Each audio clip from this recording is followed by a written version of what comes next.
Our story kicks off with our main man, Gu Yongchun, taking center stage. Believe it or not, this guy was actually a top-tier prodigy with the blade, born straight into one of the most elite noble houses. But he got mixed up with a dangerous crew and ended up being... He's stuck as a bottom-tier grunt, scraping by in the Heavenly Demon's terrifying legion. Now he's slumped in total defeat before the realm's strongest swordswoman, her blade leveled right at his throat as she demands the truth. With his back against the wall and death staring him down, he starts laughing at the twisted irony of how his life ended up like this. The insane story of how the woman standing before him actually became the Sovereign Sword's hand-picked disciple. This is the same absolute beast who single-handedly shredded hundreds of demonic martial artists with her god-tier blade. Turns out, this woman is the most lethal martial artist to ever walk the earth, and this poor guy just hit the jackpot of bad luck by crossing her path. She's the same ice-cold legend who put an end to the Heavenly Demon, the absolute monster responsible for igniting this entire nightmare of a war. The slaughter only ground to a halt when the warrior plunged his blade straight through the Heavenly Demon's chest. He delivers the killing blow with one final devastating swing. Get ready to meet the absolute legend they call the Heavenly Sword, Seola. She's out here screaming her lungs out at this jerk who refuses to give her a straight answer. Our divine warrior is absolutely livid that Yang Chan is still gatekeeping the location of the demon's secret hideout. Her face twists with a mix of pure rage and heartbreak as she begs him to remember the soul he's lost. But honestly, even if he wanted to speak, he couldn't squeeze out a single word because his throat was absolutely pulverized. And to top it all off, the very heart thumping in his chest is branded with a nightmare of a curse. That seal turns every single breath into a living nightmare, acting as a brutal gag that keeps him from leaking a single secret. A single tear escapes her eye, and it's a total shock. The same absolute beast who just soloed an entire army, and the Heavenly Demon is now breaking down over a man who's barely clinging to life. She's practically pleading with the guy to just give her a straight answer so Seola can actually save his skin. Now, keep in mind, she has zero clue about his seal or the curse, so she's convinced he's just being a total liar. Watching her tremble and beg through a flood of tears was a side of her he'd never seen before. Now she's starting to question everything, wondering if she actually despises those demonic martial artists as much as she thought. It's probably because her fiancé, Sun Young, was snatched away, leaving her in a total state of desperation. He can't help but chuckle at the irony. The strongest woman on the planet is actually losing her cool over a crush. The look on his face is the final straw, sending her into an absolute blinding rage. Seola just hurls him into the dirt like he's spiking a game-winning touchdown. She's shaking like a leaf, but she's officially hit her breaking point, convinced that this guy's being difficult for a very specific reason. He's kicking himself now, wishing he'd just finished him off the moment he had the opening. Her words are playing on repeat in his head, forcing him to dig through his memories and wonder, when did they actually first meet? Looking back, their story actually kicked off in a crowded marketplace. They were just little kids when she first approached him, offering a simple potato as a peace offering. It was a beautiful, innocent bond, until it took a dark, twisted turn that changed everything. He sold out his own blood just to chase the path of a demonic martial artist, so let's be real. He's the only one to blame for the mess he's in now. Even now, Seola is hanging on by a total thread, fighting to stay upright as she stumbles away. She whips around, only to find him desperately crawling and scrawling a frantic message into the floor. She's completely thrown off, demanding to know what the heck Yang Qian is even trying to pull in his current state. But the second he spilled those secrets, the seal snapped back, putting his body through absolute hell. The impact is so brutal that he ends up hacking up a literal fountain of blood. Yang Chun tanks the hit like an absolute beast, refusing to stop as he scrawls across the floor using his own blood as ink. He knows that if he dares to break the contract, his heart will literally implode and tear his body to shreds. And boom, that's exactly how it goes down. This man literally had his heart was completely obliterated the moment he dared to double-cross the demonic temple. His long-lost friend's voice echoes in the distance, but it's already too late. He's lost so much blood that her cries can't even reach him anymore. But here's the absolute best part. She's already seen right through his little game. He's desperately begging for mercy in his broken state, but the guy just won't stop, leaving Yang Chun with the crushing regret that he'll die before he can finally expose the truth. He didn't actually choose to backstab his own people. He was played like a fool and backed into a corner. But honestly, it's way too late for excuses now.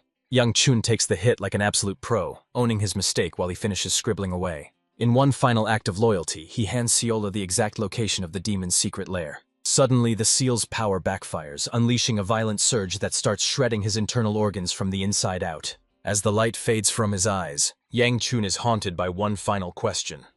How did everything go so horribly wrong?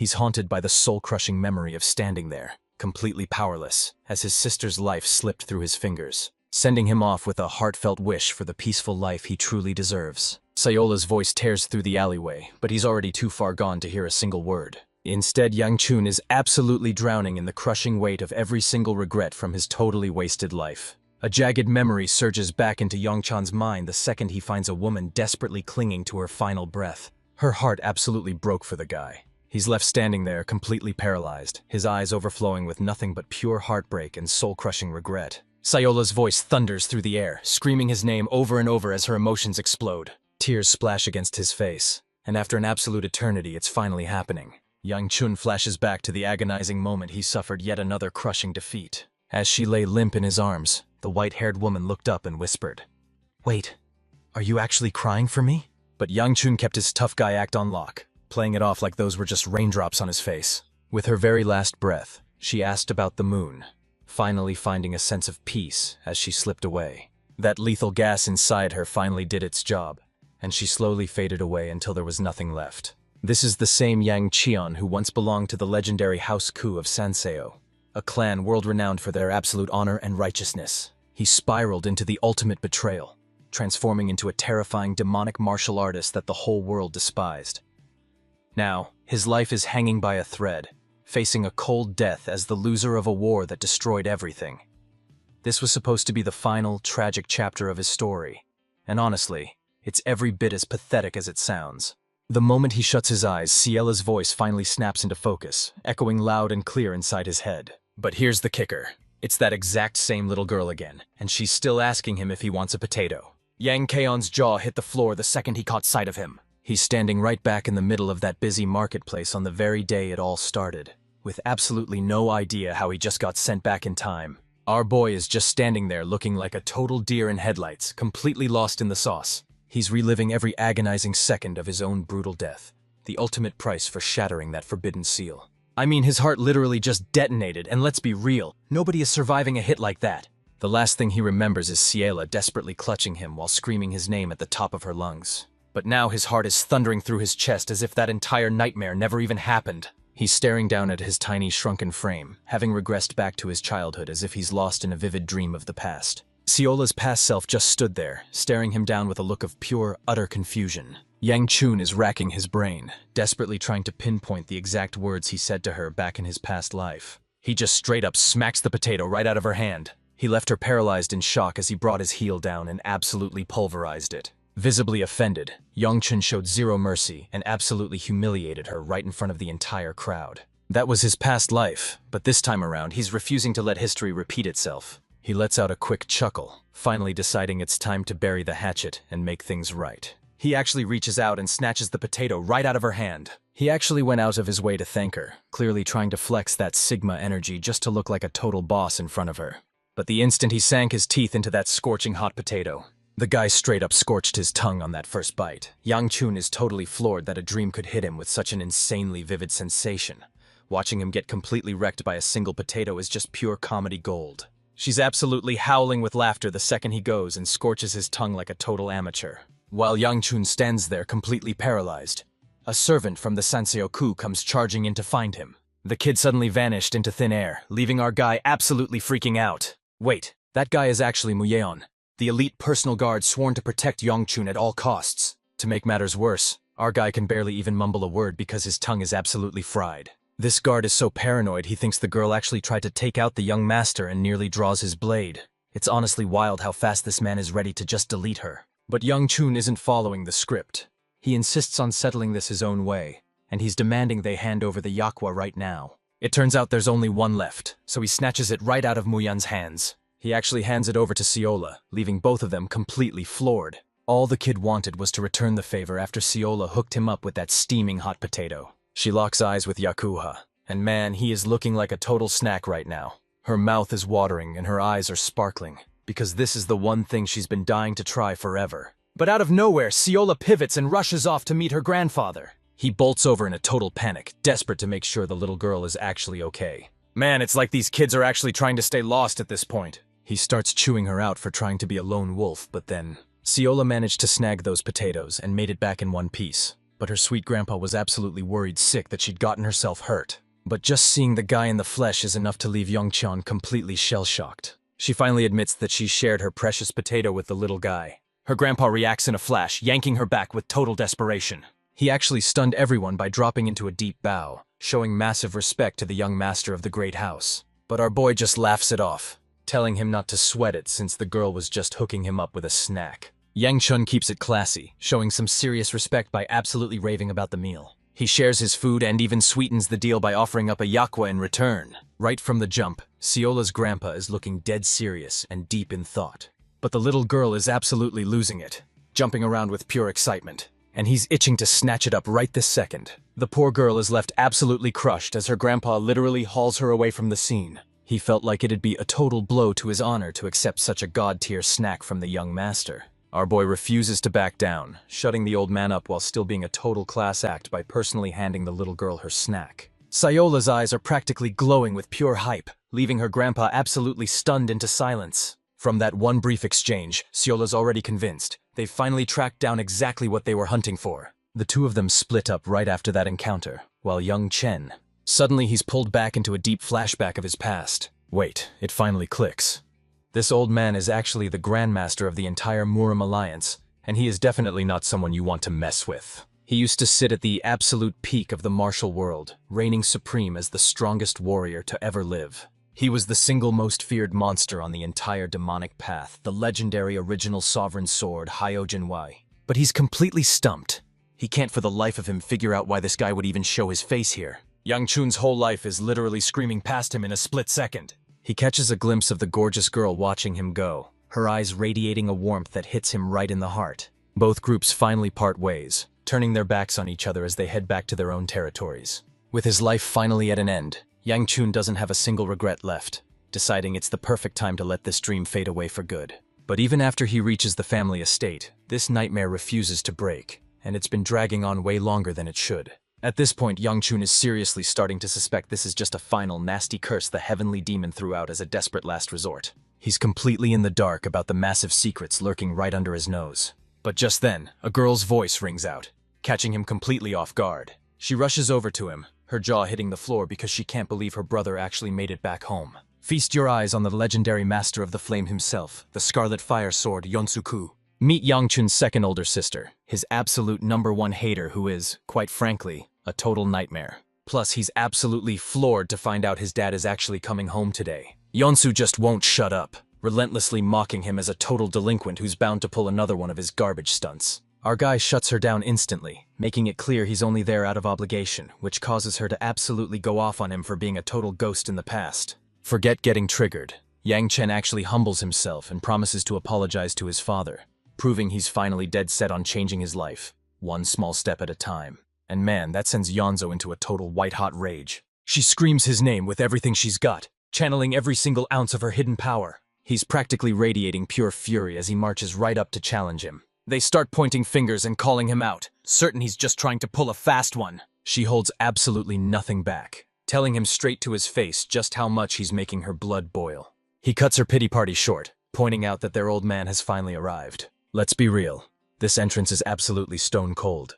And it's the ultimate proof that Yang Chun's old man is a certified menace who isn't playing games. And their old man? He's basically a total carbon copy of Masashi over here. He's absolutely stunned to see his son finally stepping up and greeting him with this much confidence. He whips his head around, locking his sights right on the chief steward. He checks in on his squads and finds out the first unit is already back from the front lines, while the fourth is locked, loaded, and ready to move out at a moment's notice. He signals his chief to mobilize the fourth squad and hunt him down immediately. Switching to Yang Chang, the guy is completely locked in place, paralyzed by the soul-crushing weight of his father's stare. The housemaster leaves the kid with one final order. Finish your meal and come find me immediately. Young Chun is absolutely floored by that bombshell and immediately grills me for the truth. He's reaching for the antacids because that level of intimidation was straight up nauseating. Let's skip right ahead to the moment he finally sits down to feast. Young Chun's stomach still turns just thinking about how absolutely foul that meal tasted. Nothing's changed, and he's absolutely petrified at the thought of facing his old man again. His nerves are absolutely fried, and he's low-key praying for a total disaster just to shut this meeting down. Right in the middle of dinner, the housemaster breaks the silence to address the table. He grills Yeonsu, demanding to know if her martial arts skills have finally reached the next level. She's absolutely hyped to announce she broke into the third ring just a few days ago, leaving every other kid her age in the dust. He demands she push past her limits, and Yang Qian actually sides with his old man here, knowing that hitting that third ring as a kid is nothing short of legendary, especially since a natural-born prodigy like Yang Su becomes an absolute beast the moment he starts putting in the work. But most impressively, he's shocked to see the little girl smiling, when unusually she has a damn resting bitch face. Talk about a jinx, because the absolute second that thought hits him, she locks onto him with a glare so lethal it's practically dripping with killing intent. The second his old man finally acknowledges him, Yang Chun straight up flinches in pure terror. Mu Yan spills the beans about the kid heading to the market, and the boy doesn't even try to deny it. He confirms the whole thing. This sends his old man bolting to his feet, shouting that he's gotta bail immediately. The kid's totally blindsided because he expected Musashi to actually say something, but Yang Cheon just brushes it off, chalking the silence up to his father's urgent demand to see the boy in his office. But hold on. Even that gets derailed when a maid reveals the meeting's been pushed to tomorrow, leaving Yang Chun absolutely floored by the sudden change. Later that night, while he's just chilling back in his room, he's shocked that he hasn't snapped out of this wild dream yet. And now he's starting to wonder, did he actually just pull a classic time travel or regression move? That realization fuels his absolute rage, giving him one desperate shot to take out the heavenly demon before everything goes up in flames. It's a tempting offer, but Yang Chun is still dead set on this being a dream, so he figures there's absolutely no point in even trying.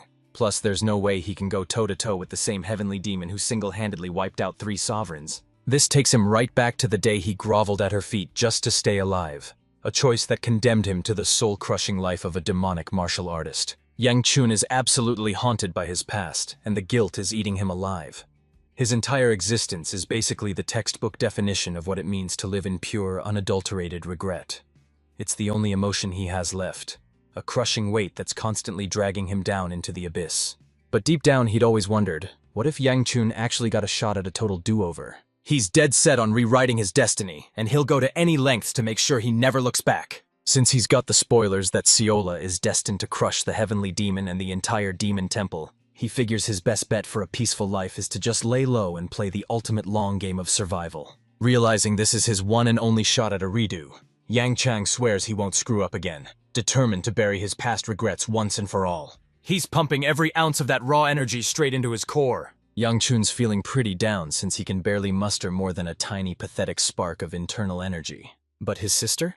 You guys saw Yeonsu literally erupting in flames, right?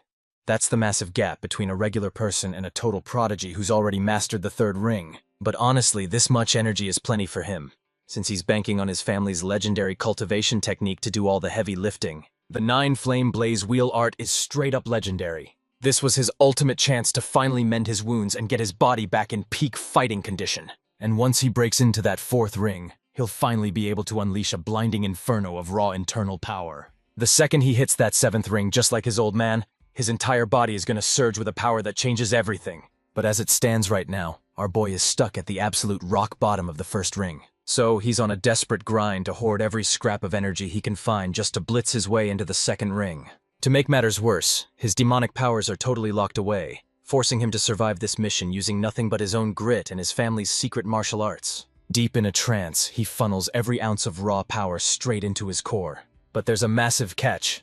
That power is literally sucking the life right out of him. It's absolutely bleeding him dry at his current level, leaving Yang Chun practically useless with the weak skills he's got right now. He can't just brute force his way through this, or he'll risk a total internal meltdown known as chi deviation. But believe it or not, there's actually one massive win buried in all this chaos. He's finally cracked the code on the 2nd ring and is right on the cusp of tapping into that massive power. Instead of rushing like his past life, Yang Chan is staying right here to hammer out a breakthrough that's on a whole new level. But he's gotta play it cool and make sure he doesn't accidentally derail the original timeline. Morning rolls around and our guy is still down for the count, unable to catch a single wink of sleep because his entire body is screaming in pure agony. He's got no one to blame but himself for treating his training like a total joke his entire childhood. Stealing his resolve, he gears up to finally face his father later that day. But the second he swings that door wide open, he's stunned to see that same little girl standing there, casually waving hello like they're old pals. But to understand this, we need to rewind and see exactly what went down on that one life-changing day. The sky literally cracked wide open, leaving everyone below frozen in fear as they tried to figure out if that light was just a star or something way more dangerous. Out of nowhere, a monstrous eye erupted from the shattered void, literally tearing its way through reality. That was the day the demons tore their way into the realm. And these weren't just your average monsters. They were cold-blooded savages who absolutely leveled the entire planet. The hellish dimension they crawled out of is none other than the gate of the demonic realm. To push back the demon threat, every clan assembled their own elite strike teams called sword squads. And before long, every major family had one ready for war. Turns out the legendary Ku family actually has 5 heirs, and the eldest sister, Hibiku, is the absolute powerhouse leading all 5 commanding squads. Since he was the clan's notorious little menace, he actually spent 6 grueling months training under her wing in the original timeline. That's exactly when he bumps into Siola, and she just hits him with this stone-cold, almost miserable stare. They made a pact to reunite exactly 6 months down the road.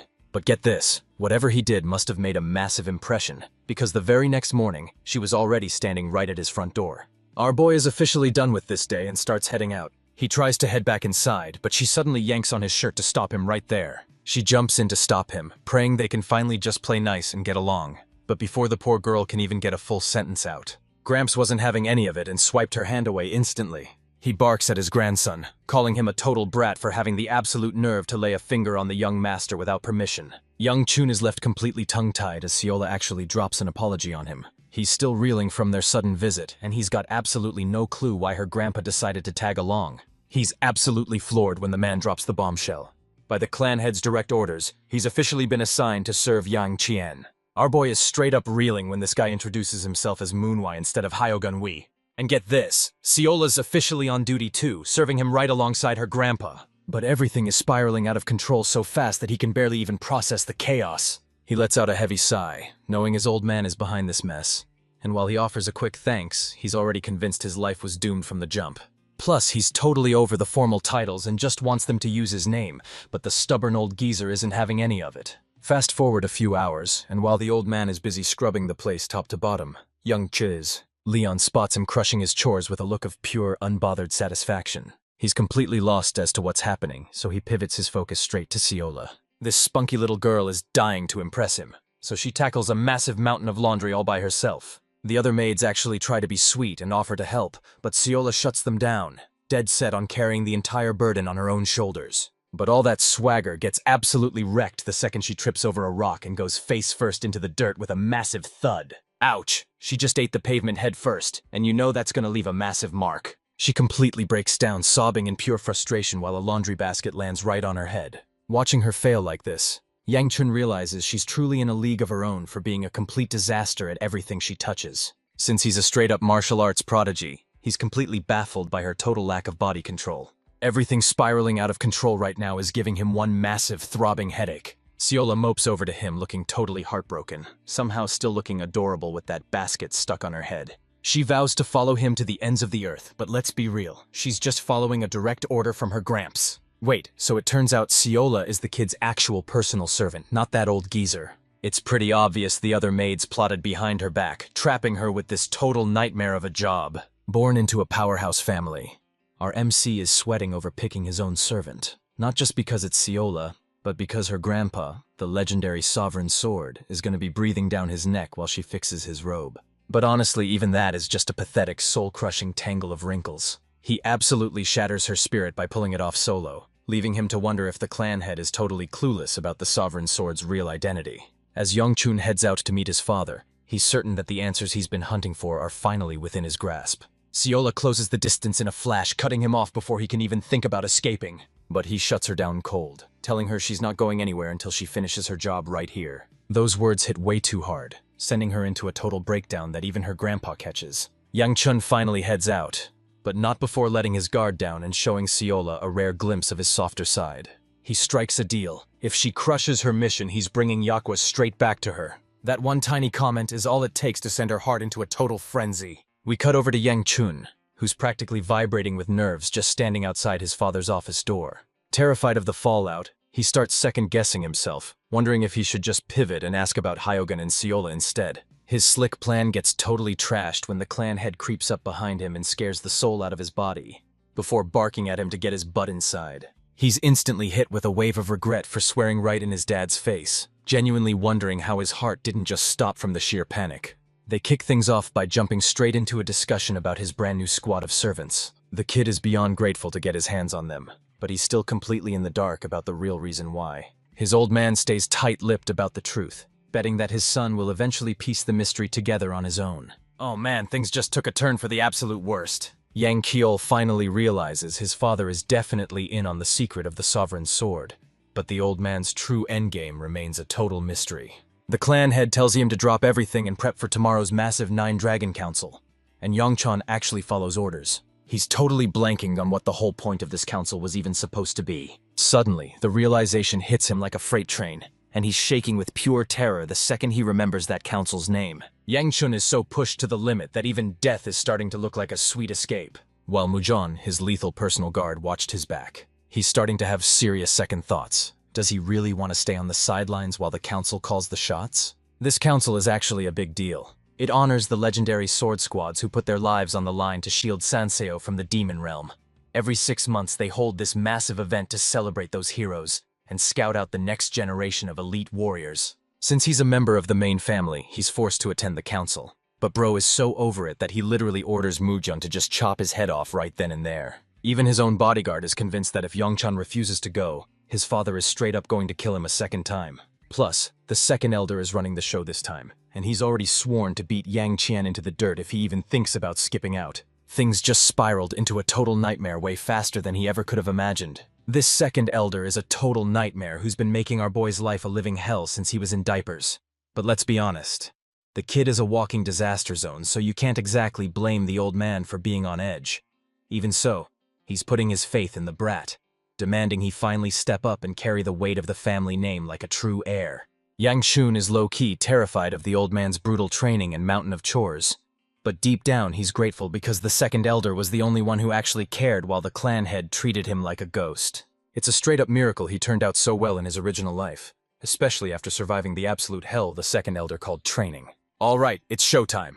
They're just waiting for the carriage to pull up so they can finally hit the road. Our boy presses Honghua for the latest scoop, and the maid reassures him that they've got Ciola under their wing. This has the young master sweating bullets, terrified that she just made everything 10 times worse. Turns out, they were actually just busy scrambling to get her styled in a sharp, polished outfit. Seeing her in that elegant dress, she looks so incredible that even young Shun finds himself completely spellbound. He's a total blushing mess, completely defenseless against her blindingly pure smile. She bounces over to him with a grin as bright as a kid's and starts gushing about how all the other maids were totally obsessed with how stunning she looked. And he's totally for real, because even a guy like Young Chun is completely defenseless against her overwhelming cuteness. She finally summons every ounce of her bravery and asks him point blank if he thinks she's beautiful. And boom, that's all it takes to send the little master into a total blushing meltdown. He's a total blushing mess, dodging her gaze and desperately pivoting the conversation just to escape the heat. Next up, we see that carriage absolutely tearing across the landscape at breakneck speeds. She's giving Ciola the absolute ride of her life, and since it's her first time ever in a carriage, the girl is practically vibrating with pure hype.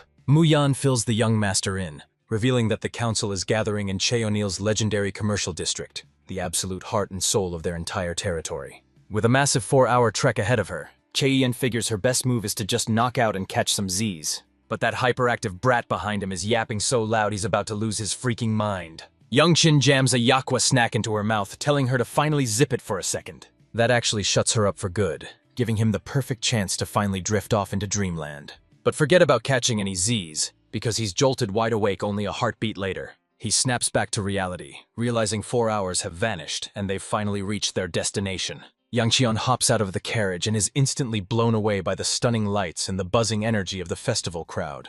He takes a quick second to loosen up and shake off the rust, and he runs smack into a Sulchan!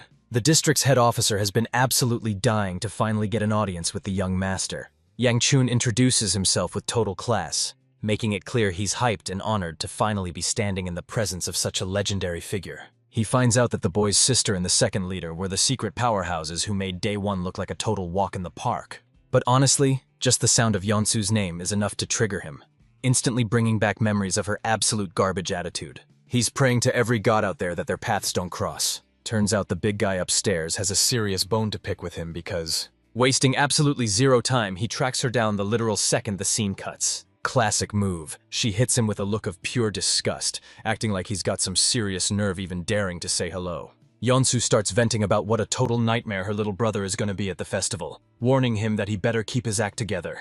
But just like before, he doesn't even blink. He just shrugs it off and casually tells them he's perfectly fine chilling in his room. This was a total reality check for his bratty sister who's always starving for attention. But then, her eyes snap toward the girl trying to stay hidden behind her brother's back. Junsu is absolutely disgusted, calling her brother out for trying to get down and dirty in a place like this. She storms off, shaking her head at the total creep who clearly doesn't know the meaning of self-control. Then, out of nowhere, the door slams shut, sealing him inside. Young Chang is straight up losing it, wondering what kind of twisted insanity has totally broken his psycho sister. He actually stops to apologize to Officer Cheyenne for the mess, but instead of retreating to his room, he's got other plans. But hold everything, because the young master's got an urgent detour that just can't wait. With Seola in tow, the group heads straight for the main arena to see where the real action happens. This thing is absolutely massive and decked out with some seriously flashy details. The crowd absolutely lost it on day one, erupting into a massive roar for the 5 sword squads. And tomorrow, the high-stakes trials to pick the new members finally kick off. Since the main family is totally exempt from that brutal competition, things are looking pretty sweet. Young Chun is already kicking back, convinced he's got a one-way ticket to the easy life. But out of nowhere, the second elder pulls a total "he's right behind me" jump scare, and you just know our boy's whole day is officially cooked. Crashing down like a bolt of lightning, the second elder is low-key impressed that the kid actually had the guts to show his face at the festival. He looked up just in time to see that palm lunging straight for his face. Young Chun is straight up shaking, petrified that he's about to get folded like a lawn chair. But to his absolute shock, the old man just reaches out and gives him a reassuring pat. He demands to know what finally lit a fire under the kid to actually show his face. Young Chun has basically turned dodging the second elder into a full-time job. So when the kid warns him that the old man is absolutely losing his mind, he knows he's in deep trouble. Then he just brushes it off, acting like those twisted words never even left his mouth. This old man is straight up obsessed with the kid, mostly because he's the only male heir left to carry on the family name. Sayola, on the other hand, is practically vibrating with hype to finally meet the guy. She's absolutely beaming, letting all that pure happiness shine through. But damn, he's staring her down with the terrifying, soul-piercing gaze of a literal demon of death. Her face instantly crumbles into a mask of pure terror and heartbreak. She's just too precious, shrinking back behind Yang Chun while he snaps at the old-timer to quit the death stares and chill out. The old guy finally chills out, but he immediately starts digging for tea, asking if Sayola is actually his secret girlfriend. But Yang Cheon doubles down, insisting that her outfit is a dead giveaway that she's nothing more than a common servant. She slips away into the shadows to lay low, while the second elder tells the kid it's finally time to get some shut-eye. Before taking off, he casually warns Yang Cheon that he's a dead man if he tries to skip the festival. Man, I can't tell if this guy is obsessed or just a total psychopath. Seola just won't stop calling him the Bear Man, and honestly, I'm totally digging it, so that's officially his name from now on. Bearman realizes right then and there that this kid is built totally different this time around. We're jumping straight into day 2 of the festival, and the energy is already through the roof. Yang Chun's out here at the crack of dawn, but he's already stuck at the tail end of a massive, never-ending line. Since the requirements are basically non-existent, a literal sea of people is swarming the recruitment office just to join the sword squads. Let's be real, earning a spot in the legendary sword squad is the ultimate badge of honor. Seola starts shaking like a leaf, terrified that the bear grandpa is about to hunt her down. But her genius plan to just ask him to go back into hibernation is honestly pure comedy. Our boy is totally clueless about what's got her so terrified, and he's gotta watch his step because she's actually the granddaughter of the legendary Sovereign Sword himself. He gives Seola his word that if she's ever feeling scared, Muyan will step in and absolutely crush any threat that dares to show its face. The guard is totally clueless about the Bear Grandpa nickname until our boy clarifies it's the second elder. But since the pressure is way too much for Muyan, they decide the only option left is to sacrifice Sayola. Hilariously, she takes the order way too literally, deciding today is her funeral and she's gotta martyr herself for the squad. And honestly, seeing her younger self like this is just straight up wholesome. Yang Kaon keeps frantically backpedaling, swearing up and down that he was totally just joking. But plot twist, Seola's big final request is just for him to buy her a mountain of dumplings so she can die happy. So he basically gives her a total free pass to run wild and do whatever she wants. With her gone, Muyun spills the tea on how the young master is giving Seola some serious VIP treatment, even though she's just a low-ranking servant. He's playing it cool, but deep down, he's still totally hung up on the Seola from his original life. Muyun's sharp as a whip, and she immediately calls out the young master for dipping into his own pockets just to buy her those dumplings. He totally shut them down, leaving them with zero room to talk back. The young master doesn't even give them a second glance, just turning his back and walking away with total indifference. Mu Yan is low-key thrilled to find out the kid isn't the monster the rumors painted. But Yang Chun snaps at him to not let a few dumplings turn him into a total softie. He totally corners Mu Yan, calling him out for judging the young master based on nothing but a few trashy rumors. He's only been on the job as his personal guard for a measly 2 weeks. He's only running his mouth because Yang Chun just recruited him as a guard the very second he regressed back into his past life. Their conversation gets totally cut short when some noisy woman starts hollering at a lady nearby.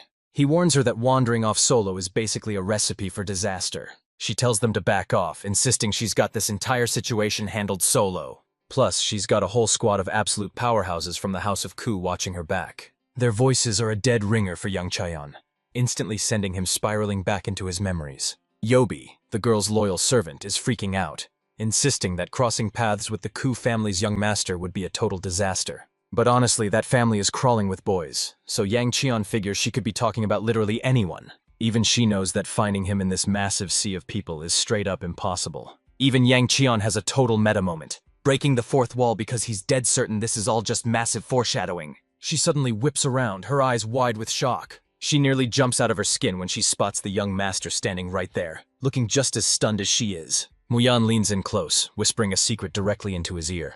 Judging by their weird reactions, he realizes things just got super awkward, and starts wondering if he's actually met these guys before. The second Young Chun caught a glimpse of her face. Those piercing obsidian eyes were burned into his memory forever. She's sporting a ring on her finger with a cryptic pattern that's totally impossible to decipher. But here's the catch. Absolutely nobody has a clue what that mysterious symbol on the ring actually means. He recognizes it immediately. This thing is straight out of the House of Peng in the Habuk region. And get this, it turns out this very woman is actually his ex-fiancée. So, let's break down how this power couple engagement between the two great houses actually happened, especially since these two were practically the same age. The House of Pings had their eyes on him, already sensing that this kid was destined to lead the entire clan. That's exactly why they bet their daughter's entire future on an engagement with him. Predictably, this guy started wreaking absolute havoc, and with his reputation as a total loose cannon scaring the House of Ping to death, the engagement finally went up in flames after the parting words he spat at her. She doesn't waste a single second before demanding to know what he's even doing there. But Yongchun shuts her down immediately, flipping the script and throwing that exact same question right back at her. She brushes him off with the urgent business excuse, snapping that his family's reputation means she doesn't owe him a single explanation about her mission in the Sanseo region. But he just hits her with a look of pure ice. This totally sets her off, and she snaps at him to remember she's still a whole year older. He immediately flips the script, ditching the attitude to address her with the respect she deserves. He whips around to Ciola and tells her they need to grab those dumplings and get moving. Meanwhile, this cute little beast just scored a massive haul of dumplings and is happily bouncing out of there. He tosses out one last parting shot, telling his ex-fiancée to enjoy her stay, leaving her completely blindsided and speechless. She's cursing her luck for running into him of all people, but she's already clocking the suspicious servant standing right by his side. She's low-key fuming that he's already managed to score himself such a gorgeous servant. And just like that, it finally clicked. He's still the same hopeless pervert he's always been. Flashback to the day their engagement shattered. Yang Chun went for the jugular, calling her a spoiled mistress's brat and dragging her mother's name through the mud. This sent her into such a blind rage that she was ready to absolutely wreck him. But Yang Chun isn't flinching for a second. He doubles down on his claim like an absolute madman. Bro just straight up ate a Mike Tyson hook from her, and honestly, he totally deserved to get rocked. Even with her family's legacy on the line, she's officially reached her breaking point with this guy's trash attitude. Yobi lunged to hold her back, but the girl just slapped her hand aside like it was nothing. She slams her heel down inches from his skull, her eyes burning with the clear intent to end him right then and there. Take Yang Chun out for good!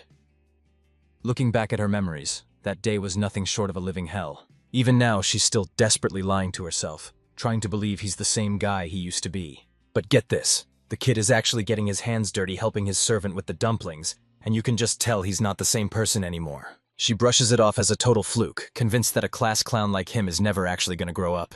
But deep down, she can't shake the feeling that maybe, just maybe, he's actually turned a new leaf. Out of nowhere, a thunderous roar echoes from the distance, stopping them dead in their tracks. This dude is absolutely losing it, screaming that those recruiters are the ones who are gonna get him thrown behind bars. That cryptic comment just sucked the air out of the room, leaving everyone in a bone-chilling silence. While the group is busy bickering, the young master tells them to snap out of it and gear up, sensing that some real trouble is already brewing nearby.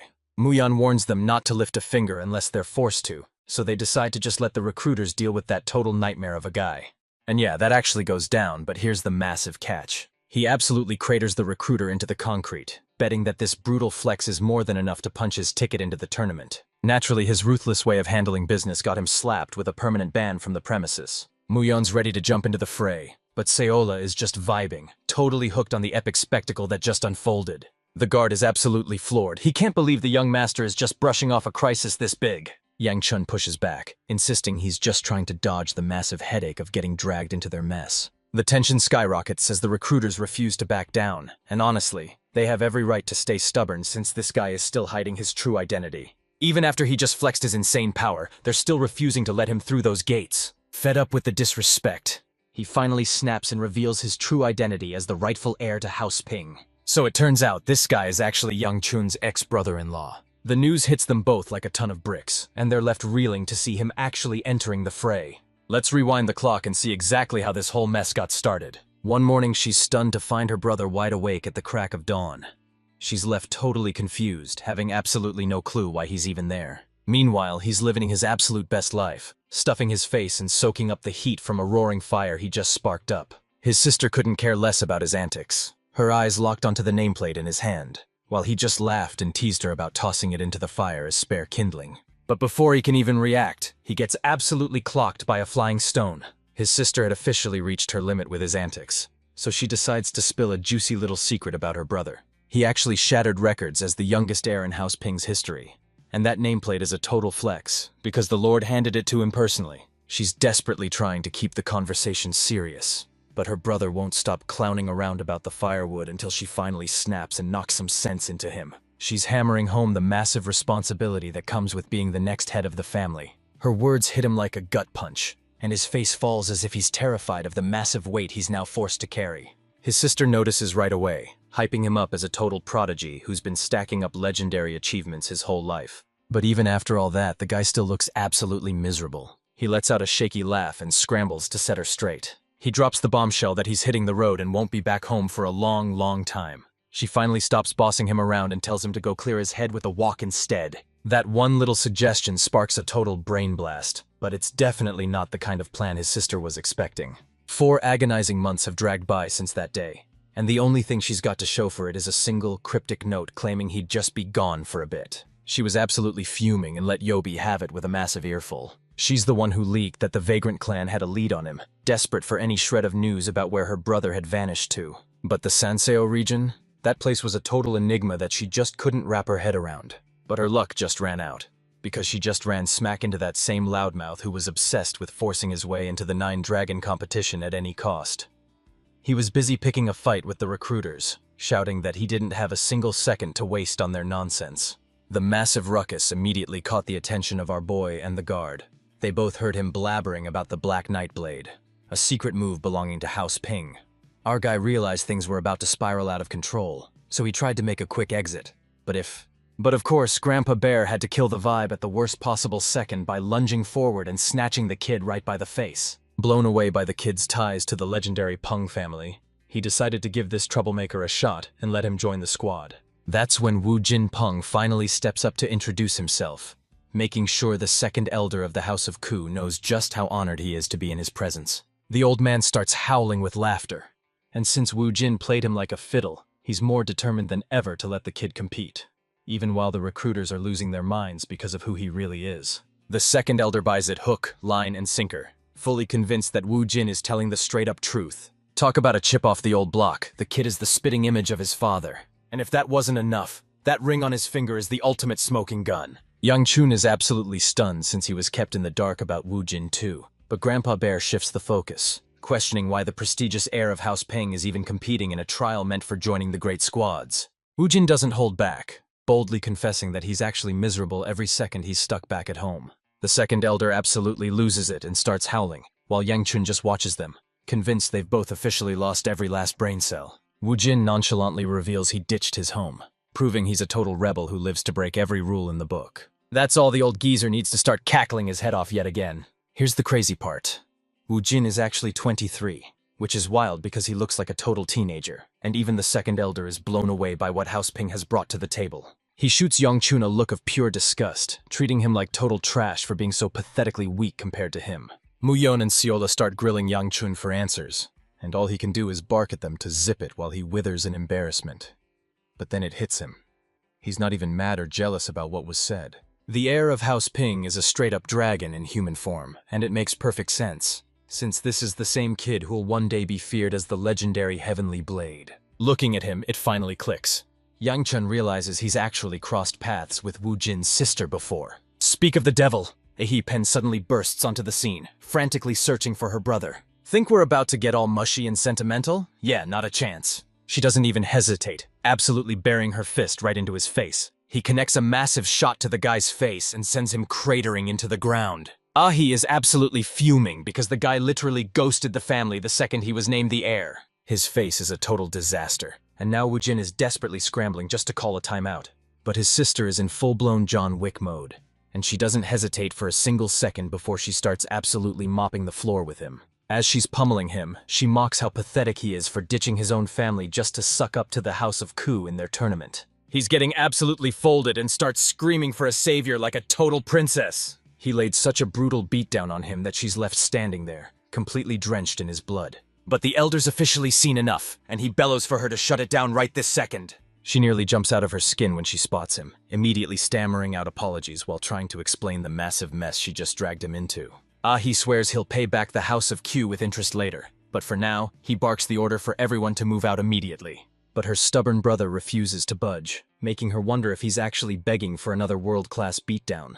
But this time, Wu Jin is officially done messing around and he's playing for keeps. It gets so twisted that even Ahi starts getting the major creeps. She's completely baffled by his sudden attitude shift, wondering what on earth has possessed him.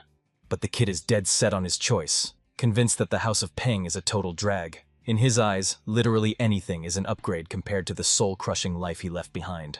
Ahi gives him a serious reality check, reminding him that he's the heir now and it's finally time for her to step back. Wu Jin is determined to live it up before he's shackled to his family duties, especially since the only way to quit is in a casket or a wheelchair.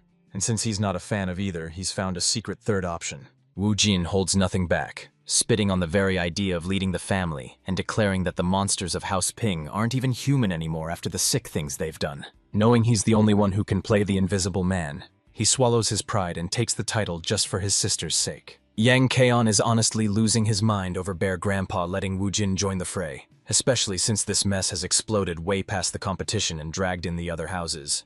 Even the second elder knows there's no easy way out of this disaster. He barks out a challenge for a 1 versus 1, telling Wu Jin that if he can somehow topple this absolute unit, he's in. But let's be real, he's basically asking for a miracle. Even Ahi has to admit that his jokes are a total train wreck. But the old man isn't budging, insisting that 10 measly strikes are more than enough to crown a winner. And check out Wu Jin. He's got that look in his eyes that screams he's young, hungry, and absolutely locked in. The second elder isn't backing down an inch, and right now, he's laying out the exact win conditions Wu Jin has to deal with. He declares that if the kid lands even a single touch, it's game over and the boy wins. Suddenly, the young Peng heir blurs behind him with insane speed, but Grandpa Bear? He's just standing there, completely unbothered. Meanwhile, Wu Jin is screaming down from the sky, ready to plunge a lightning-charged Chidori right through the guy's chest. But the script flips in a heartbeat when the old man unleashes a monstrous counterpunch, and yeah, Wu Jin is straight up cooked. We jump straight to the massive arena where the real action is about to go down. This is where the high-stakes duel between Yang Qian and his sister Yeon Su turns out to be a total setup. Naturally, his two-faced sister puts on her best innocent angel act the second anyone else is watching. Meanwhile, our boy is spiraling, questioning his entire purpose in this world. And that's not even mentioning the absolute nightmare of having to fight his own sister. But hold up, let's back it up and see what happened to Wu Jin. Like I told you, Gramps absolutely folded the kid, cratering him into the dirt like a human meteor with a massive crash. This fight was over the second it started. 1 hit was all it took. Just like that, the old man flips the switch from a cold-blooded killing machine back to everyone's favorite wholesome grandpa. Meanwhile, Yang Cheon is losing his mind, wondering why this absolute lunatic would tank the hit when he could have easily dodged it. Bear Grandpa makes it clear that the punch that nearly folded Wu Jin was him barely even trying. Yang Chun is absolutely shaking at the thought of House Peng's fury if they find out, but the old man couldn't care less. Our boy actually tries to comfort Ahi, but she just shrugs it off, convinced her brother earned every bit of that fist to the face. She figures a harsh reality check is the only way to finally humble this spoiled heir, and honestly, her logic is pretty much bulletproof. The second elder shuts those accusations down instantly, insisting he only suggested a spar because he was looking for a little fun. Fed up with that absolute garbage, Yongchun actually tells his servant they should just ditch the old fossil and save themselves. While he's totally unfazed, Ciola is losing her mind like she's watching a high-budget movie, making our guy wonder how this hyper girl could ever become the most terrifying warrior in existence. Ciola's flattery worked like a charm, and now the second elder is officially her biggest fan. He even slides a snack over to the girl who's totally obsessed with sweets. Out of nowhere, she pulls a total 180 and is suddenly obsessed with Bear Grandpa. Not wanting Yongchun to feel left out, the second elder decides to bless him with a special gift, announcing that our boy is going to have to throw hands in a surprise spar the second the competition wraps up. And just like that, we're stuck in this absolute mess where Yangchun is forced into a brutal face-off against his own sister. She's absolutely floored that he's refusing to even draw his blade. The boy is completely blindsided, left wondering if a kid this young is actually already wielding a weapon. The coolest thing about the 9-flame blaze wheel is that it can supercharge almost any weapon, but if you want to reach peak lethality, you've got to slap it onto a sword. The big catch is that Yang Qian is completely clueless with a blade since he ditched weapons to master the art of the beatdown, basically deciding his hands are rated E for everyone. Yeonsu straight up admits she doesn't give a damn about him using a weapon, and her massive ego actually ends up being the ultimate shield for his cover. She's hyped about one thing and one thing only, because let's be real, she just scored the ultimate golden ticket. She's basically giving herself a free pass to pummel him into a pulp without any consequences. And the fact that the entire world is watching him get embarrassed makes it even sweeter. This girl is straight up unhinged. But believe it or not, even a powerhouse like Yang Chaon is sweating bullets over this upcoming showdown. Flashback to his talk with the second elder. He was straight up disgusted that they'd even dare suggest he trade blows with his own sister. Bear Grandpa straight up collapsed in pure despair, certain that this competition was going to be a total snooze fest otherwise. Yang Chun saw right through this old geezer's game. The guy was just looking for a laugh and already had his white flag ready to go the moment the match kicked off. But the second elder reads his mind like a book, gesturing toward Wu Jin's mangled body as if to say, "Surrender, and you're getting the exact same treatment." Yang Chun was absolutely losing it, unable to accept that he was about to get crushed right in front of this massive audience. But the old man wasn't having it, straight up asking the kid if he'd already made peace with losing. Those words keep looping in Yang Chun's head, and he knows this new life is way too precious to just throw away. That's exactly why he's dodging a brawl with his sister. He's done with the chaos and refuses to let family drama ruin his fresh start. Right as he's getting lost in his own head, Yeonsu's voice suddenly snaps him back to reality. She let out a roar of pure fury, cursing the fact that her brother inherited everything just because he was born a man. The second the fight starts, she explodes into a frenzy, unleashing a lightning-fast slash that he just barely manages to dodge. Yeonsu follows up with a second swing, but our boy just slips right under it like it's nothing. She isn't letting up, unleashing a wide horizontal cut that forces him to scramble back and duck for his life once again. Yeonsu is hit with a terrifying realization. Her brother is effortlessly weaving through her every strike, even though he's barely reached the second ring. Yang Chan is barely dodging by the skin of his teeth, and as his body starts to break down, he realizes he's still got a massive mountain of training ahead of him. But he's still debating his game plan, even considering just tanking a massive hit and faking a knockout to end the fight right then and there. Look, with her going all out like this, he's done playing pretend. He legit thinks she's about to put him in the ground. He doesn't even have time to cook up a strategy before his sister dives straight back into the attack. He snatches his uniform, gripping it tight to make sure he isn't going anywhere. The entire area trembles as she lets fly with another devastating sword strike. He ducks the strike again and whips his shirt off, letting Yeonsu's blade shred the fabric to pieces. He starts trash-talking his sister, claiming her blind rage is making her moves way too predictable, before suggesting they end the fight and asking just how deep her hatred for him really goes. They weren't even using real steel, yet she still shredded his shirt like it was nothing but paper. Yeonsu fires back, admitting she finally had to swallow the bitter pill. Despite sacrificing her entire life to training, the rigged system meant she was never going to be the heir. But even though he's a total deadbeat who lives like literal trash, he gets the position handed to him on a silver platter just for being a son, which is exactly why she absolutely loathes his guts and thinks the whole system is a total joke. Yeonsu cranks the heat way up, surging her blade with raw internal energy to push this fight to the breaking point. Yang Chun's jaw hits the floor when he realizes his sister has already powered straight past the third ring. She keeps the non-stop barrage coming, throwing everything she's got just to land one single solid hit. She goes off on him, calling him a spineless coward and a straight-up useless clown who he's stuck just dancing around every blow because let's be real, dodging is the only move he's actually got. They're trashing him as a total scrub who's got zero talent and even less motivation. She knows that if her brother keeps living this reckless life, things are only gonna get worse. If destiny's calling the shots, then it's time to wipe him out once and for all. Wildly enough, the kid just soaks up her trash talk, but when the next strike lands, you can literally see the heartbreak written all over her face. Young-chun stands his ground like a statue, not even flinching as Yeonsu starts spitting venomous insults about his mother. And let me tell you, the way this all wraps up is a total mind-bender. He actually shuts down her assault by snatching her wrist right out of the air. Young-chun fires back with a look of pure malice, demanding to know what kind of absolute garbage just spilled out of his sister's mouth. After spilling her heart out, Junsu finally admits that she absolutely idolizes her older sister. This girl was a total prodigy, earning the legendary Searing Blade title at just 15 and becoming a complete monster by the age of 20. Through pure talent and an insane grind, she rose to the very top to lead the elite 5 swords of the House of Ku.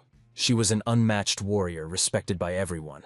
Yet even with all that power, she was still denied the one thing she wanted most, the title of head of the house. That kind of luxury was strictly for Yang Chunku, the mistress's son and the only guy actually in line for the throne. Jeonsu was actually head over heels for her half-brother at first. And because Young-chan's mom was so incredibly sweet to her, Jeonsu loved her right back. Which is exactly why she never felt creeped out or threatened by him back then. Then, the unthinkable happened. One day she just vanished into thin air, leaving her 2 kids behind to fend for themselves. Their father, the clan head, strictly forbid anyone from searching for her, making the whole mission a total dead end. Right around that time, the kid's heart turned to ice as he started lashing out at everyone, making sure he didn't have a single soul to call a friend in the entire clan. But then, the gossip mill exploded with shady rumors about what he was really doing with women behind closed doors. But no matter how the deck was shuffled, one brutal truth remained. Yang Chan was still the one destined to sit on the throne as head of the house. It wasn't even his fault. It's just the way this rigged system hands titles to men by default.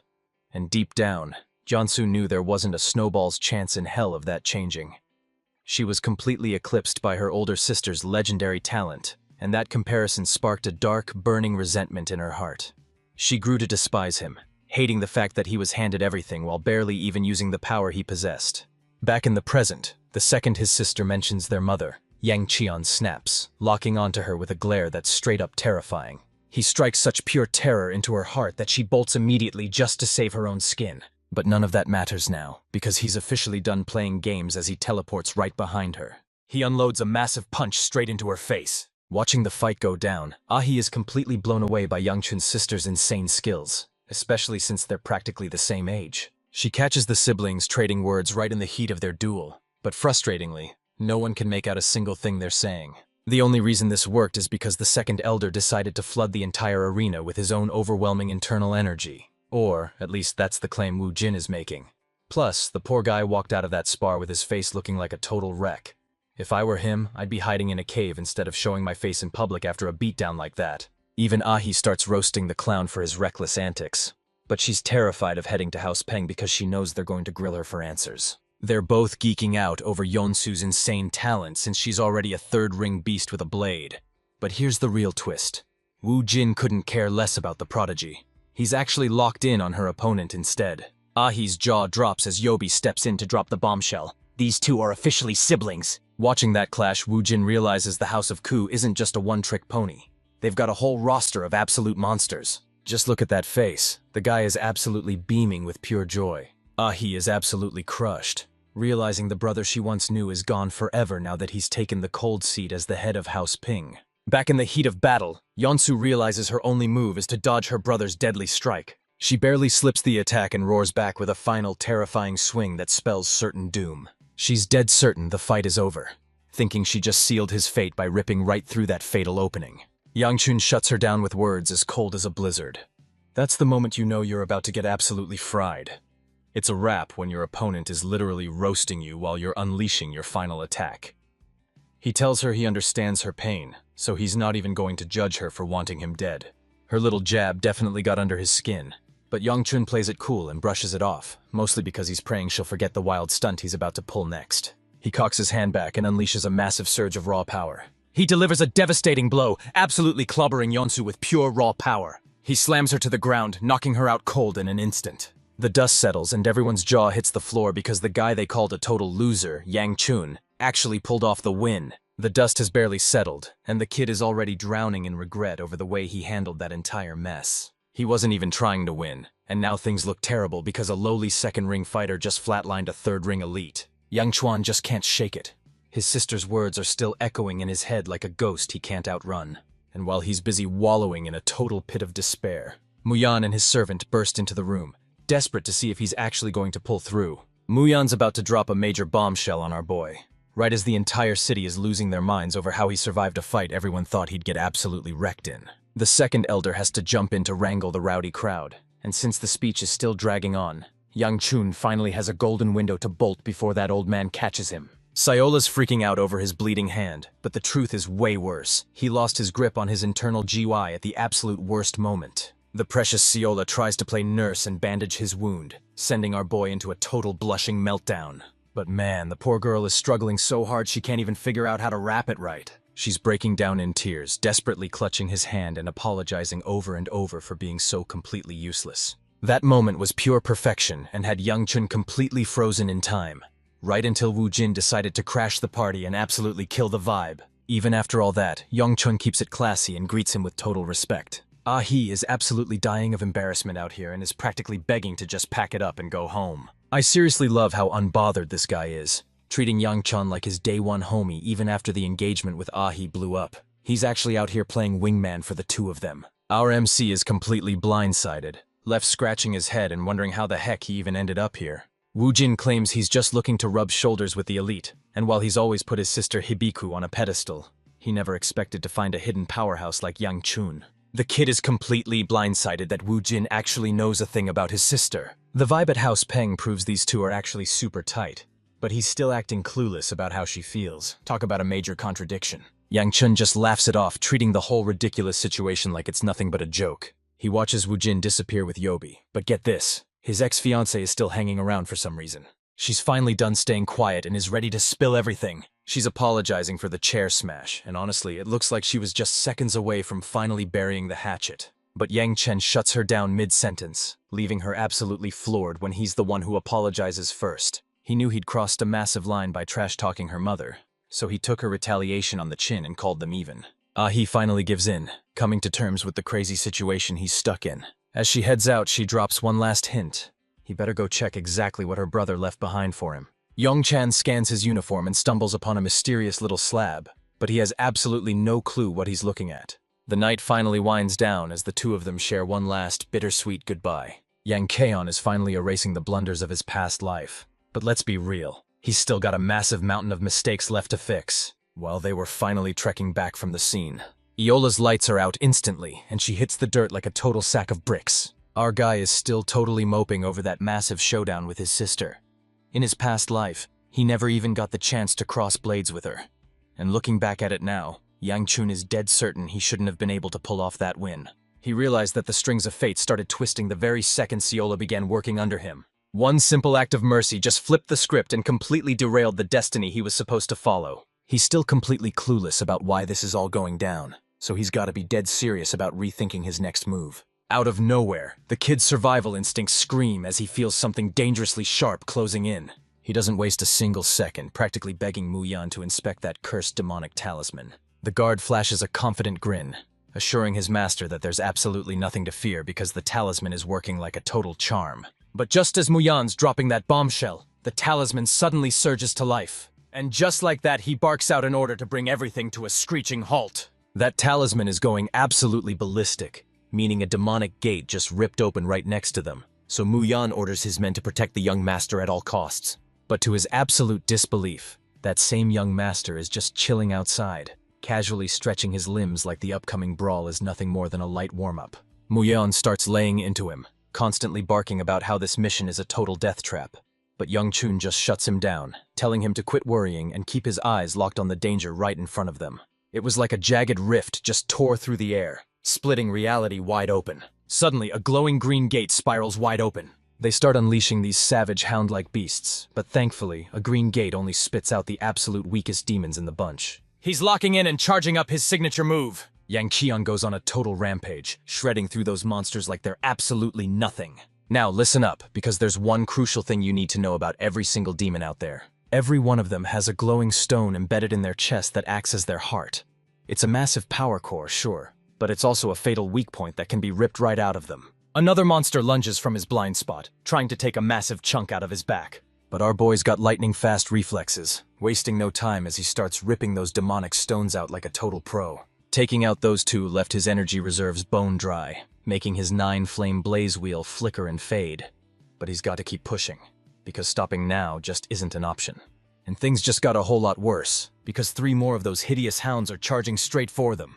But he was in for a massive shock. Muyan bursts onto the scene, throwing himself in harm's way to shield his young master. He moves with blinding speed, unleashing a storm of slashes so fast you'd swear Virgil himself taught him how to pull off a judgment cut. Yongchun's jaw is on the floor as he watches his badass servant pull off a move that's nothing short of legendary. Miyun whips around to check if he's okay, and he's just thanking his lucky stars that he walked away in one piece. The dust is already settling since barely any of those monsters actually made it through, so honestly, our heroes just caught a massive break. Mujun is straight up panicking because our boy just dove in head first, and let's be real, that could have ended in a total disaster. Yongchun tries to play it cool, but he's dead wrong.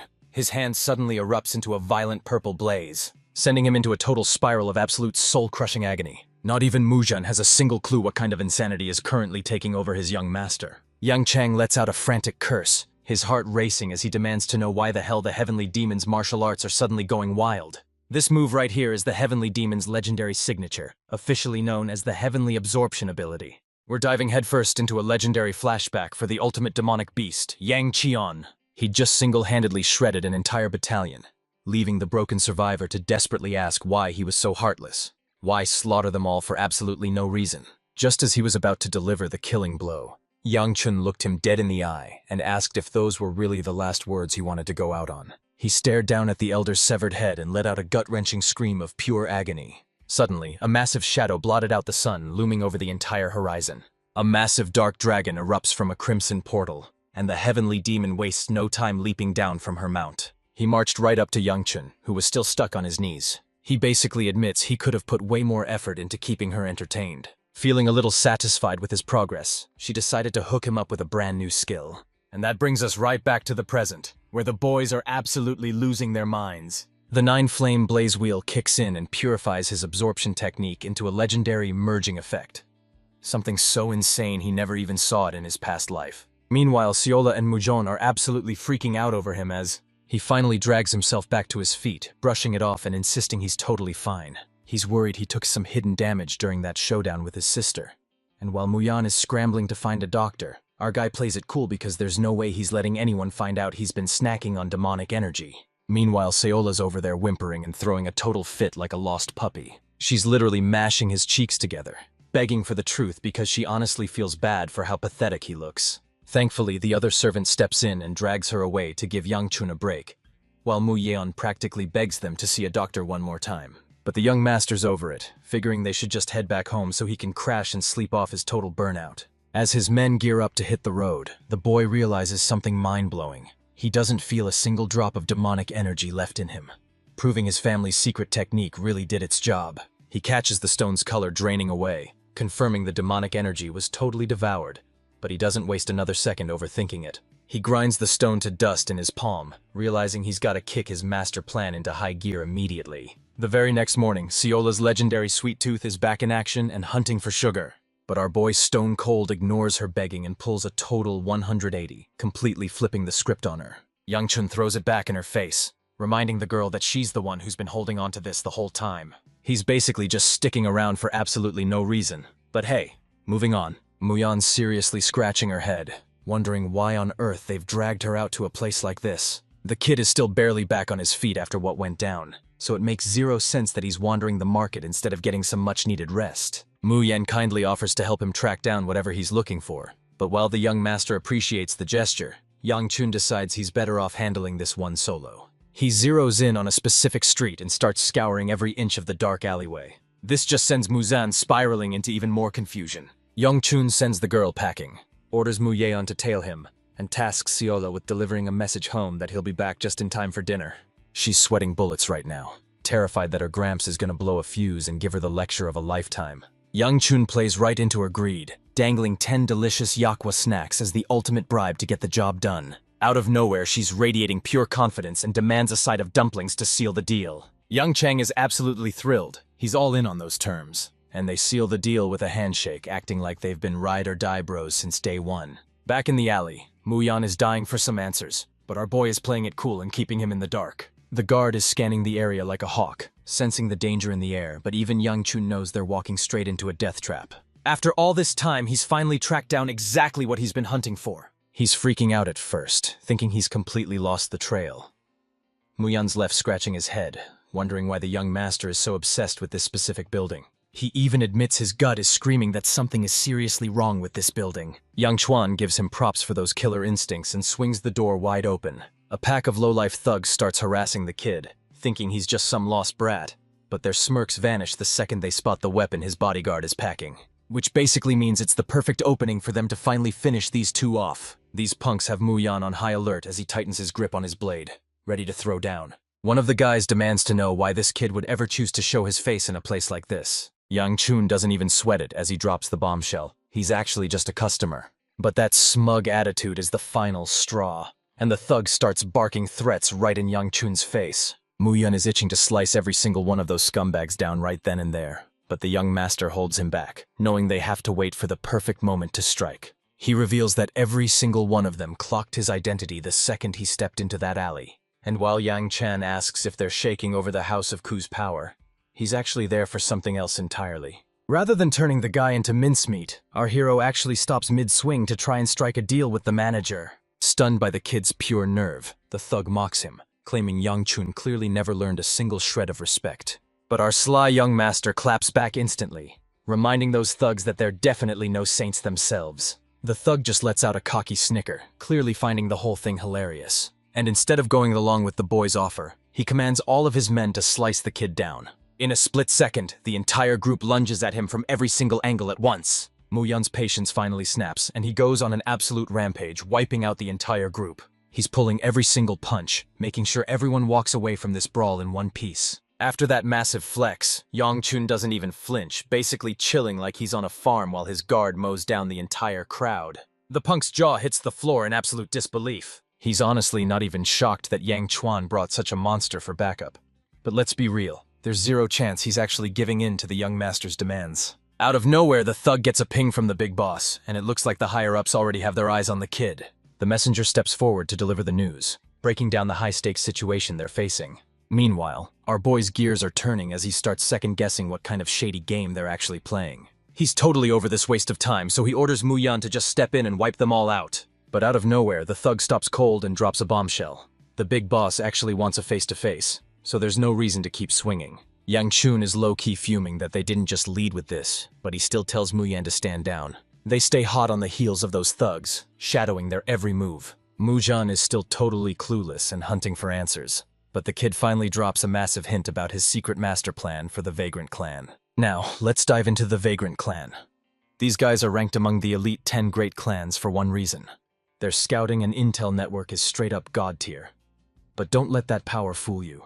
They live by a righteous code of honor that keeps their reputation spotless in a world full of snakes. Since the first clan couldn't deliver, he's pivoting to Plan B, the notorious Hao clan, a group so ruthlessly evil, they make the Vagrants look like saints.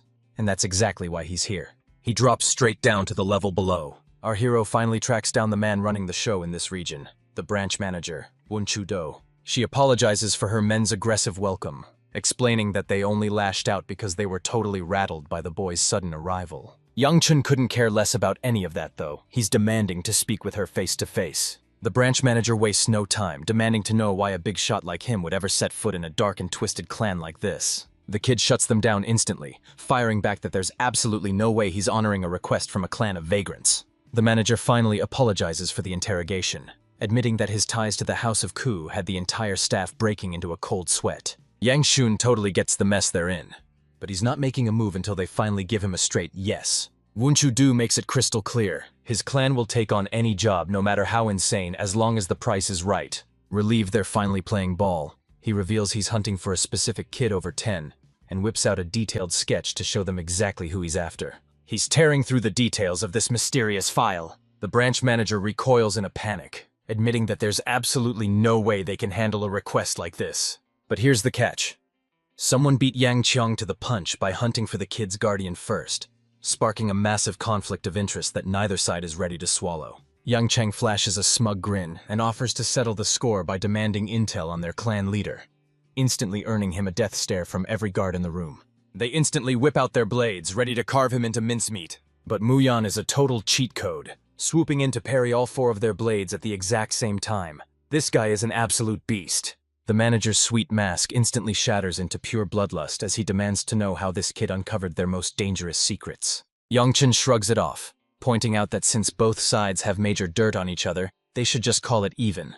But even so, Wunchu isn't just taking his word for it. He demands proof that this intel is actually the real deal. But the young master just laughs it off, warning them that if they dare refuse, he's heading straight to the Vagrant clan to spill every dirty secret about the Hao clan leader. This threat is so massive that there's no way the branch manager can just look the other way. She's got 0 options left and is forced to cave. To that, our boy is getting seriously impatient, wondering just how much longer he has to wait for them to finally pull this off. The Hao clan insists they need at least 3 months to pull this off. But for Yang Jian, that's the perfect window of opportunity. He heads out, making it clear that the real deal only happens once they've met every single one of his demands. But the boy freezes when he catches the manager's look of pure dread, sensing a dark secret hidden within the Yejok mountain range. Wunchu gets tipped off the second he tries to make his exit. He drops a cryptic clue, teasing that it's just a little hint for now. The branch manager is absolutely losing his mind. The thug scoffs, wondering if she's really betting everything on a kid's word. But she's dead certain he's legit since he knows their clan leader has vanished, leaving them no choice but to follow his lead. Even Wunchu is completely clueless about the kid's true scheme, convinced he's running his own hidden agenda while doubting a young master like him could ever dig up such high-level secrets. This puts the head of House Ku right in the crosshairs, and even though he's actually innocent, she's dead certain he's the one pulling the strings. She tears that mask right off, finally letting everyone see her real face. She looks way younger than the mature woman she's actually supposed to be. Wunchu starts piecing it together, realizing the clan head is only in hiding because his own people have 0 respect for him and he's terrified of a total mutiny. And get this, that man is actually her very own father. And that's exactly why she's putting her entire soul into this. Next, we see Yang Qian and his guard as they stride right out of the building. He put on a brave face, but deep down he was terrified things would spiral out of control. Thankfully, his memories from his past life are finally saving his skin. That's when he discovers the Hao clan leader has been rotting away in a cell for 5 long years. And get this, he's the exact reason the clan launched a full-scale war against the Obsidian Night Palace. The Merm Alliance absolutely decimated the Obsidian Night Palace, but their desperate mission to rescue the clan head ended in total tragedy when he didn't make it out alive. This disaster pushed the entire clan to the absolute brink of total annihilation. But here's the kicker. He's actually clueless about the palace's location, and he only scored this mission by bluffing his way through with some basic trivia. It's a massive headache to go this far, but Yang Chun knows that tracking down this kid is absolutely non-negotiable. See, this kid wasn't just anyone. He was destined to become the demonic temple's most vital and trusted inner circle member. He'd eventually be feared as Hayok Jigal, the brilliant mastermind pulling every single string from the shadows. That's exactly why Yang Jian is dead set on taking him out right now, before he ever gets the chance to become a nightmare. He remembers how this guy's insane tactics have pushed a beast like Ciola to the brink way too many times, and if he doesn't end this right now, they're all absolutely cooked. Muyeon snaps out of his own head and demands to know what the kid is actually hunting for. He demands the job be finished by summer, but he's seriously on edge about how much the young master actually knows about the Hao clan. Yang Chun locks it in, confirming he'll have that intel in his hands by the time summer rolls around. But out of nowhere, a new complication hits him, and it's seriously starting to get under his skin. It hits him like a bolt of lightning. This is the exact moment House Yan's secret treasure mine was finally unearthed. We're talking a literal mountain of riches stashed away, enough to flip the entire world upside down. But all that treasure was basically trash compared to the real jackpot, those legendary spirit pills. These pills were a total game changer for anyone's cultivation, and in the first timeline, they pushed a warrior to such insane heights that the heavenly demon himself actually recognized their strength. Now our boy is stuck juggling 2 massive headaches, Jiggle and those mysterious spirit pills. And while he's dying to uncover the truth about the meds, tracking down a solid lead is proving to be an absolute nightmare. So our boy pulls a total galaxy brain move that's basically a certified classic at this point. He's throwing in the towel because this is pure insanity. With all this chaos, there's no way he's ever finding that treasure. We cut back to Siola, who's standing there with her jaw on the floor because this guy starts shamelessly hitting on her, demanding she ditch her post to serve him instead. The second elder wastes zero time hunting down Siola's grandpa. He admits the kid is the only reason he made it this far, but he's absolutely floored to see the Sovereign Sword himself acting as the boy's personal bodyguard. The two share a quick laugh, but the second elder makes sure to remind him that the grind never stops. That's the final straw. He effortlessly obliterates the broom, demanding to know why the hell Elder Ryun even bothered showing up. What's wild is that even the legendary bear grandpa is shaking in his boots, as the Sovereign Sword shuts him down and demands he start picking up the pieces of that broken broom. And while all that's going down, Elder Ryon is busy making his own moves. He demands to know the second elder's true agenda, but he's not even shocked Ryun tagged along. After all, the guy's been on his radar for a while now. Believe it or not, just 3 months ago, this kid couldn't even pull off his family's legendary horse stance. And just like that, he suddenly has the power to take down his once untouchable sister. With his blaze wheel finally perfected, it's clear this kid is a total diamond in the rough with potential that's absolutely off the charts. The Sovereign starts questioning if talent is even the right word, because in his entire life, he's never seen a kid level up this fast in just a few months. This immediately sets off alarm bells, and now he's eyeing the kid with major suspicion. He's convinced the House of Ku's first elder is lurking in the shadows, spooked by how fast the kid is leveling up. Even Ryun is on board with that theory, knowing the old man is definitely up to no good. But as for the boy, he's pulled a total vanishing act, and nobody has a clue where he's hiding. Luckily, he's staying out of the line of fire for now, especially since his watchers are tracking his every single move like hawks. Let's jump back to Sayola's absolute disaster of a situation, where she's currently reeling after someone just dropped a massive love confession on her. This precious girl lets us right into her head as she confesses that a total nightmare absolutely wrecked her sleep last night. In this blurry dream, she's straight up wrecking everyone in sight, and she isn't stopping until she gets exactly what she wants. She was begging her body to stop, but the nightmare followed her home as she ended up devastating the very people she loved most. Suddenly, an old man inside the house speaks up, claiming he actually would have crushed her, and right after that, he lunged forward and drove the blade deep into her gut. He jolted awake, gasping for air as he finally clawed his way out of that haunting nightmare. She choked out a desperate apology, her voice trembling with nothing but pure, crushing guilt. The second she snapped awake, she was absolutely desperate to lay eyes on Yongchun. Honghua, the head servant, pointed her straight toward the training grounds to track him down. She went for it and actually beat Yang Cheon to the punch, but she was shocked to find someone else already staking out the training grounds. He promised Siola a world of happiness if she'd just jump ship, but she was already loving every second of life by Yangchun's side. After that, our boy looked like a ticking time bomb just seconds away from a total meltdown. He wasted no time and got right in that random kid's face to start a showdown. He's left spiraling, wondering who he really is and what secret game he's actually playing. One look at that awkward, blushing face, and even Yang Qian is thinking this dude is a certified creep.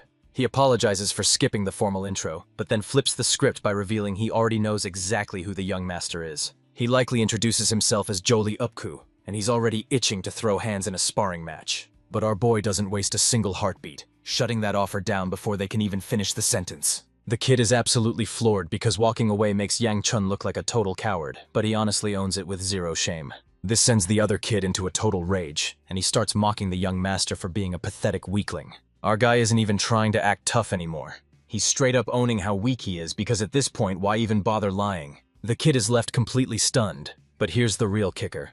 If Yang Chun starts picking random fights right now, he's going to land in way more hot water than he ever was before. But right as he's making his getaway, Grandpa Bear steps in and absolutely wrecks his life all over again. He materializes out of thin air, practically begging Yang Qian to finally throw down. Joliot pays his respects to the second elder, giving our boy a quick refresher on just who this heavy hitter is. In a massive twist, it turns out he's actually the first elder's grandson, and one look at his face proves the resemblance is absolutely uncanny. The second elder is totally down for the duel, but Yang Qian pulls no punches, calling the kid out for his creepy-ass plan to seduce Siola. He starts to suspect Geoliope is actually a puppet for the first elder, and that sudden challenge for a spar? Yeah, that was definitely a setup. Turns out this isn't just a clash of fists, it's a high-stakes political power play. The first elder is a power-hungry snake who's been pulling the strings from the shadows, rigging the game so a weak-ass clown like Yang Chun becomes the boss just so he can control him like a puppet. But now that this talentless kid somehow crushed his genius sister, everything's gone sideways, and Jioliop is being sent in to personally wreck Yangchun. Elder Ryan is practically begging him to show some mercy, but our boy is stone cold and has zero interest in humoring the kid. Yangchun shuts it down, arguing that there's absolutely no point in throwing hands when defeat is already written in stone. Grandpa Bear gives him a massive boost of confidence, swearing he's got the win in the bag, and honestly, this old man is the ultimate MVP for always having Yangchun's back like this. Yangchun's seen enough to know he's completely outclassed, realizing Joliup is a total beast compared to even his sister, so he's got zero interest in fighting a suicide mission. But just as he's making his exit, the first elder's cocky grandson doesn't hesitate, lunging forward to snatch her by the arm. He reminds Seola that she's on a whole different level and way too elite to be wasting her time with a total joke like Yang Chaewon. He tries to recruit her, swearing he'll give her a life of luxury if she finally ditches that pathetic weakling she calls a master. But here's the truly chilling part. The moment Yangchun sees Seola in danger, all his logic and caution vanish as he flashes a terrifying look and accepts the duel on the spot. Instant regret hits him like a truck the second he realizes he's stuck in the arena against an opponent who's way more dangerous than the last guy. But Bear Grandpa's got his back, figuring that even if the kid takes an L, this is the perfect chance for him to finally level up. Yangchun isn't lifting a finger for free. He demands a massive reward before he even considers stepping into the fray. The second elder is more than happy to take the deal, but he warns the kid that as the clan lord's heir, losing this fight would be a total disgrace. But the kid isn't backing down, shouting that he never even wanted to lead the family. And you can bet that confession leaves Rion absolutely floored. They claim he has no choice since he's the only male heir left, but Yangchun is fuming inside. Why does everyone think he's thirsty for power when he literally threw this same future away in his past life? Just to twist the knife, the kid warns the old man that he'll throw the entire match if Rion even thinks about backing out of their deal. Grandpa Bear gives the green light, but there's a massive catch. He's got to walk away from this fight as the winner no matter what. He squares up, locking eyes with the enemy standing right in his path. Jiliop actually gives the kid a moment to shake off the rust and get his blood pumping. He even drops an apology, acting like he's genuinely sorry things had to get this messy. He actually felt bad for Yangchun, because in their match last year, Joliup absolutely demolished him and left him bedridden for an entire month. Even Yang Cheon is losing his mind, wondering how on earth he managed to forget something that massive. Joliot's still talking trash, claiming the kid was a total loser back then, and that his victory over his genius sister was nothing more than a massive fluke. This guy is straight up handing out warnings, acting like he's way too high and mighty to waste his time crushing some low-level scrubs. Joliot absolutely loathes seeing a weakling climb the ranks, so he charges his blade with lethal energy, ready to unleash his full fury on the boy. He turns to Eldorayon and lays it on the line. If he walks away with the victory, he's got a condition of his own that needs to be met. Grandpa Bear is actually totally down with that plan. To the surprise of absolutely nobody, Joliet's big price for this showdown is none other than Seola. He just had to drop the one line that would push our boy over the edge, and now he's absolutely seeing red over the sheer audacity of this guy. The Elder is getting a huge kick out of the chaos and finally gives them the green light to go at it. The fight kicks off, but Joliot is clearly dragging his feet, looking like he's having some major second thoughts. He just stands there frozen, unable to look away as a savage red aura explodes from the kid's body. He tries to play it off as tradition, that the stronger fighter lets the other guy strike first. But Yang Chuan calls total BS, wondering if Joliop is actually just shaking in his boots. But here's the kicker. Joliop is an absolute beast when it comes to mastering his raw power and internal energy. He's completely frozen by the young master's insane aura, and even though the guy is wide open, he's too petrified to actually take the shot. They're convinced Yang Chen is burning through every last drop of his power just to pull off one massive bluff. Joliop lets out a cocky laugh, convinced he's finally won because he thinks Yang Chuan is a total moron for burning through his internal energy so recklessly. Our boy is officially done playing the waiting game and strikes first, blitzing Joliop so fast he's on him before the guy can even finish his sentence. He lets loose a thunderous kick so fast it nearly takes his opponent's head off. But Joliot isn't sweating it at all, convinced that his insane speed advantage is still way too much for them to handle. But he's caught completely off guard when Yang Chun's next strike hammers home, blasting him straight into the stratosphere. He shuts the whole thing down with a bone-shattering kick straight to the damn face. He slams Joliop down, forcing him to his knees in total defeat. The kid hacks up a violent spray of blood as he struggles to stay on his feet. Yang Chun drags out the humiliation by stalling his final strike, making it crystal clear that this victory wasn't just some lucky sneak attack. Joliot's ego gets absolutely wrecked as he finally admits he was dead wrong to look down on the young master's insane potential. But he's far from finished, and he's just waiting for the perfect opening to deliver some serious payback. This brawl is far from over, and things are looking grim for Yang Chun as he realizes he's stuck fighting yet another monster way out of his league. He's precision channeling his energy into his limbs right at the moment of impact, triggering explosive bursts of power while keeping his body from hitting a total meltdown. But here's the reality. Yang Chun is on a ticking clock, and he's got exactly 7 minutes to wrap this fight up or he's done for. Jilyup is busy unleashing the insane scarlet sword of the 9 dragons, and Yang Chun is glued to that blade, tracking every lethal flicker. The split second that blade clears the scabbard, Yang Chun is wound tighter than a spring, barely hanging on by a single thread. He's got a split second to dive clear before that massive sweeping strike connects. This speed demon isn't letting up for a second, immediately diving back in to finish the job. He unleashes a flurry of laser-focused strikes to catch Yang Chun off guard, proving that Jilyup has spent an insane amount of time perfecting his deadly craft. The way this move flows so naturally might just be his secret weapon. But there's a massive catch. If that blade's rhythm gets broken, the whole thing falls apart. Yang Chun ignites his internal energy, anchoring himself to the spot so he doesn't budge an absolute inch. And right as Jilyup is about to drop the final lethal strike to end him for good, the kid erupts like a human bomb. But right as he's about to follow through, he snuffed out every bit of heat in his body at once, totally throwing Jilyup off and giving our boy the perfect opening to end the fight right then and there. Yang Kaon buries a fist so deep into Jilyup's gut that you can practically feel the impact through your own screen. That explosive punch blasts Jilyup straight into the wall, carving out a massive crater and ending the fight right then and there. But Yang Qian isn't done yet, and he drops a total bombshell. He couldn't care less about the family head title or any of the trash they've been talking behind his back. But if there's one thing he absolutely despises, it's when lowlifes like Jilyup try to strong-arm people out of their belongings. That's the one thing that truly makes his blood boil. He unleashes a soul-crushing pressure, consumed by the burning rage that he'll never forgive Jilyup for daring to lay a finger on Siola. He's so livid that he's ready to snap the guy's arm like a twig if he steps out of line again. Honestly, this man is a total savage. And right when he's a split second away from snapping Jilyup's arm like a dry toothpick, Elder Ryan cuts him off, desperately pleading with him not to take another step. Once the smoke clears, the kid gets absolutely grilled for going full demon mode, but Yang Chun argues that in a real fight, someone's bound to bleed. Since Jilyup managed to limp back home on his own, he's clearly fine. But Rion is still sweating bullets because he knows the First Elder is about to go absolutely nuclear over this mess. Yang Chang finally snaps and admits he doesn't give a single damn about leading the clan, making all their petty political schemes totally worthless to him. He even offers Siola the role of house head, and she's ready to take charge, just as long as he keeps the snacks coming. Elder Ryan is dead serious about how massive this situation is, while Young Chon just shrugs it off, casually admitting that Siola is way out of his league. He stops cold as it hits him.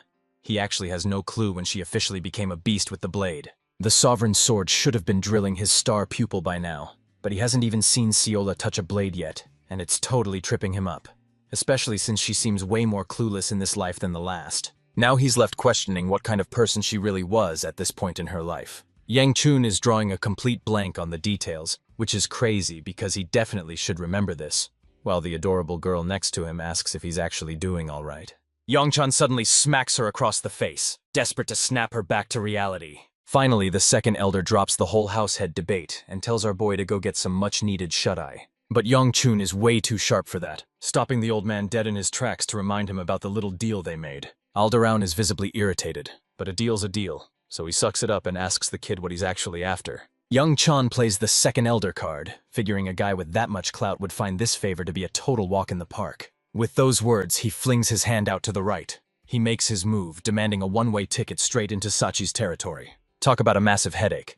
Especially once our boy realizes he can basically waltz into Sachion whenever he feels like it. This news hits the young master like a freight train, leaving him absolutely floored. They hit the old man with a reality check.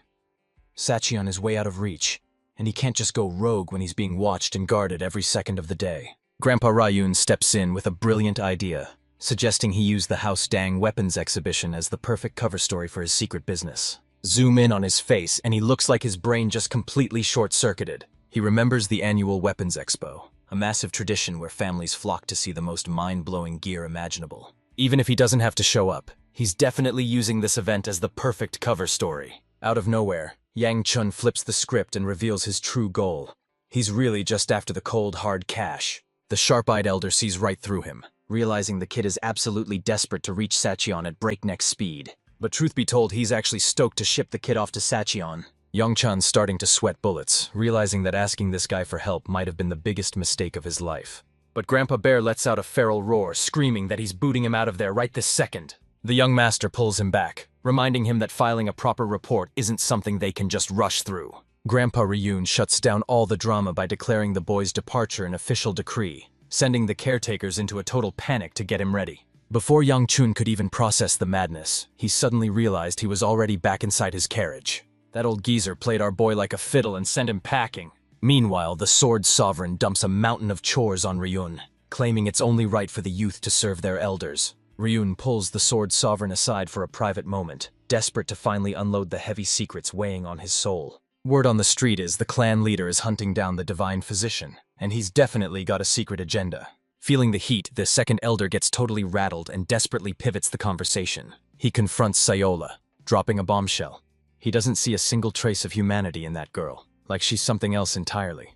But that simple question pushes the Sovereign Sword over the edge, and he snaps at Ryun to shut his mouth while unleashing a whole arsenal of divine blades. Ryun doubles down on his claim that Sayola isn't even human, flashing back to their first meeting at the council where he instantly realized her body was nothing but a hollow shell. Elder Ryun shuts that idea down instantly, warning them that even a divine doctor's medicine is a total waste of time since Sayola isn't actually sick. But while he's still yapping, the Sovereign Sword erupts, raining down a storm of golden blades with a bone-crushing pressure as he screams that Sayola is nothing but a human.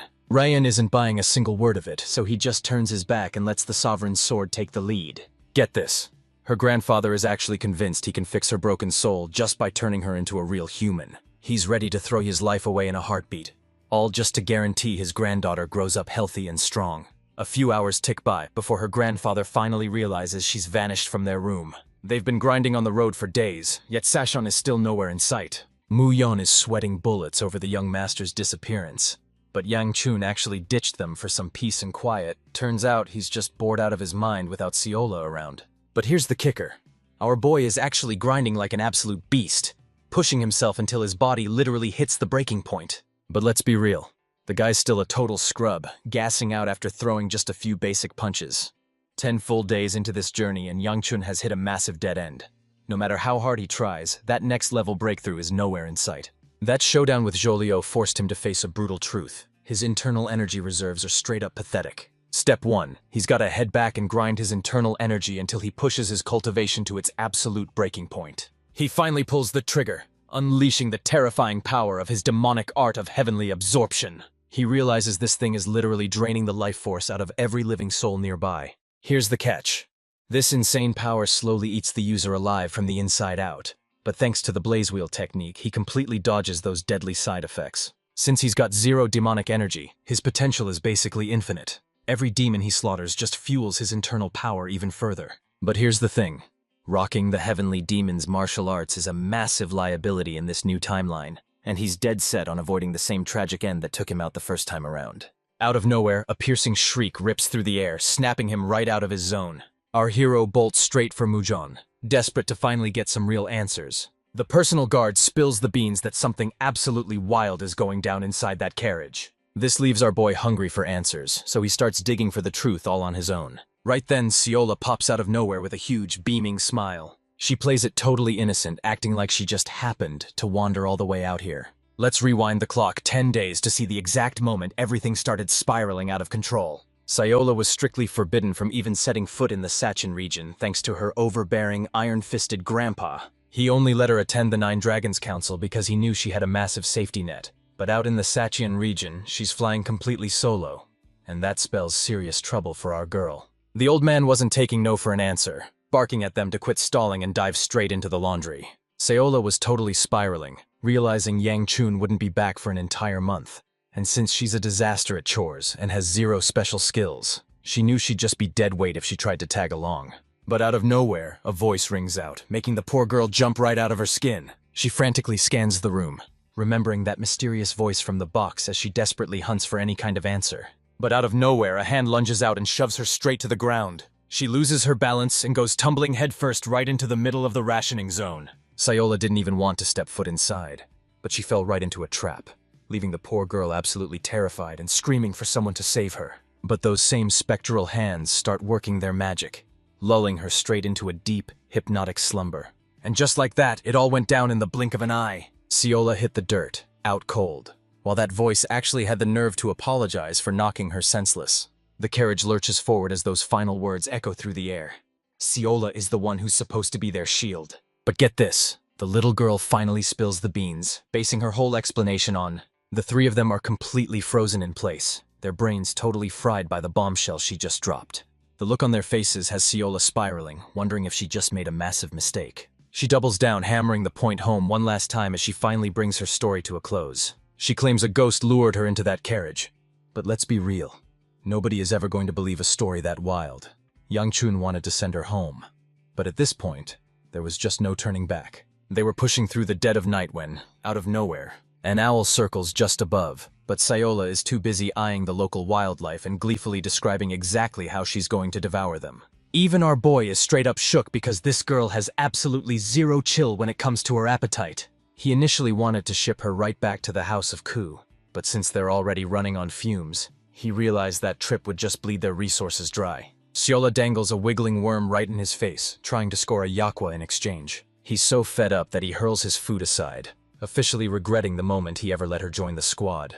Their chill vibes are instantly shattered the second Young Chun senses a massive presence closing in. He shouts a warning to Mu Yeon, who immediately dives in to halt the rest of the guards in their tracks. But just as he thinks he can finally breathe easy, the peace is shattered in an instant. Suddenly, he picks up the dark energy of 4 demons lurking way off in the distance. But his heart nearly stopped when he realized he could only sense 3 of them left. And before he could even process the chaos, he was the last man standing. This last one goes for a desperate lunge, charging straight at the carriage. Just as our boy is about to land the final blow and put this beast in the dirt. Suddenly, this silver-haired girl in the purple robes just lets her hidden power explode. She lets her steel fly, cleaving that demonic beast clean in 2. She snaps her blade back into its scabbard before the dust even settles. She apologizes for being so reckless with her prey and letting it get dangerously close to the carriage, leaving even young Chaeyeon completely clueless about who this girl actually is. That is, until she turns around and locks her gaze right on him. He's about to hit this guy with a shock that'll leave him absolutely floored. He's suddenly haunted by the nightmare of this exact woman shredding an entire squad of warriors like they were nothing.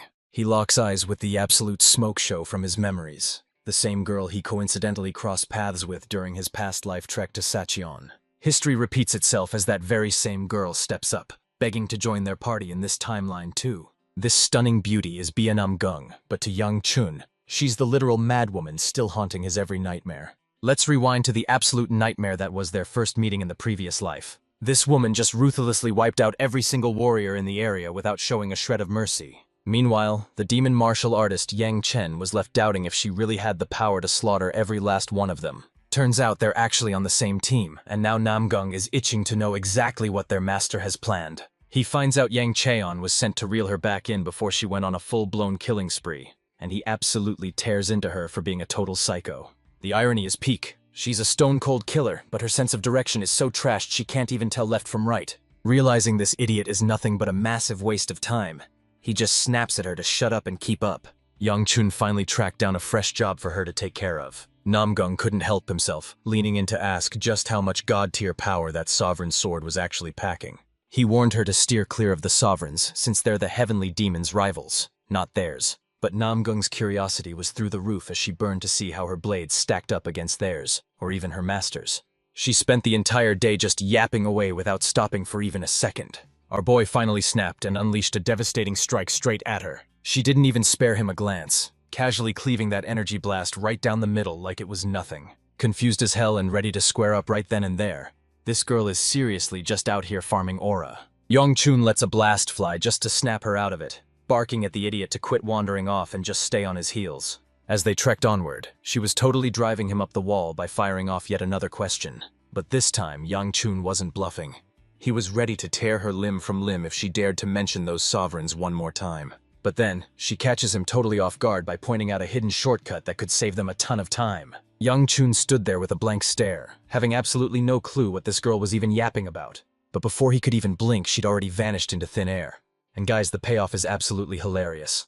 Our boy hit his destination that same day, while this absolute menace didn't roll in until 4 days later. Seriously, she is a complete disaster at following simple directions. Back in the present, Namgung realizes they're bound for Sacheon and practically begs to tag along for the ride. But with their toxic history, Yang Chun shuts her down cold. There's no way he's letting her back in. He's not about to survive that chaotic nightmare of a routine all over again. And besides, she's basically a walking disaster magnet who'd bring nothing but pure trouble.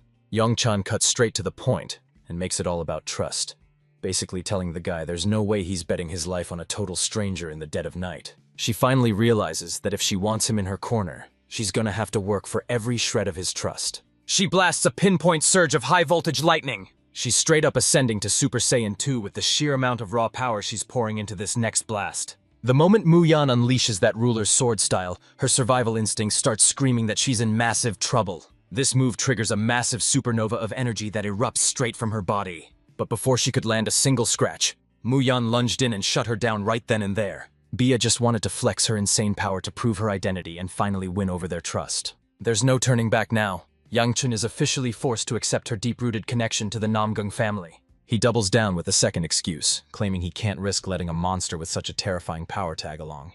And honestly, but get this, B actually tails their carriage the entire way, right to the spot where they were supposed to stop and rest. Yang Chun's trailing them from a safe distance, but she honestly has no clue why she's even sticking to their tail. He even had the audacity to lie straight to her face, swearing that Sacheon wasn't their destination at all. He's dodging a face-off for now, choosing to just play it cool and act like she's invisible. But it's way too late for that, because Siola's already out there giving the girl a masterclass on how to skin a frog. Our boy finally loses his cool and drags her right out of there. He's losing his mind over what she's pulling, especially since he gave her a direct order to stop loitering around. Fia shoots him a cold, hollow glare, her eyes practically screaming.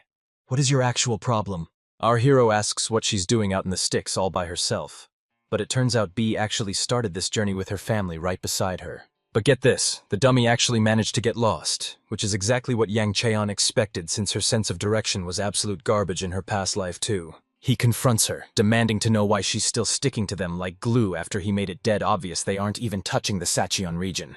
Bia's jaw hits the floor, and she immediately grills them again about where they're actually supposed to be going. Siola shoots a clueless look at Yang Chun, but he just hits her with a disappointed headshake. This little brat is still completely clueless, blurting out the truth in a total panic and making Yang Chun seriously regret not kicking her to the curb sooner. Look, he's completely over B at this point, basically telling her she can do whatever she wants as long as she stays far, far away from him. She introduces herself to him all over again, just in case he somehow forgot who she was. Her heart feels like lead as she asks the boy to introduce himself too.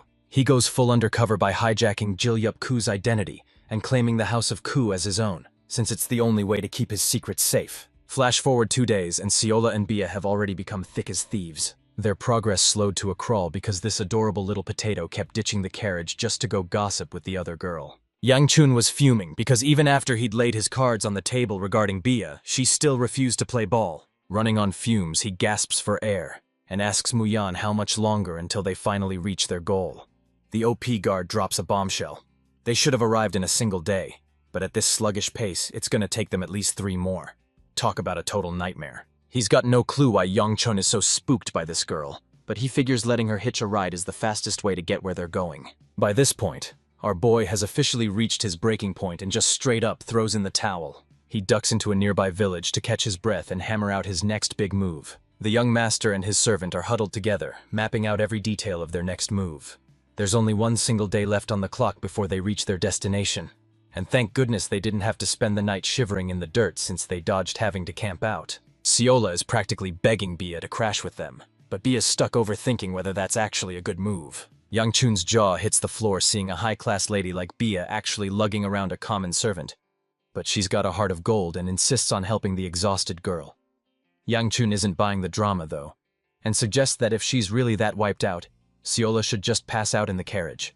So the moment they roll into the village, he tells her to quit hitching a ride and get off Bia's back. Bia tries to get some answers, but she's instantly cut off when that adorable little potato pops into the frame. A whole squad of guys decked out in the same gear as Bia starts closing in fast. Leading the charge is actually Bia's brother, and he's been absolutely losing his mind wondering where she disappeared to. They turned the whole world upside down searching for her, but she still vanished without a trace. He's kicking himself for not restraining her sooner to stop this total disaster from ever happening. Her brother's finally starting to chill out after absolutely spiraling over his sister's condition. But his jaw hits the floor when he sees the squad backing her up.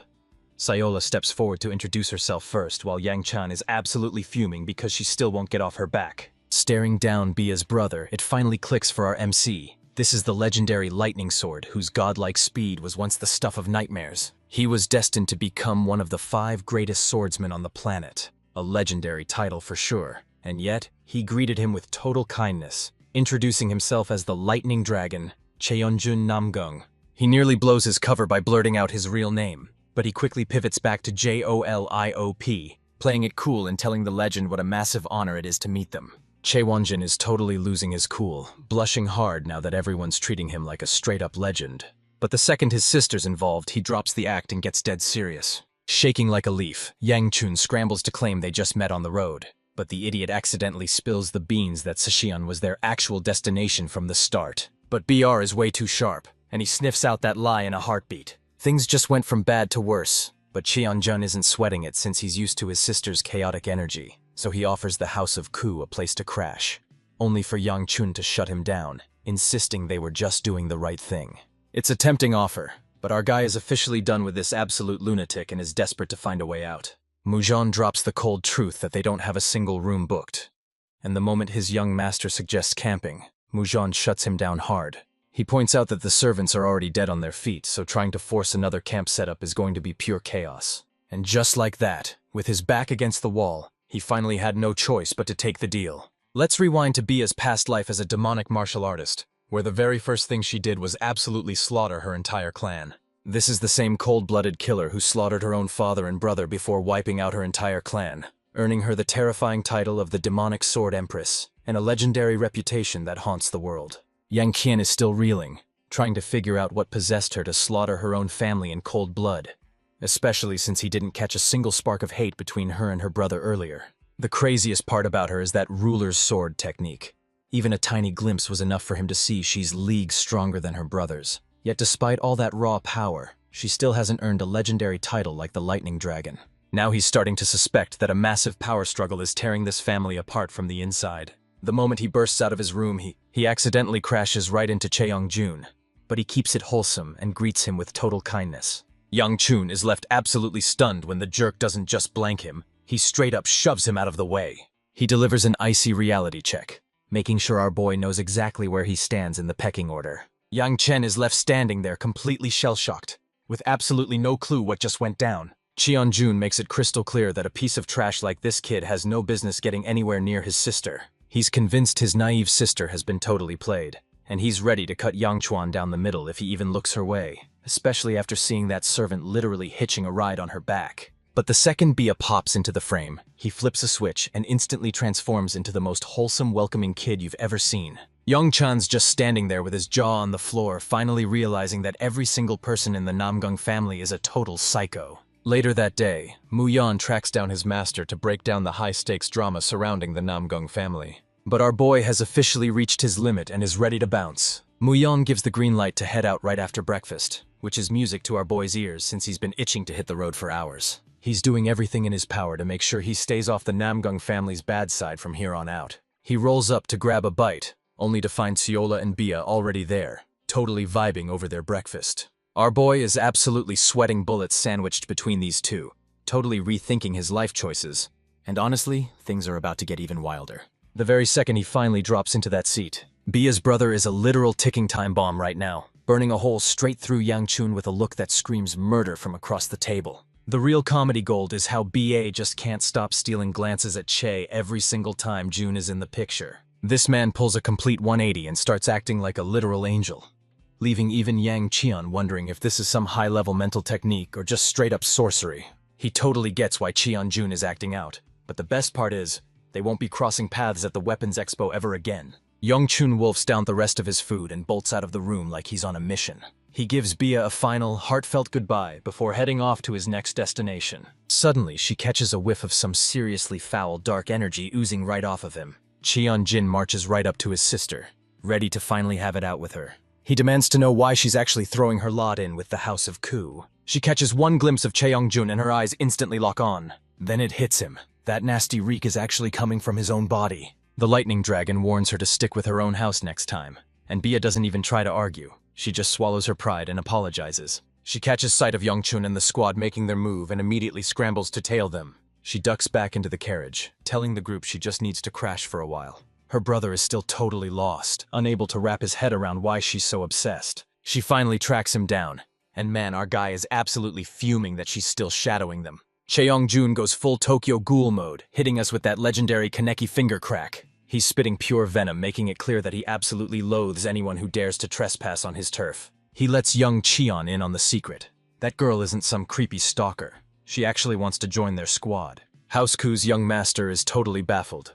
Why is she so desperate to tag along with them when her own brother and the powerhouse Namgung clan are already geared up to leave? Seola flashes a smug grin and claims she's the mastermind behind it all. And man, is she making everyone's blood boil. Young Chun's finally reached his breaking point with these annoying girls, and wants them booted off the carriage right now, but the guard steps in and tells him to chill because they're almost there. After everything they've been through, the crew has finally stepped foot into the breathtaking Sacheon region. Let's dive into the legendary House Dang of Sacheon. For hundreds of years, this clan walked the path of honor and made the Sacheon region their ultimate sanctuary. While the Namgung family were absolute legends with the blade, the Ping family just crushed everyone with their sheer, overwhelming power. Then you've got the Dang family, the undisputed kings of lethal poisons and legendary metalwork. This massive weapons expo they're hosting is basically just a giant flex of their god-tier reputation. Meanwhile, Yang Cheon is racking his brain, realizing he's only got a measly 3 days left to hunt down that secret room. He knows it's lurking somewhere in the Sacheon region, but let's be real, he's nowhere near strong enough to go hunting for it yet. But here's the real kicker. If he strikes out, he's gonna have to crawl to the Vagrant clan for help, and he's still gonna have to scour every single inch of the city just to get any results. Seola catches him completely off guard, popping up out of nowhere while she marvels at the insane view from way up there. And let's not forget the legendary Wind, who's right there flashing him a smile so sweet it's practically heart-melting. She pulls him over to watch the fireflies putting on a stunning show under the moonlight. But Yang Chun? Yeah, he's looking at this guy like he's straight-up fodder. Seola practically drags him away, forcing the guy to help her scout out a lake nearby. Fast forward a bit, and they're standing right under a graveyard of stars beneath the glowing moon. This lake is straight-up gargantuan, and she caught a serious beatdown for recklessly dragging him all the way out here. Even the young master's jaw drops when he sees the insane scale of House Dang. They literally have an entire forest all to themselves. Seola starts calling his name and teasing him with a bouquet, playing a goofy game of peekaboo because she's doing everything in her power to snap him out of his funk. Yang Cheon realizes she's totally powerless, but this persistent servant won't back down, begging him to finally spill his guts and let it all out. Betting it all on this one chance, he poses a what-if scenario about finding treasure in the city, just to see how Seola would hunt it down. The adorable Seola just hits him with a stone-cold glare, refusing to lift a finger because she thinks whoever hid this treasure is a total jerk. But their little heart-to-heart is cut short when someone suddenly appears, demanding to know what the heck they're doing in a forbidden zone. Yang Cheon finally gets it. There's no denying the truth when you're standing right in the heart of Dung territory. Believe it or not, the woman standing right in front of him is the one who single-handedly held back thousands of demonic martial artists from burning the entire Sacheon region to the ground. Believe it or not, this total girl boss pulled all that off solo. The lethal poisonous queen, Soil Dang, who just happens to be the same woman he personally executed in his past life. Let's rewind and see exactly how things spiraled out of control. Right when he was staring straight into the jaws of total defeat. Soil was officially running on empty, and his bag of tricks was bone dry. The demonic martial artist just closed the distance, mockingly asking the Poison Queen if she was finally ready to call it quits. Her vision was a thing of the past, a brutal price she paid for every battle she'd ever fought. She didn't even have a split second to wonder if his face was actually one she recognized. Wang Chuan realized her own family had completely ditched her, leaving her as the lone warrior of House Dang to hold the line in Satya. But in the end, all that sacrifice didn't change a single thing. He's left wondering why she'd push herself to such insane extremes, and her response is a total bombshell. The poisonous queen narrowed her eyes, demanding to know why he even bothered showing up then. That question pushed him over the edge, and he lunged forward to grab her by the throat. He looks her dead in the eye and makes his intentions crystal clear. He's finally here to end her life for good. Fighting back a seriously wild comment, the poisonous queen swallows her pride and offers a quick apology to the demonic martial artist. This just sent Yongchan's brain into a total tailspin, leaving him absolutely floored and reeling. Right then and there, Soil was dead certain she'd finally lost her mind. The second she lost her eyes, her vision transcended human limits, leaving her wishing she'd embraced the madness a long time ago. Yang Chun snapped at her to zip it and finally end the non-stop yapping session. With her very last breath, the poisonous queen doesn't even mention herself. Instead, she leaves behind a final, desperate wish meant only for Yang Qian. She didn't even get to finish her sentence before Bro suddenly snaps her neck, silencing her for good. He finished her off right then and there, turning his back and walking away without a single shred of remorse. He stared down at his own hand, his face a total wreck of sadness and inner turmoil. Soil was right back in his grill, yapping away like he'd never shut up. But looking at her today, she's ditched the innocent act for a much deadlier title, the Poisonous Phoenix. Soil is breathing down their necks, but Bia suddenly swoops in to set the record straight. The House of Dung's rep is absolutely floored by the news, and his entire vibe pulls a total 180 in an instant. He greets Yang Chun with a massive grin, and plays the polite host to the guest, still deep undercover as Jolyup-ku. Soil is still fuming, wondering why this guy is snooping around the lake when the Dang family usually lets anyone wander through without a second thought. Yang Chun points out that Bia is an outsider too, sending her into a total rage because she knows he's right. And now, they're both officially getting the boot. Our boy finally gets the message and locks in, focusing every ounce of his energy on making it happen. He and Ciola finally take off, vanishing into the distance. Soy was getting seriously ticked off, shooting him death stares because he refused to admit that even showing up here was a massive blunder. Here's the kicker. She straight up admits our boy is a total snack, but don't think for a second she's pulling her punches, and now she's absolutely dying inside because she realized she said that out loud. She literally springs up, desperate to clarify that she's a total powerhouse. This silver-haired girl is still completely lost in the sauce, looking just as clueless as ever. See, her only memory of this guy is him being a total jerk who did nothing but grumble and complain. Soil makes her exit still preaching that kindness beats looks, and it's honestly gold how she just refuses to let this one go. With the exhibition just 24 hours away, Yang Chan storms out of his room, determined to squeeze in some desperate last-minute training. He swings the door open, only to be hit with a massive shock. Baya and Cheongjun are standing right there. As it turns out, the Dang family actually invited them over for a massive feast, and that's exactly why they've shown up. Bia wasn't about to leave Yongchun behind, so she dragged him right into the middle of this. But our guy pulls the shy soul act, which is really just his smooth way of shutting them down politely. On the inside, he's desperately praying to every god in existence that these absolute clowns just buzz off and leave him in peace. But Cheonjun isn't backing down, digging his heels in and refusing to take no for an answer. He's absolutely fuming now, reaching out and snatching Yangchun's arm in a vice-like grip. The young master is reaching his boiling point, getting hauled away against his will for absolutely no reason at all. Now absolutely livid, Yangchun lets a terrifying sliver of his power bleed out. It's reached a total breaking point, and now Shay has absolutely no choice but to pull away from June. But unfortunately for him, that's where his little tough guy routine officially hits a brick wall. Yang Chan takes the bait, realizing he's finally cornered, but he's got one final score to settle for Che Young-jun. He hauls him away for a friendly little chat that's about to get real intense. He checks the guy on the spot, mocking his pathetic glare and telling him to fix his face before he keeps acting like a total loser in front of his sister. That terrifying threat has Cheyenne Jinoff absolutely fuming, but he's forced to swallow his rage and play it cool just for his sister's sake. Yangchun hits the breakfast hall only to find himself staring down a literal gauntlet of mouth-numbing, fire-breathing dishes. Our guy is having a total meltdown trying to pick a meal when every single dish here is practically swimming in spice. The House of Dang isn't taking no for an answer.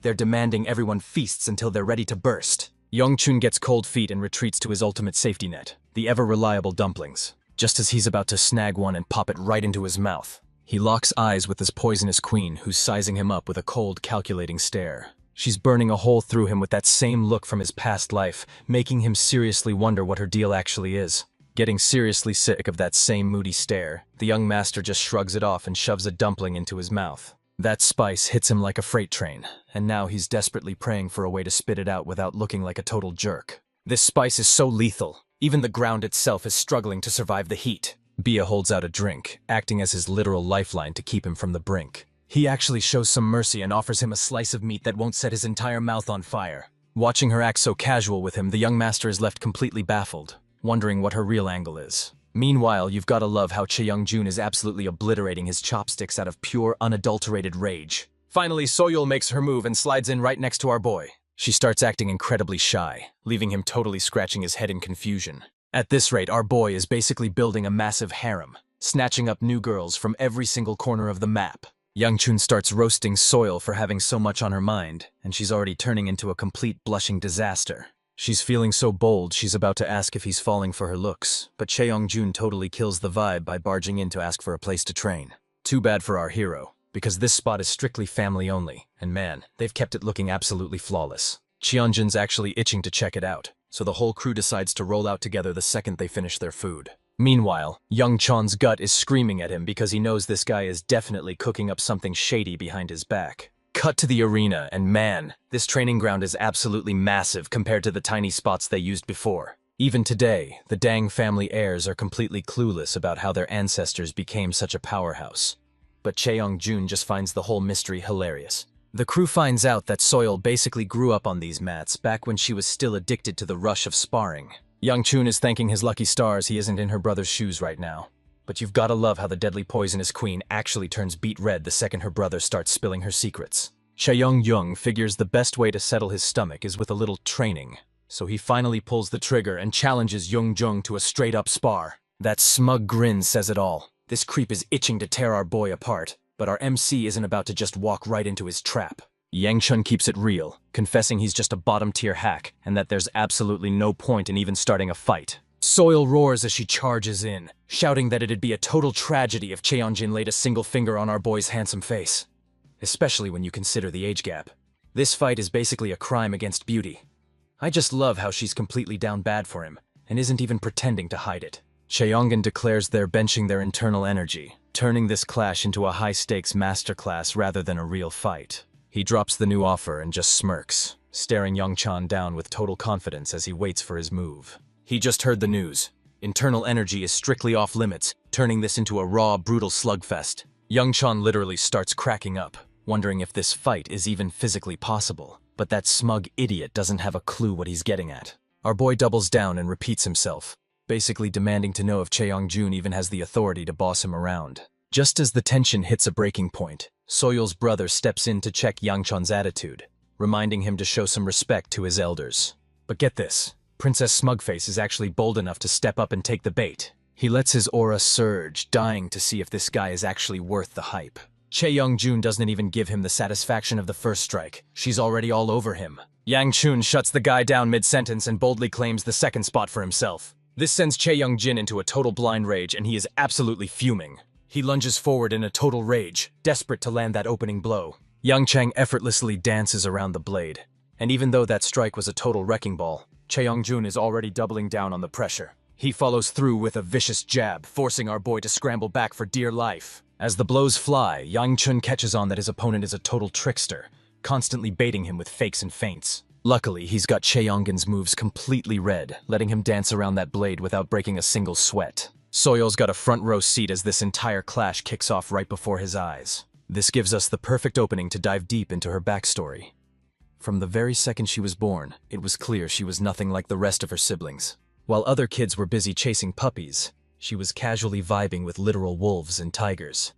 This girl was absolutely fearless, even when standing right between predators that were born to be enemies. These monsters were the undisputed kings of the food chain, and she found their deadly power way more beautiful than the weaklings they hunted. And that's exactly why Soil couldn't catch feelings for anyone. She was way more obsessed with legendary monsters than any boring human. She was scouting the exhibition for a real powerhouse, and while Cheongjun definitely had the strength, she couldn't help but laugh at how feminine he looked. Man, she is straight up demolishing these pretty boys. She couldn't help but sigh, wishing every other guy out there had even a fraction of the honor found in the Wolfdung Rong. But in the end, she finally crossed paths with someone who absolutely blew her mind. The second he stepped in front of her, he lunged forward and locked her in a brutal chokehold. Soil's heart is hammering against her ribs, and she hasn't got the slightest clue why. She tried to brush it off as a total fluke, convinced that by tomorrow he'd be nothing more than just another face in the crowd. But by the time breakfast rolled around the next morning, he was already beaming with that same signature energy, as if nothing had even happened. Those eyes of his?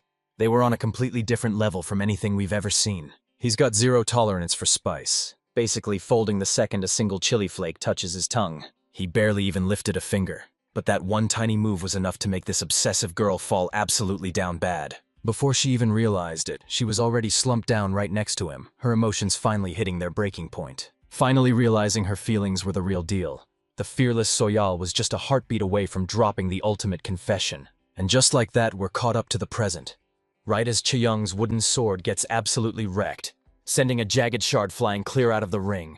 But back in the heat of the scrap, our man is straight up gasping for air. This dude is getting absolutely dismantled because he just can't find a single opening against our boy. They're absolutely relishing every single second of Cheongjun's brutal downfall. Soyeol is absolutely losing his cool once again, and the girl just straight up collapses to her knees right in front of him. Back to the brawl, where this arrogant clown is finally getting a brutal reality check that he's nowhere near as special as he thought. He's throwing absolute haymakers, but his opponent is still just playing with his food. With his opponent pinned and powerless, Yang Chong drops a cold-blooded lesson. Geniuses overthink every single move, and that's the exact opening he needs to tear them down. Talk about a fatal flaw. Yang Cheon is dead certain that in a real fight to the death, he would have put this guy in the ground at least 3 times already. His fist craters the earth, sending B's brother scrambling back in absolute terror. He trashes the guy, calling him a total coward for jumping an opponent who's completely unarmed. But our boy has zero chill, and a mouth that just won't quit. He dares this clown to grab another weapon and keep the beatdown going. Since this is training, he sarcastically reminds the senior that he's still got plenty of lessons left to give. Cheonjin is absolutely livid, his blood boiling as he picks his next target. Another blade flashes out as Yang Chun just keeps running his mouth, looking down on him like he's already won. But out of nowhere, Bitchface tosses the rules out the window and floods his blade with every drop of his internal energy. He throws a desperate charge straight at Yang Chun, but the crazy part? He still whiffs it completely. Yang Chun is out for blood and swings back to deliver double the payback. But before his fist can even connect, something stops him cold. Cheonjin whips out a slashing cage technique, sealing his opponent inside a death trap of blades. But none of that matters, because our boy proves he's built different by shattering those slashes and busting loose. He's finally proving he's an absolute beast, showing the world that he's a way more dangerous threat than even Cheongjun. With nothing left to hold him back, Yang Chun decides it's finally time to stop playing nice and let his true, devastating power run wild. He's finally pulling out the big guns, unleashing that legendary, universe-shattering generational nutcracker move to absolutely erase everything in his path. He takes a shot to the family jewels so brutal that I can literally feel the phantom pain through the screen. Man, just look at Chae-young's face. She didn't just glare, she straight up snatched his entire soul. The peak of the comedy is definitely how the author shows the exact moment his eggs get absolutely pulverized by that blow. Yang Shun towers over his fallen foe, looking down as the undisputed victor. He's shaking like a wounded animal on its absolute last legs. He shoots one last smug look, cackling at the guy's suffering while wondering if he just wiped out Cheongjin's entire legacy right then and there. Cheonjun is face down in the dirt, howling like a pathetic mutt while he hurls every curse word in the book at our boy. Yang Chun starts roasting him, mocking the guy for clearly keeping his family jewels safe since he's still got the breath to talk back. Cheongjin spits that he's nothing but a coward and vows to put him on blast to every martial house in the land, forcing them all to hunt young Cheon down. Out of nowhere, the young master of House Ku flashes a wicked grin and asks him straight up, exactly how many bodies has he dropped? Cheonjin tries to play dumb, but our boy knows the bloody truth. This monster has already stacked a dozen bodies in this very spot. Yang Chun goes out of his way to lock his arm in a brutal position, forcing him to tremble in pure agony. Right then, Soil's brother crashes the scene, desperately pleading for everyone to end the madness. Yang Chun is 100% right to put them on blast, because everyone saw that fraud use internal energy with straight-up murderous intent. And they can't even play the "he's just a kid" card when he's actually older than our boy. Soil's brother lays it out straight. Cheonjun is a Namgung, and pushing any further is just asking for a world of pain to land right on Yongchun's doorstep. He admits he's been holding back his real strength this entire time, but he's dying to know how Haostang would react if the tables were turned. But right as those gears are turning in his head, our guy shows zero mercy, absolutely pulverizing that jerk's arm into splinters, leaving Che and Jun behind, absolutely shattered and writhing in a world of pure agony. But he only lets up once he's finished snapping the guy's arm like a twig. That's when it finally clicks for Yang Chun. He's pushed his luck way past the breaking point. Let's be real. The second elder is gonna absolutely lose it when he finds out the lightning dragon was just turned into a total, pathetic wreck. But then it hits him. Elder Rayun might actually give him a massive pat on the back for pulling this off, so maybe he's not in hot water after all. The best part? He's got witnesses watching from every angle, leaving Cheongjun dead to rights with absolutely no way to lie his way out. But right as he's about to make his exit, B snatches his sleeve, bringing him to a dead halt. Finally, she's dying to uncover the truth behind his identity. His real name. Yang Cheon pulls back and reminds her exactly who he is. He's Jeolia Paku, obviously. But Bia isn't falling for it. She sees right through his bold-faced lie. He's got zero interest in giving her his name, straight up asking if she's just looking for something to report back to the higher-ups. He couldn't shake one nagging thought. He'd just absolutely demolished her brother, yet Baya didn't show a single shred of emotion. She leans in close enough to feel his breath and demands his real name.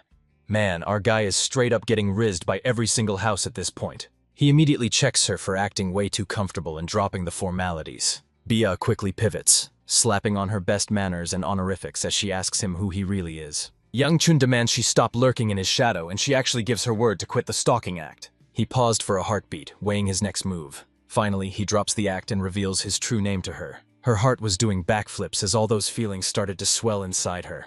Honestly, this guy has officially reached Mr. Steal Your Girl status, and nobody is safe at this point. Young Chun eventually realizes the exhibition is a no-go, but he's totally fine with it since it gives him the perfect opening to hunt down that secret treasure room. But for now, he's got to crash and recover, because that brutal slugfest left him completely spent. Plus, he's absolutely sweating bullets, picturing the exact moment Muyun loses his mind after hearing the news. Next, we find Seola standing all on her own, just soaking in the massive view. Mujin storms through the building in a blind rage, hunting for the young master. He presses her to see if she's spotted him, but she swears he's vanished into thin air. But this guy is suspicious as hell, and he starts scoping out every single corner of the room like a hawk. Muyen points out that Young Chun is still nowhere to be found after heading off to grab breakfast with the House of Dung. He's absolutely spiraling right now.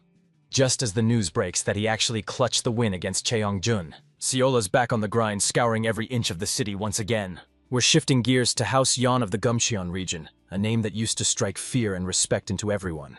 Back in the day, they were the undisputed heavyweights of the world, sitting on more wealth and power than anyone else. They weren't just corporate overlords. They were a literal factory for elite martial arts monsters. But that legendary era ended in a total bloodbath when the entire family was wiped out, and to this day nobody has a clue who pulled the strings. Ancient family records finally leaked the secret. Their legendary treasure was buried right beneath a white maple tree.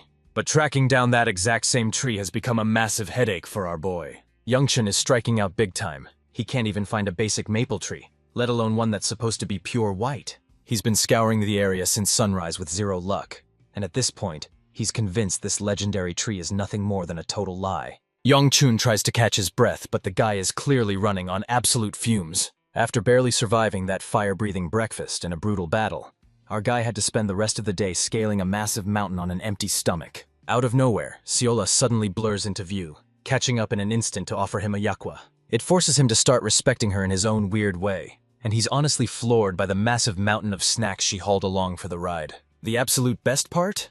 Yang Chun is so oblivious that it takes a solid minute for her to realize she's a total intruder. They sit down for a meal, but the vibes get heavy fast as they start mapping out their next big move. As soon as Yongchun hears there's a manhunt for him, she jumps right into the chase. But the real mystery is how she knew he'd head for the mountains and managed to track him down so easily. She beams with pride, claiming it was nothing but a lucky hunch, and thank God she brought food, because that's the only thing keeping Yongchun alive right now. Panic starts to set in because that white tree is nowhere to be found, and even though she packed him 3 days of food, it's still a total gamble if he'll ever track it down. He's ready to throw in the towel, ranting that the white tree was nothing but a total lie, only for Seola to casually drop the bombshell that she's actually seen it. And it was stunning. The truth hits Youngchun like a freight train as he's practically climbing over her, frantically begging to know exactly where she spotted it. But here's the real kicker. She was actually right there, witnessing the whole thing alongside him. And honestly, this revelation absolutely sends his brain into a total meltdown. They drag Youngchun right back to the exact spot where she swears she saw that mysterious white tree. But to him, it's a total dud. Just a withered, lifeless tree with absolutely nothing special going for it. Seola is dead set on this being a white maple tree, and our guy is so fed up he's ready to drag her to an eye doctor. But the adorable little potato claps back, insisting he's the one going blind because she sees it clear as day. Youngchun doesn't even bother arguing, totally kicking himself for being naive enough to actually trust her. Hearing that, our potato girl is absolutely crushed when she realizes her name didn't even make the cut. But here's where things get wild. A mysterious voice starts barking orders inside her mind, confirming that the legendary tree isn't just a myth. Yang Chun is back at ground zero with absolutely nothing to show for his trouble, and with a literal mountain still left to search, our boy is officially in over his head. He's honestly ready to cave and beg the second elder for some real training just to stop rotting in this place. But right as he's doubting if the old geezer even knows his stuff, everything goes sideways. The young master catches a strange noise from afar and suddenly spots Seola right in the middle of her secret business. She stumbles right into a jagged rift pulsing with raw, crackling energy. Even from a distance, our boy can feel the danger radiating from whatever she's messing with, and he screams for her to back off before it's too late. But something deep inside her soul takes control as she reaches out to touch that jagged crack of lightning. Yang Cheng lunges forward, desperate to cut her off and put an end to this. But she's a second too late, and she's already getting sucked right into that glowing blue spatial rift. The moment they connect, the massive shockwave sends Yang Cheon reeling backward. But as his eyes snap open, he's completely floored. That once lifeless tree is now radiating a blinding, otherworldly white glow that's absolutely breathtaking. Seola wheels around to face him, her expression proving that she was right from the very beginning. She beams at him with the most precious smile, looking absolutely thrilled with herself for what she just pulled off. Even with a whole past life's worth of knowledge, Yongchun is absolutely floored by the insanity unfolding right in front of him. A dead tree coming back to life is wild enough, but his girl just literally sent a ripple through the fabric of space. He suspects she might be messing with some high-level cloaking barrier, but that still leaves the biggest mystery of all. How the heck did Seola figure that out? He's totally losing it, demanding to know how she just sprouted a massive tree out of thin air. But this absolute airhead doesn't have a single clue what's going on. Get this! Seola doesn't have a single memory of ever messing with that dimensional crack. Her attitude is driving our boy absolutely insane because he's convinced she's being a total pain for literally no reason.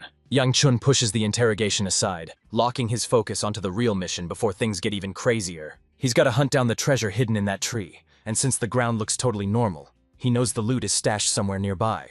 Suddenly, a crater pulsing with an eerie purple glow catches his eye, and as he peers into the dark abyss, he's stunned to find a massive energy sphere, the hidden gate to the secret room. But our boy is totally getting cold feet right when it matters most. This girl's guts are on a whole other level, diving headfirst into the abyss without a single worry, like she's just taking a casual afternoon stroll. Seola shouts for her master to follow her lead just before she completely melts into the gateway. Yang Chun's at his breaking point, but he pushes the doubt aside, trusts the grind, and takes the ultimate leap of faith. It's honestly hilarious to think that if they were even slightly off, they'd both be dead meat the second they hit the ground. Just like that, this blinding white tree erupts out of nowhere, stopping a random passerby dead in their tracks. This mysterious guy is actually blown away that a bunch of kids just managed to waltz right through the barrier. Meanwhile, Yang Jian finally scrambles back to his feet, thanking the gods that a fall like that didn't end his journey right then and there. But Seola, she's looking completely baffled, like her brain just short-circuited.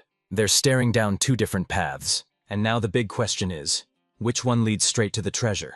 Our adorable little potato finally locks in, trusting her own head with absolute conviction. He's totally convinced that the trail right next to them is the one they need to follow. Between her sudden evolution and that bizarre behavior, Yang Chun's head is absolutely spinning. Trusting her instincts, he finally pulls the trigger. But meanwhile, that mysterious creep from earlier is already lurking out of the entrance to hunt them down. Seola's tiny hair antenna is twitching like a high-tech radar, locking onto her target with more precision than a freaking GPS. Our boy is finally starting to second-guess her, because this path just keeps stretching on with absolutely no end in sight. As the light fades, the deeper they venture, he's starting to seriously doubt if he can even trust her anymore. Seola hasn't lost an ounce of her swagger, staying bold and making sure she finishes exactly what she starts. Until finally, it hits them. They've officially made it to their destination. Honestly, it's a pretty grim sight because there's absolutely nothing left but a total wasteland. Yongchun thwacks the sweet potato aside and immediately starts scoping out his surroundings. He looks around and realizes every single one of those glowing orbs has been snuffed out. Plus, the massive mountain of loot he was banking on is nowhere to be found. The place is completely empty. Right when he starts wondering if he just made the biggest mistake of his life, the little girl panics, frantically warning him that they've got a tail closing in right behind them. Seola jumps out of her skin when she hears the bone-chilling sound of a snake slithering right around them. The big reveal hits, and it's a gorgeous white snake that's more monstrous than anything we've seen yet. Well, besides Yongchan's absolute boulders of steel. One look at that massive demon and they both lose it. Seola is a total sobbing mess, while Yongchan is white-knuckling it just to keep from screaming. He's left scratching his head, wondering what a monster that freaking massive is even doing in a place like this. And the craziest part? This entire place was a total ghost town just a split second ago. There's absolutely no way they overlooked a monster that massive and terrifying. Yang Chuan is absolutely losing his mind because he realizes they're staring down a blue-class monster. And the crazy part is, that's only the third weakest rank on the scale. Luckily, the monster hasn't spotted them yet, because if it had, it would have already lunged for the kill. He's betting everything on the beast being out cold, giving them a golden window to vanish. But the second he steals a glance behind him, the white snake finally shatters its long slumber and bursts back onto the scene. The beast locks eyes with the group, and our boy is already doing the math on his survival. And let's just say the odds aren't looking good. Siola's eyes flare with a brilliant gold, radiating the exact same untouchable confidence from her past life. Young-chan realizes he's completely outmatched, and at his current level, their chances of winning are basically zero. You can practically feel the frustration boiling off him in waves.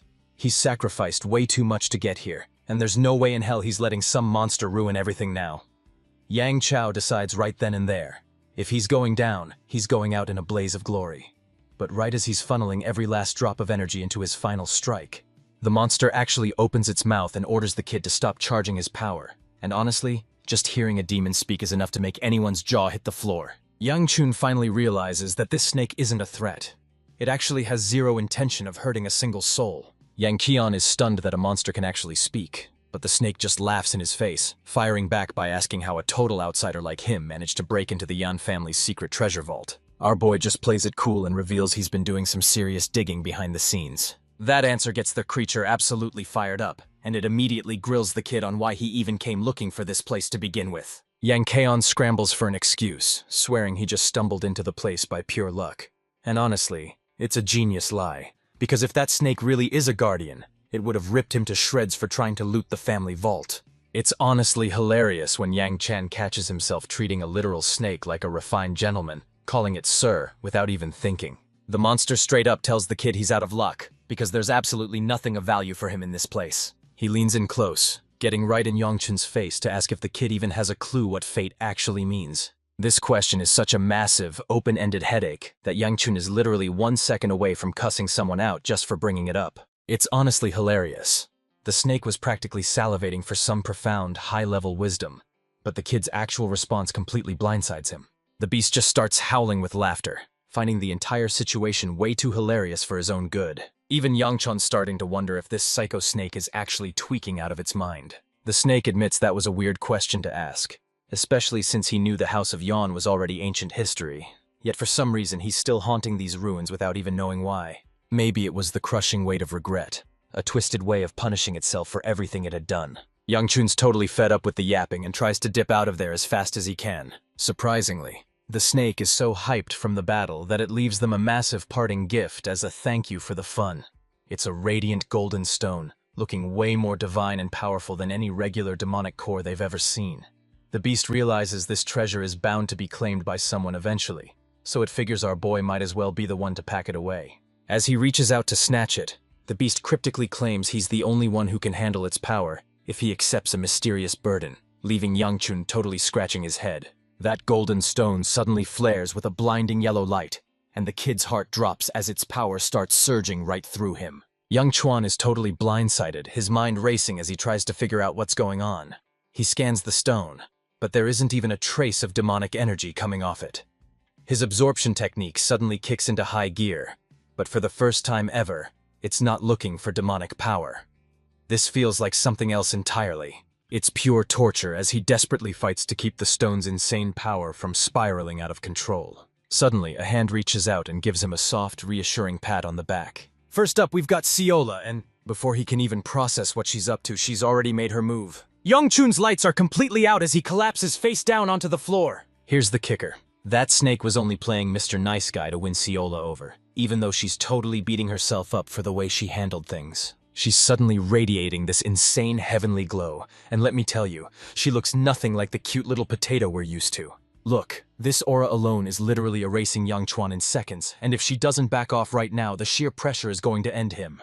That snake drops a chilling warning. He better wrap up her business fast if he knows what's good for him. She's honestly getting a kick out of watching Siola try way too hard to shatter reality, wondering if a beast like that could ever wrap its head around her logic. The snake fires back that it's actually the total opposite, and that's exactly why he feels such a gut-wrenching pity for her. Siola fires back, demanding to know why a creature like him would ever hand over a priceless pearl to a kid he literally just met. The snake snaps back that his heart made the choice, because he's sick of waiting for a Yan family that, let's be real, is never actually coming back for it.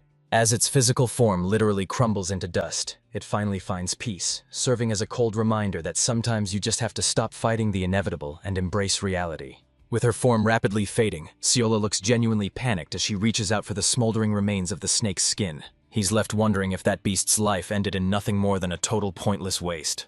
But staring at Yang Chun, she's hit with a wave of disgust, realizing he's just a massive clown who's treating his miracle second life like one big pathetic joke. He still threw himself into the line of fire for her, proving that Seola was worth way more to him than his literal second chance at life. That single gesture totally melts her heart, but the voice inside Seola suddenly screams for control, forcing her to wipe away her tears. She whispers a desperate apology to her younger self, begging to hold on to the body just a bit longer because the danger is far from over. And would you look at that? The random guy from earlier actually managed to sniff them out. He's actually stunned that she's sharp enough to pick up on his presence. Seola sneers and calls him a Namgung family lapdog, looking down on him with the same utter contempt she has for the rest of them. This sends him into an absolute rage as he unsheathes his steel, ready to end it right now. He mocks the kids for being reckless enough to scale a mountain at midnight, disgusted that Cheongjun lost to such a pathetic clan when he can't even handle a simple hike. But regardless, they're here on orders to bag young Cheon. He presses a cold blade right against Seola's throat, but she doesn't even blink, asking if the Namgung family ordered this or if he's just doing Cheongjun's dirty work. And surprise, surprise, he's just a lapdog for that bitch. Now that she's certain, Seola gives the blade a sharp little flick to hear it ring. But before the guy can even choke out the rest of his sentence, his arm slams into the floor. This girl is a straight-up beast. He's howling in absolute agony, but she doesn't even flinch. She just stone-cold orders him to shut his mouth. She summons the legendary heavenly blades her grandfather once wielded, her hair erupting into a brilliant gold as she transforms into the spitting image of her past self. Seola's gotta end this fight. Fast. And she's doing it in total silence because there's no way she's letting this noise wake her precious Yangchun. Let's rewind the clock because earlier that very same night, the real chaos was already brewing. Meanwhile, the spotlight shifts right onto Cheongjun. Our boy is officially losing his mind, slamming his fist down in a total fit of rage. I'll give him credit. The dude is absolutely shredded. But all that muscle couldn't save him from taking a massive, soul-crushing L right in front of the ladies. This guy is such a massive sore loser that he's convinced Yang Chun must have cheated, because his arrogant ego just can't accept that a nobody actually outplayed him. He's absolutely choking on the fact that he just got his world rocked that hard. Even throwing a punch in frustration sends a wave of pure agony through him, especially with his shattered arm screaming in protest. Cheong's finally reached his breaking point, and he's calling in his personal guard to handle a special mission. Walmart Gojo pressed him, demanding to know if they'd actually managed to find a single opening to exploit. Masheole warns the crew that Muion is an absolute monster, and they'd be dead wrong to underestimate him. Somehow they catch the young master slipping, finding him completely alone and vulnerable without his guards in sight. This is their golden opportunity to take the kid out while he's completely wide open. Cheongan flashed a wicked smirk, handing the hit over to Mikhail and ordering him to return only once the kid was dealt with. Mikhail had to step in and drop a serious reality check, reminding his master that the House of Ku was a name you definitely don't want to mess with. But if he pushes his luck too far, the blowback is going to be absolutely brutal. Cheonjun finally snapped, putting a massive price on Yang Chun's head, because he figured a cold-blooded assassination was the only fair way to settle the score. Blade in hand, Mikhail headed out to finish the job. Fast forward to the present, where Bro's just got his arm ripped off by a god-tier warrior who's basically untouchable. He's desperate to uncover the truth about who she really is. Seola toys with him for a second with a mocking grin, before spitting out that a piece of trash like him doesn't need to know a damn thing. Before he can even get his next question out, his other arm is sliced clean off and he's left reeling. He's slammed into the dirt like a whimpering mutt, and Seola is officially done wasting her breath on these useless questions. He casts a soft, worried look at Yang Chun, who's still completely out cold. He knew that if this dragged on a second longer, things were going to get way too messy. Mikhail finally realizes he isn't getting paid nearly enough for this nightmare, and his only move now is to run like hell. He scrapes together every ounce of strength to force himself back up, knowing this is his only opening while Yang Qian keeps her distracted. He's hauling tail out of there, completely ignoring the fact that his arms are basically geysers of blood. He decides to cut his losses and get out of there, figuring he'll have a much better shot if he comes back later. He's pushing his legs into absolute overdrive, sprinting like his life depends on it. Mikhail's heart sinks as he realizes he's never stared down a monster this terrifying in his entire life. But just like before, history repeats itself, and he doesn't even get a split second to finish that thought. His body slams into the dirt, but there's a gruesome twist. His head is rolling away in a total cold-blooded execution. Honestly, you'd never expect a move like this from a warrior as brilliant as Seola. Future Seola breaks down and apologizes to her younger self, confessing the crushing guilt of using her own body to take a life. It was a sacrifice she had to make, but in exchange, the sweet potato demanded to hijack her body once again. Future Seola just can't stop, desperately sobbing out one apology after another. She makes one last desperate plea, begging for just a few more moments to stay by Yongchon's side while she still has the chance. It was just enough to make her fall for him even harder. But her past self is absolutely livid, and she's clawing to take back the driver's seat. This forces her future self to instantly recoil, yanking her hand back in a flash. She swears she's done butting in and promises to stay dead silent for the rest of the talk. Get this, that shriveled-up snake carcass is actually talking to future Seola, asking if she's really bailing, but she just admits she's already dumped way too much trauma on her younger self. The serpent leans in close, chillingly asking if she even has a clue who she actually is. She shoots back that she's got a solid plan, letting those golden blades flicker and vanish into thin air. And she knows right then and there, things are about to get a whole lot more brutal. As the serpent crumbles into ash, it leaves behind one final desperate spark of hope. A heartfelt prayer is sent up, wishing for Seola's path ahead to be paved with nothing but glory. But man, her face says it all. She's completely drowning in despair and bitter regret. Seola flashes Yongchun one last heartbreaking smile, desperately praying for a miracle that'll bring them together again someday. And just like that, her past self finally takes back the reins as her hair shifts right back to its usual look. Fast forward to the next morning, and we finally see Yongchon snapping back to consciousness. The very first thing he spots is this absolutely precious little potato. He frantically scans the area, realizing they have absolutely no clue where the hell they just landed. Just like that, the tree reverts to its boring old self as the duo finally emerges from the secret chamber. The entrance has completely vanished, leaving Yang Cheon totally blindsided by everything that just went down. Alright guys, let's recap. They finally track down that legendary maple tree, and then this absolute unit of a snake slithers out and hits them with a "hello there," like it's a reptilian Obi-Wan Kenobi. The kid just dove headfirst into the snake's twisted master plan. He soaked up every last drop of it just seconds before his lights went out cold. He's desperately trying to explain the whole mess to his servant, but the guy is just standing there with a total no thoughts, head empty vibe. He's standing there totally clueless, with absolutely zero memory of the insanity that just went down. Yang Chun's explaining like his life depends on it, but he's starting to think she's straight up gaslighting him because there's just no way she missed all that chaos. Seola finally hits her limit, ranting about how absolutely insane this entire situation has become. Seriously, finding a mythical white maple and having a heart-to-heart with a giant snake sounds way too crazy to be true. Even Yang Cheon is starting to feel like this is a massive stretch, even for someone like her. But that still leaves the million-dollar question. How did they actually escape that secret room? Seola's got zero answers, swearing she just woke up and found them both slumped on the floor. Out of nowhere, a sharp pain hammers his chest, stopping him dead in his tracks. He brushes it off and tells her not to worry, but deep down, his danger sense is absolutely screaming. He doesn't think twice about it at first, until the terrifying reality finally hits him like a ton of bricks. He shuts out the world and dives deep into a state of total focus. He shuts his eyes tight and starts surging with pure raw power. He was right all along. Ever since he absorbed that legendary pearl, a massive surge of raw power has been absolutely exploding through his veins. That's more than enough power to blast him all the way up to the fourth ring. The transformation in his own body is proof he wasn't just seeing things. This actually happened, and now he's convinced that Snake warped them here and scrubbed Seola's memory clean. He's officially done with this mess and tells the group they need to bail and find Muyan right now, because staying here is just asking for trouble. A wild idea suddenly clicks, and he decides to put it all on the line. He hunkers down, reaching his arms back and shouting for Seola to hop on his back. He figures they'll make way better time if he just scoops her up and sprints down instead of crawling at a snail's pace. Our adorable maid is absolutely mortified after stuffing her face, convinced she's become nothing but a total burden to carry. This just fuels his frustration even more, so he stops asking and basically forces her to hop on. Viola finally gives in and asks if she's heavy, but instead of playing the gentleman, this absolute savage tells her she's definitely not light. He ignites his triple-ring blaze wheel, letting a massive surge of raw power rip through his entire body. He explodes forward like a heat-seeking missile, absolutely blitzing toward his target. Yang Chun is literally flying across the field, shocked by how weightless he feels even with that massive burden holding him down. He's tearing through the air so fast it looks like he's literally flying, and that breathtaking sun has them both grinning ear to ear as they continue their journey home.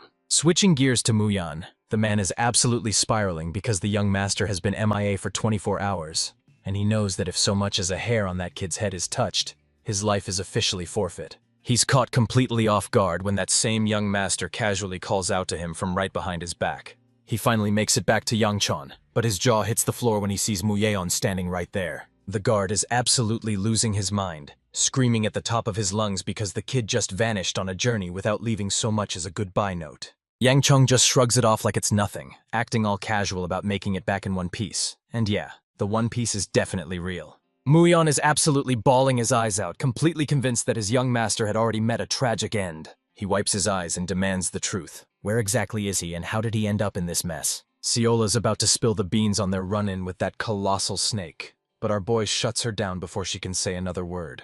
He shrugs it off like it's nothing, acting like they were just out for a breezy little stroll. Muyan is smelling a rat and demands to know what went down, leaving Young Chun frantically fumbling for a cover story as he realizes outsmarting his sharp-witted servant is going to be a total nightmare. He pivots the conversation, demanding to know who these two random strangers are just loitering in his room. Plot twist. Those two randoms aren't just background noise. They're actually the major players we've been waiting for. I mean, just look at Soyal and Bia, absolutely devouring their food without a single care in the world. Our boy is totally thrown off, wondering if Soil was actually camping out for his return, and he's pretty sure Bia swore she'd stop getting on his nerves. But somehow she's ended up right in his room, and seeing them both lose their minds in totally different ways is pure comedy gold. These two are a massive nightmare for our boy, and he's officially hit his limit with their absolute insanity. Young Chuan finally realizes the heartbreaking truth. They're both just here to say their final goodbyes. Yang Chun cautiously asks if Cheon-jun is lurking nearby, and he breathes a massive sigh of relief when he finds out the guy is nowhere to be found. The real kicker is Bea telling her brother she's off to meet Yang Chun, only for him to drop the cryptic bomb that she'll never find him again, leaving both of them totally clueless about what he actually means. She casually raises her hand like it's no big deal, ready to grill him about the mess he's in. She's dying to uncover the truth about exactly where he vanished. Yang Chun's excuse game is honestly pathetic because he completely short-circuits the second he's standing in front of her. Bia steps forward, and she's got one massive favor to ask. She lets a lethal spark of her aura flare up, staring Yang Chun down as she demands a duel. Right on cue, our guy pulls a total drama queen move, acting like he's so dizzy he's about to collapse. And while Muyan actually falls for it at first, then our guy drops a lethal glare that basically screams, "Stick to the script or you're dead." Fed up with the nonsense, Muyan sends that annoying hose flying out of his room with a massive kick. But before they split, Soil stops him to hand over a special parting gift to make sure he never forgets their encounter. It's a legit invitation to next year's massive weapon expo, but in true tsundere fashion, she plays it cool and acts like she couldn't care less if he actually shows up. Luckily, that's a massive win for our boy since he's got zero interest in ever stepping foot here again. So he just tosses her a quick thanks and moves on. Soyol immediately draws a line in the sand, making it crystal clear that she's only doing this for the sake of their families. With those parting words, they turn and head right out of the room. The future poisonous queen points out that his reaction was surprisingly, well, totally normal. But right then, she catches something about B that feels totally off. This girl's got a smile on her face that's honestly straight up eerie, which, as you can imagine, throws a massive wrench in the works. She shoots Bia a mischievous look, teasingly asking if she's finally fallen head over heels for the legendary young master of House Coup. We're rewinding the clock a few days to see exactly what went down before that big night. Siola is flopping around the mattress like a total spaz while babbling adorable nonsense, leaving Yang Chun to seriously wonder if she's finally lost her marbles. Soil breaks down the history of Chuseok, their version of Thanksgiving where they throw a massive banquet for guests, and it turns out Siola's favorite snack, yakwa, actually comes straight from this tradition.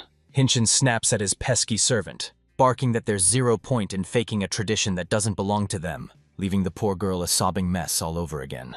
But Bia finally breaks her silence, revealing she might just have one trick up her sleeve to pull this celebration off. Literally all you have to do is whisper your deepest desire to the moon. Once that wish is granted, everyone finally gets to dive into the magic of the Chuseok festival. But just remember, this all takes place way before Yang Chan ever set out on his hunt for the white maple tree.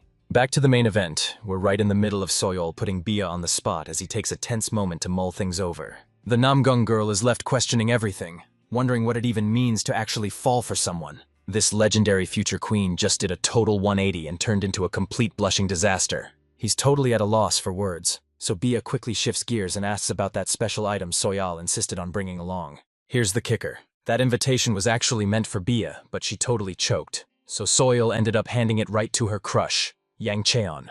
Bia doesn't even sweat it. She just gives the little girl a proud head pat and tells her she did an awesome job. With their bond as sweet as ever, the two of them keep pushing forward together. Suddenly, Bia's vision starts to spin as a dark hypnotic force begins to pull her under. She steals her nerves and finally declares exactly what's on her mind. One thing's for sure. She and Yang Jian are on an absolute collision course to meet again. Once night falls, we're thrown right back to the Namgung family where the clan lord finally gets wind of the absolute madness that went down in Sacheon. He's haunted by the memory of ordering his son to protect his sister, realizing the kid's reckless choices just blew everything to pieces. One of their most loyal protectors just bit the dust. The clan leader loses his cool and barks at his son, calling him a total idiot. But here's the kicker. Even Cheon-jun is completely stumped by what kind of monster could have actually taken Mikhail out. He's in total denial, refusing to believe his most loyal subordinate just got absolutely dismantled like that. Especially since he was a total beast and one of the world's top fighters, so it makes zero sense that he's suddenly vanished into thin air. His father calls out to Cheon-jun, and with every single step, he's unleashing a terrifying surge of crackling lightning, sending a wave of pure terror through his son, making his entire body tremble uncontrollably. Look, there's a deeper reason the clan head is so fed up with his son, and surprisingly, it's not because the kid lost or even tried to catch a body during that fight. The only thing eating at the cold-blooded Namgun patriarch is why his son was sloppy enough to leave a trail and too weak to finish the kill. He's letting Cheon-jun slide for his failures for now, but he's about to sentence him to a brutal, non-stop training hell that'll push him past his absolute limits. Chongjin steals his resolve and finally locks in, agreeing to carry out his father's orders. Just being near him is enough to make our guy choke on his own breath. The clan head lays down the law, telling Cheon-jun to wipe that run-in with the Koo family's son from his mind for now. This news hits the kid like a total gut punch, especially since he's been desperate to finally earn his father's respect. The clan head doesn't even bother with words, just hits his son with a glare so cold it's practically a death threat. He's forced to look away, absolutely crushed by the bitter sting of disappointment. He warns his son that he won't truly feel the weight of these words until he's leading the clan himself, but for now, they're steering clear of any war with the House of Koo. Cheongan gives the nod, and he's officially ready to dive straight into the action. He's hit with pure dread when he finds a note from his dad, dropping the bombshell that their families might actually end up merging. Man, if I were in Che's shoes right now, hearing that absolute bombshell would make me want to just leap off a cliff and be done with it. Meanwhile, back at the Koo estate, our boy Yang Cheon is losing his absolute mind over the bombshell the second elder just dropped.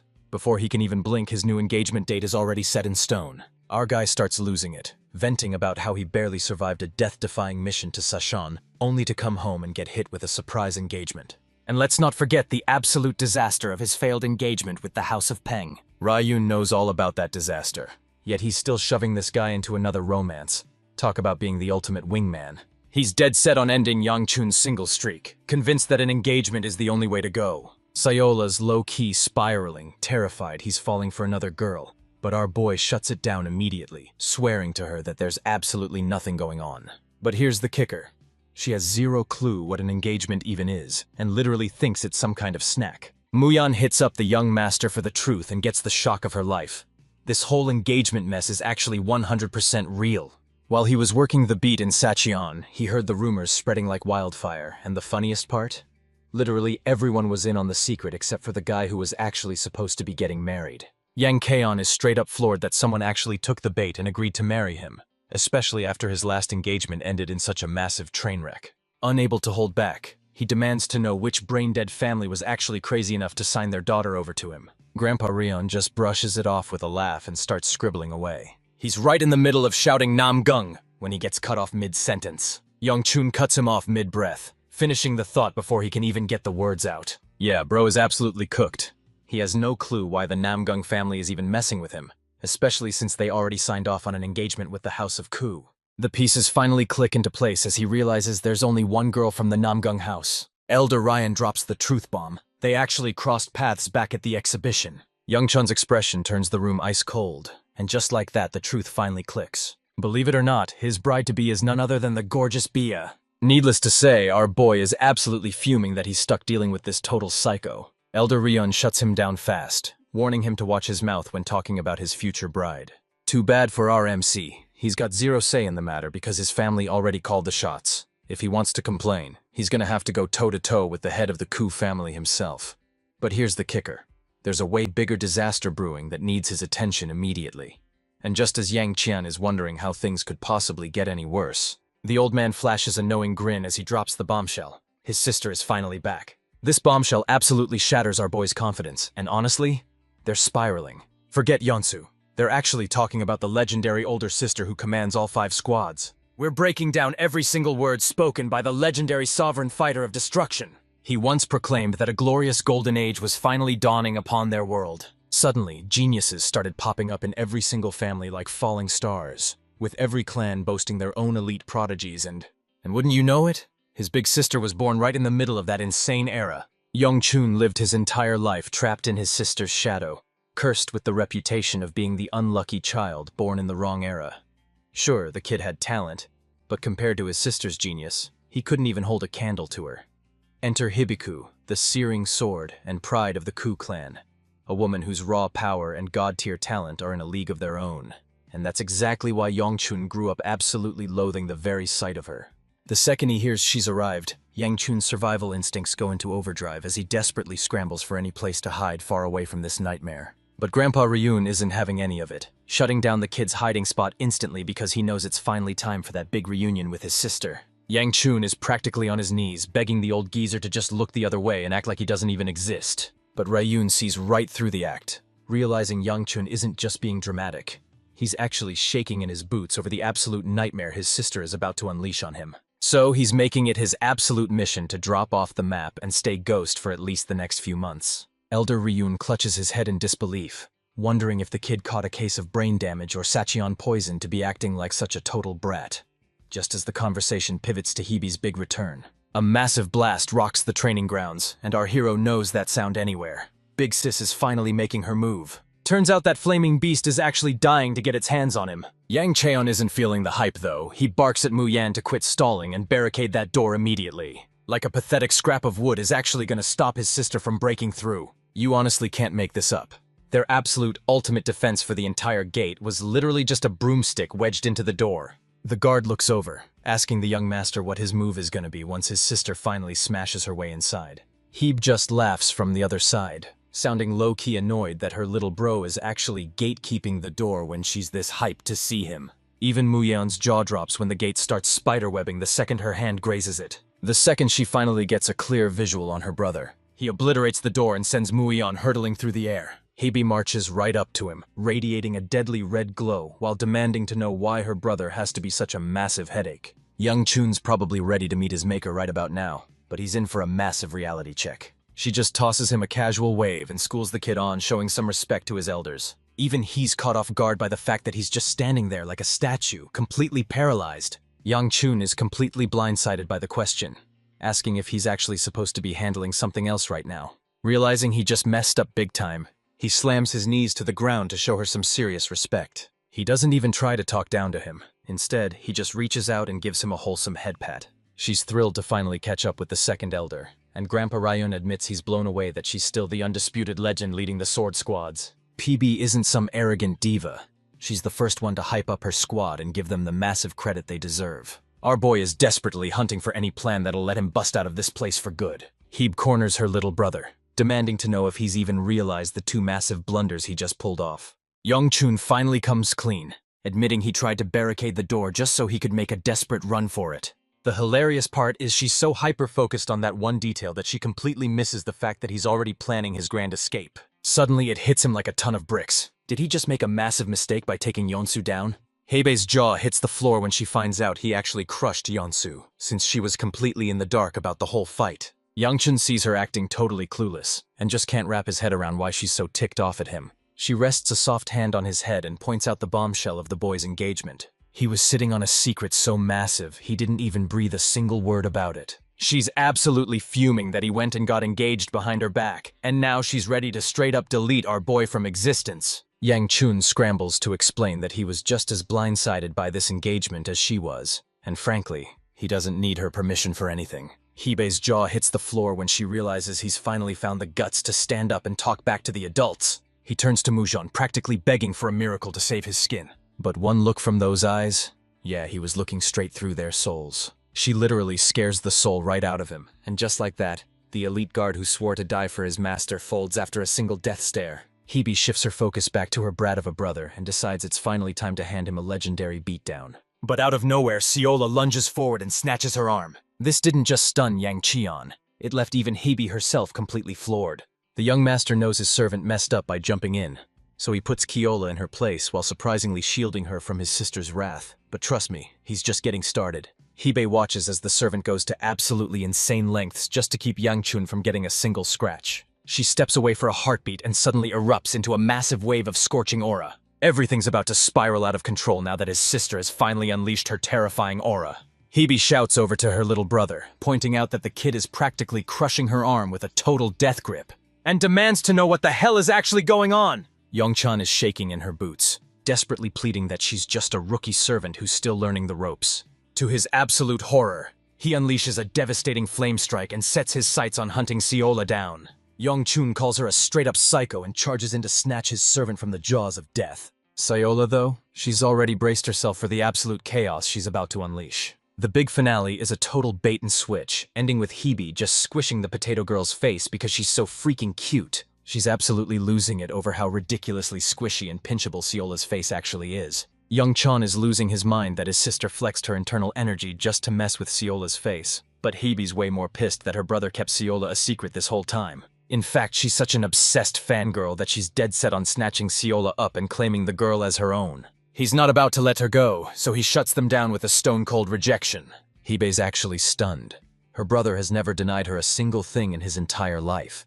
So why is he suddenly acting so territorial over this one specific servant? Yongchun gets barked at to park it and sit his butt back down.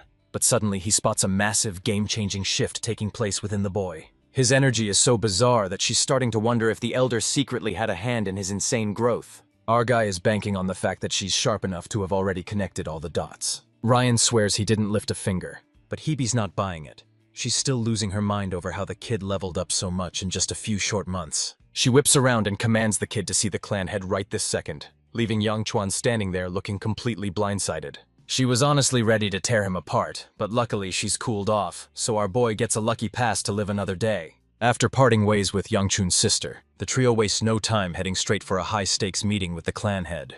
But she cuts him off right there and finally speaks her mind. He clenches his fist, pulverizing that little stone into absolute dust. Yang Chen is hitting a total dead end with this mysterious stone because he can't feel even a single drop of energy leaking out of it. She admits it's just a cheap souvenir she snagged from a merchant who hyped it up as a lucky charm.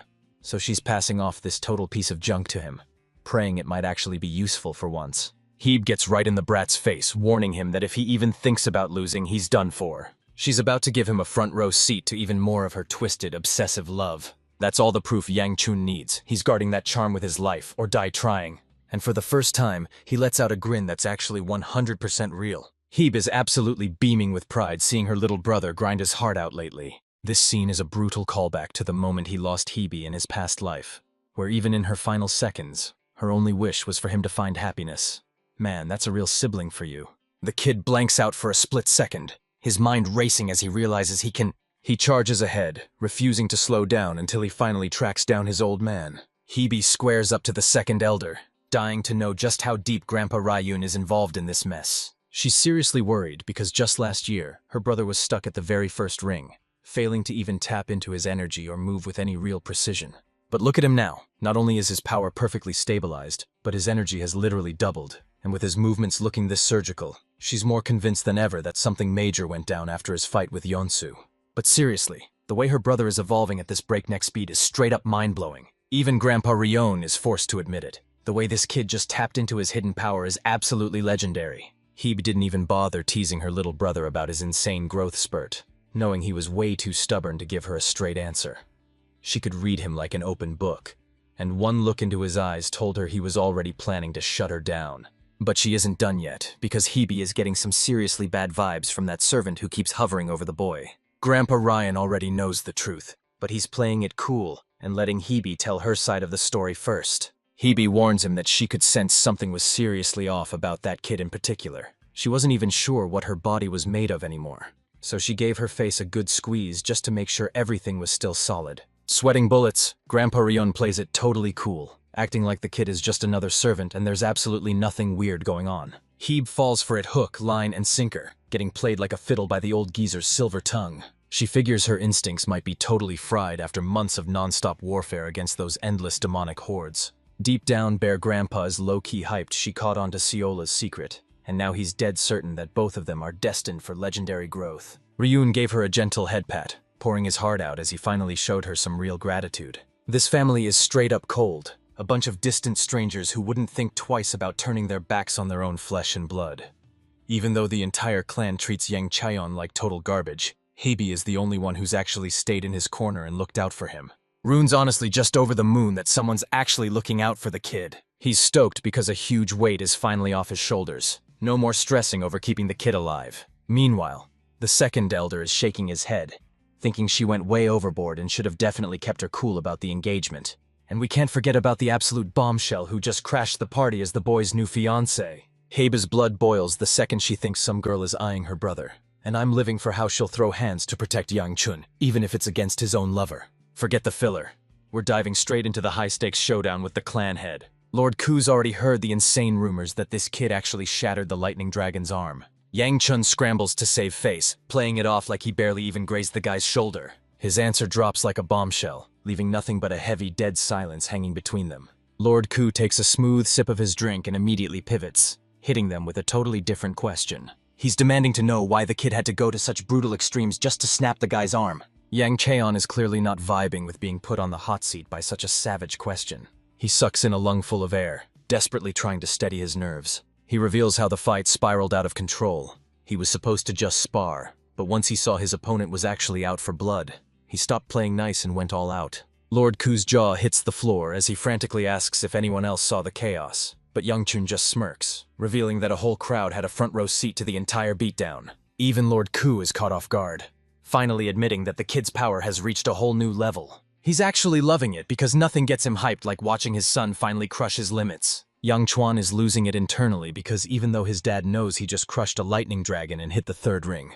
Musashi's face is still a total blank wall. The man is the absolute king of being unimpressed. Besides, Lord Ku is dead certain there's no way the kid didn't cross paths with his new fiancée while he was tangling with the Namgung family. And this was it, the exact moment Yang Chun had been dreading with every fiber of his being. He fires back at his old man, demanding to know the real story behind how this engagement was even cooked up in the first place. Lord Q reveals the elders were the ones who pulled the trigger, and while Yang Chun thinks it's a total disaster, Q argues that the kid is actually getting a pretty sweet deal. His old man's already clued in on the House Ping disaster, and he's making it crystal clear. Screw up this engagement, and you're officially out of chances. Yang Chan is backed into a corner, and honestly, he's got no one to blame but himself after the way he botched his last engagement. Lord Ku whips out a letter and points out that summer is officially at its peak, which means the legendary Hua Festival is about to go down at Mount Hua. Get this! It's the exact same mountain where Yang Chun slaughtered his entire clan in his past life, and now the kid's just casually asking what his job is for the festival. His old man thrusts the letter into his hands, urging him to see exactly what's written inside.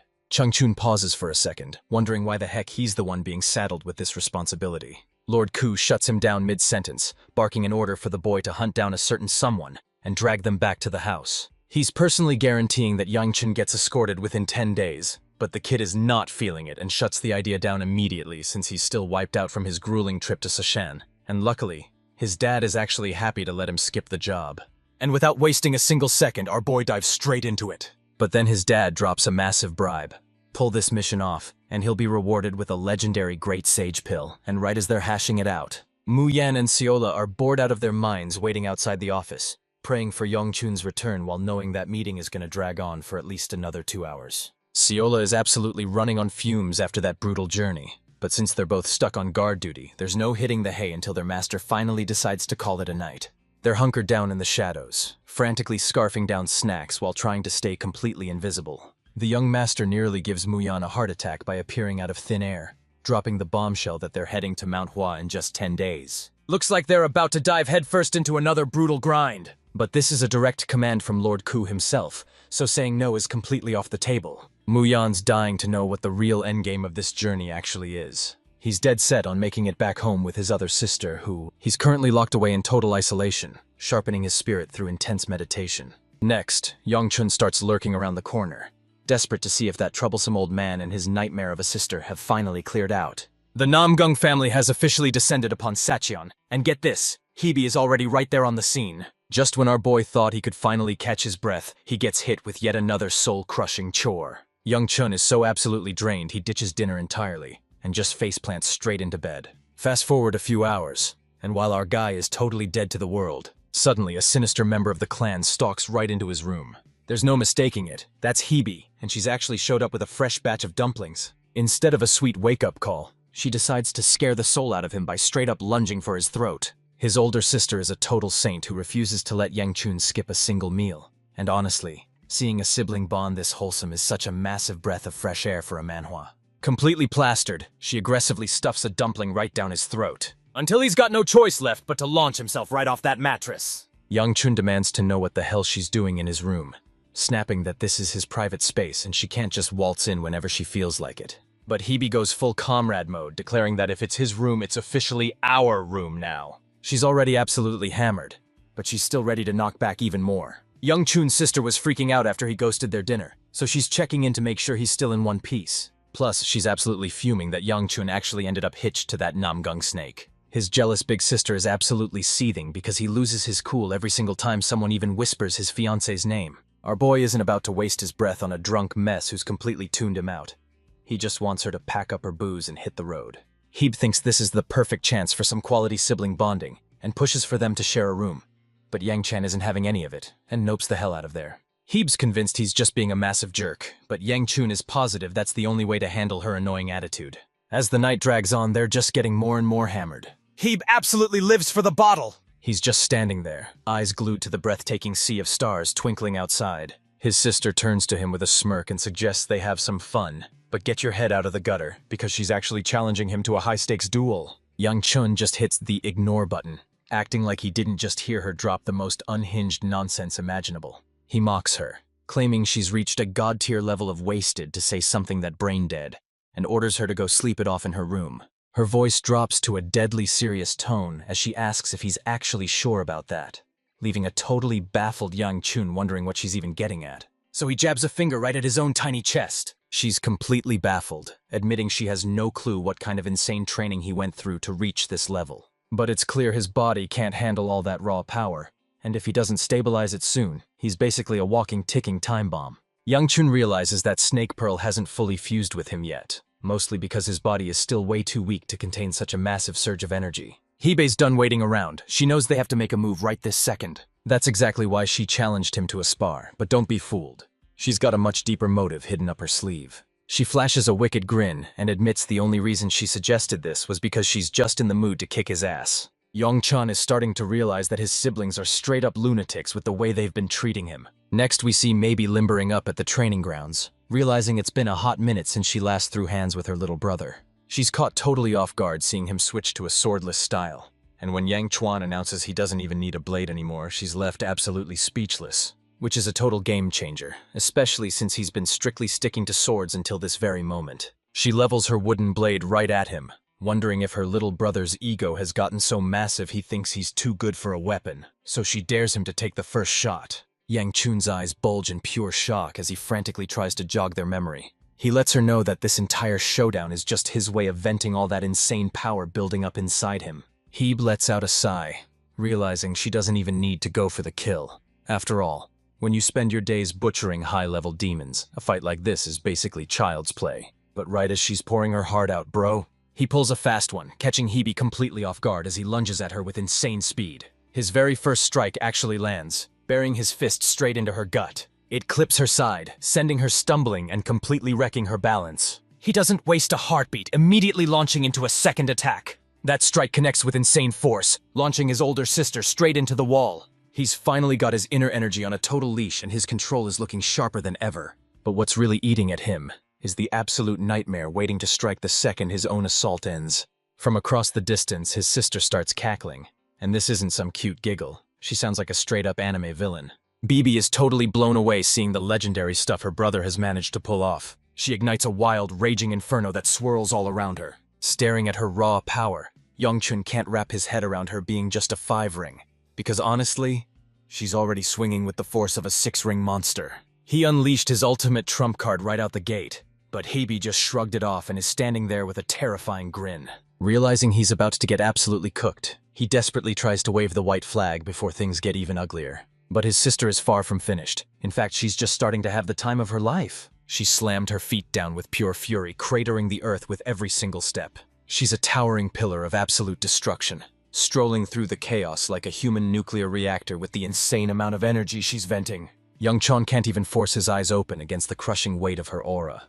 And before he can even react, Hebe is already inches from his face. He unleashes a monstrous blow that sends him skidding across the floor and slamming into the far wall. It's a total miracle he parried that strike in time, because if that hit had landed, he'd be waking up in an ICU. He spots her wooden blade coming from a mile away and effortlessly dances out of the way. His psycho sister comes charging out of nowhere, looking completely unhinged. She lets out a primal roar as her flames erupt into a massive inferno. Young Chun was sweating bullets, realizing he was one heartbeat away from the grave in a desperate showdown with that total psycho. She floods her feet with pure energy, gearing up for a massive burst of speed. She rips into his side with a devastating strike, but she's far from finished. She's absolutely overwhelming Yang Chun, forcing him into a desperate defense with a non-stop barrage of heavy martial arts strikes. Hebe is a certified monster, but you've got to hand it to our boy. He's actually standing his ground and refusing to budge. Unfortunately, Hebe snatches her blade right off the wall and brings the whole thing to a screeching halt. At the absolute last second, she rips a flaming slash across his throat, and just like that, this fight is history. She snatches him by the hair and warns the kid to clench his teeth for the next hit,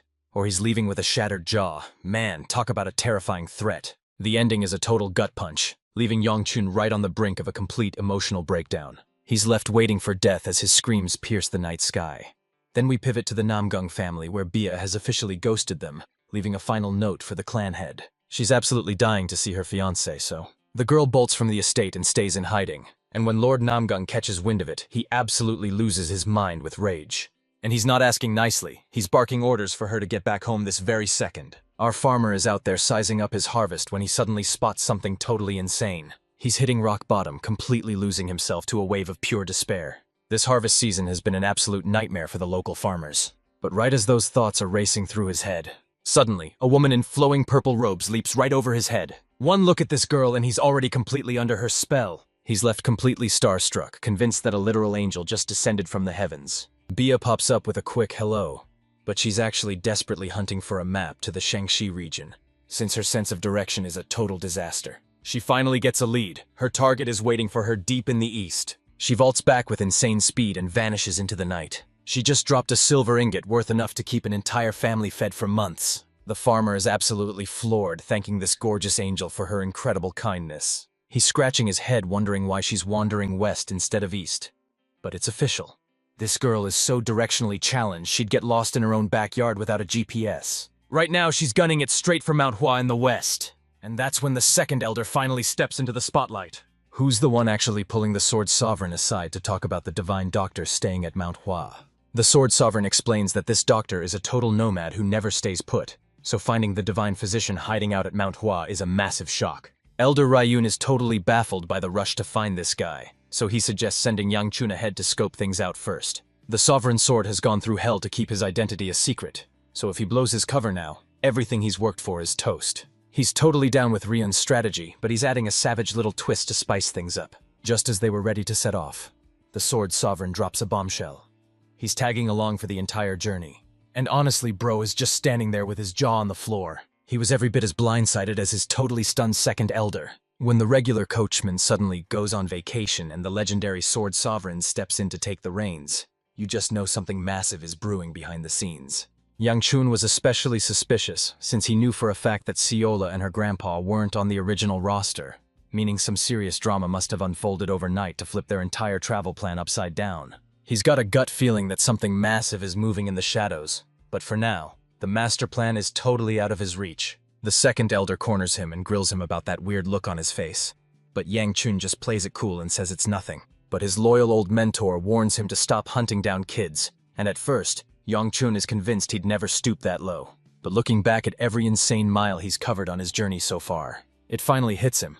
He's actually built up a legendary reputation for himself. Every single time he shows up, he makes sure to bury at least one kid straight into the pavement. He's swearing off his wild antics for now, but let's be real. Knowing him, that's probably a total lie. He's finally handing the kid a secret weapon that's about to change his life forever. The second elder steps forward and hands the kid a mysterious little pouch. The very first thing that hits our guy isn't what he sees, but this insanely sweet scent wafting through the air. He realizes that just by clutching this thing, his power is absolutely skyrocketing. Yang Chun is convinced he's hit the jackpot, but the second elder immediately kills the hype, telling him the thing is actually nothing special. Believe it or not, this legendary item is actually just a simple rock known as the Blossom Stone. We're talking about a relic that was once prized as one of the 4 legendary treasures of the entire Manhwa sect. The kid stares blankly into the old man's eyes as the truth finally hits him. This thing is worth way more than he ever imagined. But Bear Grandpa? He's totally unimpressed and just brushes it off like it's nothing. He hands the mysterious artifact over to the kid, leaving the rest of the mission in his hands. Yongchun is completely clueless, having no idea why he's being entrusted with something this massive. Turns out the old man thinks the Blossom Stone is total garbage since he won it in some petty bet.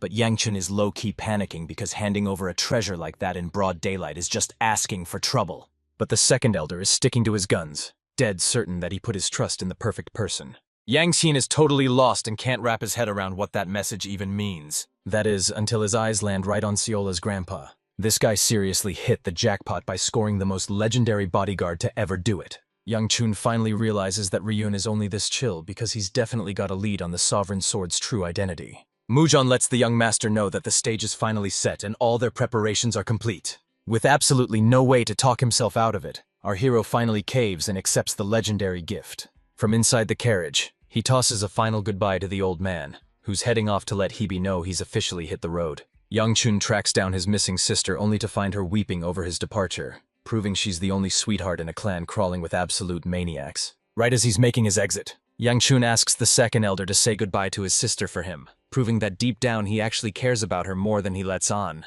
Right as they're heading out, Ryan wheels around to bust Hebe for spying, asking her why she's lurking in the shadows instead of just facing him head-on. His sister is hiding away in the shadows, absolutely losing it as her heart is torn in two. There was no way she was letting him see her looking this pathetic and broken. Ryun reminds her that the kid isn't a baby anymore and can handle the road. But Hebe? She still treats him like a fragile little puppy who needs her protection every single second. As the carriage rumbles down the road, the young master breaks the silence to hit Mujana with a burning question. He's dying to know exactly how long the journey to Mount Hua is gonna take. He's been asking this same thing on repeat, and you can tell he's officially reached his breaking point. To make matters even worse, they're facing a brutal long-haul journey that puts all their recent quick trips to shame. Along the way, Siola's Gramps starts roasting the young master for looking so out of his element already.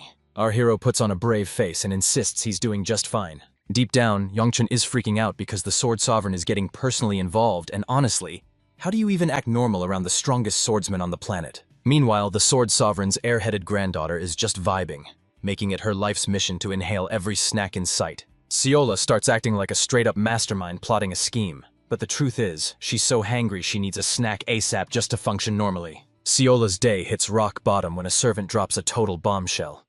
That little girl had been raiding his stash and swiping every last one of his honey cookies. But instead of absolutely losing it on her, Young Chun just snags one for himself and stares out at the lifeless view, already counting the seconds until he can head back home. Meanwhile, the action shifts gears as we head straight to the House of Ku. Hebe wastes no time and demands to know the real identity of the girl from the Namgung clan. She somehow clawed her way to our boy's doorstep, looking like an absolute train wreck. The mere mention of Bia's name is enough to set every single nerve in Hebe's body on fire. But her jaw hits the floor when she realizes B is actually a total knockout. She was a total knockout, way more stunning than she ever could have imagined. Hebe's absolutely losing it, venting about how she looks like a total disaster right when she's supposed to be meeting her fiancé. B just shrugs and says she took a few wrong turns, and let's just say things spiraled out of control pretty fast. The Searing Sword actually calls her out, demanding to know why she hauled herself across the entire world just to end up here. That's when B drops a total bombshell. She's actually there to meet her fiancé.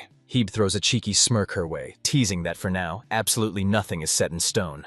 And to top it all off, Yang Qian is nowhere to be found. Bia had absolutely no clue she was actually face-to-face with her fiancé's older sister. Hebe steps up with a massive grin, proudly announcing that she's the official caretaker of the brats. Look at her, she's practically radiating smug energy after pulling that off. B snaps her hair into place and readies herself for the next move. She settles in with perfect poise, making it crystal clear she's showing total respect. She immediately demands to know where her fiancé vanished to. Hebe's back to his cocky self, bragging that he's already miles away on the road to Manhwa, so don't expect a reunion anytime soon. But the second Manhwa is even mentioned. She can't help but beam with pure excitement. She's done wasting her breath on Hebe and instantly rockets straight into the clouds. This sudden move leaves Yongchun's big sister completely baffled and scratching her head. She's at her breaking point, wondering if it's time to just pack up and quit. And she's absolutely fuming that B had the nerve to ghost her without even a simple goodbye. But enough of that. Let's cut over to Yongchun's squad to see what they're cooking up. After that absolute marathon of a day, the gang is finally catching their breath. But Siola's Gramps is already on the move, working overtime to keep those flames roaring. He locks onto the kid's energy signature, and it's radiating from right around the corner. We zoom in on Yangchun, who's looking dead certain that he's about to crush the fourth ring any second now. But he's hitting a massive wall trying to channel his power. His energy is doing the exact opposite of what he wants, and now he's absolutely desperate to smash through his limits. While his sister is out here casually burning through her massive power like it's nothing, he's struggling to even get a spark flowing, proving that the talent gap between them is absolutely massive. But Yangchun isn't about to sit around moping. Instead, he shuts his mouth and cranks his training into absolute overdrive. To kick off his training, he takes a massive breath and channels every ounce of his raw energy. A split second later, raw power surges through his entire body as he unleashes a massive, explosive aura. But that's not all. The intoxicating scent of the Blossom Stone is completely throwing him off his game. Too bad for him. He's totally stuck with it because you don't just chuck a priceless treasure from the old geezer. That stone's scent is hitting way harder than before, and it's totally wrecking his focus. After hitting wall after wall in his training, our hero finally decides to throw in the towel and call it a night. Suddenly, a massive tidal wave of blossom petals explodes right out of thin air. Seriously, there's no way these guys should be showing up in the middle of a sweltering summer. Out of nowhere, a booming voice rejects him as a total outsider to Mount Hua, while that glowing pink spirit begins to blur into a shapeless, flickering haze. By the time a panicked young Cheon spins around to look, the guy has already vanished into thin air. He knows he isn't just losing his mind. That sound was 100% real. There's no mistaking it. A mysterious voice is definitely calling out to him. It demands to know how a total outsider could swallow up this much massive energy without even being from the mountain. There's no mistaking it this time. Yongchun is dead certain he just heard an old man's voice. The voice keeps mocking him, laughing that he's binged on so much energy he's bound to get sick, while Yang Chang stands there completely clueless about what's even happening. Suddenly, the Blossom Stone in his hand goes absolutely haywire, erupting with a massive surge of power. The sheer force of the energy surge leaves his head spinning, and just like that, he collapses to the ground. The kid finally snaps back to reality as the muffled shouts of his servant and guard drag him out of the darkness. He bolts upright, gasping for air as pure panic surges through his veins. He bolts upright, his mind spinning as he tries to figure out what the hell just happened to him. Seola pulls him into a crushing embrace while the personal guard breaks down the situation. It turns out the Sovereign Sword was the one who actually found the boy passed out in the woods and hauled him back to safety. Sayola's grandpa totally brushes it off, acting like he's just fulfilling his duty as a loyal servant. But man, he looks like he's totally lost in his own head right now. It's reaching a level that has even Yang Chun starting to freak out. Muyan's dying to find out if some freak accident went down or if something sinister actually possessed the young master last night. Yongchun flashes back to his brutal training days as the answer finally clicks into place. He's staring in absolute shock as the stone erupts with a blinding, shimmering glow. He's finally got his hands on it, but strangely enough, the stone hasn't changed one bit. The second he finally cracked that stone wide open. But then he notices a massive shift. The crystal's scent has completely vanished, and it's now rocking a weirdly polished, glossy sheen. His absorption technique went into overdrive, draining the stone's power until he collapsed from the sheer intensity. He knew Mount Hua's treasure would be legendary, but this was on a whole different level. And now that it's literally fused with his body, he's stepped into a whole new world of trouble. Feeling that massive power surge bubbling up from deep inside him, he's absolutely losing it with joy as he realizes he's finally broken through to the power of the fourth ring level. As the journey rolls on, Yang Chun kicks back in the carriage, finally getting a moment to wrap his head around the chaos. He's still scratching his head over how he leaped from 3 rings to 4 in a single night, and with both Mu Yan and the Sword Sovereign breathing down his neck, he's starting to feel seriously on edge. Meanwhile, Sayola is already on the hunt, tracking his scent like a total bloodhound. Yang Kaon is absolutely losing it because he somehow has a scent, even though that should be physically impossible for him. He swapped into some fresh threads and hit the showers for a total reset. But this time, Seola completely blindsides him by telling him he smells just like a flower. He's desperately grasping at straws, trying to pin the blame on a drafty window or literally anything else in the room. But Ciola isn't buying it for a second, sticking to her guns that his scent is basically hardwired into his soul. Since Ciola can actually feel the shift, it's official. His internal energy just hit a massive new level. Back at the third ring, he was basically just a human radiator, but from here on out, launching full-blown fire attacks is going to be a total walk in the park. This guy is desperate to transform into the same kind of absolute monster Hebe was in their last showdown. Honestly, you can't tell if he's a total fanboy or just straight up traumatized by what he saw. He's still a long way from actually pulling it off, but Yang Chun is dead certain he'll find a victim to test his new strength on soon enough. Both Ciola and Yang Chen lose their focus for a split second as their minds start to wander. But right then, the carriage hits a massive jolt that nearly sends everyone flying. They slam into the dirt with a bone-shaking thud just as the other guy, another servant, rushes over, frantically checking to see if the young master is actually holding up. The kid bolts to his feet, demanding that Mu Yan tell him exactly what just went down. But for some reason, he's completely tuned out, his eyes locked onto something with a look of pure, deadly focus. Yang Chao peeks out of the carriage and spots a mysterious stranger decked out in flowing white robes. The guy drops a respectful apology, but one look at that blossom emblem tells you exactly who you're dealing with. Yang Chun finally connects the dots and realizes this guy is straight out of the Manhwa sect. The guy introduces himself as Yang Feng, a third-gen disciple, and he's got a mountain of burning questions he needs answered right now. And get this, he's the exact same loser who got absolutely shredded by Yang Chan in their last showdown. He's haunted by the blood on his hands, unable to shake the crushing guilt of how he absolutely butchered that disciple from the Mount Hua sect. Mu Yan is absolutely insulted that the Mount Hua sect would send one of their top-tier powerhouses just to block their path. Yang apologizes again, insisting that stopping the carriage was never the goal. It was all just a test to see who they really were. He's dying to find out if one of those disciples is actually lurking inside the carriage. Yang Chun is absolutely losing it, praying to the heavens that he hasn't just become this legendary disciple out of nowhere. The Blossom Sword Dragon marches forward, declaring that he felt a bizarre energy and just had to investigate it for himself. Mujun's not taking any chances, warning the guy that if he moves even one more inch, things are gonna get ugly. Without a single trace of fear, Yang spins around to stare Yang Chun right in the eyes. She's totally losing it, hyped up as she grills the kid on why he's literally radiating the aura of the mountain. That question sends Yang Chang into a total state of panic, and he knows he's absolutely cooked if he doesn't have an answer ready. But then, out of nowhere, a mysterious voice rings out, agreeing with him 100%. Wait, that's the same old man, the exact same spirit that was haunting him just last night. The old man's jaw hits the floor when he realizes Yang Chuan can actually see his tiny form. He's rubbing his eyes, trying to process the absolute madness unfolding right in front of him. Yang Chun is spiraling, desperately trying to figure out if the madness in front of him is actually real or just a sick trick of the mind.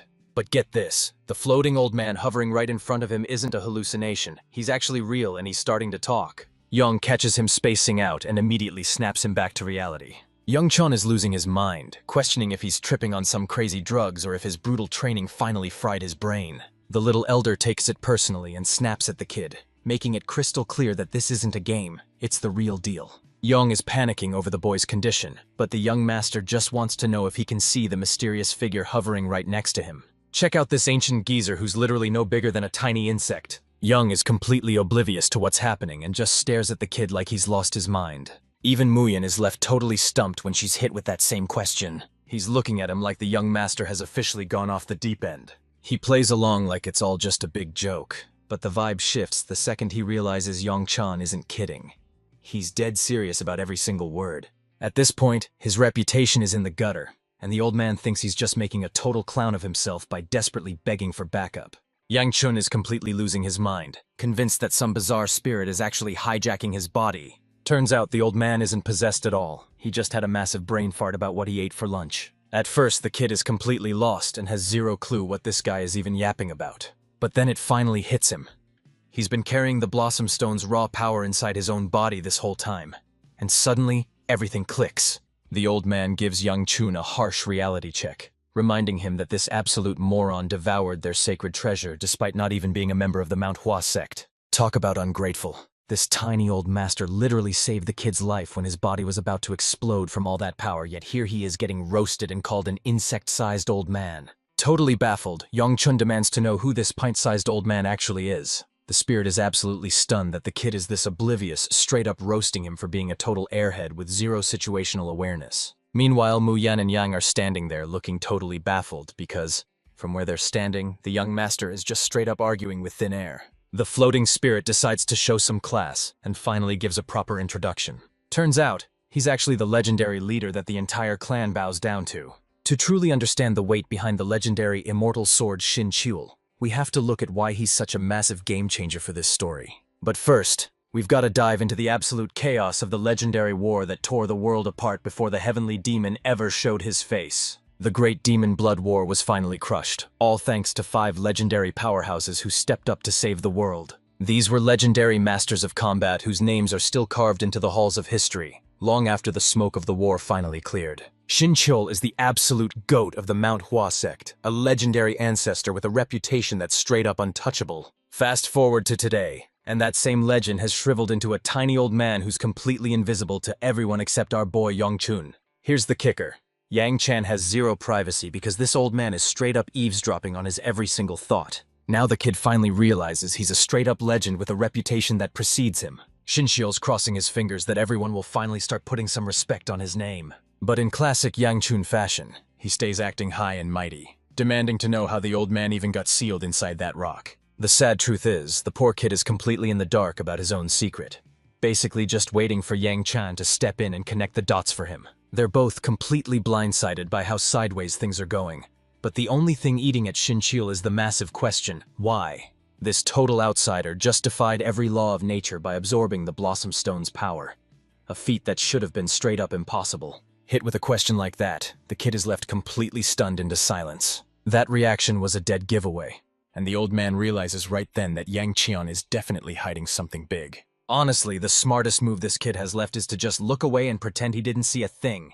Instead of grilling him for more answers, the tiny ghost backs off, admitting he knows kids have their secrets, and as his senior, he's officially done being a total pest. Yang Qian is feeling incredibly indebted to him for being so patient and sticking by his side.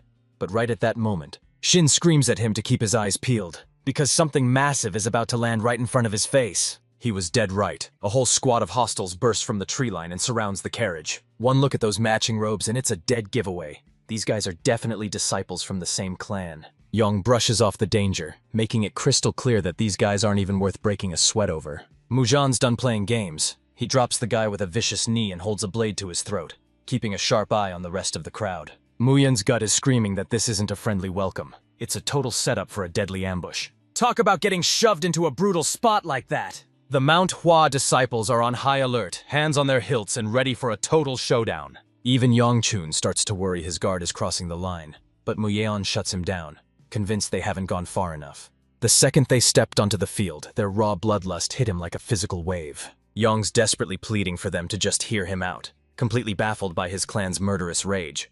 But he's still holding on to the hope that he can talk some sense into them. Mujun is totally shaken, demanding to know if these guys are actually warriors from his own clan. One look at the symbol on their gear is all it takes to realize Yong wasn't bluffing. He looks them dead in the eye and begs them to let him handle this mess personally. Changchun's finally sold, and he barks an order for his guards to back off immediately. So he finally lets go, releasing Yong from his crushing grip. He vows to settle the score once and for all with a friendly little heart-to-heart. He rushes over to talk strategy with his squad, but before he can even get a word out, his own clan tears him apart, leaving Yangchun and Muyan completely stunned. The warriors step into the spotlight to clear the air, dropping a sincere apology before finally introducing themselves properly. They're also pinning the blame on Yong, swearing his reckless meddling is what tricked them into thinking this was an actual ambush. The young master plays it totally cool, brushing off the drama and actually offering an apology of his own. He's itching to know why these warriors have strayed so far from the mountain, but the guy just shuts him down, claiming their mission is strictly classified. But then Yong drops a total bombshell, letting it slip that one of their own has completely vanished into thin air. Something's seriously wrong here. With the elite Blossom Sword Squad of Mount Hua leading the charge, there's no way this many warriors should have just vanished into thin air. That's exactly why they were out on patrol. But Yong pulls a total rookie move, ditches his squad the second he senses power from the carriage and charges straight in alone. Yongchun realizes his own energy was the beacon that lured them all this way, but Shin tells him to relax since he's already sealed the leak and neutralized the threat. He's officially off the radar now, but Yong points a finger straight at Yang Chaeon, shouting that they can feel their very own energy surging inside him. The warriors confirm they can sense their power buzzing inside him, leaving the kid absolutely stunned since Shin swore he'd locked that energy away. The legendary blade urges the kid to quit stalling, whip out his secret stone, and finish the fight. So that's the secret move he's been hiding this whole time. This move completely blindsided both Yong and the warrior. Yang Chun whips out the mountain's sacred treasure, the exact same legendary relic the sect leader stupidly gambled away in a bet against the second elder. Everything finally clicks for Yong. That massive surge of energy he felt was actually coming from the blossom stone the boy is holding. Meanwhile, the warrior is dying to know why the kid is still white-knuckling that mysterious object.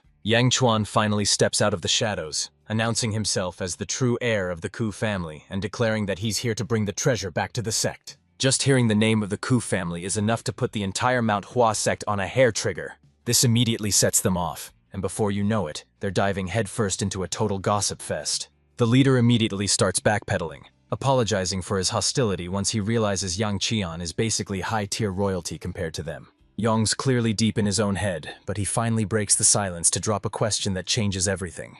But wait, the real mystery isn't about him. It's actually all about his sister. Before things could get even uglier, his own crew ditched him because he just couldn't stop yapping nonsense at the absolute worst time. The warrior tries to act all tough by telling Yang Chun that Yang isn't a threat anymore. But the hilarious part is he's getting absolutely folded mid-sentence for yapping too much. The kid starts to wonder if his big sister has officially become a massive pain for the rest of the crew. It's peak comedy how she plays it totally cool. But deep down, our boy is internally screaming because he's officially done with her nonsense. Realizing his sister put them through absolute hell, the kid apologizes and swears he'll drag her back to the clan the moment he sets foot on that mountain. The warriors are absolutely losing their minds after hearing that Yang Chun is dead set on bringing his sister back home.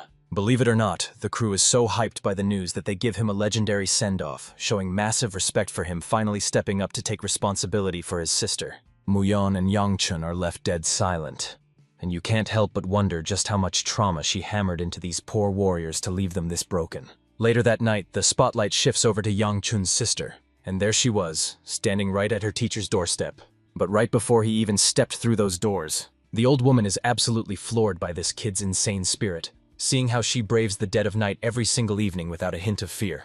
The disciple trudges forward, his heavy footsteps echoing with every single stride. She loses control and slams straight into her teacher's arms. As they discuss her condition, she finally starts to perk up, finding a strange sense of peace just by basking in the moonlight. Finally, she lets out a massive sigh of relief. The old woman's heart sinks knowing their time together is running out, since the girl will eventually have to pack up and head back to her real family. But the moment going back is even mentioned, she freezes up and goes dead silent, making it crystal clear that she still absolutely despises her family. Her voice drops to a bone-chilling growl as she snaps that those people aren't her family, and they never will be. That brutal confession hits her master like a truck, leaving him completely lost in his own head. But she's not the type to go prying into other people's business, so she decides to just let it slide. But the student steps in to set the record straight, giving her master the absolute respect she deserves. I mean, her master was the legendary Blossom Sage herself right before that sickness finally laid her low. But now that legendary title is nothing more than a ghost of the past. It leaves her questioning exactly how much time she has left before her clock finally runs out. Deep in the dead of night, this writer is absolutely carving through a horde of demons, like it's just another Tuesday. And stepping onto the scene is none other than Bia Namgong. She just absolutely shredded a whole pack of monsters without breaking a sweat, yet she's standing there with a totally blank stare like she's bored out of her mind. She's running on fumes, but then she feels it. Something is lurking right there, hovering over her. Suddenly, something mysterious lurking right behind her catches her eye. This sends Bia scrambling back, barely getting out of the way in time. Then he hunts it down, closing the gap with a few explosive lightning-fast strikes. The next morning, Siola's put on chef duty to whip up a massive feast for the Mount Hua warriors, who actually pulled an all-nighter protecting the camp. Yang Jian is officially fed up with this mini-ghost stalking his every move, so he demands to know the fastest way to ditch the little pest. Shin gives the kid a reality check, making it clear that if he actually had an escape plan, he wouldn't be stuck babysitting him. Young Chun pokes the hornet's nest by calling the mini-ghost an old man again, triggering another massive rant about his glory days as the legendary immortal sword. Yang Chung stares down at this pathetic pint-sized loser, giving him a look of pure, unadulterated suspicion. He's determined to get his answer out, but right as he's about to speak, Shin cuts him off to drive the point home. He realizes the kid is stressing over absolutely nothing, because he's got zero interest in hijacking his body. It's just not happening. House Ku's young master is struggling to wrap his head around the news, especially since it's coming from a literal ghost. But Shin senses the crushing weight of guilt and secrets the kid is hiding deep inside. Shaking like a leaf, the kid stammers out a question, desperate to know what's actually going on. Shin is absolutely floored that Yang Chun doesn't have a single clue about the literal chaos erupting inside his own body. But before he can move, Shin slams the kid with another heavy-hitting question. He's out here hitting the streets, grilling everyone for any scrap of intel they have on the bloody demon. Hearing that instantly makes the kid suspicious, leaving him wondering if this legendary blade is actually the real deal. Yang Chun stops holding back and lays it all out. He's dead certain this guy is nothing but a total fraud. I mean, the legendary immortal sword himself was the one who put that demon in the ground. So how is he completely blanking on the kill he made with his own 2 hands? And get this, the tiny spirit actually drops a bombshell and admits he's in the exact same boat. But for some bizarre reason, Shin's mind is a total blank when it comes to how that showdown with the demon actually wrapped up. Seeing this, Yongshan's face twists into a look of pure, unfiltered dread. Realizing they're just talking in circles, he pivots back to the real mystery. The freakish power living inside his body. But suddenly, now the mini-ghost is catching a massive attitude because his identity was questioned, so he's officially going on strike and refusing to help. He caves in anyway, especially after Shin hilariously admits that even he's totally clueless about the chaos happening inside Yang Chun's body. Talk about a savage way to shut down that conversation. The old man finds it hilarious that the kid is totally clueless, especially since he's literally packing a massive, violent energy deep inside his soul. Shin's giving it everything he's got to suppress that raw energy. But this power is way beyond anything he's faced before.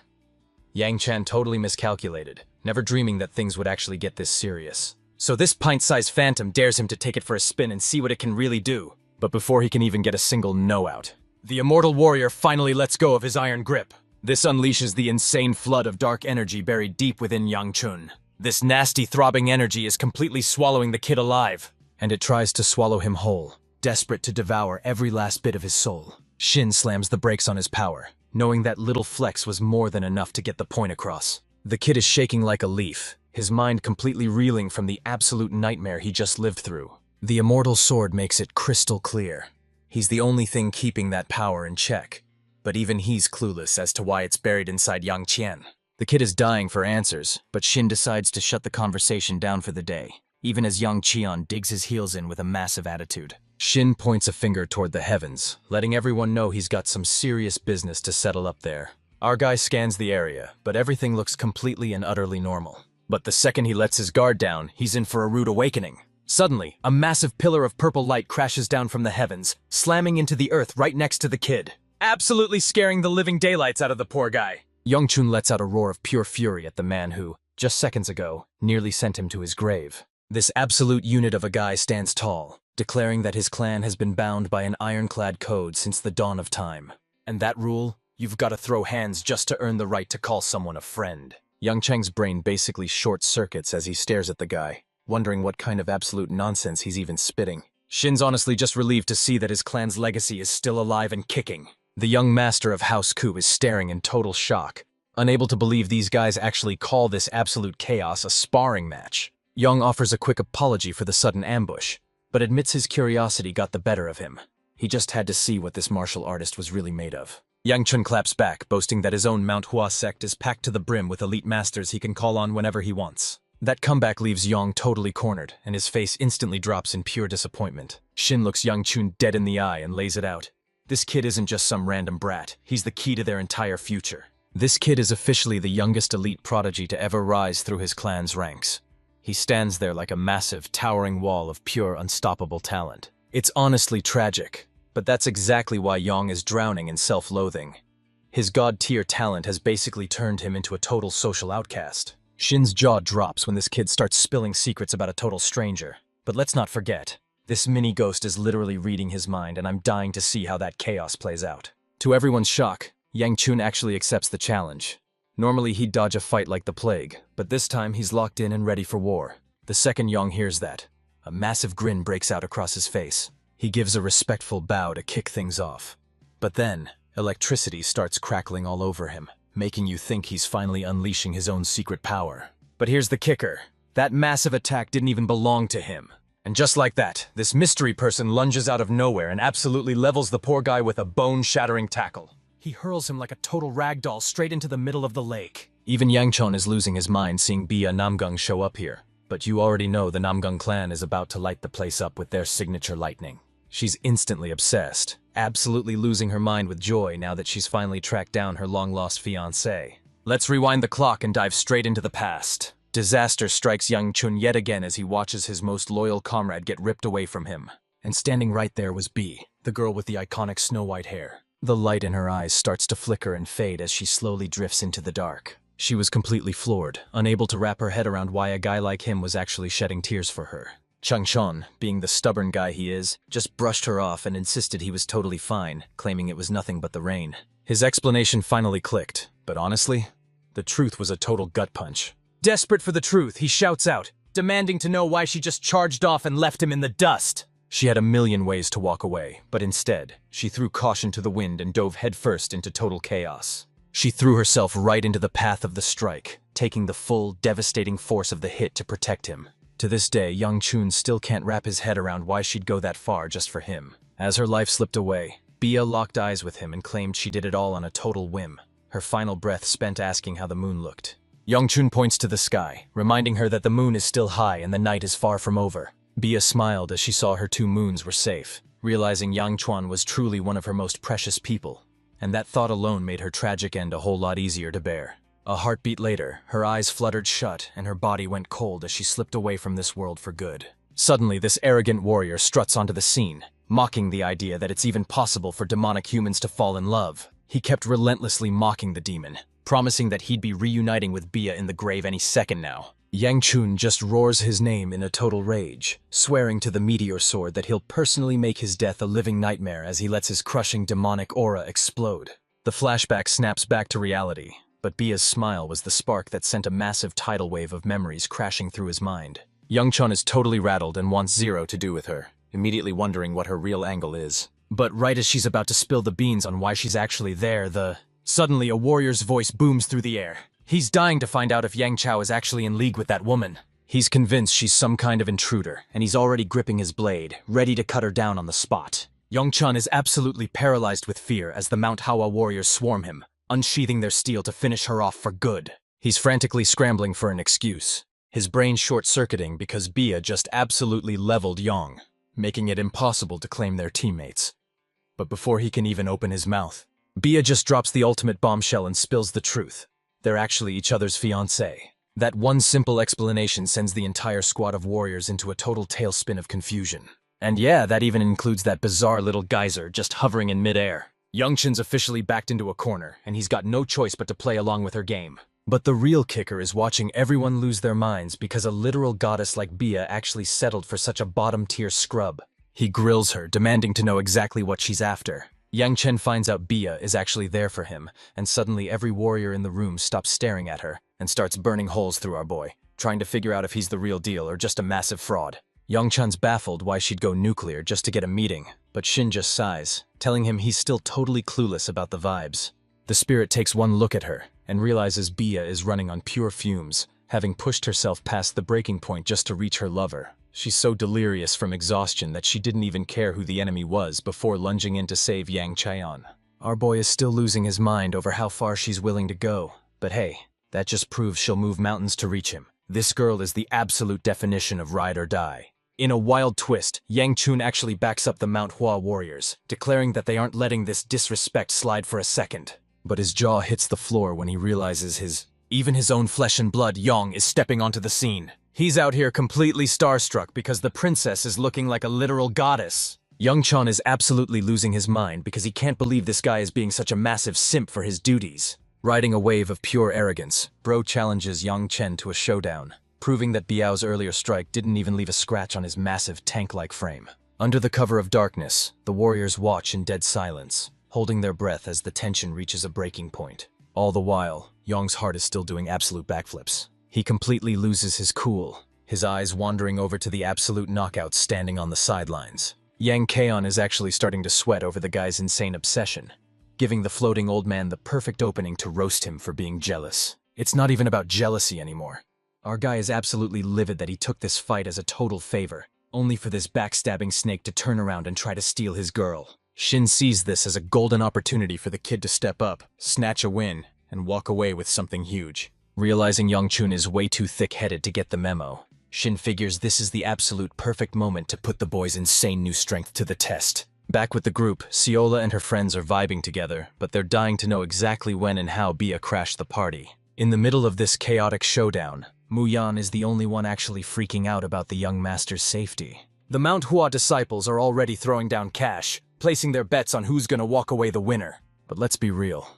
Everyone's already crowned Yong the winner because his god-tier talent makes this fight a total wrap. He's a total goofball when he's chilling, but the second the gloves come off, he transforms into a straight-up demon. And get this, even Shin clocks exactly what's going down. Right as the Blossom Warrior draws his steel, preparing to unleash a world of hurt, he channels every ounce of his power, encasing himself in a massive, swirling vortex of petals. Showing some serious respect, he actually shouts out his opening move before letting it rip. Feeling that power hit its boiling point, our boy finally lets those scorching flames rip. He left the entire crowd jaw-dropped with his absolute mastery over his internal energy. This move actually managed to catch the legendary Sovereign Sword himself completely off guard. Yang Chun erupts into a blazing cloak of fire just like his sister.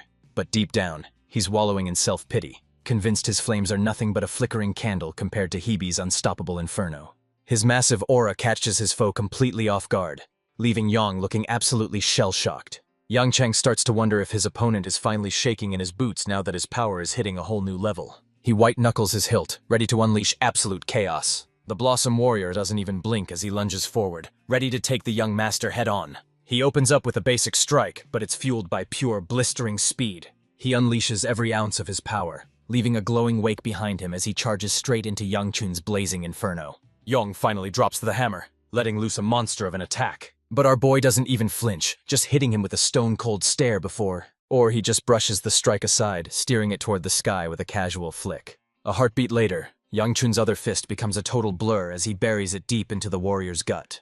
The impact sends him flying like a human missile, leaving Yang spiraling in absolute agonizing pain. The entire crowd is losing their minds, absolutely floored by the insanity unfolding right before their eyes. His sword just shattered into a million pieces. The result of this match is so mind-blowing that even the legendary Sovereign Sword is left completely speechless. Yang Cheng stands tall over the scorched remains of the field, leaving his opponent smoldering in the dirt as the fight comes to a sudden, brutal end.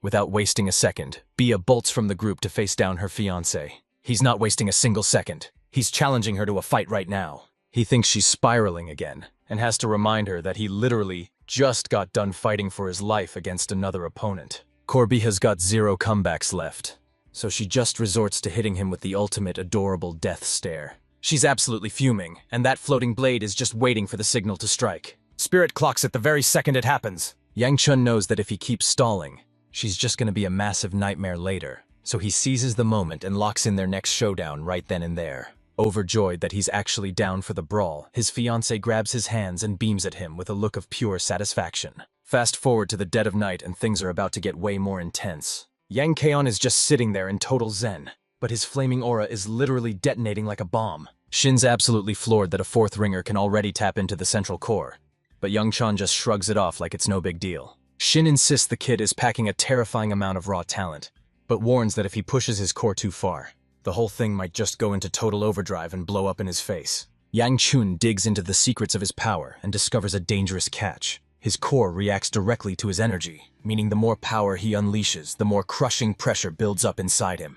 This means the kid is stuck with basic fire blasts, because trying anything more advanced would put so much strain on his body that his core would literally shatter. This news is a total gut punch for Yang Chun, who was convinced his climb to the top would never end. But for now, he's officially slammed into a plateau, and he's just gonna have to sit tight and wait it out. Yang crashes Yang Chun's training and is stunned to find his rival a total wreck, even though Yang was the one who secured the win. The kid demands to know exactly what he's supposed to be doing here. Yang drops into a deep bow of respect, thanking him for the chance to turn this crushing defeat into a massive lesson. Yang catches on quick. This wasn't just some mindless brawl, but a brutal lesson Yang Qian was trying to beat into him. Shin's absolutely loving Yang's reaction here because seeing him take that L with a smile proves he's got the heart to turn every failure into massive growth. Meanwhile, Yang Chun is totally spiraling, kicking himself for nearly dying over a simple training session.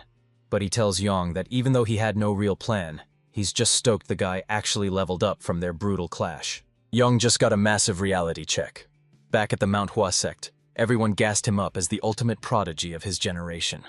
But watching Yang Chun tear it up just completely shattered his view of the outside world. Now, he's left wondering just how much blood, sweat, and tears the young master of House Ku had to shed to reach those god-tier heights. Yang Chun is actually losing his mind, trashing this guy in his head while Shin keeps nagging him to just shut up and be a good listener. Yang walks away genuinely grateful for the experience, leaving Yang Chen absolutely floored by his bizarre behavior.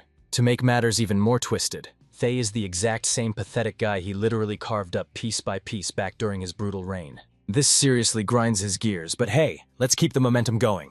Meanwhile, we jump over to Seola, who's she's painting this battle for her grandpa like it's a high-octane blockbuster, yapping her head off to make sure he feels every single epic moment. She drops a bombshell on her gramps about a new crisis, and honestly, it sounds like a total disaster is about to hit the fan. But then you realize it's just this precious little potato, and she is absolutely fuming that the young master actually went and got himself engaged. She expected a celebration, but instead she walked right into a room boiling with pure rage. Her grandpa is completely baffled by her outburst, right up until the truth hits him like a truck. Seola straight up admits she has absolutely no clue what getting engaged is even supposed to mean. Our little potato goes into absolute cuteness overload, declaring she's the only one allowed to mess with the young master. Looks like someone's getting a little territorial. The Sword Sovereign finally shatters the little girl's innocence, dropping a massive truth bomb about what it really means to be engaged. And just like that, the shock snaps her right back to reality. The dust from his brawl with Yong hadn't even settled before a mountain of fresh problems came crashing down on him. First up, Seola is looking absolutely devastated, which is a massive shock since she's usually the first one losing her mind over food. It's gotten so out of hand that even her own grandpa is starting to freak out. The potato girl just shakes her head, completely throwing in the towel. Meanwhile, Yang Chun is totally grilling her, asking why she's just picking at her meal instead of actually eating. He even grills her for snacking non-stop, warning her that she's totally gonna spoil her appetite for a real meal. While she's occupied, Baya is busy hunting for something to scarf down. But out of nowhere, Seola swipes it right out of her bowl and starts devouring it herself. Refusing to back down, the Namgung girl lunges forward for round 2. And just like that, it's happening all over again. Seola fires back with the cold, relentless precision of a literal machine. Yang Chun is about to demand what the hell her problem is. But before he can even open his mouth, her terrifying grandpa absolutely loses it when he sees her eating like a total slob. Poor Seola is looking absolutely wrecked as she suddenly starts feeling like total garbage. He finally snaps, breaking down in tears and screaming that they're all just a bunch of total idiots. Without waiting for a single soul, she bolts off to handle things solo. She leaves her gramps behind and strikes out on her own to face the world solo. Our boy is still wandering in the dark and questions if Bia is pulling the strings, but it turns out his fiancée is completely innocent. Ever since that showdown with Yong, his servant's been acting super weird, and she's clearly fuming over something he's completely clueless about. But get this, things take a turn for the absolute worst the very next morning. Yang Chun jolted awake, looking like he'd just spent the entire night wrestling with his own nightmares. Setting up camp for this long is absolutely draining, but he's handling it like he's spent his entire life living off the land. He's busy chugging down water from the river nearby. Our guy runs smack into a massive unit with a shredded 69 pack and a physique that looks like it was ripped straight out of Baki. Yong suggests they hit the training grounds together, but the young master is low-key losing it seeing this guy strolling around shirtless at the crack of dawn. Shin steps in to defend the shirtless kid, declaring that a warrior's body is their ultimate source of pride, and that a disciple of Manhwa only gets more lethal as they push their physical limits. Bottom line, they're pushing these guys to their absolute limits to turn them into literal monsters for the next Mr. Olympia stage. Our boy shuts down Yong's offer without a second thought, claiming he's got way bigger problems to handle. And now, Yong is dying to know what's so important. Yong's got a gut feeling.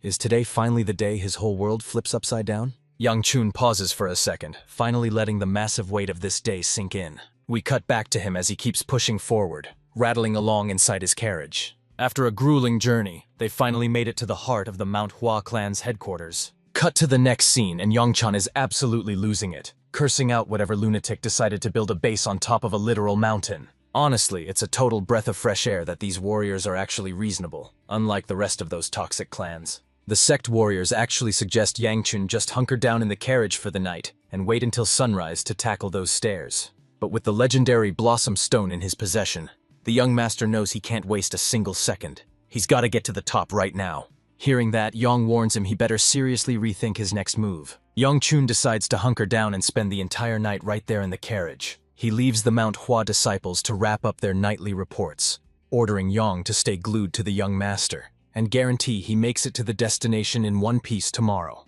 But our boy actually tells Yang to just head out with the others, since he's been stuck playing babysitter for way too long. The young genius hears the plan and lets out a massive, soul-tired sigh, making it crystal clear he's totally against it. And just like that, thanks to his wild reaction earlier, Yang's officially stuck crashing with the rest of the squad for the night. Yongchun quickly realizes that this guy is probably a total nightmare for his bosses to deal with too. With that mess finally sorted, Seola snaps right back to her usual self. He completely blows the young master's mind by serving up a batch of legendary secret recipe dumplings for the night. Yang Kaon is absolutely hyped to finally find a silver lining in this mess, and he's ready to soak up every single second of it. To his total shock, even his servant offers him a drink, suddenly acting way too nice for comfort. Now he's left scratching his head, wondering what the hell actually triggered this massive 180. She just laughs it off, genuinely stoked just to be the one helping him out. Yang Chan is racking his brain to solve this riddle, because just days ago, this girl was a total emotional wreck, and now she's acting like everything is perfectly fine. To make her day, he gives her a massive head pat as a reward for a job well done. She's absolutely over the moon and loving every single second of it. He totally kills the vibe by reminding her that she's usually the exact opposite of this sweet version of herself. Suddenly, Bia pops up out of nowhere and tries to feed our boy a dumpling like it's totally normal. Yang Qian sizes up the clash between these women, his mind racing as he tries to calculate the perfect move. Meanwhile, Seola's giving that dumpling the ultimate demonic death stare like it's her sworn enemy. She doesn't even hesitate, just straight up destroys that gyoza in one massive bite. She shoves it down for her master's sake, all while shooting Bia a look that could kill. Even after getting caught completely flat-footed, instead of blowing a fuse, Young Chan's fiancé stays totally calm and just flashes her a warm smile. You can see the guilt starting to eat at Seola after she realizes how she just reacted. Our boy definitely feels the thick tension in the air, but honestly, he's just fuming that he can't even finish his meal in peace. He's miles away now, leaving Yongchon in his carriage eating his dust. Finally, the shadowy masterminds behind the disappearance of the Mount Hoa disciples step out from the darkness. The big boss is absolutely fuming because his incompetent lackeys were too sloppy to hide their tracks, leaving a massive breadcrumb trail for the Mount Hua sect to follow. He curses their luck, knowing they've officially hit a wall and won't be squeezing another drop of value out of this mess. The lackey vows to get that report delivered straight to the main palace. They make it dead clear. If he misses that deadline, he's paying for the report with his own limbs. Plus, a spy just dropped a bombshell. The legendary divine physician was finally spotted over in the Shangxi region. This massive bombshell hits their dark, brooding leader like a freight train. He catches wind that the divine physician was originally hiding out in Anhui. But now that they've tracked him to Shangxi, his scouts are scouring every inch of the province to pin down his exact hideout. The leader rises from his throne, calling out to his servant by name, Bei Chong! He jams his sword right against the lackey's neck, reminding him that the orders were crystal clear.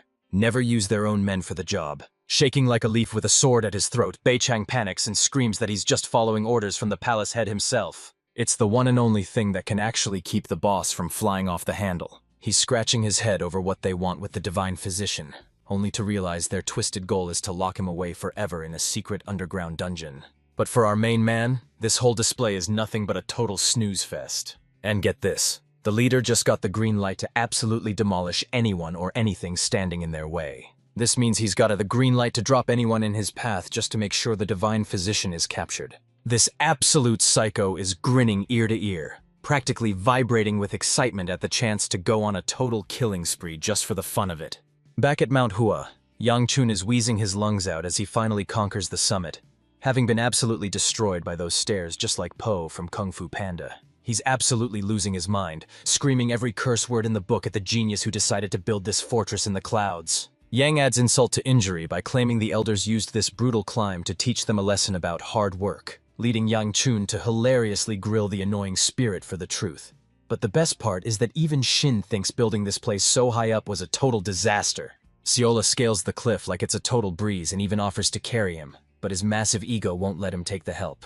Bia's keeping it totally cool, even reaching out to help her fiancé back to his feet. She's shutting down every single move Seola tries to make, and the look on Potato Face Girl's face tells you everything you need to know. Yang Chun snaps to her feet and for some bizarre reason actually drops into a deep respectful bow. Shin mocks the guy, calling him a total clown for being too dense to realize what just went down right in front of him. You can tell this isn't just another day. This moment means the absolute world to Bia. She squeezes her hands tight, still reeling from the electricity of her fiancé's touch. Then there's Seola, who's basically a tiny ball of fury right now, looking like a spicy kitten just waiting for an excuse to go berserk. Young Chun suddenly realizes she's bowing down for one reason. She's dying for him to give her the exact same head pat he just gave his servant. He's right on the verge of pulling it off, but out of nowhere everything goes completely sideways. Seola jumps right in and starts patting her head instead, making it crystal clear she's totally over Yongchan. But believe it or not, the white-haired girl is actually totally down for how this all played out. She flashes her fiancé a confident grin,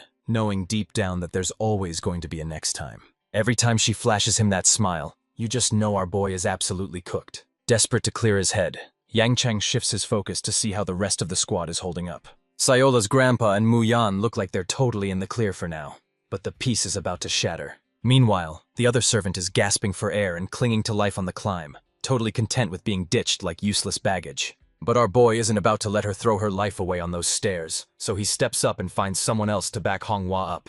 And just like that, the gates of the Manhwa clan finally swing wide open for the young master of Haosku. Their big boss finally steps out of the shadows to greet them face to face.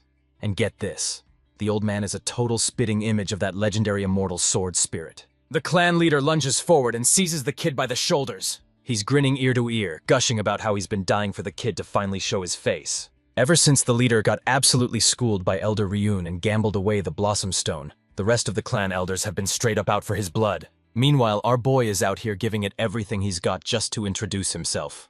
But this old-timer is relentless, shaking him like a rag doll and refusing to let go. Lord Hua drops a bombshell.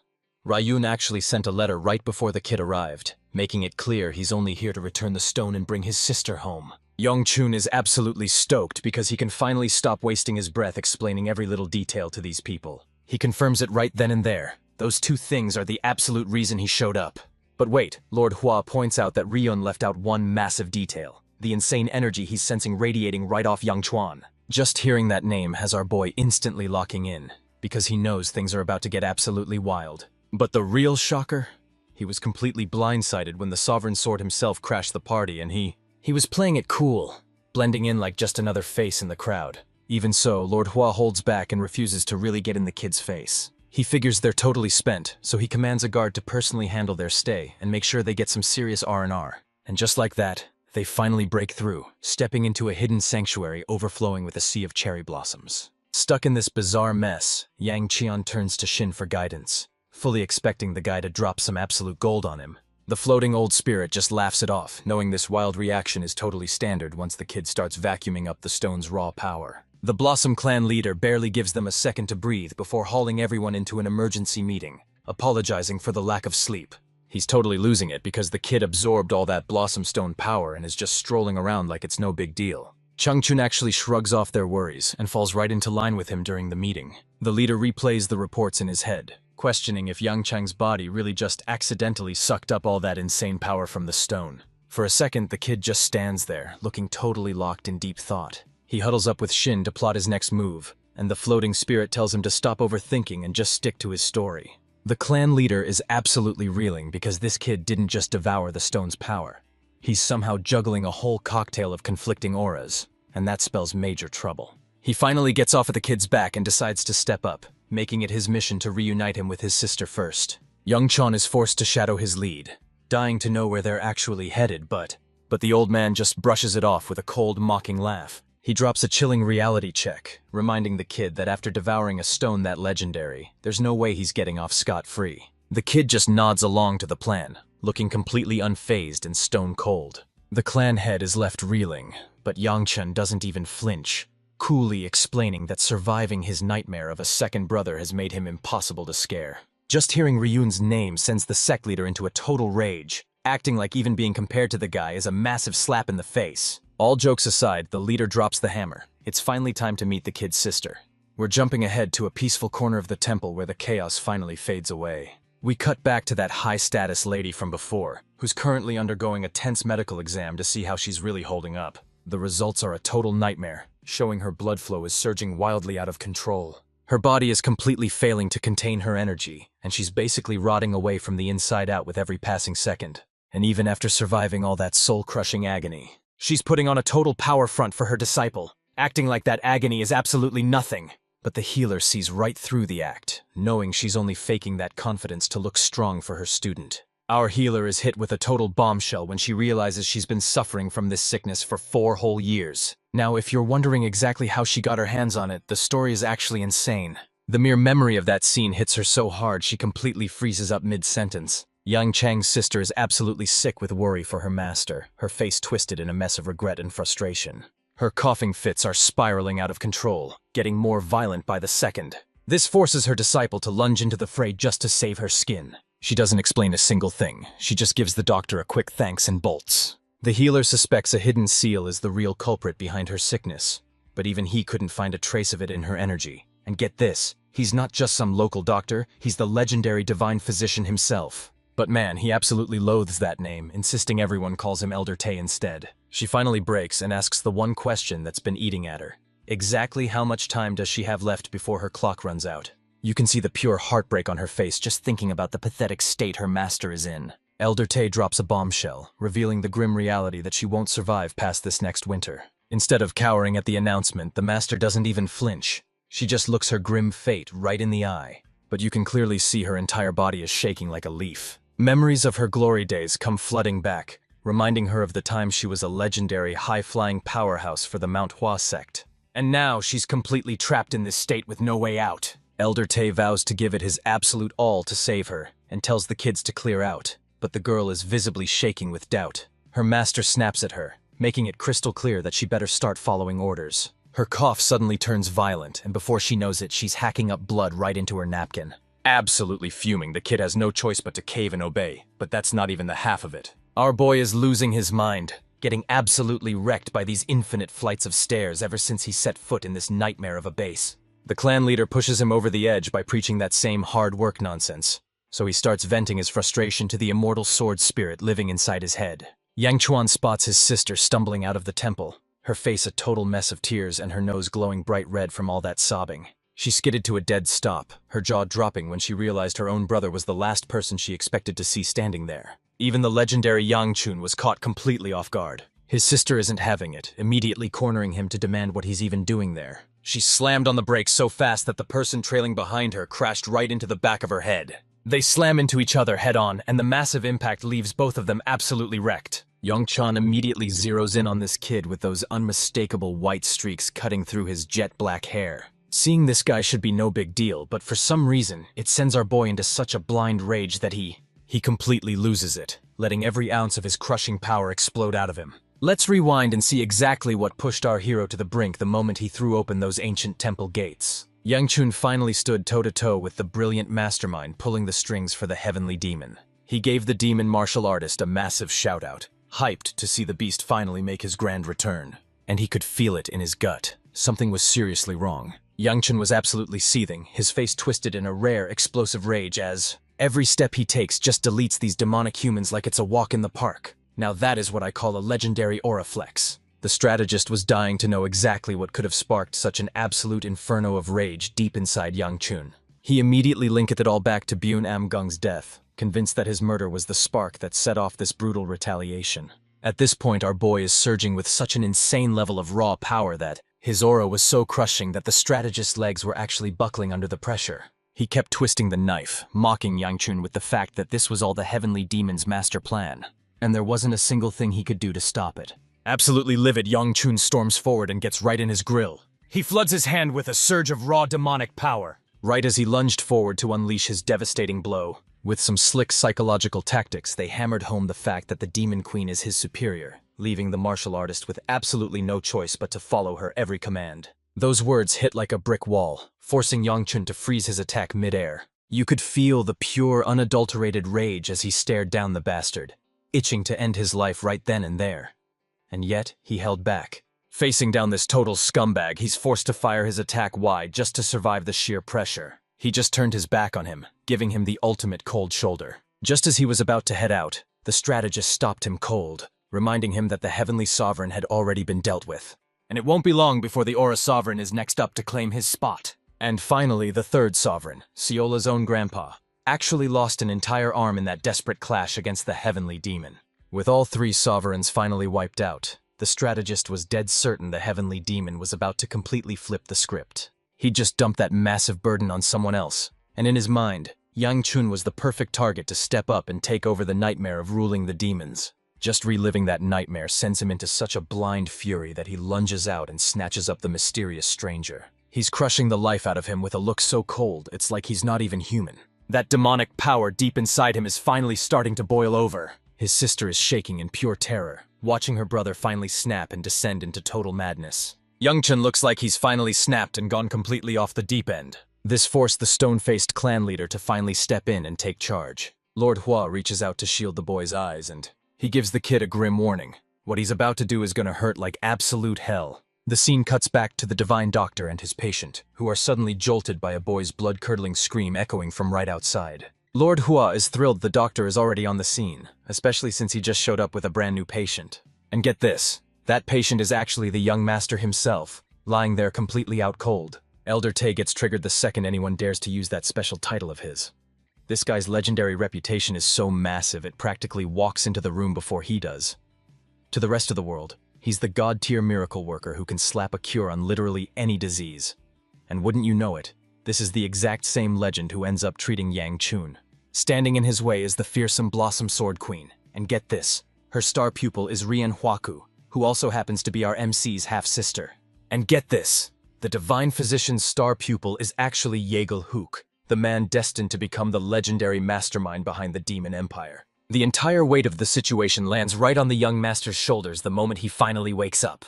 But he's got some major explaining to do, especially after he nearly squeezed the life right out of Jiggle. He looks at the mess he's in and his only thought is that he's absolutely cooked, and he's basically screaming it in his own head. It's been ages since he last crossed paths with this guy, but he knows a long time no see isn't gonna save his skin today.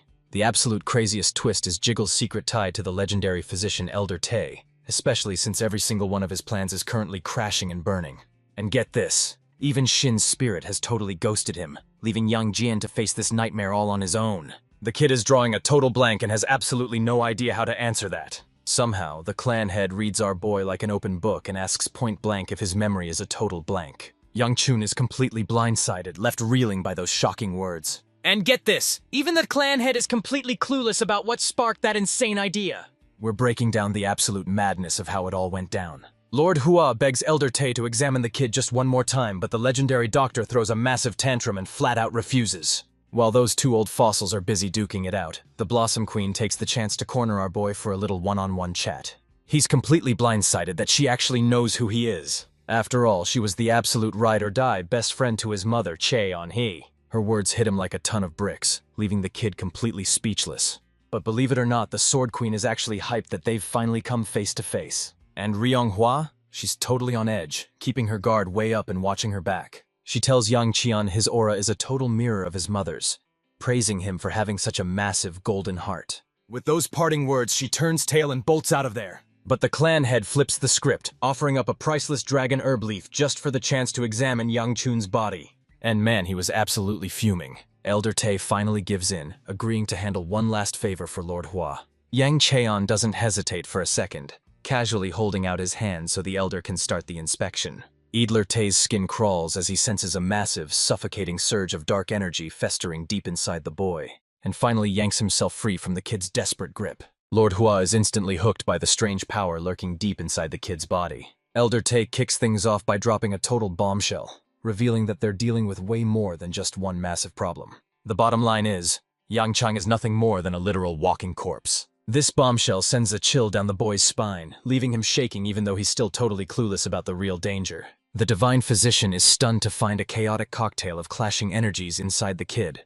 And honestly, the fact that he's even standing is a straight-up miracle. Yang Chun's basically a human blender after chugging down the Demon Stone, the Blossom Stone, and that White Snake Stone, betting everything on the hope that all those clashing energies will just melt into one. He thought he was the master of his own power, but Shin's warning just hit home. Something deep inside is straight up hijacking his energy.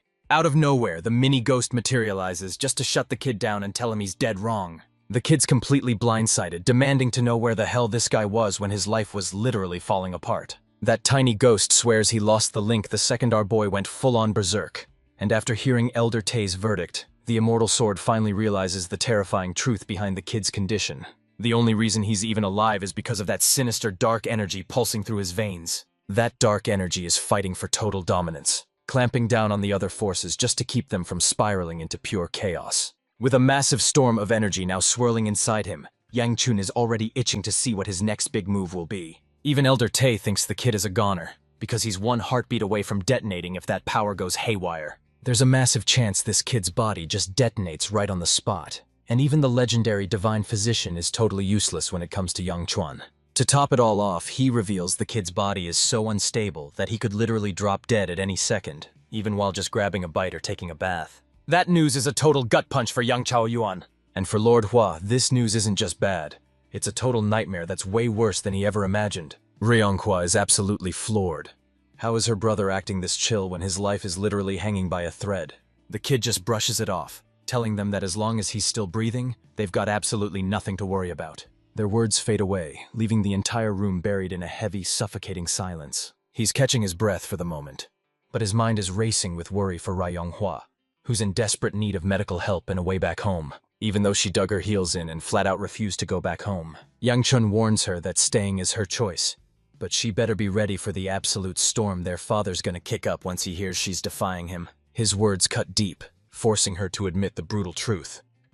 Their father is such a cold-blooded machine that he wouldn't even blink if she stayed trapped here forever. Lord Hua watches their every move like a hawk before stepping in with a major recommendation. Yang Chun retreats to his quarters to catch his breath and recover his strength for a bit. The kid heads out, but not before tossing a final reminder that he'll be seeing the doctor again real soon. He's even storming right out of the room! Even Elder Tay has to admit this kid is the absolute weirdest brat he's ever encountered, and the Sword Blossom Queen is right there with him, sensing something seriously off about the boy. Facing his own certain death didn't even make him blink, acting like he'd already checked out of this life for good.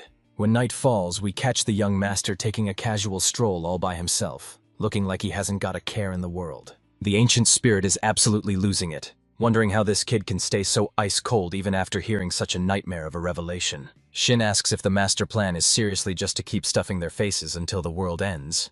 But Yongchan just shrugs it off, acting like the apocalypse is none of his business. He spent his whole life stacking up sins, so honestly, this brutal karma is just the universe finally balancing the scales. The immortal blade is completely baffled, thinking there's no way a kid this young should be dropping wisdom like that. Yang Qian heads back to his room and nearly has a heart attack when he finds Biao just chilling in his bed, leaving him completely clueless about what she's actually planning. But she isn't backing down. She's dead set on making her move and spending the night with him. The real kicker is Xian trolling Yang Qian about having a kid before he bites the dust, but our guy stays stone cold and just tells her to beat it back to her own room. Plot twist. The place only has one room left, so now these two are forced to share a bed whether they're ready for it or not. Yang Qian can feel it in his bones. This whole mess is nothing but a dirty scheme cooked up by the second elder. Knowing he can always count on his loyal guard Muyeon for a safe place to crash, our boy finally makes his move and heads out. Out of nowhere, Bia lunges forward and snatches his hand. He begs her to just hold him in bed and nothing more. A move so soul-crushing it would honestly finish any guy right then and there. But somehow, Young Chun keeps a total poker face, staring it down without even flinching. He suddenly loses it and bursts out laughing, catching her totally off guard. But she realizes he isn't actually trying to mock her. Bia's heart is absolutely soaring just because she finally caught him flashing her a real smile. Just as Yang Cheon turns to leave, she suddenly reaches out and snatches his hand, stopping him dead in his tracks. She cuts him off mid-motion, tenderly guiding it until it's resting right against her face. She drops the most adorable request to spend the night together. And honestly, I've never seen a romance move this fast. It's almost suspicious how well things are going, but while most MCs would have folded instantly, our boy proves he's definitely no simp.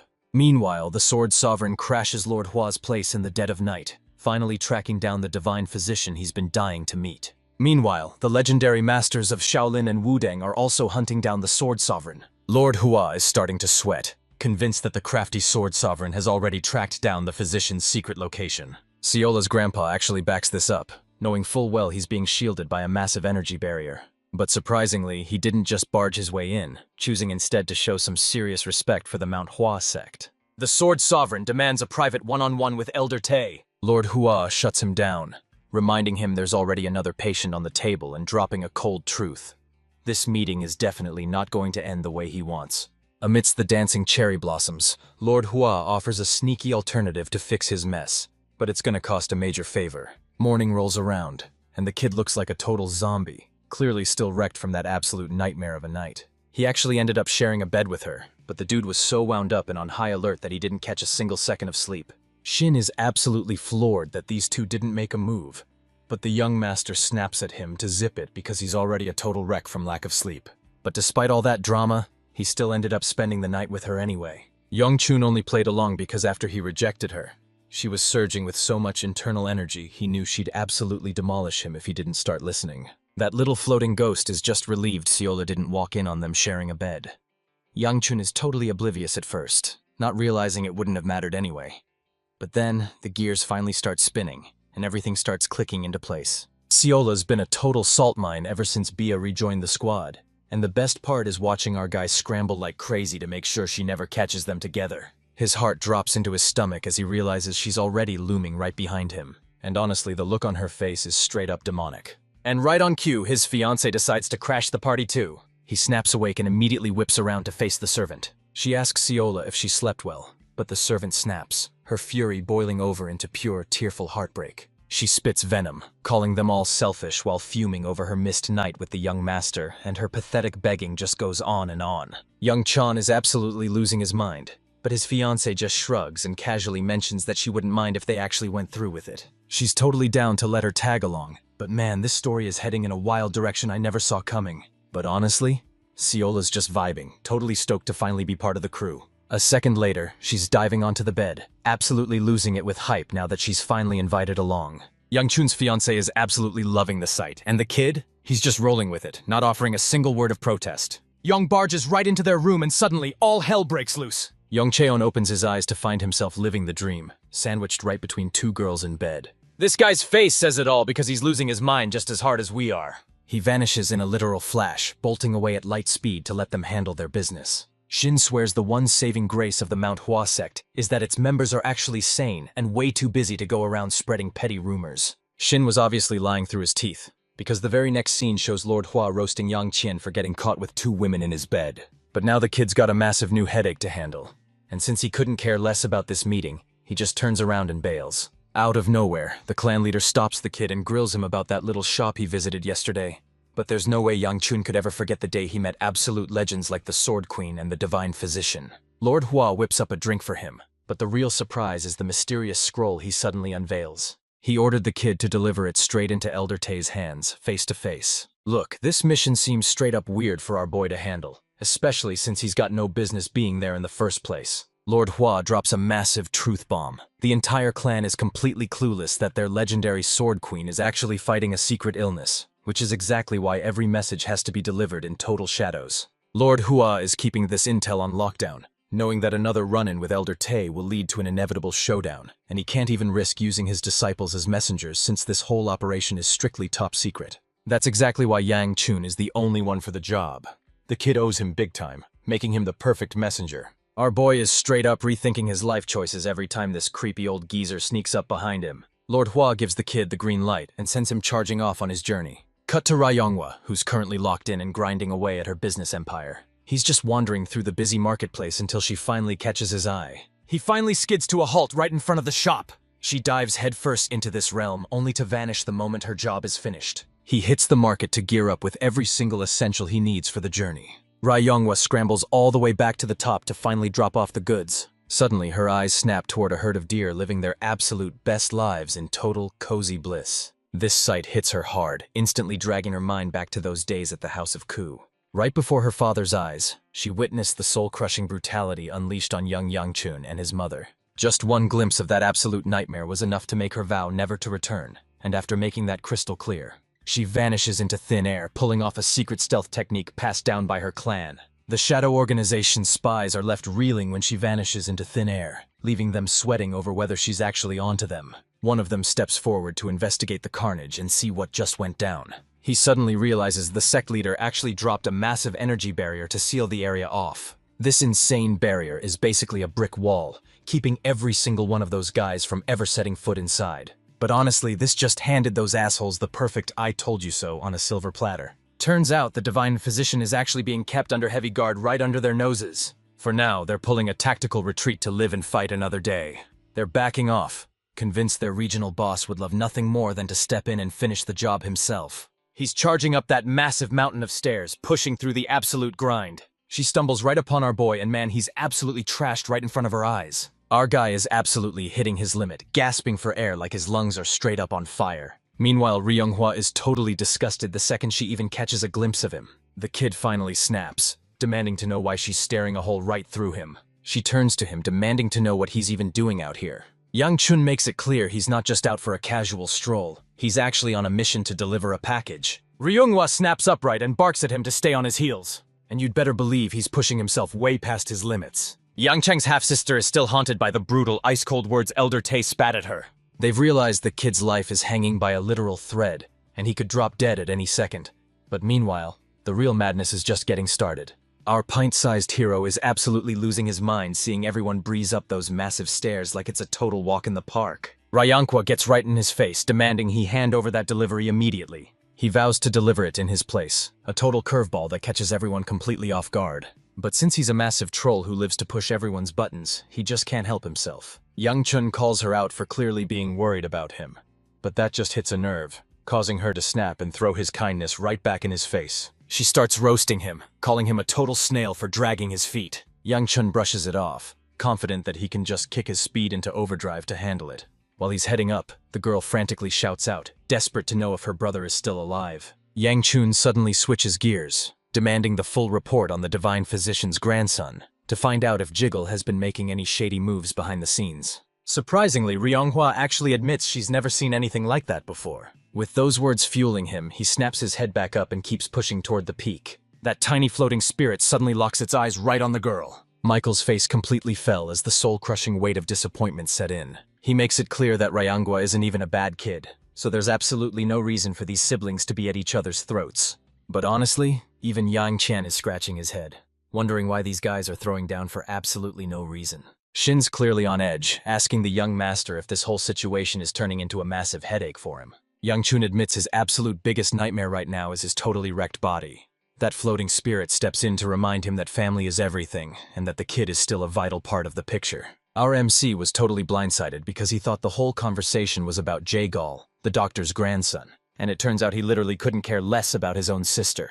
This is a total red flag, leaving Shin to wonder if these two are even related in the first place. Cut to Elder Tay, who's already scanning the urgent message Yang Chi-yan just delivered. Once he finishes reading, the doctor drops a hilarious truth bomb about how messed up their situation really is. Lord Hua really had the audacity to send a kid who's basically a walking corpse to deliver a pathetic message. And seeing Elder Tay's absolute meltdown, Yang Chun is left wondering what kind of insane history these two old geezers are actually hiding. Elder Tay clearly respects the insane grind it took for the kid to make it this far, so he checks in to see if he's even holding it together. Yang Qian just shrugs it off, acting like everything is smooth sailing and he's got zero problems to worry about. This news is music to Elder Tay's ears. Then he drops a chilling question. Does this little young master actually have a death wish? That question hits him like a ton of bricks, leaving him dead silent as the gears in his head start spinning like crazy. Elder Tay finally clocks it. He's getting absolutely nothing out of this kid. He quickly apologizes for crashing the party. After getting the boot, he picks himself up and heads straight for the exit. Ryunghwa is still a total nervous wreck, double-checking one more time to see if her brother is actually doing okay. Yang Kaeon just brushes her off and bolts, leaving her question hanging in the air. His stone-cold reaction leaves her totally ticked off. Cut back to Lord Hua, where the kid confirms the message was delivered, though he had to survive a total meltdown from Elder Tay, not that Hua is even remotely surprised. Then he pulls them aside for a quick whisper, low-key checking to see if the Sword Queen is even holding it together. The boy whispers back that since she was fast asleep, he had no clue if she was actually doing okay, or if things were falling apart. Lord Hua hears that and his face immediately sours. He is definitely not impressed. Yang Chun pushes back, arguing that if the legendary divine physician himself is personally looking after her, they're in the clear. And while he's technically right, Lord Hua drops a brutal reality check, pointing out how their clan has been getting absolutely hammered by one disaster after the next. Hearing about all those disasters hooks Yang Chun immediately, and now he's dying to know the whole story. Shin snaps at this clown, reminding him that their fellow disciples have completely vanished from the clan. To make matters worse, the Sword Sovereign is officially on the scene, and let's be real. Yeagle showing up is a total disaster. Any one of these would be a piece of cake on its own, but getting slammed by all of them at once is a total nightmare. Meanwhile, deep within the Shadow Organization, a scout finally drops the bombshell. They've tracked down exactly where the divine physician is hiding. This sent his leader into a total frenzy, making him go absolutely unhinged for the hunt ahead. This total scumbag is losing his mind with joy now that he's finally tracked him down, even if his goons are still struggling to lock down the doctor's exact location. But honestly, this realization is a total buzzkill for him. Chang reveals they've finally tracked down the clan's massive energy barrier, which means the doctor is right around the corner. But man, knowing this absolutely makes the leader's blood boil. He's not about to bet on a maybe, because until they get eyes on the target, they have no idea if the doctor is even there. He's starting to wonder where Beishang gets the nerve to act so damn confident. He buries his blade into the ground, missing his servant by a literal hair. He explodes in a fit of rage, screaming at him for daring to lie with such worthless info. And the sight of this absolute titan is so terrifying, it's going to give Beishang nightmares for the rest of his life. He actually agrees with his boss, admitting that the intel he brought back was a total waste of time. Beishang swallows his pride and takes the heat, owning every single one of his screw-ups. Out of nowhere, a massive swing rips through the air and slams right into his left shoulder. The guy howls in pure agony as his boss hacks off his arm, completely disgusted that his useless goons can't track down one simple old man. Beishang is absolutely breaking down, sobbing in pure agony while choking out a desperate apology. Meanwhile, the boss actually thinks he's doing a massive favor by sparing his life, purely because he's the smartest pawn on the board. Even while he's writhing in total agony, he actually thanks his boss for the mercy of letting him live. This absolute scumbag slumps back into his seat with a heavy, exhausted sigh, and by now, the regional boss is dead certain his underlings are coming back empty-handed, no matter how many times he sends them out to fail. But the second he hears about an energy barrier, his curiosity is dialed up to 11. Beishang's entire body is convulsing as the white-hot agony of his missing limb finally hits him, all while his boss finally connects the dots. Bored out of his mind, he drops a bombshell. He's showing up in person in 3 days, giving Beishang a ticking clock to drag the divine physician back before time runs out. And if he doesn't pull it off, he's going to absolutely tear through anyone foolish enough to stand in his way. This absolute lunatic is dead certain that his twisted little scheme is 100% foolproof. His poor lackey has no choice but to suck it up and nod along to every single one of his boss's unhinged demands. Cut back to Yang Chun, who's looking absolutely fed up with the total train wreck his day has become. Our guy literally just dropped off a single letter, and somehow, that one tiny errand was enough to wrap up his entire day. Shin makes the call. It's time for the kid to pack his bags and finally head back home. The young master is totally on board, realizing his sister has zero plans to return, so he starts scrambling to get back home right this second. Out of nowhere, a voice rings out, calling his name. A beaming Siola lunges in for a massive hug, but our boy pulls off a slick sidestep, leaving her reaching for absolutely nothing. He's totally caught off guard, wondering why the heck she's lurking way out here in a room that clearly isn't hers. But then, one look at that potato triggers his memory, reminding him exactly what kind of deal they'd struck. It was official. Siola was actually going to be sharing a bed with him for the night. Yang Cheng's drawing a total blank on that promise, but Shin and Siola remember every single word. He tries to use her grandfather as leverage, but Siola doesn't even flinch since the old man has basically been off in his own world lately. Yang Chun starts snooping around and realizes the Sword Sovereign has pulled a total disappearing act, leaving everyone completely in the dark. That's all the excuse Yang Chuan needs to stick around, even if Shin is still scratching his head over what makes her old man so legendary. The floating spirit realizes the world has been flipped upside down, and as our guy heads back to his room, he walks in and finds Bia already waiting for him right there in bed. Strap in because tonight is going to be an absolute nightmare. Stiola wastes no time and dives straight under the covers. Both girls are literally begging to sleep by his side. Man, this guy's harem luck is absolutely off the charts. Young Chun triggers his I ain't no simp jutsu and guns it out of there. But Bia is a total speed demon, hunting him down and snatching him up in the blink of an eye. Fast forward a bit, and we catch our adorable little potato completely zonked out. Meanwhile, Bia is so incredibly graceful that she looks like a literal princess even while she's fast asleep. Young Chun is caught smack dab in the middle of the crossfire. He's tossing and turning, his mind racing so fast that sleep is basically impossible. It's even better when the adorable little potato Siola accidentally decks him in her sleep, right as the sun rises on another chaotic morning. But as luck would have it, things go south fast, or should I say lucky him, because our boy is officially getting sandwiched in a double-sided hug. Paralyzed and desperate, he begs the tiny spirit to save his life because he can't even twitch a single arm. Get this, even the old man is calling him a lucky bastard for scoring a sweet deal like this all to himself. He's not going anywhere, and it's all because Siola is crushing his arm with a literal death grip. Shin's back at it again, calling him the luckiest guy alive because, let's be real, most dudes would literally kill to be in his shoes right now. But here's the catch. If someone walks in and sees Yang Chun crashed out with both of them like this, it's going to be a total disaster. And right on cue, Ryangwa barges into the room at the absolute worst moment imaginable. Her expression says it all the second she walks in and finds her brother in bed with two total beauties. Things are looking absolutely catastrophic for him right now. This earns him a look of pure skin-crawling disgust from Ryongwa. He sets one final layer before slamming the door shut with a thunderous bang. Youngchon is finally catching on that these clan members have absolutely zero manners when it comes to knocking before they barge in. Desperate to wake them up, Yangchong frantically shouts at his servant that there's a massive bug on her face just to get her to jump out of bed. She jolts awake and scrambles out of bed in a total panic, and just like that, one target is officially down for the count. Now, with his sights locked on target number 2, she pulls off some genius high-level tactics and nails her right in the face with a devastating finger flick. Baya's getting pummeled with zero clue why, while Seola is absolutely losing it over a tiny bug on the bed, but hey, at least the chaos finally woke them both up. Moments later, Yangchun heads outside to link up with Ryonghua. He shows up with a major update. The clan leader is officially summoning the kid. This announcement came out of nowhere and left him absolutely floored. Ryonghua is straight up laughing at his misery, having no clue about the spicy show going down in his room. Otherwise, she definitely would have held off on that message. Ryonghua lets it slip that she's actually there for the clan's Big Hua ritual, and since she's a sect disciple, missing out just wasn't an option. Message delivered.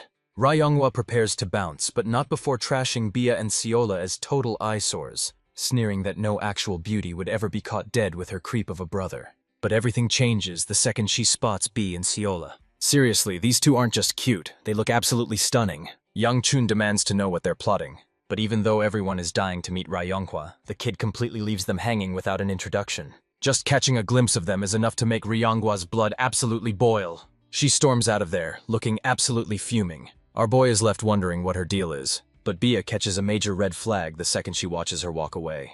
Alright, let's dive straight back into the past to see where it all began for a young... Ryonghua's frantically scouring every inch of the place, desperate to track down any sign of her brother. She was sobbing her heart out at the House of Ku, paralyzed by the terrifying thought that he had vanished into thin air. Suddenly, a sharp rustle from the bushes breaks the silence. This little adventurer is itching to push her limits and venture even deeper into the unknown. That is, until Yongchon suddenly lunges out of nowhere, scaring the absolute crap out of her. It was pure nightmare fuel, leaving the poor girl in absolute floods of tears. Later that evening, Yangchun pulls her aside to finally have a serious heart-to-heart. He's desperately apologizing for being the one who made her break down in tears like that. But she wasn't about to let him off the hook. She was still totally fuming at the guy. He's left racking his brain, wondering what on earth it would take to bring a smile back to her face. Ryonghua finally dropped her special request. She wanted her brother to absolutely lay into her big sister Yeonsu and put her in her place for good. Honestly, Yeonsu was a total nightmare who treated both of them like absolute garbage. Changchun was totally head over heels for Ryonghua. He looks his sister in the eye and reminds her that these struggles are just part of the deal when you're family. Back then, hearing those words come out of his mouth made her heart absolutely sore. But enough about the past, let's snap right back to the here and now. By the time she wraps up her training, she's absolutely spent and practically running on fumes. She's absolutely fed up, hurling her blade into the sky over and over as she fights to finally shatter her limits. Just as he drags his battered body away from yet another brutal, bone-crushing training session. Ryonghua is absolutely fuming as his frustration finally hits its boiling point. She hurls her blade through the air, slamming it deep into the trunk. A white-hot fury was starting to boil over deep inside her. Bea finds her completely gassed and lays down the law. No matter how exhausted you are, you never, ever let go of your blade. The elegant lady of Namgung snatched up the blade and offered it back with total grace. Staring her down, it suddenly clicks for Ryonghua. This is the exact same girl she saw hanging around her absolute trash of a brother. She's genuinely touched and pours her heart out, thanking her for being so incredibly kind. She grips the hilt of her blade, her voice suddenly dropping into a cold, no-nonsense command. Before snapping that she's got this and doesn't need a single soul helping her, she snaps back to her feet, still wearing that same sour scowl on her face. He stops her, demanding to know what she's even doing out here in a place like this. Bea admits she had a hunch Ryonghua and Yang Qian were tight, so her curiosity took over and she started tailing her every move. Just one look at that legendary smile was all it took. Ryonghua is straight up floored by her appearance, left wondering what on earth is wrong with this woman. She originally wrote Biao off as nothing but a pathetic disposable pawn for Yangchun. But boy was she dead wrong about that. As for Yongchan's fiancé, the white-haired girl advises the little girl to try and relax more. Bea catches Ryonghua choking her blade with a literal death grip, and that one piece of expert advice proves she's actually a secret swordmaster herself. Ryonghua takes one look at her and scoffs, claiming there's no way a girl like her has ever even touched a sword. She thinks it's straight up arrogant to act like a master when you're still a total rookie yourself. But instead of blowing his top or rushing to call out her mistake, he kept things respectful and asked if they'd be down for a quick friendly spar. A moment later, they're staring each other down, locked in a tense standoff as they prepare to finally throw hands. Reincarnates is absolutely floored, realizing her opponent hasn't even bothered to draw her sword yet. Bia's ego is so massive that she's convinced absolutely nothing can slow her down. That blatant disrespect sends Reincarnates into a total white-hot rage. He's going full throttle right from the jump, unleashing every bit of power he has. She puts her entire soul into one massive, bone-crushing swing. But Bia reacts in a heartbeat, shutting that down with a lightning-fast quick draw. Even in the heat of this brutal clash, he's still trying to get Reincarnates to snap out of it and stay calm. Get this, she hasn't even touched her sword yet, and she's out here casually chatting while swatting away these massive attacks like they're absolutely nothing. Reincarnates' jaw hits the floor, completely speechless at what just went down. Bia keeps drilling the same advice into her head, insisting that she's never gonna win unless she finally learns to relax. To show him what she's really made of, she lets her energy flare, coating her sheathed blade in a surge of crackling electricity. Right after that flash of lightning, the battle ends in a heartbeat as Reincarnates gets absolutely wrecked. The sheer pressure of Bia winding up her attack was so intense, it literally carved a crater into the earth beneath her feet. This battle's insane ending absolutely floors Yangqiang's sister, he's absolutely fuming, demanding to know what Bia's deal is and what she really means to her brother. Bia didn't even get a split second to drop the fiancé bombshell. She cuts him off mid-sentence, barking that a powerhouse like Bia shouldn't be wasting her breath on a total clown like her brother. She's dead certain that a loser like Yang Chun doesn't deserve to be anywhere near a legendary warrior as stunning as the one standing right there. See, Reincarnates is completely clueless that her brother has actually undergone a massive glow-up, so in her head, he's still just the same lazy, pathetic bum.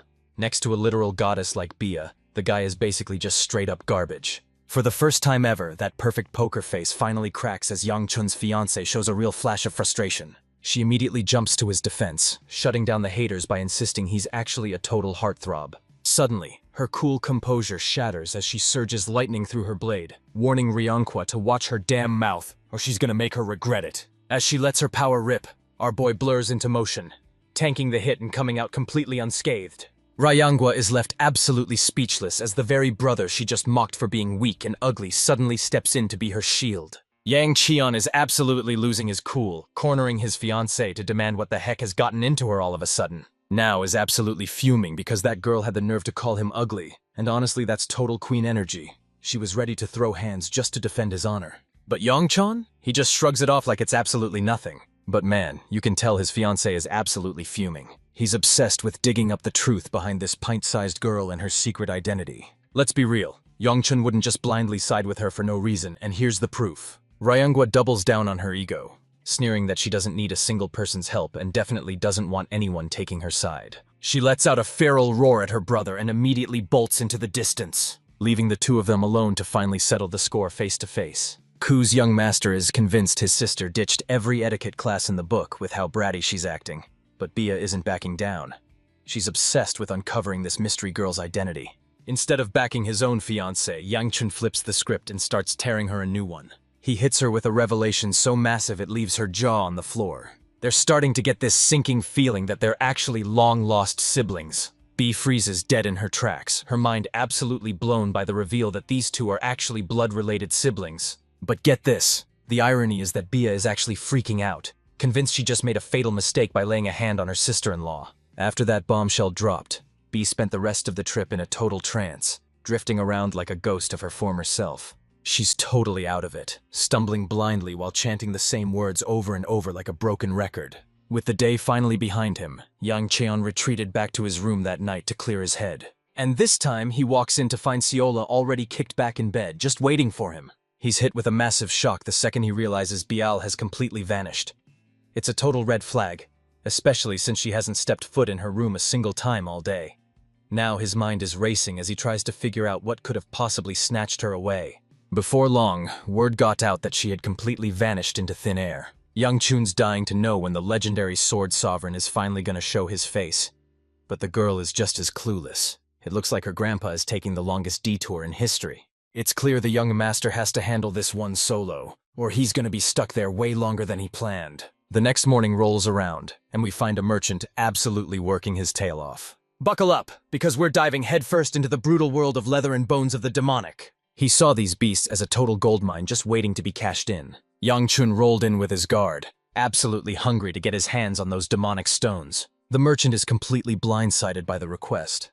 But the kid is dead set on finding out if there's anything for sale that's exactly 1 day old. The merchant just scratches his head awkwardly and drops the news. Those stones aren't even for sale. But even after scouring the area, he still couldn't find a single trace. Our boy's been hunting everywhere, but he still hasn't tracked down a single shop in this place that stocks those demonic stones. Mu Yan is dead certain they won't find a single stone in this place. And honestly, Yang Qian is starting to think he's right. See, these demonic beast cores are basically their hearts, but the second the monster drops dead, they usually turn into worthless piles of junk. Well, normally that is. Following the advice of the immortal sword spirit and the divine physician, Yang Qian realizes he can actually feast on that demonic energy to supercharge his own secret technique. Our hero knows damn well that the only reason he's still breathing is that demonic power surging through his veins. This means he's got to dive headfirst into that darkness and master the energy once and for all. He's determined to rip the lid off this power and find out exactly what makes it tick. So to push his powers to the absolute limit, he's about to gamble everything by devouring another demonic stone. Yang Shun is starting to think he should just take matters into his own hands and hunt those demonic beasts for the stones himself. But don't think it'll be that simple, because Mu Yan points out the demonic beast population is straight up cratering. Just another bizarre mystery haunting Manhwa.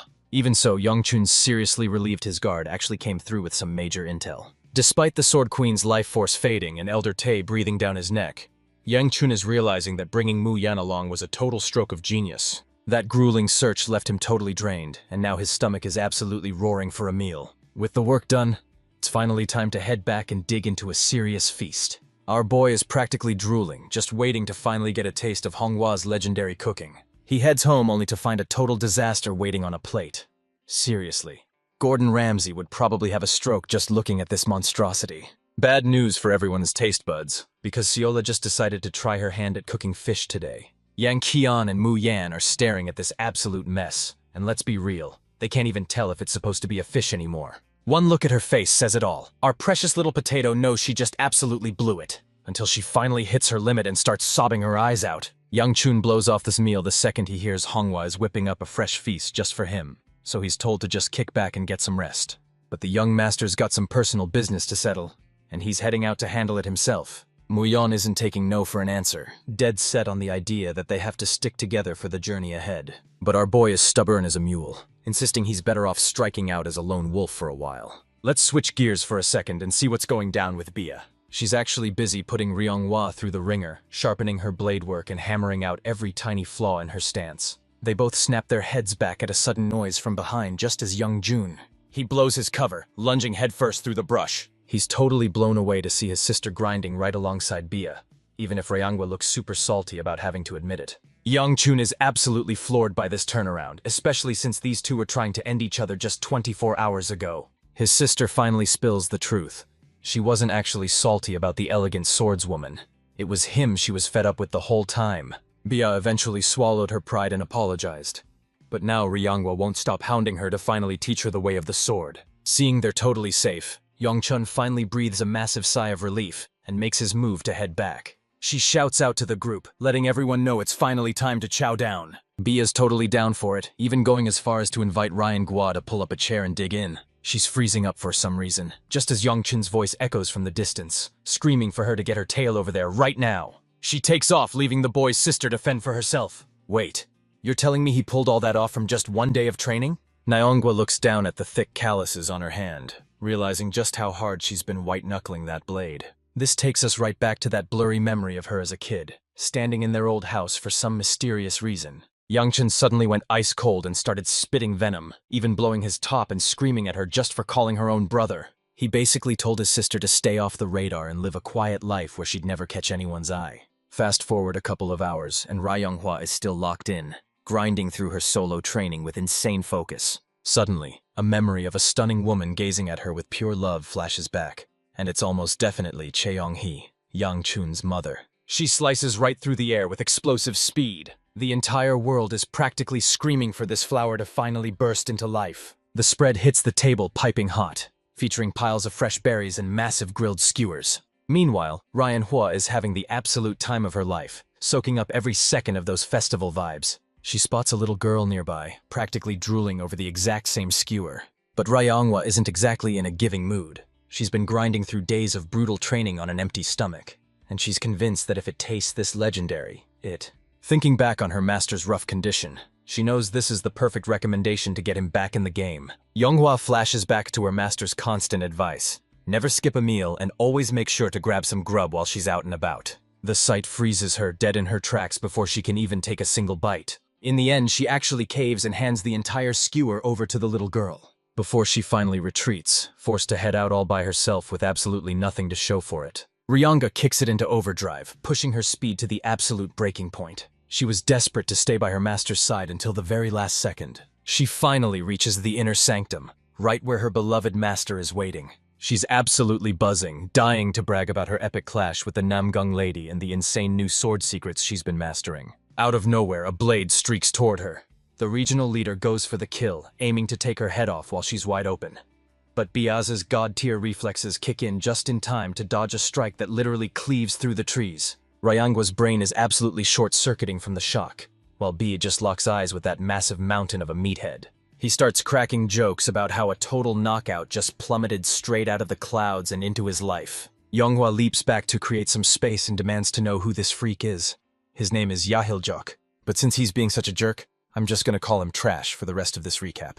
This meathead sneers at the trembling girl, telling her to drop that blade right now or he's gonna absolutely wreck her face. Leah jumps back in and tells Ryanghua to haul tail to her clan, because honestly, she's just dead weight in a fight this intense. This twisted creep tells her to rethink her life choices right now, because he's about to go full throttle and he definitely isn't planning on holding back. Bia unleashes a massive burst of energy, screaming at her friend to haul ass and focus on what's truly at stake. The heavy tension snaps into a total vibe shift as Suila does a massive double take, stunned to see Yang Qian actually awake at the crack of dawn. He's ditching his servant to handle things solo because our boy is on a mission to track down the legendary divine physician. Realizing Ciola is totally fed up with his choice, he promises to swing by with some chicken skewers to win her back over.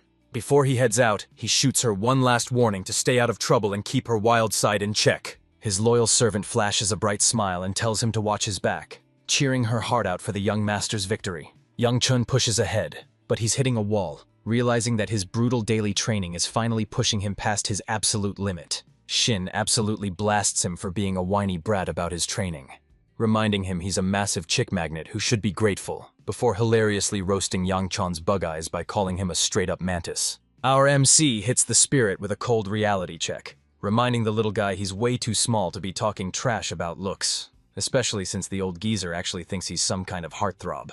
Shin cracks a joke about why everyone's obsessed with his art, but Yang Chun hits him with a savage comeback, saying his paintings just prove that even the ugly guys can do something great while the rest of the world is at each other's throats. Ryonghua comes charging in, absolutely desperate to break the news to her brother. She's spiraling into a total panic, completely losing her cool and crumbling right in front of him. She's absolutely sobbing, terrified for Bia's life, and while Yang Qian was brushing it off at first, the second he hears his fiancée is in danger, a switch suddenly flips in his head. A literal demon is finally waking up deep inside this guy. Back in the thick of it, our elegant queen is putting on a masterclass, effortlessly dancing around those massive bone-crushing strikes. This regional lord is absolutely fuming, hating that he's stuck wasting his precious time on some random girl when he should be out there hunting down the legendary divine physician. He finally stops holding back and cranks his power up to 11, raining down strikes so heavy that Bia is left completely drowning under the pressure. Their swords keep slamming together and rebounding in a relentless bone-shaking storm of steel. The Lightning Queen slips right under his strike and keeps her momentum going, staying one step ahead of his blade. He launches himself into the sky, pulling off some insane mid-air stunts to outplay them. Even this total scumbag is actually blown away by those lightning-fast moves. And this man is straight up losing his mind over her while the battle is literally popping off around him. Bia slams down from the heavens like a straight-up thunder dragon. High-voltage sparks surge through his entire frame, locking him in place like a human statue. Just one look at that devastating strike and you already know she's not playing around. Yahiljok knows she's about to drop the Namgung family's legendary signature move, but even with a trump card like this in play, to him, Bia's technique is painfully slow and so telegraphed he could see it coming a mile away. He barely slips past her opening lunge, but don't let his goofy face fool you. The regional leader knows that first move was just a distraction, and the real strike is already on its way. Baya whips her blade around in a blur to crush her foe, but the meathead shuts her down with a rock-solid block. But the raw power of that thunderous strike is so insane, it literally vaporizes everything caught in its wake. Buzzing from the rush of facing such a Namgung powerhouse, he demands to know who she really is, because seeing both the Ku and Namgung families together at the summit means there's a much bigger game being played here. Bia is running on fumes now. She managed to draw some blood, but even her ultimate move couldn't put this guy down for the count. The psycho actually applauds her killer performance, but he quickly realizes there's just one fatal flaw in her act. She's never actually crossed that line and taken a life in a real-deal brawl, and that hesitation alone is exactly why she's destined to lose this fight. Fast forward to the aftermath where Baya gets absolutely wrecked. But her performance leaves the regional leader totally stunned. He actually pulled his punches to just knock her out, because he's planning to claim her as his prize once he's finished dealing with the divine physician. Even the Lightning Queen is forced to admit she's completely tapped out, knowing that if she gets snatched now, absolutely no one is coming to her rescue. But the absolute kicker? She's devastated knowing she'll never see her fiancé again, and just like that, her entire world is crashing back into total isolation. Trapped in the same suffocating world she's endured forever, she forces her body to move, desperate to claw her way out of that miserable fate. Just then, Yang Chun's voice breaks through to comfort her, telling her she's done enough and needs to finally get some rest. He knows Bia's way too stubborn to run away, so he just tells her to stay low and out of sight for now. And as for that absolute scumbag who's still out there wrecking everything in sight, Yang Chun is absolutely seeing red as he snaps and lunges forward. He hurls himself forward with every ounce of power he's got, dead set on absolutely erasing this dude. Even after returning to the past, Bia met a tragic end, sacrificing her own life just to keep Yongchan alive. She had a million chances to dodge and save herself, but instead she stands her ground and tanks the entire blow with her own body. Right then and there, the cold-blooded demon finally had his massive epiphany. Yang Chun finally faces the music. His entire existence was nothing but a mountain of sins and absolute chaos.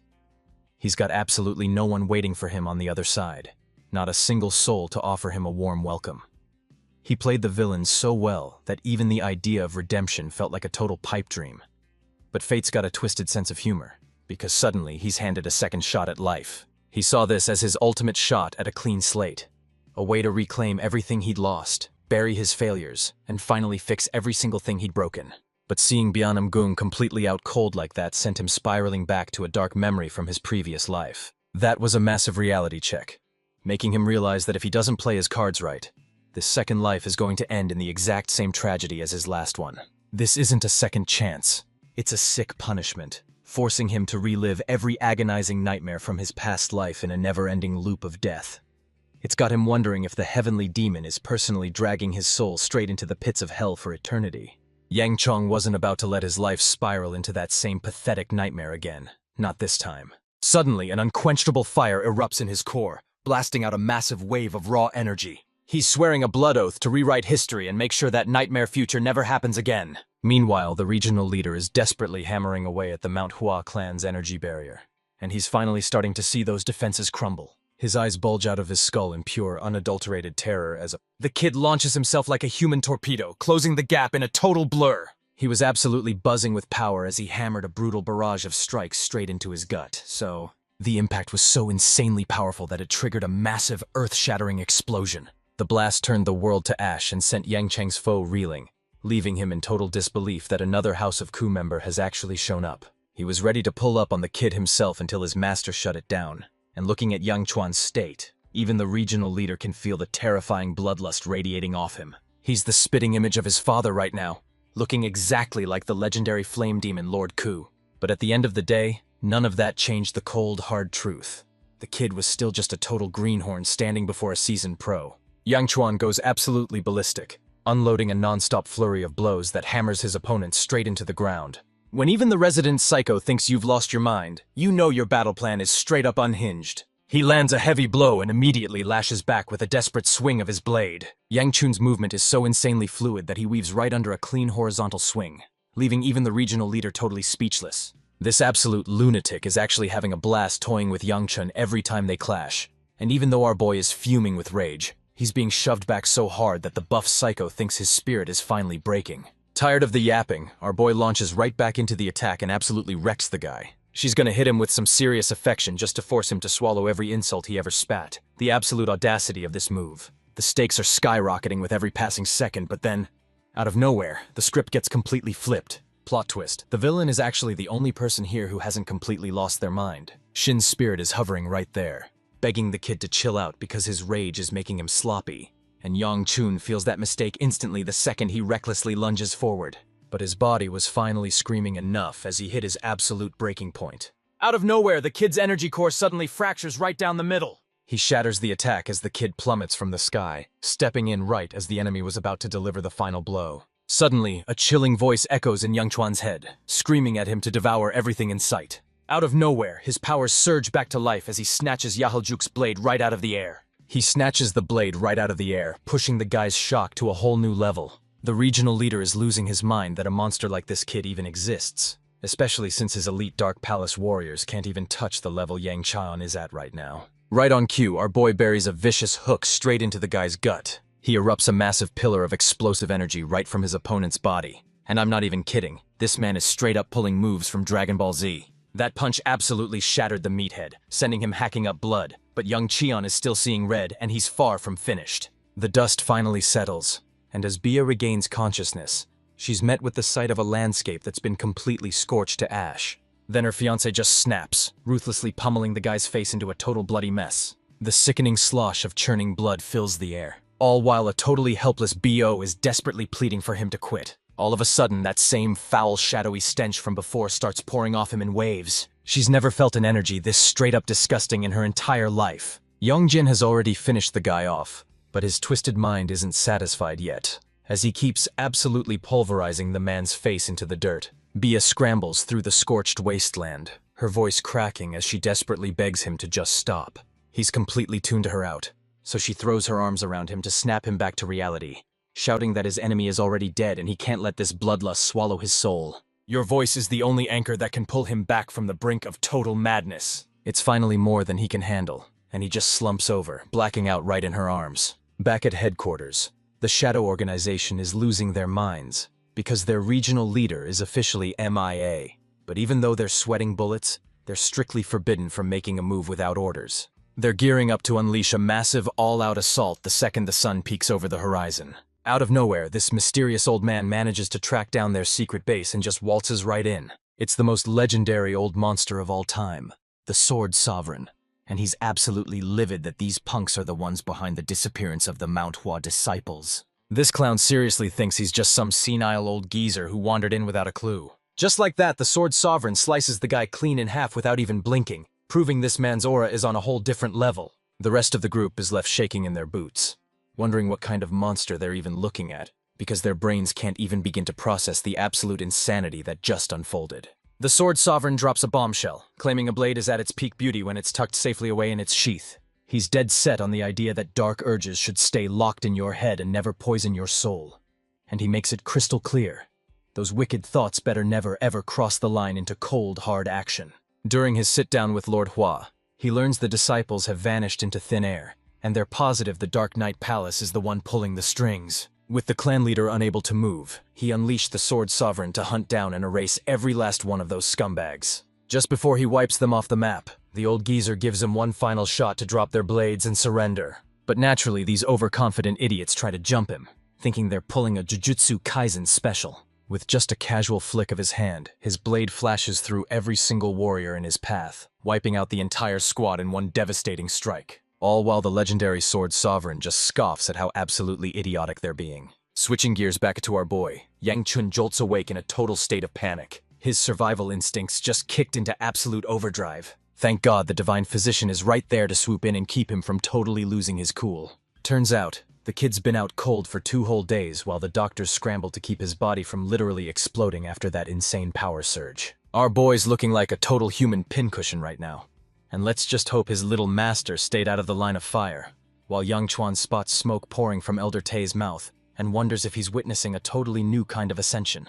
The doc sets the kid straight, explaining that he's actually soaking up that smoke to supercharge his recovery. He doubles down on his diagnosis, calling the kid a literal dead man walking whose heart could stop any second thanks to those clashing energies.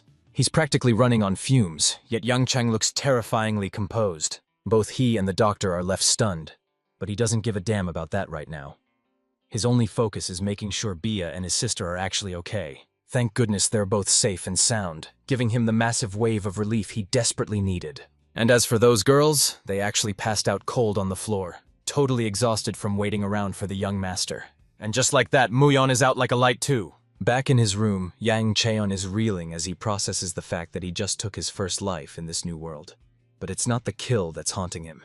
It's that chilling voice echoing in his head. A voice that didn't just speak, it commanded him to do one thing: devour. All while he was supposed to be deep in a state of meditation. Elder Tae's warnings were a massive wake-up call, making him realize he was still just a rookie with a long way to go.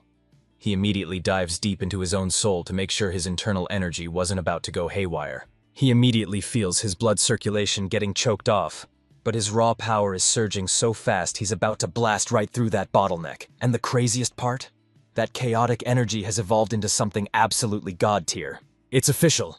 Yang Chun has finally crossed the line and claimed that demonic energy as his own. But things take a turn when the Dark Knight Palace leader catches wind that Yahil Jok has been completely wiped out. This shadowy figure is absolutely stunned, demanding to know who on earth could have actually crushed a warrior that powerful. I mean, the guy was a pro fighter in the absolute prime of his life. He's shocked to hear that a total Mount Hua newbie actually managed to solo this guy all on his own. The leader's eyes light up with pure intrigue, and he decides it's finally time to haul Rakasha over to the Divine Physician instead. Wait, this guy is rocking the exact same demonic eyes as Yang Cheon, that legendary martial artist from his past life. This sudden setback is a massive headache, but he's so close to his ultimate goal he can practically taste it. Then we see this scrawny girl rocking those exact same demonic eyes, and it's pretty clear she's actually the younger version of the heavenly demon from the future. Now the spotlight shifts over to Seola and the legendary blade Sovereign. The little girl is absolutely beaming as she reports that the young master is finally back at 100% and doing great with Bia. The old sage is beaming with joy, but his granddaughter steps in with one more massive favor to ask. She sets down the snack, and in a flash her hand is gripping a lethal blade instead. He begs for training, igniting the legend of the Sovereign Sword's ultimate disciple, the one man destined to crush the heavenly demon once and for all. Cut to the dead of night, where we catch a chilling glimpse of a woman's leg drifting through the dark water. She's just chilling by a crystal-clear spring, taking a refreshing sip of water. She looks out, absolutely stunned by the gorgeous homes and those massive, towering mountains surrounding her. Meanwhile, inside the room, the elder Yang Chun is just posted up right next to a table. The heavenly demons are raising their glasses, swearing that the wine has never tasted this good. She's swearing up and down that the moonlight is the real reason behind all of this. She addresses Yang Chun as unit commander, telling him straight up that she'd love for him to join her squad. Hearing those words, our boy snaps his head toward her, but he stays dead silent as the gravity of the situation sinks in. He just stared her down, his gaze burning right through her. Then he snapped his attention back to the drink waiting on the table. The heavenly demon pinned him down with a gaze so intense, it felt like his very soul was being crushed under the pressure. She whipped her leg through the water, sending a massive spray flying everywhere. It splatters right across Yang Chun's face! She calls him out for that haunting look in his eyes, so Yang Chun quickly wipes his face and apologizes for making things so incredibly awkward. The heavenly demon tells our boy to drop the apologies, brushing it off like it's no big deal at all. She snatches up the wine bottle and fills her glass, a devious smirk spreading across her face. She calls him out for clearly thinking of someone else whenever he looks at her, but Yang Chun shuts that down fast, swearing it's not true. The heavenly demon sees right through him, calling him out for daydreaming about the girl he loves. She makes it clear that his pathetic lies won't ever work on her. But Yang Chun doesn't even flinch at her sharp words. Instead, he just gives her a cold, simple apology. The heavenly demon flashes a wicked grin, teasing our boy that a certain someone is going to be absolutely salty if she ever catches wind of this. She hits him with a brutal reality check, saying the demonic Blade Empress didn't sacrifice her life just to see him acting like this. Yang Chun turned to her and vowed he'd do everything in his power to keep those thoughts in check. The heavenly demon put our boy on the hot seat, demanding to know everything about the girl who's managed to cloud his heart. Flashing a twisted grin, she mocks Yang Chun, asking if he'll finally snap once he watches her butcher the woman with her own two hands. Our MC went stone-cold silent, the tension in the air becoming absolutely suffocating. He kept his gaze buried toward the ground, unable to even muster a single word. Meanwhile, the heavenly demon just casually sipped her drink, splashing her feet in the water like she didn't have a care in the world. Cutting back to the present, we see Yang Chun hauling himself up the massive stone steps of the Mount Hua sect, Gasping for air, our boy screams out to the Manhwa disciples, "You bunch of absolute lunatics!" He had absolutely no clue why these guys were so obsessed with their stares. After fighting his way to the summit, our boy marches straight into the sect leader's office without missing a beat. The old man looks up, asking Yang Chun if the divine physician actually cleared him to be out of bed yet. But our boy just brushes it off, insisting he's totally fine. He claims those injuries were barely even scratches to begin with.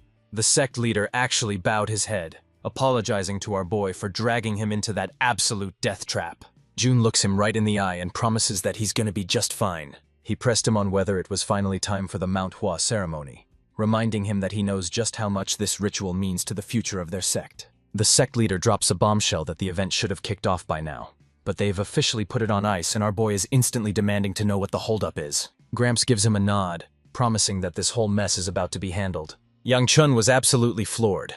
Delaying a major Manhwa festival was unheard of, and he couldn't help but wonder if this disaster was directly linked to the disciples who had vanished without a trace. The sect leader rises, admitting he's at a total loss on how to even begin apologizing to Yang Chun, before telling our boy to just focus on getting some shut-eye. He promised he'd be swinging by for a visit in no time, but Yang Chun shut that down immediately, telling him not to bother since he's completely swamped. Still, he insisted he'd track him down the very moment he found a free second.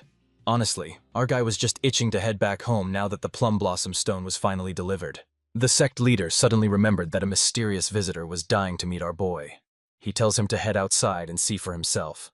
Yang Chun's mind starts racing, wondering who the heck could be looking for him.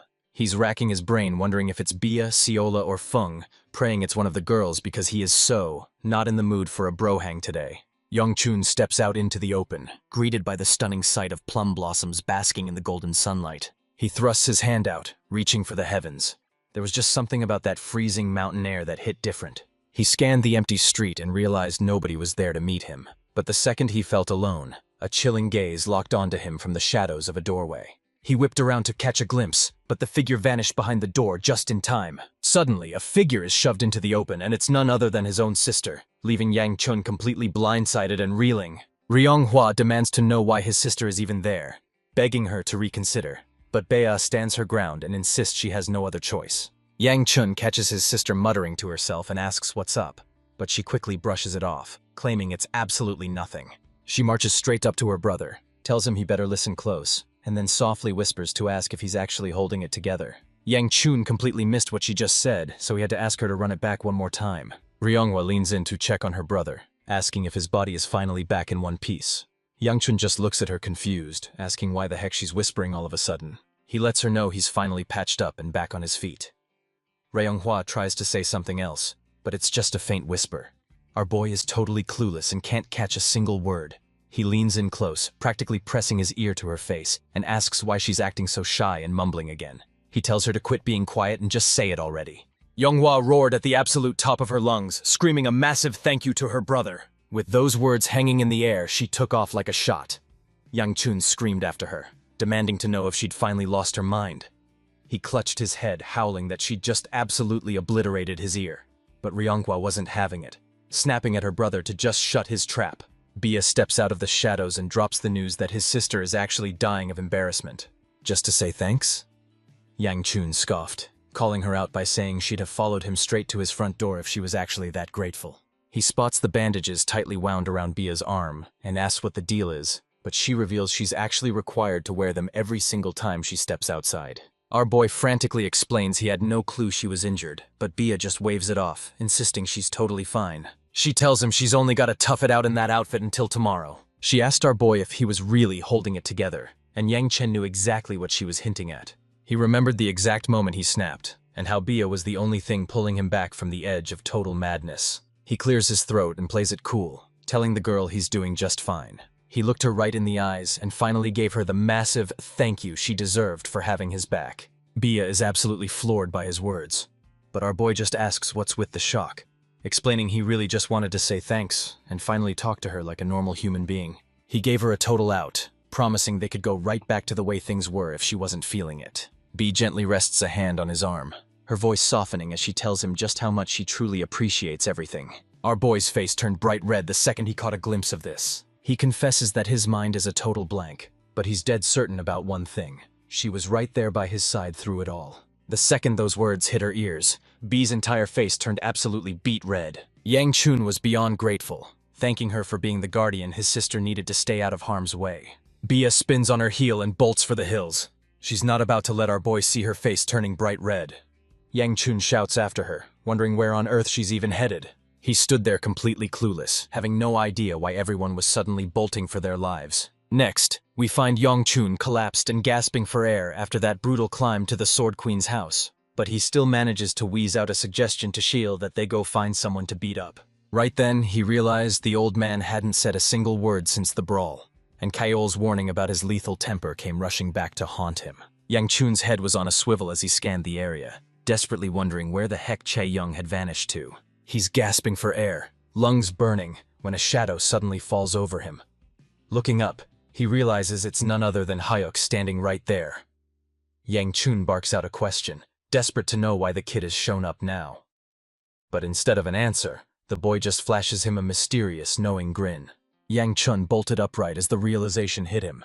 Hyuk was actually there to stand in for the divine physician and check on the Sword Queen. Our guy's gut was screaming that something was off. He couldn't wrap his head around how Hyuk was chatting away in his past life if he's supposed to be a mute now. His mind flashed back to those wild days when he and Hyuk is about to descend on the sect like a literal hurricane of destruction. He mocks the rebels, shouting that anyone foolish enough to draw a sword against the Lord is now nothing but a smear of blood, while his master's iron grip on the world only tightens with every passing day. Once it clicks, Yang Chun is dead certain Hyuk is staying quiet on purpose.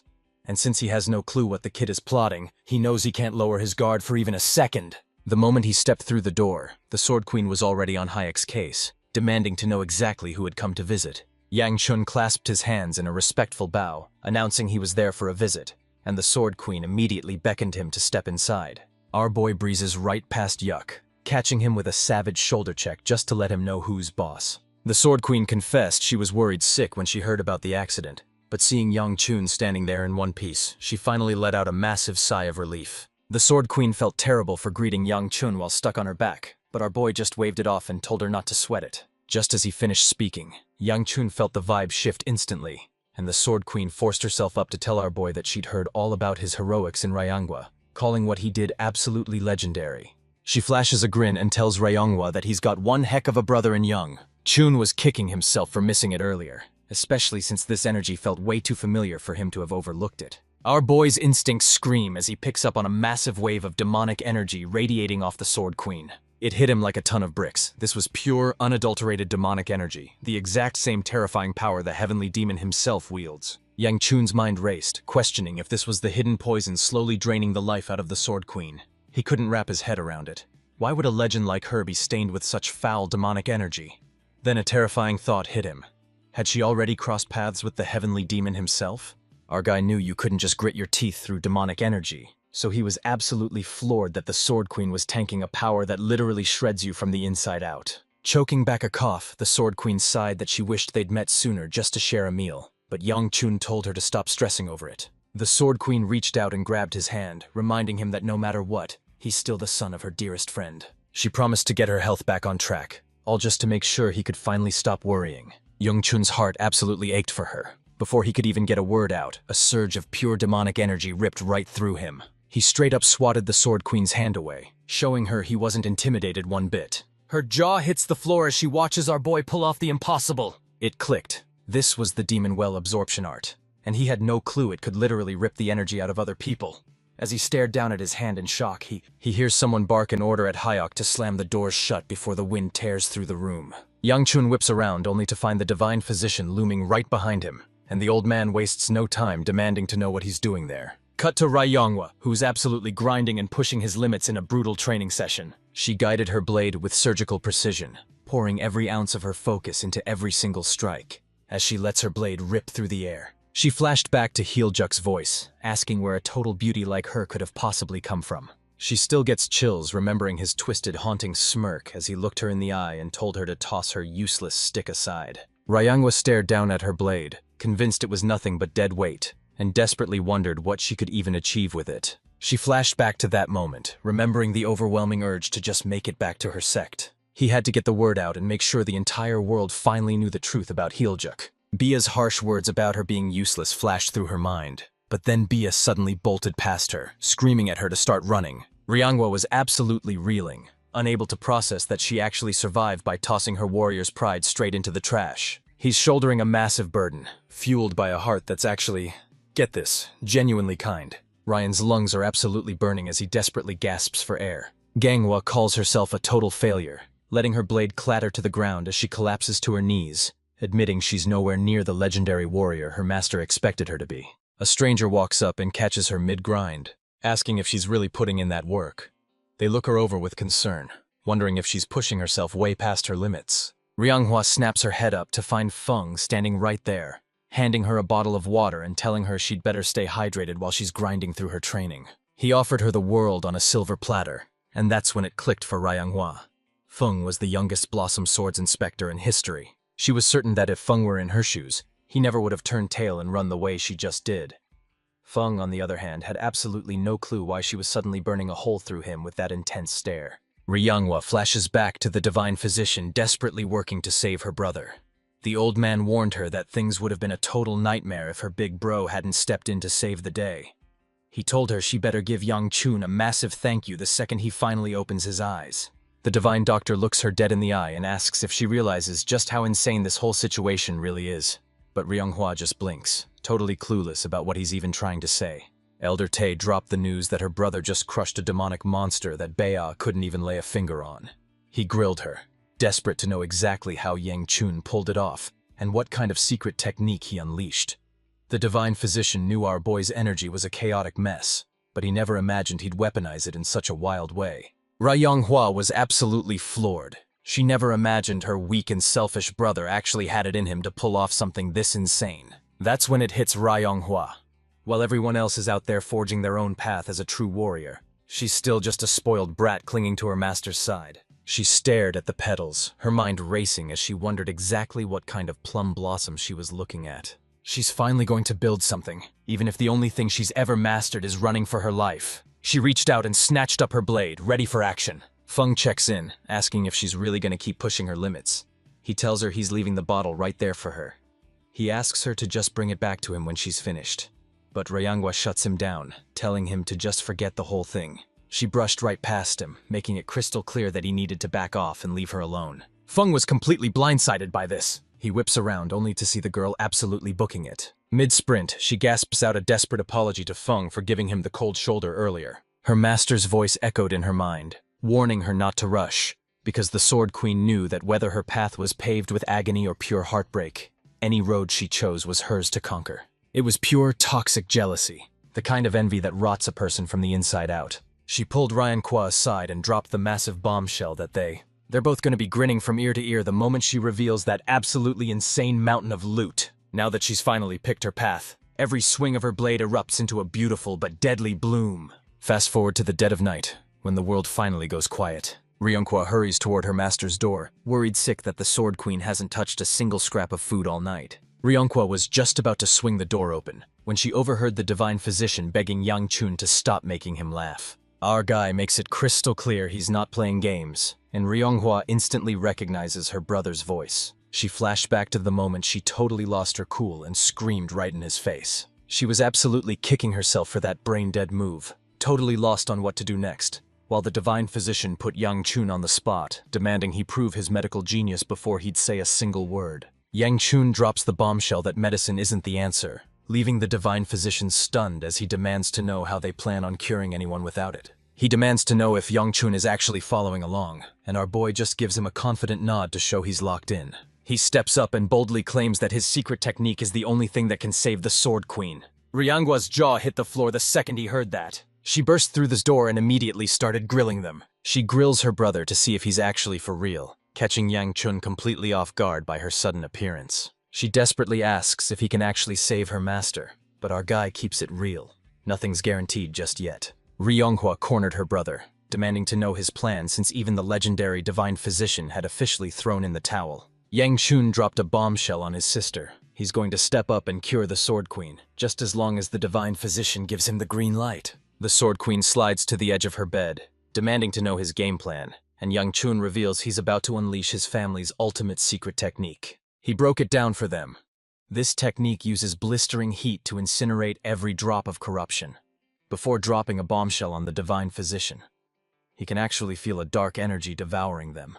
The Sword Queen's life was hanging by a thread, and hearing that left the old man absolutely floored. Yang Chun revealed that the second their hands met, he felt a massive surge, and his Gu Flame Wheel art was already working overtime to shove that energy back. The Sword Queen coughs, gasping that she's never seen the Gu family's secret art pull off a stunt like this. And she's totally right. This power has absolutely nothing to do with the Gu Flame Wheel art.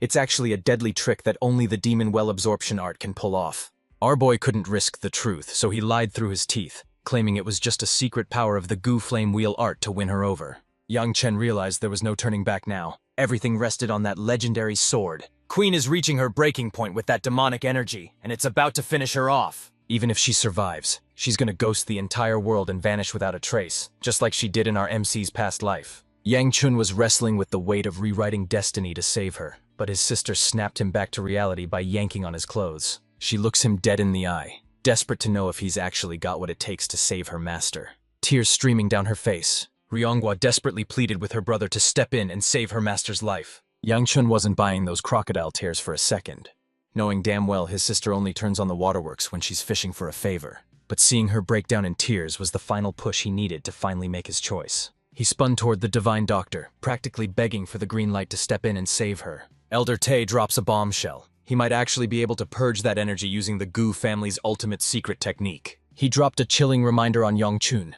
This technique wasn't forged to save lives. He put our boy on the hot seat, demanding to know if he was ready to carry the blame if the Sword Queen actually died right then and there. Yang Chun desperately asks if they're just gonna stand by and watch her die, but the Divine Physician snaps back that they're not giving up until every last option is exhausted. The Divine Physician bolts upright, screaming his lungs out in total disbelief. He warns Yang Chun to shut his mouth and stop talking such reckless nonsense. He shouts that this crazy plan isn't treatment. It's a suicide gamble with the patient's life.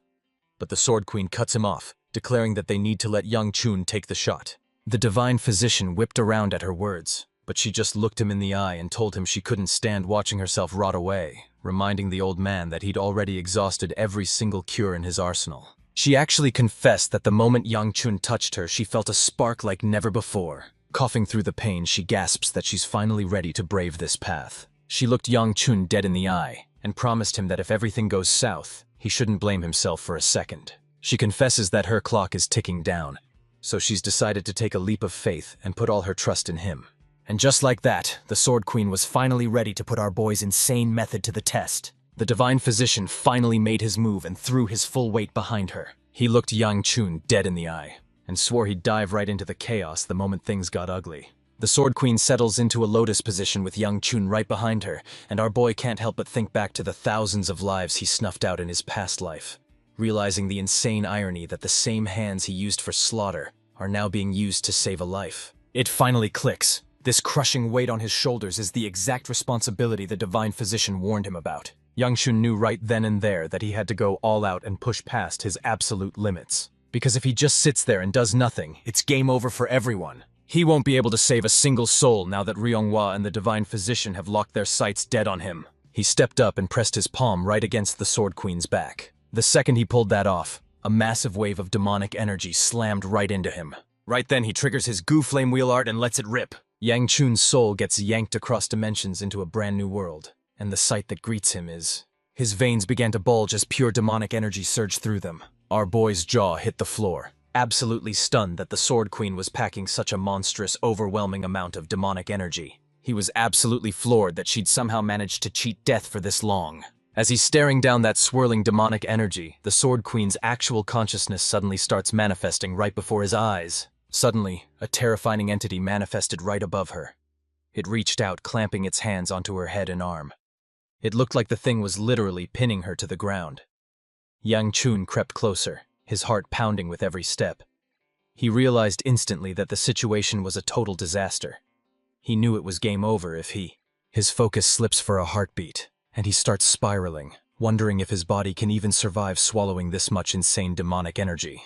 He locked eyes with the nightmares born from that demonic energy, accepting that surviving this hell was the price he had to pay for his past. He slams his hands onto the ground, devouring every drop of that demonic energy he calls the entity's parasitic bastards. as he channeled every drop of that wicked demonic energy straight into his core. He unleashes the Gyu Flame Wheel art, using the roaring inferno to incinerate every last drop of that energy. The sheer pressure from all that demonic energy was absolutely insane. But Yang Chun? He stood his ground and refused to budge an inch. He let his flames roar, incinerating those cursed veins of demonic energy in an instant. He didn't stop there, straight up incinerating every single monster spawned from that demonic energy. Those monsters shrieked in pure agony as they slowly backed away from the Sword Queen. Right at that exact second, the Sword Queen's eyes snapped wide open. She draws her blade in a flash, and you can tell she isn't playing around anymore. Yang Chun gets ripped out of that dimension and tossed straight back into reality. And check it out, his entire body is still surging with that raw, flickering energy. In a heartbeat, his body snapped right back to its original form.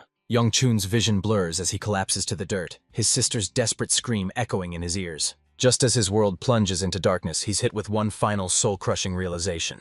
A hazy figure of a woman flickered right in front of him, and the second Yang Chun closed his eyes, a mysterious voice hissed that this time, things were going to be different. That monster just grinned and bragged about how delicious it tasted. We cut to a jagged cliffside where someone is pushing their body to the absolute limit, right on the edge of disaster. A voice barks at Seola to get her sword up, but here's the crazy part. She's actually being whipped into shape by her own future self. Future Seola looks her younger self in the eye and tells her she's leveled up way more than she thinks. Our girl looks her future self dead in the eyes and admits that every single victory they've won is all thanks to her. Her grandfather absolutely lost it the second she mentioned martial arts, leaving Seola completely crushed. As the tears start streaming, a voice suddenly cuts through the air, telling her she needs to get a grip. Seola's heart nearly stopped the second she heard that voice. She frantically scanned the area to see if anyone was watching. But then the older Seola reached out her hand and promised to teach our girl the way of the sword. Beaming with a smile, Seola admits she was terrified to train with her older self after that whole body-snatching incident. But now she actually likes her way more than her own grandfather. Just as the words left her lips, a voice suddenly rang out, calling her name. It turns out the man is actually Hyogun, and the Sword Supreme immediately grills the girl, reminding her that he strictly forbade her from ever touching a sword. Seola panics the second she spots her grandfather, instantly stashing the wooden sword behind her back while her brain goes into overdrive trying to cook up an excuse for Hyogun. Lord Supreme shut her down instantly, having absolutely zero interest in a single word coming out of her mouth. We cut back to Yang Chun right as his eyes snap wide open. Our guy was completely zonked out and drooling with two massive needles shoved straight into his skull. The guy looked straight up like a giant insect, antennae and all. Yang Chun suddenly snaps to his senses inside a strange room. Our boy's head shoots up as he scans the area. He immediately screams for the Sword Queen and the Divine Physician before worrying about anyone else. A wave of pure, agonizing pain suddenly ripped through our boy's entire body. He grit his teeth hard, fighting back the urge to scream as the sensation intensified. Right then, he realized only one thing in this world could cause such a revolting level of misery. As that dark energy started going absolutely berserk inside him, our boy realized there was no doubt. He'd officially siphoned the Sword Queen's power. Yang Chun bolts up from the bed, needles still sticking out of his head like a pincushion. His mind is racing. Is the Sword Queen actually going to make it? He storms out of the room, desperate to see if she's still breathing. The absolute second our boy finally stepped foot into the outside world. Suddenly, he catches sight of something totally bizarre. His little sister is just standing there, completely mesmerized by a plum blossom tree. Yang Chun went to shout her name, but he froze dead in his tracks the second he saw the unbelievable sight his sister was staring at. Yang Chun's jaw hit to the floor as he struggled to process the absolute madness unfolding right in front of him. He spots a woman gracefully dancing with her blade, her movements sharp and fluid. With every lethal stroke, a flurry of plum blossoms erupts from her steel, painting the sky in a beautiful display of power. Reincarnates was absolutely beaming with joy as she watched her master finally get down to business. She's staring in total disbelief because her master is pulling off moves she never even knew he had. The Sword Queen sticks the landing on a branch before instantly catapulting herself into the sky like a freaking missile. Yang Chun tracked the Sword Queen as she soared through the sky, his mind racing. Was this really the power of a skeletal overhaul? It clicked instantly. The Sword Queen hadn't changed. She'd just reverted back to her original, terrifying self. As she soared toward the clouds, she hoisted her blade high into the heavens. She slashes the air twice with her raw power, and the force is so insane it literally rips the heavens apart. A massive X-shaped scar ripped through the very fabric of the sky. The Sword Queen touched down only to find Yang Chun finally opening his eyes. He stepped in and made it clear she had something to say before her master could get a single word out. Manhwa bolts toward her master and pulls her into a massive, bone-crushing hug. The Sword Queen reached over to pat his head, giving Yang Chun a massive thanks for stepping up and saving her life. She looks him dead in the eye and admits she'd be toast if he hadn't stepped up to save her. Our guy is left standing there completely speechless, totally caught off guard by the praise. Let's be real, handling emotional heart-to-hearts definitely isn't his strong suit. But before he can even get a word out, someone yanks those needles right out of his head and tells him he did a killer job. It turns out this mystery man is the legendary divine physician, and as the elder reveals, he just purged the toxic energy clogging Yang Chun's system. The doctor's got this absolutely chilling look of obsession on his face. He steps up and asks Yang Chun for the green light to put his cultivation method to the ultimate test. But man, our boy is low-key terrified just looking at the intense expression on the old man's face. He knows he's got to play it cool, because there's no way he can let the elder find out his massive secret. The divine physician starts chasing Yang Chun down like a man possessed. He's desperate to use him as a human guinea pig for his new cultivation method. Our boy is straight up terrified, begging the old geezer to just stay away. The Sword Queen beamed with joy as she watched the elder hunt down Yang Chun, clearly relishing every single second of the chaos. We cut to the table where Yang Chun is slurping noodles, but BA is sitting across from him with a look that could kill. She doesn't waste any time and demands to know exactly where he was sneaking off to last night. The question hits him like a freight train, and our boy starts hacking up his dinner in total shock. And while he's gasping for air, Jia immediately puts him on the hot seat, demanding to know where he crashed last night. Yang Chun frantically gulps down some water, desperate to wash his meal down. He couldn't figure out why he felt like he'd just been caught red-handed in a massive scandal. Then it finally hit him. Our boy is actually destined to marry this girl. He scrambled to tell Bia that he'd just been grinding through an all-night training session. He claimed he was so exhausted that he just collapsed and passed out right on the spot. BA wasn't buying his story for a single second. She grilled him, demanding to know if he was actually being for real. Yang Chun shot back, asking her what possible reason he'd have to lie to her.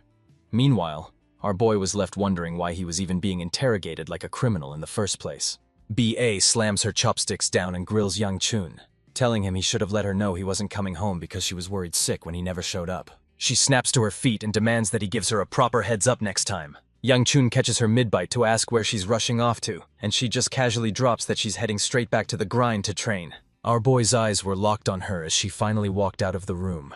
He never imagined things would get this freaking heated so fast. But right then, he caught sight of something that changed everything. Sola was acting eerily quiet, so he finally spoke up to ask what was eating at her. Right then and there, our girl just loses it and starts bawling. And get this, she's doing it while her mouth is completely packed with food. Yang Chun is watching this mess and is totally grossed out. He finally snaps and demands to know what the heck she's even doing. She chokes out that it's her grandpa, barely gasping the words through a mouthful of food. Crumbs and leftovers go flying everywhere, spraying all over Yang Chun. Our boy is visibly grossed out by the sudden food shower. He immediately throws his hand up to shield his face from the blast. Ciola burst into tears, whimpering that her grandpa is way too scary and flat out banned her from doing it. Yang Chun's jaw tightened in pure frustration as he barked at her to stop the nonsense and just swallow her food. And surprisingly, Ciola actually listened. Yang Chun was absolutely losing it. He was already buried in chaos, and now this fresh nightmare lands right on his plate. He couldn't shake the dread of that demonic energy raging inside him, and it didn't help that Chul had been missing in action for ages. Yang Chun's mind raced. Could that mysterious voice be the smoking gun behind the old man's sudden disappearance? The voice inside his head purred, telling him that the demonic energy he'd just sucked up was straight up delicious. That's when it hit him. Kaol had actually mentioned something exactly like this back in the day. The old man reveals he's been fighting a desperate battle to keep something dark suppressed deep inside him. Yang Chun's heart hammered as he wondered if Sheil had already been ripped apart and devoured by that thing. Just as he's deep in thought, Honghua snaps him back to reality with a knock to announce a surprise guest, and our boy immediately demands to know who's calling. Honghua swings the door wide open to reveal Ri Yonghua, who immediately starts apologizing for crashing her brother's meal. Yang Chun asks his sister why she keeps torturing herself by climbing that mountain of stairs just to visit him. Ri Yonghua immediately tells him to zip it. She plays it cool, claiming she just had a sudden urge to see his face. But then she drops the real bombshell. Her master's internal energy is finally stabilizing. Blushing like crazy, Ryangwa thanked her brother for saving her master, admitting she's starting to feel like she'll never be able to pay him back. Yang Chun scarfed down a dumpling and immediately started asking questions. He barked at his sister, asking if she really dragged herself all this way just to say that. He straight up asked her if she had literally nothing better to do with her life. Ryangwa was absolutely fuming after hearing that disrespect. She begs her master to show her the truth, to see exactly how twisted and cruel her brother has really become. Yang Chun's jaw hit the floor when he heard her actually call out to the Sword Queen. The Sword Queen finally lost her patience and snapped at Ryangwa to quit his constant whining. Seola is absolutely stunned by the gorgeous woman, while the Sword Queen reminds her disciple that a life debt isn't something you can just talk your way out of, mocking Yang Chun for looking like he's about to jump out of his skin.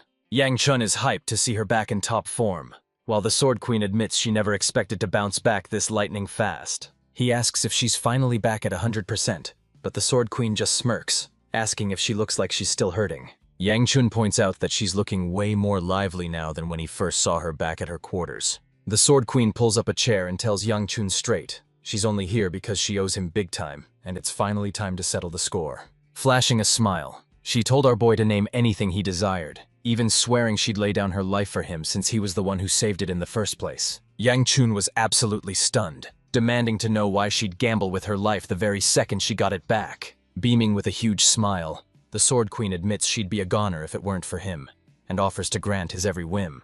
But Yang Chun just smirks, asking if she's really not scared of what he might demand. In a flash, the Sword Queen seizes his hand and... She looks him right in the eye, telling him she's 100% sure he'd never ask her to do anything twisted or hurt an innocent soul. Yang Chun shot a lethal glare straight at her own hand, her eyes burning with pure intensity. With a terrifying look on his face, our boy was left reeling. How did the Sword Queen read him like an open book just by looking at him? He flashes back to his past life, remembering the exact moment he reduced this entire sect and every single disciple to a pile of smoldering ash. He watched them grovel for mercy, only to ruthlessly incinerate them into nothing but smoldering ash. Yang Chen logically knew the Manhwa sect wasn't to blame for failing to guard the Ryangwa, but he still couldn't shake the fire burning in his gut. He was still seeing red, just itching for a chance to let his rage explode. As he's lost in thought, the Sword Queen tells him to put a pin in that wish for now, because she's actually the one who needs a favor from him. She apologized for crashing Seola's meal, but then she basically told her and the student to beat it so she could get some quality alone time with our boy. Ryongwa turned to her master, totally confused, asking if she was being kicked out of the room too. The Sword Queen tells her disciple to beat it, demanding some serious one-on-one time to talk shop with our boy.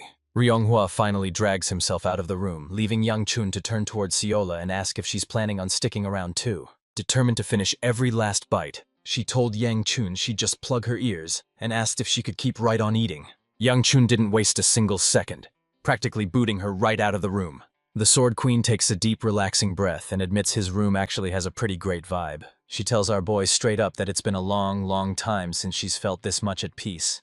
Yang Chun is totally floored, unable to believe she's actually getting sentimental over something like this. The Sword Queen gets real with him, admitting that being around him feels just like the old days with his mother, back when they'd spend all their time laughing and bickering over the smallest things. The Sword Queen pulls herself together and decides it's time to stop playing games and cut right to the chase. She looked Yang Chun right in the eyes and asked if he could still recall the final moments he ever spent with his mother. She reveals that Ryonghua was way too young to remember a thing, and now her entire clan is dead set on keeping the truth buried. The Sword Queen leaned in, demanding Yang Chun spill every single detail he could scrape from his memory. But before our guy could even get a word out, suddenly the memories hit him like a freight train. The world fades away as we're pulled deep into his past. We land right in the middle of a frozen, snow-covered wasteland. We spot Yang Chun and his old man staring at the back of a mysterious woman. Draped in those stunning silk robes, she finally gives the signal that she's good to go. Our boy was absolutely seething, clenching his jaw with enough fury to shatter his own teeth. He confronts his father, demanding to know the reason for this display, and what the old man actually hopes to gain by pushing things to such an extreme. The clan head didn't give a damn about riches. His only desperate plea was for his son to just stay alive. Yang Chun's mother left him with one final crucial mission: to protect his sister at all costs. Right before our eyes, her hair starts morphing into something completely different. Her husband looks her dead in the eye and declares that since she's finally ready, he's going to reveal what he's been keeping locked away. The second those words leave his lips, a jagged crack splinters the very air, ripping wide to reveal a massive looming portal as the woman's hair flashes a brilliant platinum blonde, and the entire world is suddenly stained in a deep, haunting red. Our boy completely loses it, tears streaming down his face as the emotions finally hit him. Tears streaming down her face, his mother cries out, desperately begging her son for forgiveness. That hit a major nerve, sending Yang Chun charging full speed toward his mother. He lunged forward, hand outstretched, desperately begging her not to walk away. His mother beamed at him with a look of pure, gentle warmth. The rift slammed shut, and the entire atmosphere shifted in an instant. Finally, everything snaps back to the way things used to be. Our hero's mother was officially gone, leaving him all alone in this world. Yang Chun desperately screamed her name over and over, but she never answered. His father loomed over him, watching with a cold, unyielding gaze as the boy completely broke down. He looked Yang Chun dead in the eye and issued a chilling command. These had better be the absolute last tears he ever sheds in this life. He warned him that from this moment on, he'll never be able to shed another tear, no matter how much he wants to. Yang Chun turned to his father, practically begging him to finally spill the truth. With a look of pure murder in his eyes, our MC demanded his father spill the truth about exactly where he'd sent his mother. The patriarch spun around and beckoned his son to follow, teasing that he was finally ready to reveal a massive secret. The patriarch flung the doors wide and commanded his son to feast his eyes on the sight. He dropped the ultimate bombshell, revealing the dark purpose behind the Gu clan's entire existence. Yang Chun was left absolutely floored, staring in dead silence as his father dropped the bombshell that this crushing burden was the legacy he was destined to inherit. As the memories come flooding back, Yang Chun looks the Sword Queen dead in the eye and tells her he's keeping his mouth shut. The Sword Queen presses him on whether his mother is still out there somewhere. But our hero has to admit he's just as clueless as she is. He looked her straight in the eye and made it crystal clear.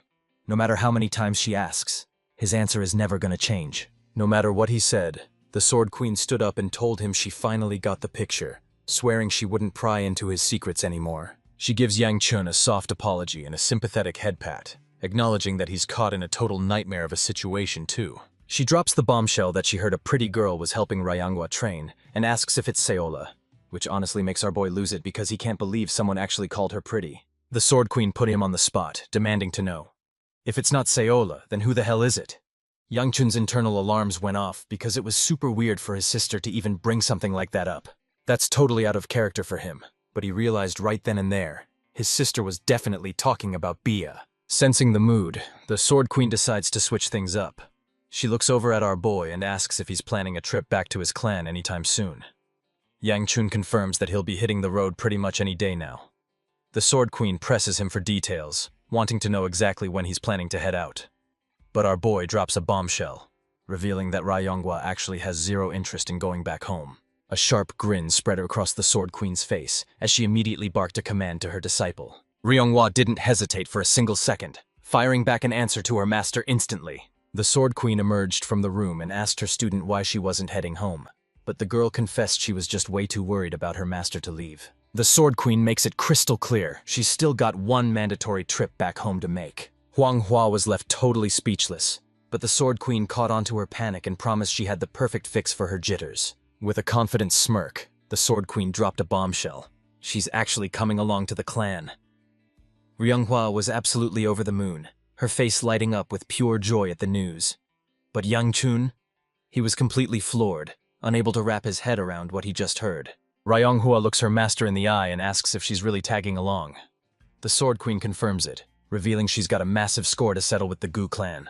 On top of that, she's still waiting to hear what kind of request Yang Chun is about to drop. Yang Chun confronts the Sword Queen, demanding to know if she's forgotten her sworn duty to protect the sect. The Sword Queen just laughs it off, telling our boy the real deal. She's actually the one the sect has been protecting all along. He revealed that his sister had a wild, manic look in her eyes as she flat out refused to return home, while Reincarnates pledged to follow her master to the ends of the earth. Our boy is baffled and demands to know why she suddenly changed her tune. Reincarnates just brushes him off, telling him he needs to stop stressing over the details. She reminds him that getting her to go home was exactly what he wanted from the start. As they talk, she makes it clear that this whole situation is actually a massive win for him. Sela shouts for Bia the second she's back from training, and the Sword Queen's sharp gaze snaps right to her. It clicked.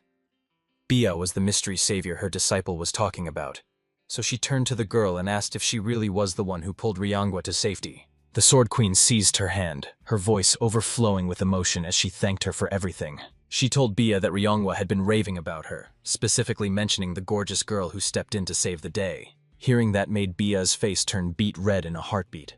She was completely tongue-tied, struggling to find even a single word to say. The Sword Queen looked her in the eye and told her she was every bit as stunning as the rumors claimed. Yang Chun was left scratching his head, wondering why Bia was suddenly acting so bashful. He questioned if it was simply because she wasn't used to being showered with such high praise. The realization hit him like a ton of bricks right then and there. The Sword Queen drops a total bombshell on Bia, revealing she knows she's Yang Chun's fiancé, leaving our boy absolutely shook that she'd even mention it. The Sword Queen promised Bia that since she and Yang Chun both have hearts of gold, they're destined to be the perfect duo. Bea flashed a grin at the news, but right in the middle of their chat, Sion's eyes suddenly locked onto something suspicious. She looks up and is stunned to see her older self standing right there. She calls her sis, and the future Siola immediately tells her it's time to hit the training grounds. She looked him dead in the eye and declared it was finally time to finish what they started. Hearing that, Siola's face lit up as she leaped to her feet and took off sprinting with a massive grin. Yang Chun asks where she's headed, but she just gives him the cold shoulder and stays dead silent. Reincarnates calls out to her master, her voice cutting through the air. She delivers the big news. The massive Manhwa festival is right around the corner. She then begs her master to finally leave this place and travel with them once the celebration wraps up. The Sword Queen turned to Yang Chun, checking to see if he was actually cool with the plan. Reincarnates was absolutely glowing, thrilled that her master was finally vibing with her suggestion. Yang Chun told the queen flat out, if his sister is determined to head back to the clan, his hands are tied. But he made one thing clear. Wherever she goes, he's heading out right alongside her. The Sword Queen claps her hands together, announcing that it's finally time to lock in their departure. Without wasting a second, she blurted it out. She caught a strange detail about her student. She leaned in close to get a better look. Reincarnates nervously asked her master if everything was okay. The Sword Queen suddenly turned to her disciple, her eyes wide as she dropped the bombshell that a massive realization had just hit her. As soon as the sun hits her, she bluntly tells the girl she's put on some weight, leaving poor Reincarnates absolutely mortified. Yang Chun just lost it and started laughing his head off the second he heard her. The Sword Queen turned to her disciple and admitted she'd been way too distracted taking care of her. And then, she actually offered the girl a sincere apology. She dropped the bombshell that it'd be a massive level up for her to go toe-to-toe with Yang Chun. Our boy was absolutely floored when he heard the news. He immediately demanded an explanation for why he was being thrown into a match with her. The Sword Queen breaks the news that she's dragging Reincarnates back into training first thing tomorrow. She insists the girl needs to get her blood pumping with a serious warm-up before the real work begins. But Reincarnates shuts her down, claiming she's more than capable of handling her own warm-up. She claims she's been grinding non-stop, but the Sword Queen just flicks her nose and tells her to zip it. She looked her student in the eye and gave the order. Just get it done. Cutting straight to the next moment. The scene shifts to Yang Chun and his sister in a new location, as Reincarnates draws her blade, takes a lethal stance, and asks her brother if she can finally let loose. Our MC couldn't believe she'd ask something so ridiculous, reminding his sister that they're in the middle of a literal duel. He gave her a final pep talk, telling her to go out there and give it everything she's got. The second those words hit her ears, Reincarnates snapped and lunged straight for her brother. Suddenly, the scene shifts as we dive headfirst into a crucial flashback. Thick flakes of snow begin to blanket the Gu clan, turning the entire territory into a chilling, frozen landscape. Flashback alert! We see a young Yang Chun and Reincarnates just vibing and sharing a meal together. The little girl looks him dead in the eye and begs him to finally spill the beans. But Yang Chun just stands there, keeping his mouth shut tight. Reincarnates snaps, asking if he's really going to keep playing dumb like this. Our boy just tilts his head, acting like he has absolutely no clue what she's talking about. The little girl reveals that their mom hasn't come home in days, and she's losing it because neither he nor their father seem to care at all. Reincarnates points out how creepy the whole vibe is, but Yang Chun just snaps at her to shut up and keep eating. Reincarnates was absolutely fuming the second those words hit his ears. She screamed her brother's name once more, her voice reaching a desperate new high. Reincarnates corners her brother, demanding to know why he's acting like a total stranger. She drops the bombshell that their mother has completely vanished. But our boy just glares back, asking if she's really bold enough to raise her voice at him. With tears streaming down her face, Reincarnates snaps at her brother, demanding to know how he can just sit there eating while their mother is missing and they have no clue if she's ever coming back. She turns to Yang Chun and asks if he's seriously not worried. But Yang Chun? He's completely unfazed. Jun was dying to find the right words to take the weight off his sister's heart. But he just couldn't take it anymore, gritting his teeth as he slammed the table away and barked at his sister to shut up and stop the waterworks right then and there. He snaps that he has no clue where their mother vanished to, demanding to know why she keeps hounding him with the same question. He snaps, demanding to know if she's actually trying to push his buttons. Ryongwa's jaw hit the floor. She couldn't wrap her head around the bombshell she just heard. With a look that could chill your blood, Young-chun stared his sister down and delivered the crushing news. Their mother was dead. He leans in, asking her if she's finally starting to feel any better. Then he presses her, asking if that's the kind of answer she was actually looking for. Ryongwa looks him dead in the eye and asks point blank if their own father was the one who ended her life. But our guy just shrugs, telling her he's completely in the dark. He tells her she's going to have to connect the dots and solve this mystery on her own. He even suggests that if she's brave enough, she can go straight to the source and ask their father himself. Yang-chun snapped at his sister to keep their mother's name out of her mouth, warning her that if she dared to raise her voice again. He was done playing nice. Hearing her brother's words, Ryongwa completely lost it and started sobbing even harder. And that right there is the exact moment she grew to absolutely despise her own brother. She was dead set on staying at Manhwa, convinced it was the only way to finally scrub her mind clean of her mother, her brother, and that cursed clan of theirs. Ryongwa's mind flashed back to the moment she witnessed her master's god-tier martial arts in action. In her eyes, the legendary Sword Queen isn't just a warrior. She's straight-up family. But even so, she just couldn't shake that deep ache for the family she left behind. She locked her eyes on her brother, analyzing his every move with intense focus. Next thing we know, Ryongwa is gasping for air on the dirt, completely crushed by Young-chun just like we all expected.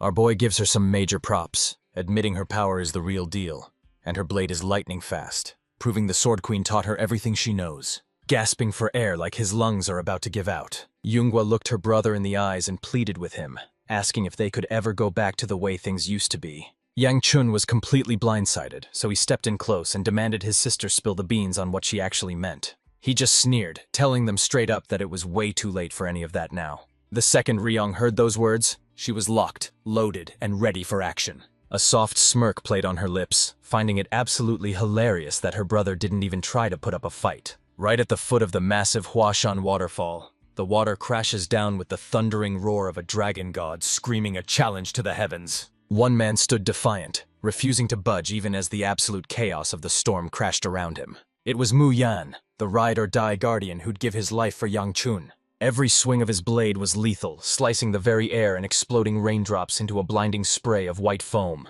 His blade lit up the fog like a fireworks show, and the sheer force of his swing churned the water into a total chaos of crashing waves. Mu Yan didn't hesitate for even a heartbeat. He white-knuckled his blade, veins popping as his entire arm locked into place. Rain and sweat drenched his face, but behind that stone-cold look, his mind was a total wreck. He grit his teeth, and in the dead silence of his heart, he started to He couldn't wrap his head around why his lord was carrying this crushing weight all by himself, especially as the memories slashed back like a blade, showing Yang-chun lying there broken. His body turned into a human pincushion by a forest of needles. Mu Yan flashed back to that gut-wrenching moment he knelt in the dirt, fists shaking and voice cracking with grief, wondering why Yang-chun never called for backup and chose to face that hellish fight completely alone. Mu Yan realized his master had completely left him in the dust, reaching a level so insane he didn't even need a bodyguard anymore. Even with the truth finally out, Mu Yan was still shackled to his duty. He viewed himself as Yang-chun's ultimate guardian, a human shield ready to catch every blade before his master could even be touched, and to him, any other way of living was completely unthinkable. But while Yang-chun was putting his life on the line as a human shield, Mu Yan was nowhere to be found. He couldn't stomach that pathetic loss, so he turned that shame into fuel and started training like a total madman. Every swing of his sword felt like a raw scream of agony, finally letting out all the inner chaos he'd been bottling up. With one savage swing, he splits the waterfall wide open, sending water exploding like a million shards of shattered glass through the gloom. With a face full of agony and a heart heavy with guilt, he spat out a bitter question. What's the point of mastering the blade if you can't even save the person who matters most? If his blade couldn't fulfill its purpose, it was nothing more than a useless hunk of firewood to him. But suddenly, a sharp voice echoed from the top of the falls, snapping him right out of his trance. Someone was shouting down that the drop was way too high. Mu Jan's head snapped up, his eyes scanning the jagged cliffs as the wind lashed his soaked hair. But his grip on his sword stayed rock solid because he knew that voice instantly. It was Sea of Laws. He was completely floored, unable to process the fact that she was actually standing right there. She shouted back that she understood and wasn't stopping, asking if she just needed to keep moving the exact same way. Her feet were totally soaked, but she pushed on anyway. wondering just how much longer she'd have to keep her eyes clamped shut. Seola glides across the shimmering water with insane grace, making every step look like she's dancing on invisible lotus petals. She's moving like a literal ghost, drifting through the air with impossible grace. A regal blonde girl stands before her, explaining that once she masters this footwork, she won't even need her eyes to see. Seola's terrified, knowing one slip-up means instant death, but she grits her teeth and pushes through. The blonde girl gives a satisfied nod and commands her to move straight into the third form. Seola unleashes a blinding golden arc, her blade carving a perfect spinning lotus right out of thin air. She lets out a pure shout of total joy. She eagerly asked if she'd nailed the move, and after a quick nod of approval, the blonde girl pushed her to jump straight into the fourth form. Down by the crashing waterfall, Mu Yan's jaw hit the floor as he watched Sol Ah put on an absolute masterclass with her sword technique. He stood there completely floored, racking his brain to figure out when she had actually mastered the way of the sword. This wasn't the same sweet-toothed servant girl he remembered. She had transformed into a total powerhouse. He muttered under his breath that swinging a blade on the edge of a jagged cliff like that was basically a death wish. If Yang Chun ever caught wind of what she was doing, his jaw would hit the floor. Meanwhile, high above the waterfall, Seol Ah flows effortlessly from the first form straight into the fourth, her blade energy erupting into a blinding dragon that coils around her with pure power. The blonde girl gives another satisfied nod and declares that it's finally time to unleash the fifth form. Seola sucked in a sharp breath and whipped herself into a high-speed mid-air spin, and he brought his blade crashing down with a devastating overhead strike. Stones exploded into shards and the water's surface erupted into waves, but she was just beaming with pure joy after hearing that praise. She was literally gushing, telling everyone how much she lives for that sweet, sweet praise. Mu Yan stands frozen at the base of the falls as the water thrashes down like a literal raging dragon, leaving him absolutely paralyzed with awe. He finally realized he couldn't sleep on her anymore. Had she really been grinding her sword skills in the shadows this whole time? He forced himself to lock in, realizing that dragging others down wouldn't actually help him level up, and that he knew he had to shut out the noise and keep his eyes laser-focused on the path ahead. He was ready to sacrifice everything to fulfill his duty as a protector. But out of nowhere, a gentle voice behind him whispered that he'd done enough. Mu Yan nearly jumped out of his skin as he whipped around, only to find Seol Ah standing right there. He was caught off guard, wondering just how long she'd been lurking there. She locked eyes with him and jabbed a finger right at his chest, demanding to know if he actually understood the weight of his mission. Mu Yan could only gape at her in total confusion, having absolutely no clue what she was getting at. Suddenly, a golden flash erupts from her fingertip and slams into him, sending a wild surge of energy screaming through his body like a bolt of lightning. He's clenching his jaw so hard it might shatter, his face contorting in pure, unadulterated agony. Seola just flashed him a gentle smile, dropping a truth bomb. Cultivation isn't just about following orders. Sometimes you've got to shatter the rules to finally reach the sky. A massive wave of golden energy swallows them both whole as spiritual power goes absolutely berserk, whipping up a gale that snaps trees like toothpicks until everything vanishes into a blinding flash. Mu Yan hit the floor hard, wheezing and gasping for air like his lungs were on fire. But when he finally looked up, Seola had vanished into thin air, leaving him shouting at the empty space. "Wait, where did she go?" We cut straight to the Fire Rite Festival, where massive banners are whipping through the sky. The air was thick with the rowdy shouts of merchants hawking their wares to anyone who'd listen. "He's dumping his stash right now, and you won't believe the insane bargains he's offering." The night sky suddenly erupts into a sea of fire with massive bursts that look exactly like glowing peach blossoms in full bloom. As those glowing petals set the heavens on fire, Yang Chun and Bia sat side by side, munching on steamed buns under the fireworks while Yang Chun whispered that he never could have predicted things would turn out this way. But since they'd already kicked things off, he figured he might as well sit back and enjoy the show. Bia flashes him a teasing smirk, her face turning bright red as she hits him with a cheeky wink. Yang Chun shot her a look and told her she better get moving, because her family was probably turning the whole house upside down trying to find her. But before he could even get the words out, she was already out cold, slumped right against his shoulder. He flashes a helpless smirk and whispers that she's free to let the fire burn however she likes. Fireworks erupted overhead, roaring in celebration of his massive decision. The night sky transformed into a deep violet canvas, painted with glowing peach blossoms that lit up the dark. Every blast surged with raw sword energy before shattering into a million shimmering, perfect petals. The crowd had no clue those blossoms were actually handcrafted by the struggling disciples of Manhwa. Backstage, a voice screams in agony, asking their senior brother if he's trying to snap their hands off, but the only response he gives is a cold order to shut up and suck it up. To reach the top, you've gotta embrace the agony, because real power is forged in pure pain.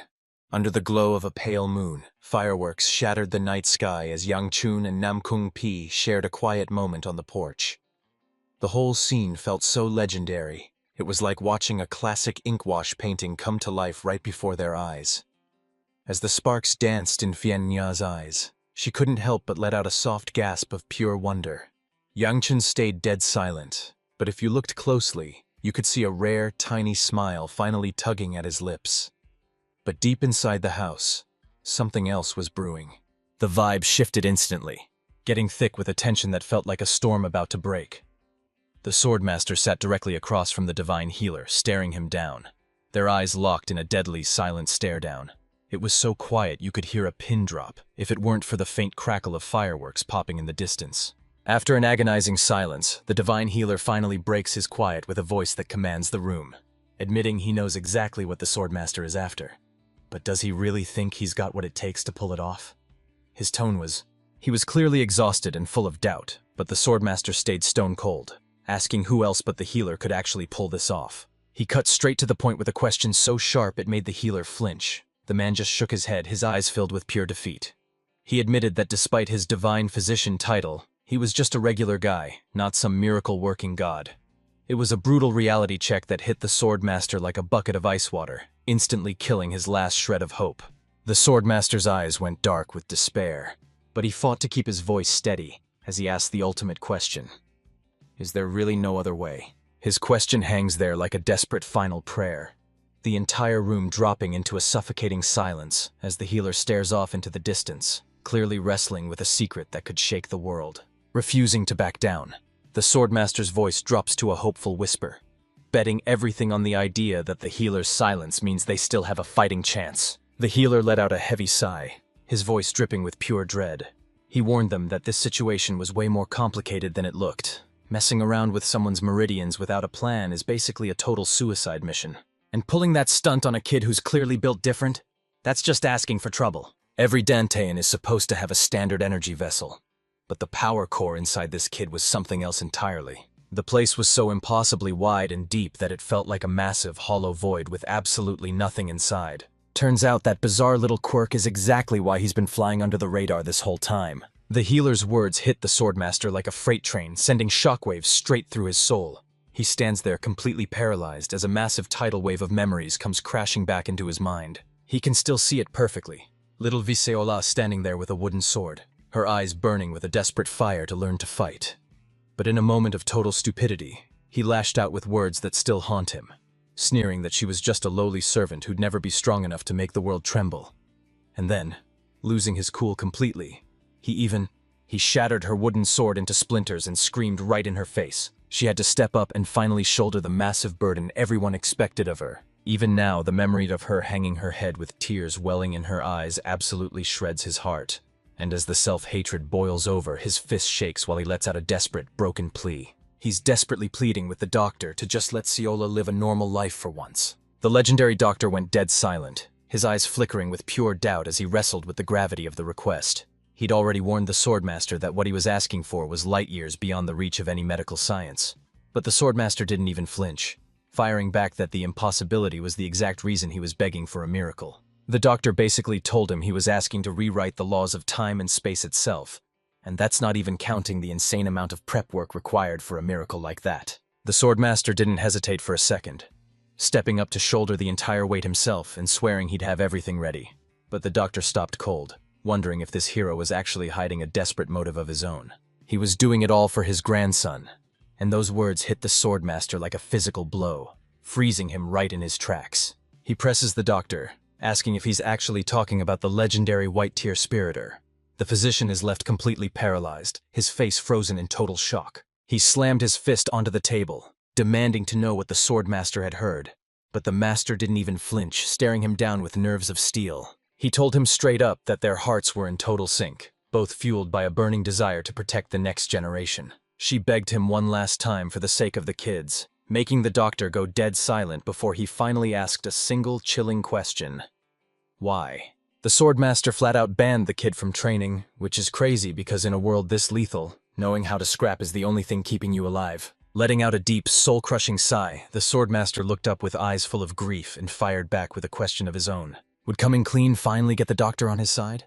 The physician looks down and gives him an ultimatum. Explain why he's blocking the kid's talent and bring him a white tier magic stone, and only then will he find a solution. Pushed to the brink, the swordmaster finally dropped the bombshell. Sayola's incredible power wasn't a gift at all. It was a straight-up curse. But the price for wielding that kind of power was nothing less than her own life. He laid it out plain and simple. Her only shot at a normal life was to keep her head down and act like any other ordinary kid. She was going to pull through this, no sweat. But the second she fuses those raw instincts with her tactical genius, her martial arts are going to reach a whole new level of terrifying. Her very soul starts to go up in smoke. Every time she taps into that power, she's literally burning through her own life force until, one day, she's got nothing left to give. The doctor was paralyzed with fear, his voice trembling as he choked out, "Her life," while the swordmaster nodded through the pain, confessing that even the smallest bit of exertion could end it all. But here's the catch. Every time she uses her martial arts, she's literally setting her own life force on fire. It's only a matter of time before that internal flame swallows her whole. The doctor is absolutely floored, muttering that this looks exactly like the cursed demonic bloodlines of some forbidden cult. The truth finally hit her like a ton of bricks. Now she knew exactly why the swordmaster had banned her from ever touching a blade. The doctor then leaned in with a heavy question. Had the swordmaster actually stepped foot in Tiling Manor, the home of the martial world's absolute kingpin? But right when the swordmaster just shook his head, flat out refusing even as the doctor begged him to make a run for it. He revealed that the place held the sealing stone, the only thing in existence that might actually be strong enough to suppress the kid's insane energy core. But there's a massive catch. If this gamble actually pays off, she'll have to kiss her life as a martial artist goodbye forever. He warned that the swordmaster was basically snapping her wings just to play it safe. But time waits for no one, and once she grows up, she's finally going to piece together the dark truth of what really went down. She'll probably resent him for the rest of her life for crushing her dreams before they even had a chance to take flight. The swordmaster let the weight of that choice sink in, his eyes burning with a tragic resolve. If this was the cost to keep Sayola alive, he'd pay it without a second thought. Outside, under a sky exploding with fireworks, Yang Chun and Nam Gungfi wove through the rowdy crowds, but Yang Chun looked totally bored out of his mind while snacking on a candied skewer. Nam Gungfi's face lit up instantly as he took off, disappearing like a literal gust of wind. He's left completely stranded, just a lone figure swallowed up by the massive rushing crowd. A merchant's shout snapped Yang Chun's head around, and he froze, staring at a display of butterfly hairpins so gorgeous they literally stole the air from his lungs. He stood there frozen, his eyes glued to them like he was under a total spell. And at that very second, Sayola was racing back home under the eerie pale moonlight when she suddenly glanced over. She's totally wiped, but she's just vibing and munching on a pastry. Looking like a little sugar is all she needs to wash every single worry away. Out of nowhere, a sharp voice barked from behind, making her jump so hard she almost choked on her meal as she whipped around to face them. She looks up to find Yang Chun's icy glare locked right on her,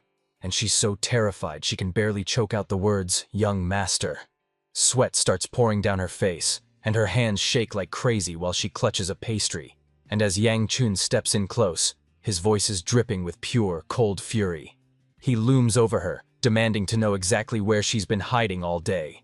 He admits he was actually going to ask her to the festival, but she'd vanished into thin air the second he turned his back, only resurfacing in the dead of night as she hung her head and mumbled a quiet apology. Before she can even process her shock, Yang Chun suddenly whips out a breathtaking butterfly hairpin that shimmers under the moonlight and catches her completely off guard with a surprise Sayola.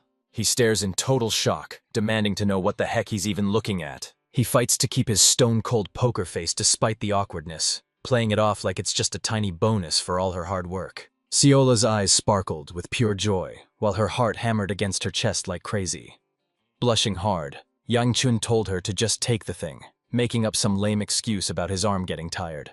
She stared at him in total shock, asking one more time if he was actually being serious about giving it to her. Yang Chun pulled his hand back with a smirk, teasingly acting like he was having second thoughts, which sent Sayola into a total panic as she waved her hands and shouted that she'd take it after all. He caught her stunned reaction and flashed a subtle smirk, just as he tenderly slid the hairpin into her locks, making the whole moment feel incredibly special. Under the moonlight and a shower of cherry blossoms, the whole moment felt like a total dream, and Yang Chun, trying his absolute hardest to stay composed, casually asked if the look suited her. He played it cool, telling her she could just chuck it in the trash if she hated it since it barely cost him a dime anyway. Seola's face flushed a deep crimson as her eyes sparkled, and without saying a single word, she leaned in on her tiptoes to plant a tender kiss on his cheek. Yangchun froze dead in his tracks, his entire face turning a nuclear shade of red. Seola is absolutely glowing, and with her butterfly clip shimmering like it's about to take flight,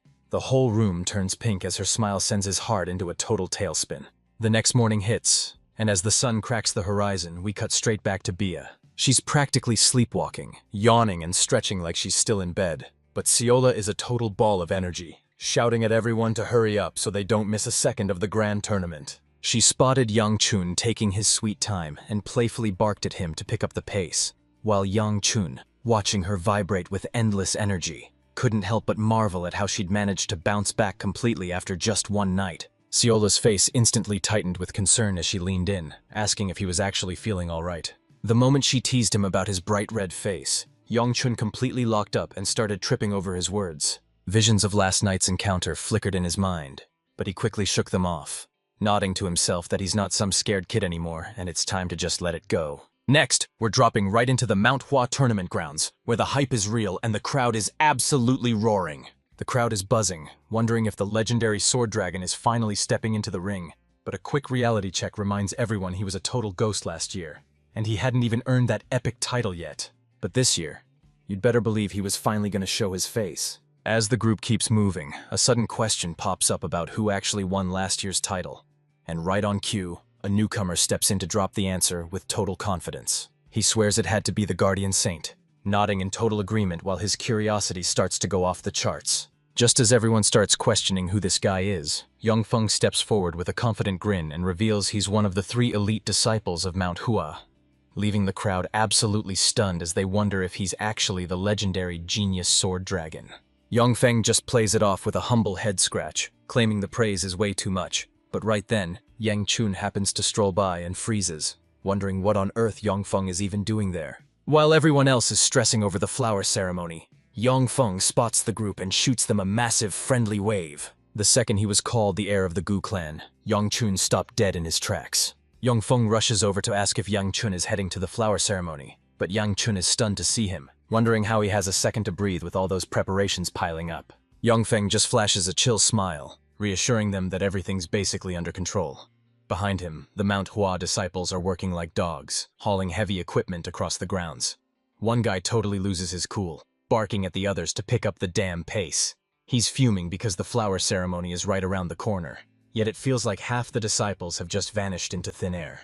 A fellow student chimed in, explaining that everyone was frantically grinding for today's massive tournament, but the first guy just scoffed, muttering that this desperate last-minute training was as useless as cramming for a final exam. Yangfeng let out a nervous chuckle and suggested they kill some time at the training grounds, making Yangchun realize that when Feng said preparations were finished, he was actually talking about the massive tournament ahead. A little while later, Yangfeng was practically buzzing with excitement as he gave them the grand tour of the entire place. This was the legendary stage for the grand contest, a massive, awe-inspiring training ground that loomed right before their eyes. Seola's eyes sparkled as she gasped at the sheer scale of the place, but Yangchun just gave her a side-eye, thinking she should be used to this after seeing the exact same thing at the 9 Dragons Assembly. Yongfeng asks if the Guklan heir is showing up to the flower offering ceremony, but Yangchun just brushes him off, telling him he'd have to be insane to even think that.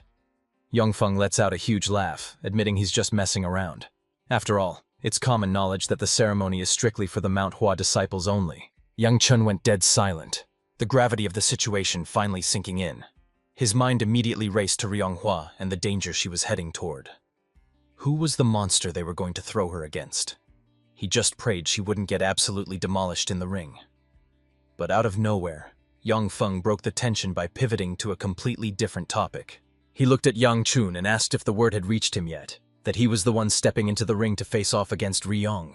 The moment those words dropped, Yangchun felt like he'd been hit by a bolt of lightning, his mind spiraling in total disbelief as he desperately tried to convince himself that Ryonghua stood absolutely no chance against Yangfeng. Bia's been eavesdropping this whole time, and she's already losing her mind over how legendary this grand competition is gonna get. Sayola whipped around the moment Yongfeng spoke, asking if this girl was seriously the one stepping up to challenge him. Yongfeng flashes a smug grin, confirming the duel is officially on.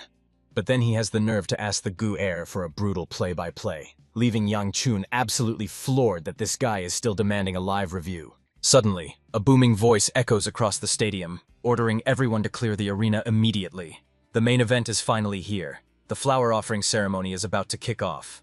BA quickly nudges the group, reminding them it's time to back off and make some space. But as Yang Chun turns to leave, he starts muttering to himself, his gut twisting with a sudden sense of dread. He just can't shake the feeling. Is everything really going to be okay? Or is a disaster waiting to happen? He couldn't help but wonder who the hell rigged this matchup, sensing that someone was definitely playing a dirty game behind the scenes. He spat out a curse, frustrated by the strange feeling crawling under his skin. Was he seriously starting to worry about Gu Yanghua? He shook it off, telling himself he only felt this way because she was about to get absolutely demolished. But right then, another announcement blared over the speakers. The announcer roars that the sect leader is finally making his grand entrance. And even though the man hasn't even shown his face yet, his booming voice is already rattling the entire stadium.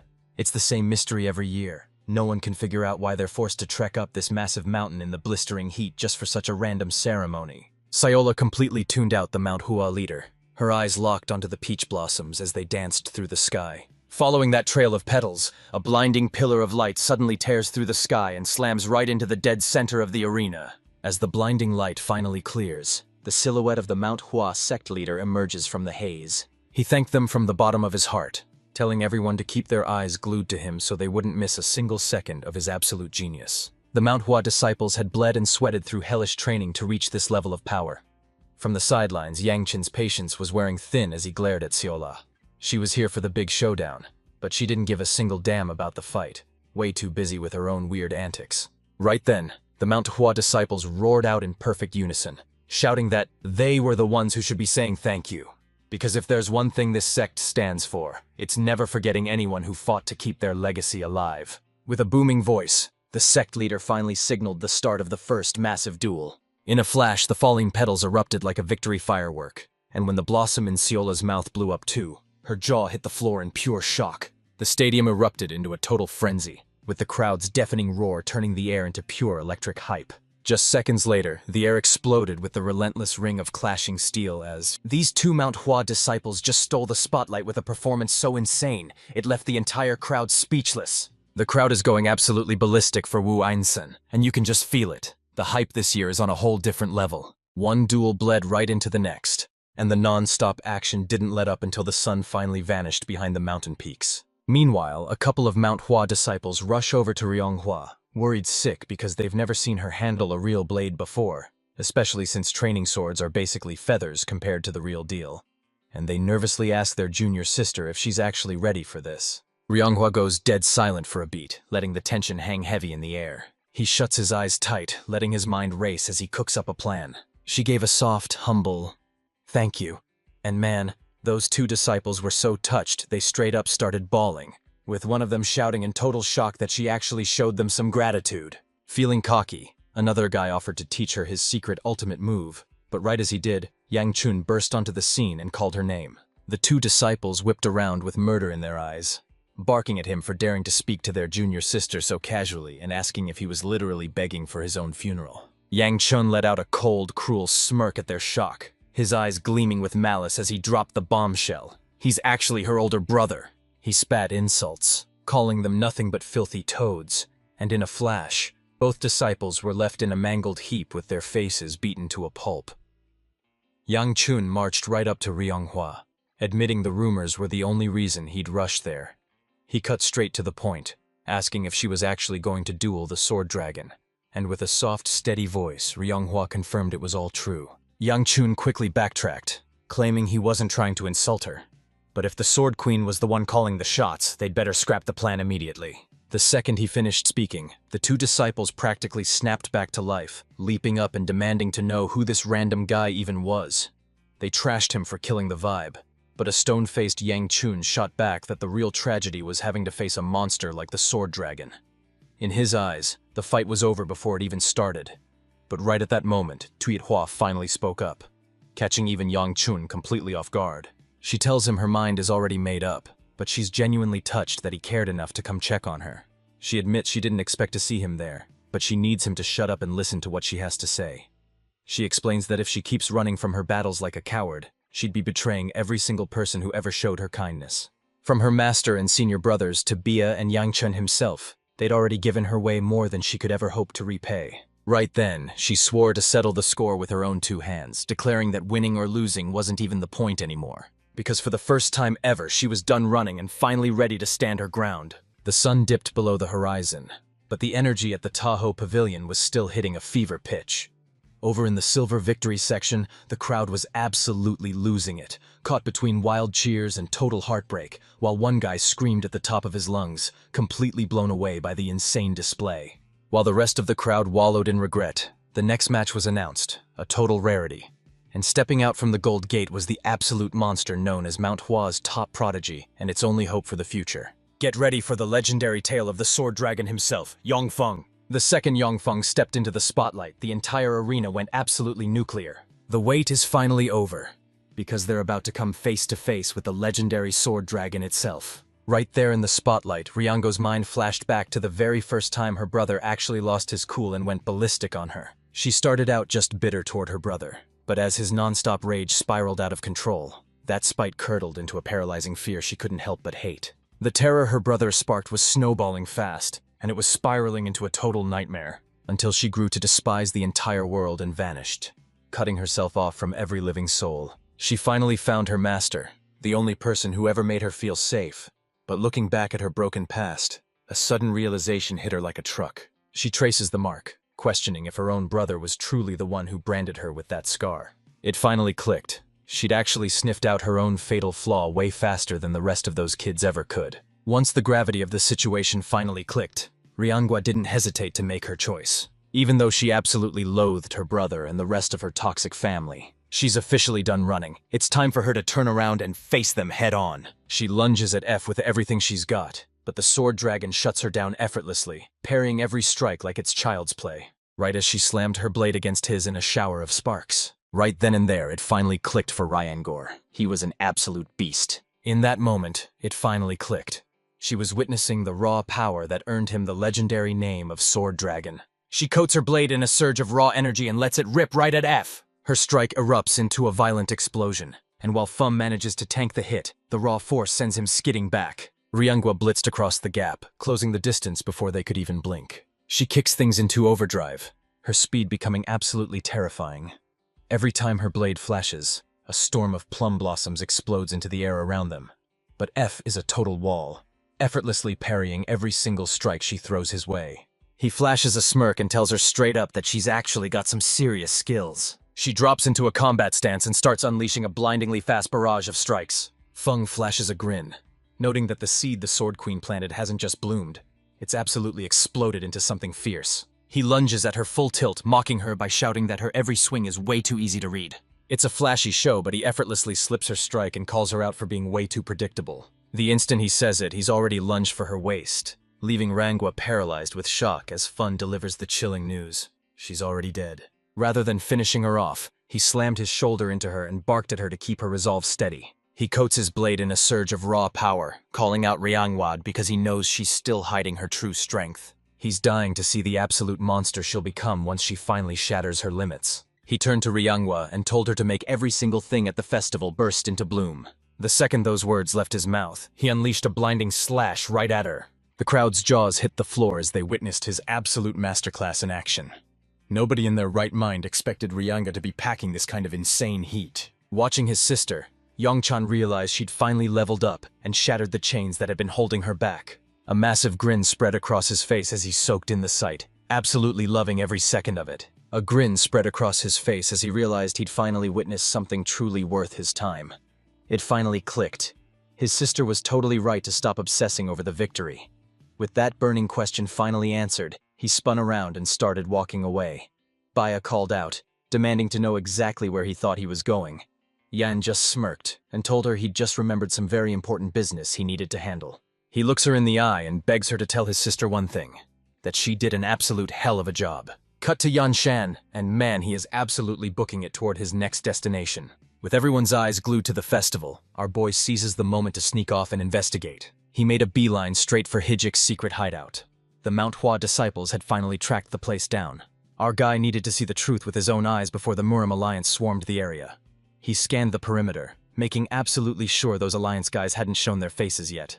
He let out a massive sigh of relief seeing the coast was clear, vowing to make it back in time for the finals before deciding to take a quick, risky peek inside the cave. He ignited a blaze with his energy and stepped inside, only to be stunned by the sight of brutal sword gashes covering every single wall. He wondered if Mount Hua actually hunted down the survivors, or if the rumors were true that they only bothered to haul out the bodies left in the cave. Yangchen couldn't help but wonder, what kind of shady business was the Dark Knight Palace actually plotting in a dump like this? As he's scanning the area, his sixth sense suddenly picks up on a presence he just can't ignore. He spotted a jar with dark, demonic energy literally seeping through the cracks.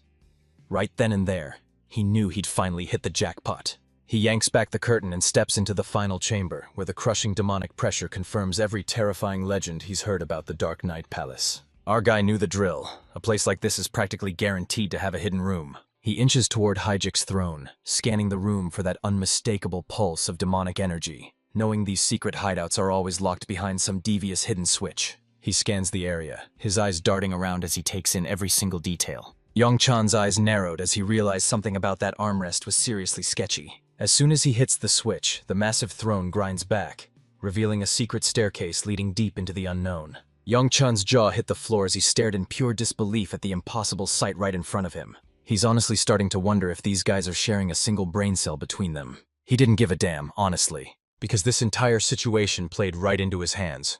He charged down the stairs, descending deeper into the dark. But the moment he hit the bottom floor, he was greeted by a literal pool of fresh blood. At that sight, our boy's blood started to boil with pure rage. His eyes landed on the bodies of the missing Mount Hua disciples, tossed aside like trash. He couldn't believe this absolute psycho actually went and created a whole lake out of human blood.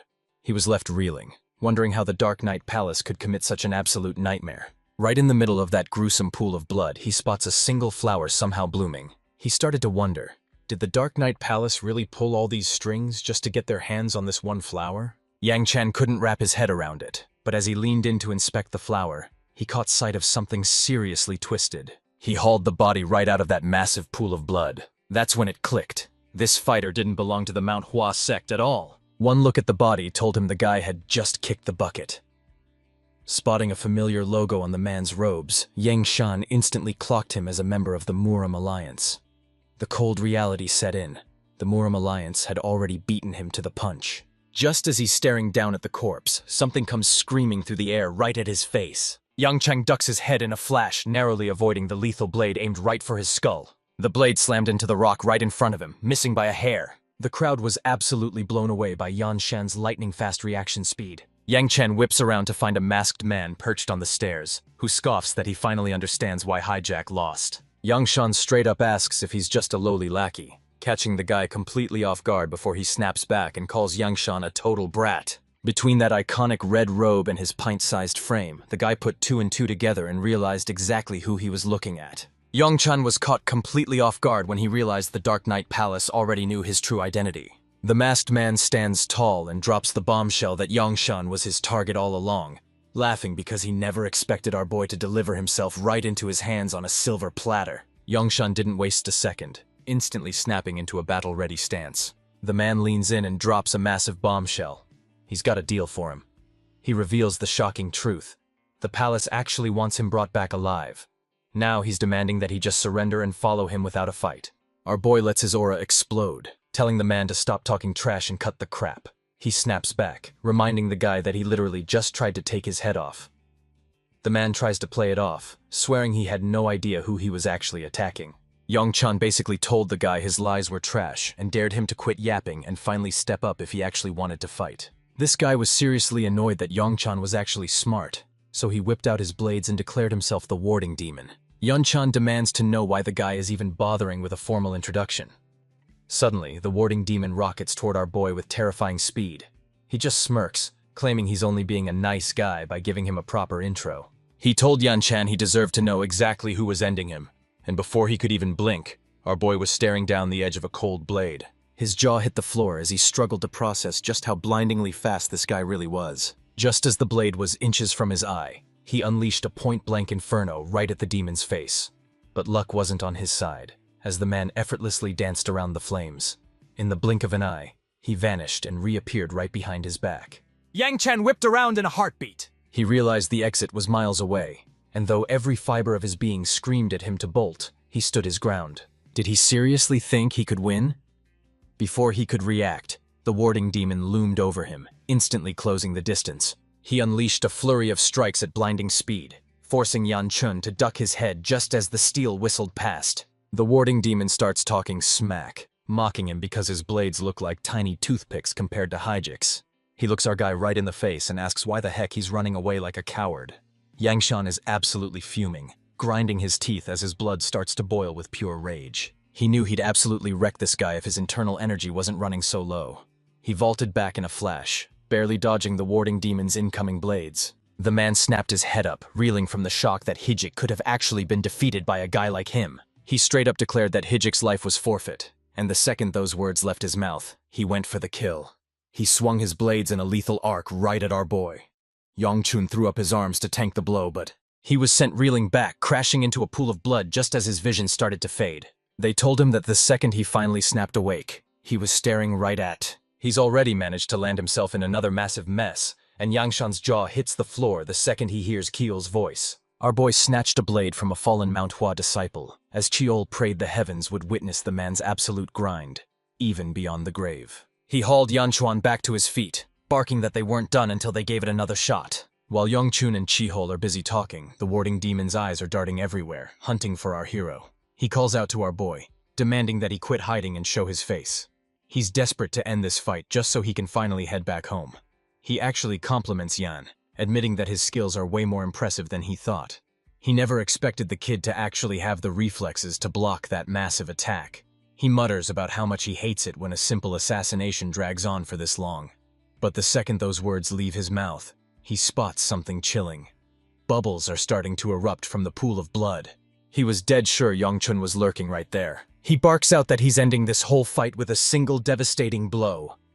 But before he can even start his swing, a massive blast of energy comes screaming right at his face. Thinking fast, the warding demon snaps his blade up just in time to tank the entire hit. That massive shockwave literally blasted the blood right off the ground around him. The warding demon stood there, completely frozen in shock. Yongchun sticks the landing, striking a cold pose with his blade held firmly behind him. As the scattered blood rains down like red mist, our boy's voice drops into a chilling new register. He reminds the demon that he deserves to know exactly whose hand is about to send him to the afterlife. The demon is losing his mind just seeing Yongchun actually wielding a sword. He's in total denial that our guy is secretly a beast with a blade. He's panicking because his intel didn't mention a single word about any of this. He was explicitly told that Yongchen was strictly a brawler who only used his fists. He screams at our boy, demanding to know how he could possibly pull off a high-level attack like that. Looking him dead in the eye with a stone-cold expression, our boy drops the truth. He's Shinshi. The second those words left his mouth, he lunged forward and swung his blade right at the warding demon. That strike absolutely shredded his mask, finally exposing the face hidden underneath. The warding demon was so completely outclassed he didn't even have time to blink. Shiel whipped around and straight up called the guy a total brat. Shiel has officially hijacked Yanwan's body, and Chao's strike just sent the warding demon into a total blood-boiling rage. Blinded by pure rage, he lunges forward, but Shiel the warden shuts him down without even breaking a sweat. The demon calls him a total bastard, snarling that he's gonna rip him limb from limb and feed the scraps to the local wildlife. Chao didn't even flinch. Those words meant absolutely nothing to him. The warding demon launches himself skyward, pooling every ounce of his energy for a massive strike. He erupts into a high-speed spin, his body and blades blurring into a lethal whirlwind as Chao quickly snaps into a defensive stance. He warned him that a mind fueled by pure rage only blinds the heart, and that lack of focus bleeds right into his steel. He thrusts his leg forward, snapping into a brand new combat stance. He dared Yonchon to open his eyes wide and witness the spectacle for himself. He claimed that a real master could make the heavens tremble without needing even a fraction of the chai he uses. He snapped his blade up just in time to deflect that massive strike. He strikes back, unleashing the legendary Plum Blossom First Sword. The second their swords collided, Chiel's blade exploded with a massive tidal wave of Plum Blossom energy. The warding demon's jaw hit the floor, completely stunned by what he was seeing. Yongchun's jaw hit the floor as he struggled to wrap his head around the absolute madness unfolding right in front of him. He stood there in a daze, watching as a flurry of plum blossoms drifted through the air and settled all around him. Chile suddenly flickers into existence right behind Yongchan. He grabs our boy's hand, physically steering the blade to show him how it's really done. The old master drops some wisdom, explaining that a fist and a sword are basically the same thing.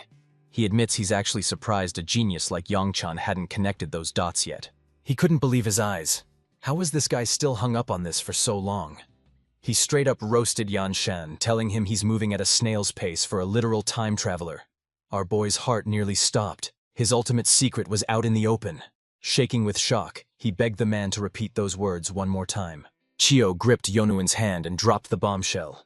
The monster inside him had finally swallowed him whole. He dropped a bombshell on our boy, revealing that this power let him see everything, even the secrets Yang Chan was too afraid to mention. Our boy was left completely speechless, his mind going totally blank. Shiel's got a mountain of questions, but those can wait. Right now, he needs to shut everything out and just feel the power. Without missing a beat, he grabs our boy's hand and launches that guy clear across the room. Yongchan looks Shiho right in the eye and drops a total bombshell. He's not even a swordsman. The warding demon slammed on the brakes just in time, stopping himself before he could hide a single thing. Now he's absolutely fuming, demanding to know why our boy was holding back this kind of power from the very beginning. He whips out his blades and drops into a deadly combat stance. He grins at Yanshan, telling him the real fun is finally starting. He shouts that he couldn't care less whether his opponent is a master swordsman or not. With those words, he explodes forward and lunges straight for his throat. Meanwhile, Shield demands to know why the Manhwa disciples push their bodies to such insane physical limits. He explains they're doing it all just to finish their bowl, and the second those words leave his mouth, the warding demon spawns right in front of our boy. He lashed out at Yongchun with his blades, while Chihol reminded him that a true powerhouse can deliver maximum destruction with barely any effort at all. The second he finishes talking, he snaps back and gives Yongchang full control of his body again. Our boy swings his blade just in time to tank the warding demon's massive strike.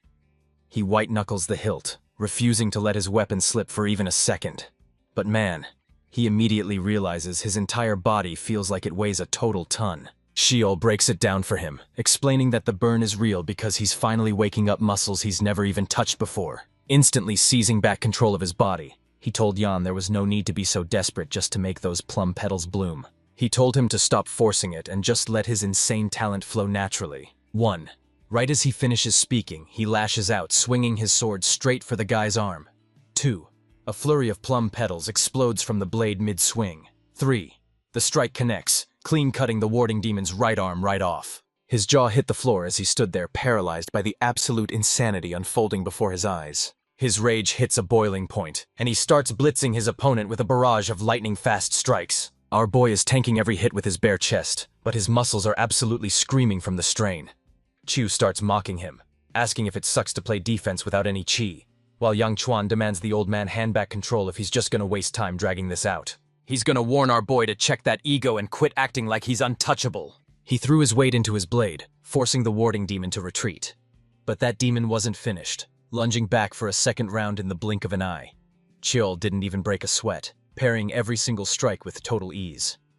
Still, Yongchun was hurting bad, feeling every ounce of that impact rattling his bones. Chiol looked him dead in the eye and mocked him for acting like such a big deal in his past life. He laid it out plain and simple. Without his ki, our boy is absolutely nothing. He called out the fatal flaw of all demonic martial artists. They've got zero fundamentals to back up their power. Our boy gives him the nod and tells Kiol to keep his eyes glued to that man for now. Kiul suddenly teleports behind him, demanding to know if he's finally ready to push his body to the absolute limit. Yang Chan doesn't even blink, giving him a firm hell yes. Chiul presses him further, asking if he's gonna start acting like a big shot just because he's finally got a little chi in his system. But our boy shuts that down immediately, swearing he'll never let himself rely on chi as a crutch ever again. Chihol flashes a satisfied smirk and declares that things couldn't be going any better. He warns Yongshan that the warding demon is practically bleeding out after that insane rampage. He promises our boy that the old man is finally ripe for the taking, even asking if he should just deliver the killing blow himself. Man, this kid is a total savage. Chan wasn't buying what they were selling and shut the offer down without a second thought. He reminded himself to keep a tight lid on his kai, knowing that letting out too much power right now would be a total disaster. He tosses his blade aside and drops into a stance, telling Shiole to keep his eyes peeled and watch closely. He admits he can't even fathom the sheer scale of everything he witnessed in his past life. He never slacked onto the basics, so even without his demonic arts, Chihol challenged him to show what he was truly made of. The warding demon threw his head back and howled in rage, screaming that Yeonchan was nothing but a total brat. He looked him dead in the eye and declared that he was going to end him right then and there. Without wasting a single heartbeat, he moved to make good on that lethal promise. He unleashed a savage slash aimed straight for Yanchuan's throat. But our boy's reflexes are on another level, and he narrowly dodges the steel with a split-second head tilt. That warding demon wasn't even close to being finished. He cranked his speed into overdrive, unleashing a relentless barrage. Our boy somehow managed to dance around the strikes, but the sheer pressure sent him sliding back across the dirt. With every swing of that blade, the monster was closing the distance. Yan's knuckles turned white as he balled his fist. He realized that a hot-headed enemy is a sloppy one, meaning he could take this guy down without even breaking a sweat. Yang Chan convinced himself he could pull off a total miracle while barely even breaking a sweat. He channeled every ounce of his power straight into his fist. He delivered a bone-shattering blow right to the guy's chest. He slammed a point-blank blast of fire right into the man's chest. He takes a steady breath, locking in the mindset that the smallest move can produce the most devastating results. He lets fly a punch so explosive it sends the guy soaring through the air. The impact is so violent that his blade slips right out of his grip. In a split second, Yang Shan funneled every ounce of his power right into the palm of his hand. The warding demon whipped around mid-air, locking eyes with him just to sneer and call him a total brat. Before he could even get another word out, Yang Chan unleashed all that stored-up energy in a strike so fast and surgical it was over in the blink of an eye. Before Yang Chun's feet even hit the dirt, his raw aura incinerated that warding demon right out of the sky. A hidden power suddenly snapped awake, and the warding demon's raw energy surged out of his body, flooding straight into Yun Chun. It ripped straight through his back, piercing him from behind. Our boy clenches his jaw, fighting like hell to push through the soul-crushing agony. He realized his demon well-absorption art was spiraling out of control again, dragging the warding demon's energy straight into his core. Massive waves of chi slam into Yang, making his energy core feel like a ticking time bomb ready to detonate. The agony is straight-up torture, but Yongchan grits his teeth and refuses to let the pain break him. He knows that if his focus wavers for even a heartbeat, it's lights out. Chill caught one look at Yanchuan struggling and just let out a massive, disrespectful scoff. He snapped that with the training he'd already given him. This should be a total walk in the park. He even mocked the kid, asking if he really expected to be spoon-fed every single move. Our hero was absolutely floored to suddenly hear Chill's voice ringing in his head. He squeezed his fist shut, fighting to reclaim that insane surge of power from before. He steadied his breath, fighting to keep his massive ki from erupting like a volcano. He crushed all that unstable energy down into one single lethal point. He pressed it right against his chest and drove it straight into his core, and the very second he did, that insane aura crackling around him finally starts to fade away. Yang Shun yanked that raw power together and slammed it straight into his body. He was gasping for air, his chest heaving from the sheer strain. And once he finally finished, but the second he glanced down at his hand, his eyes widened in total shock. He felt his inner power surging through his body with perfect, effortless control. He stood there in absolute shock, unable to wrap his head around the fact that he'd actually pulled it off. That's when the truth hit him like a lightning bolt. He had finally ascended to the legendary martial pinnacle realm. The heat radiating off him was absolutely scorching, yet it didn't sting. Instead, it felt like this massive power had belonged to him since the day he was born. Talk about a glow-up. This is the exact moment Yongchan finally starts evolving into a total beast. Honestly, this was a rush he barely ever felt back in his old life. He was constantly smashing through his limits by burning an ungodly amount of demonic energy, dead certain it was all his own raw talent. But his daydreaming gets cut short when Chu snaps at him, asking exactly how long he plans on tripping down memory lane. He suddenly popped up right beside him in his tiny form, telling Yongchan to keep his eyes fixed on what was coming. He gestures toward the rock, asking point-blank if he's actually going to do something about that strange flower. Yang's mind starts racing, wondering why a place as grim as the Dark Knight Palace would be cultivating a flower like this in the first place. He knew the palace was cooking up something massive if they were willing to treat this many elite warriors like total cannon fodder. Our boy was dead certain this was a sinister trap, especially with that foul, sickening energy reeking off the flower. It hit him right then. The only place on Earth they could have found a flower like this is the depths of the demonic realm. But Shull was totally stumped, because he couldn't pick up even a whiff of that foul, disgusting energy you'd expect. Yongchan's gut told him something was seriously off. He told the old man straight up that the truth was staring them right in the face. But Chil dropped a reality check, reminding him that not everyone has the insane gift to sense that massive aura. Yongchan turned to him, desperate to know what the move was. He asked if they should just haul the goods back to Manhwa, but Shihu wasn't having it. Shihu warned him that Manhwa would grill them the second they saw that flower, demanding to know exactly where they scored it. Xiu bet the sect leader was hiding that flower in his private garden, and Yang realized he was absolutely right. He asks what the plan is for the flower, but he argues that turning it to ash would be a complete and utter waste. Kyo tells our boy to just devour the thing and claim its massive power for himself. Yang Chan's jaw hits the floor the second he hears that insane suggestion. He looks at Kyo like he's lost his mind, asking if he even realizes what he's suggesting. He demands to know if Kyo is blind to the pure, chaotic energy surging inside that flower. He tries to play it humble, insisting he can't just walk away with something so vital to Mount Hua. But Chio just scoffs and calls him a total idiot. He calls him out, reminding him that he already swore his mind was made up. He demands to know why he's even wasting time stressing over details like this.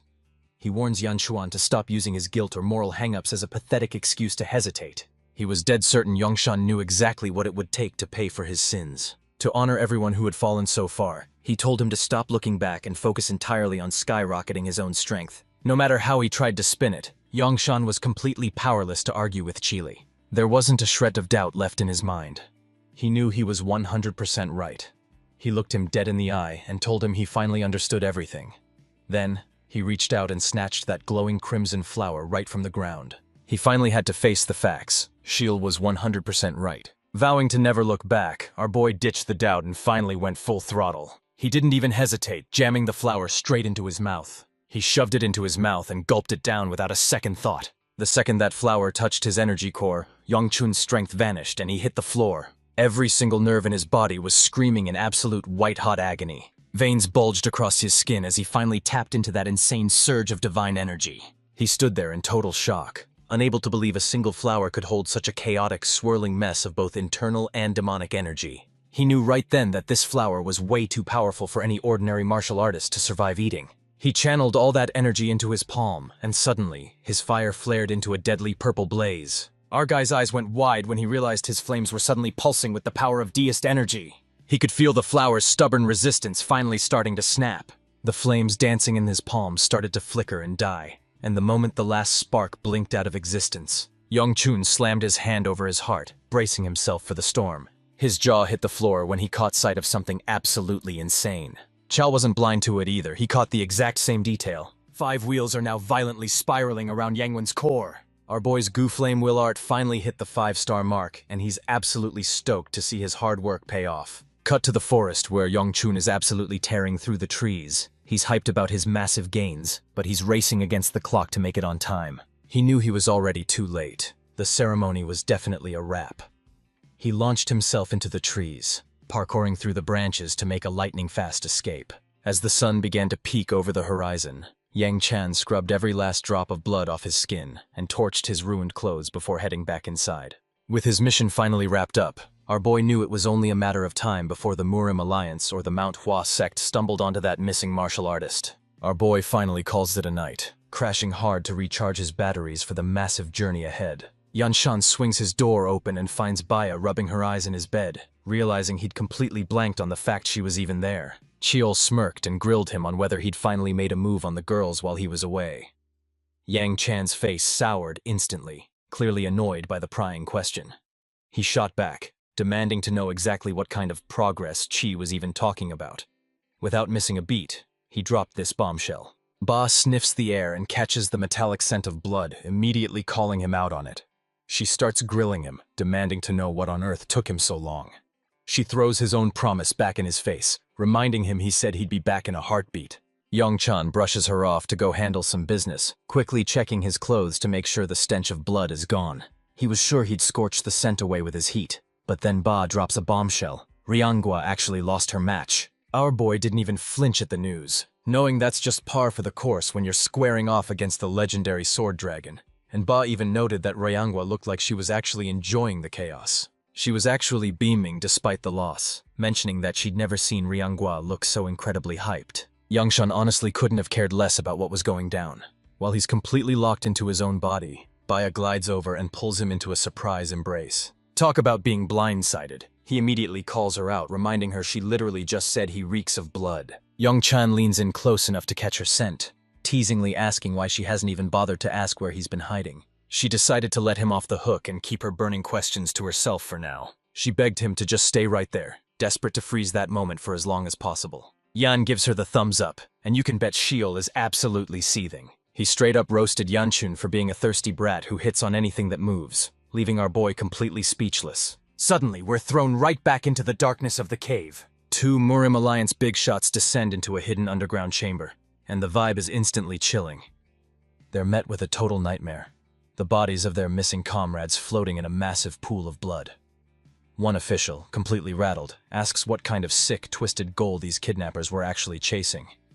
His senior shuts him down fast, warning that trying to understand the logic of monsters is a losing game. He warned him that there's just no way to wrap his head around the twisted madness of those unorthodox sects. The second those words left his mouth, he caught sight of something that absolutely blew his mind. He barked at his junior to haul tail back to base and deliver the report solo. He promised he'd fill in the rest of the gritty details once he finished up there. The rookie was completely blindsided, his jaw hitting the floor. He snapped to attention, accepted the mission, and wished his mentor the best of luck. He shot out of that cave like a literal cannonball. As soon as his junior cleared out, the man turned his gaze back to the lifeless body at his feet. That jagged scar on the corpse's face looked way too familiar to be a coincidence. It hit him instantly. This was the infamous warding demon. He recalled that this monster was supposed to be on a high-stakes mission to seize the Manhwa essence. So how the hell did a powerhouse like him end up as a charred-up crisp in a dump like this? He whipped around to grab the essence, but it had completely vanished. His mind starts racing as he tries to figure out who the hell snatched that flower. Just as the realization hit him, the spy's eyes locked onto the fresh scorch marks and lingering heat still radiating from the demon's body. It finally clicks. The same monster who slaughtered the warding demon is the exact same one who took out Hijik. He presses his palm against the warding demon, desperately searching for any trace of power left inside. But his heart sinks when he realizes the man's heavenly chi has been totally erased. He's left reeling, unable to fathom how such a massive power could just vanish into thin air. Things were looking absolutely dire, and everything was spiraling out of control. He realizes he's got to haul tail back right now to deliver a full report to the Dark Knight Palace Master. Next, we head deep into the mountains where Yanchun is pushing his limits to the absolute max. He dropped into a low stance, coating his feet in power to brace for the coming clash, channeling every ounce of his raw, explosive power. He thrusts his fist forward, unleashing a massive inferno that torches everything in its path. His inferno incinerated everything in its path, scouring the entire battlefield clean. The entire landscape was instantly swallowed by a literal sea of fire. Xiao taunted Yanchun, asking if he was really that hyped about hitting the pinnacle realm and reaching the 5th star. But our boy just coolly replied that he was honestly just intrigued by the power. Keel looks him dead in the eye and asks if they can finally have a real serious talk. The second he hears that, Yongchan feels his nerves start to go absolutely haywire. Keel admits he's got a mountain of questions he's dying to ask, but he decided to stick to just one question for now, demanding our boy spill the beans on the heavenly demon's true identity. Yang Quan looked him dead in the eye and asked if he was actually ready for the truth about her. Without missing a beat, the old man confirmed that he absolutely was. He broke it down for our boy, explaining that his mind was a vault overflowing with buried memories. But here's the kicker. Anything tied to the heavenly demon was completely off limits and locked away. He cornered our boy and demanded to know exactly where the heavenly demon was hiding. The clock winds back, throwing us into the past just as a massive, jagged rift tears right through the fabric of the sky. Every single person on the ground snapped their heads toward the sky. Shouts erupted from those near the rift. A figure was actually stepping out from the demon realm's gate. Yang Chun and the entire crowd were left absolutely floored by what they were hearing. Our boy's jaw hit the floor as he stared at the scene in pure disbelief. He watches in awe as a mysterious girl in jet-black clothes slowly floats down to the earth. The second her feet hit the dirt, the martial artists whipped out their steel while their leader stepped up, demanding she identify herself immediately. She thrust her hand up, letting dark energy surge from her palm as she dropped the ultimate bombshell. "She's the legendary heavenly demon." The second those words left her mouth, she unleashed a devastating energy blast that slammed into the martial artists and absolutely leveled the entire place. Xiao knew something was dead wrong the moment the heavenly demon stepped through a gate and crashed the tournament. Panic was written all over Yanshun's face as he desperately yelled out to the old man. He snapped, asking if the guy had already forgotten the absolute hell he unleashed on Mount Hua in his past life, demanding to know why he was so obsessed with the heavenly demon instead of the massacre he personally caused. Zhao's eyes turned absolutely lethal as he growled, asking our boy if he was really ready to see him snap. He made it clear he hadn't forgotten a single thing, but he was letting it slide because he truly understood that burning rage Yanshun felt toward Mount Hua for failing to protect his sister. Xiul tells Yang Chan to keep his eyes on the prize and stay focused on the path ahead, and man, Yang Chan gets the message loud and clear. He looked him dead in the eye and declared he knew exactly what he had to do, instantly surging every drop of his power into his... He slammed his fist shut, swearing that he was the only one who could put a stop to the heavenly demon's rampage. Next up, we catch Yongchun on the move, heading straight for his next destination. As he's heading back, he crosses paths with the legendary Sword Queen herself, who turns around and asks if he just wrapped up a brutal training session.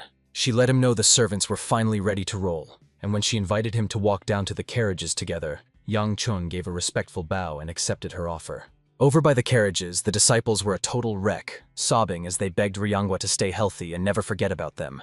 The disciples teased her, saying they'd never forget that radiant smile she flashed back at the Mount Hua festival. Rihangwa's jaw tightened, her teeth practically grinding together in pure rage. She snapped back, telling those guys that she'd never forget their terrifying ugly mugs either. Nang Chan's mind was racing as he tried to piece together what this crowd was actually doing there. Just as the realization hits him, a forgotten memory flashes back, and he immediately turns to grill the S. He finally steps up to the Sword Queen to cash in that massive favor, and she immediately asks if he's finally figured out what he wants from her. Our boy looks her dead in the eye and asks her to have his back, even if it's just for a little while. Next, we cut over to sect leader Fu and his top disciple. The old man tells Yanshan that after all the chaos they've survived, he just wants him to make it back home in one piece. Our boy shouts for the sect leader and drops into a deep, respectful bow. The master stops in his tracks, asking if something is weighing on the kid's mind. Yang Shun comes clean, admitting there's one last prize he needs to snag before he hits the road. He looked the sect leader straight in the eyes and made a bold request. He wanted to be named an honorary disciple of Mount Hua. This revelation caught the old man completely off guard. He asked if it was all because of the insane energy surging through our boy.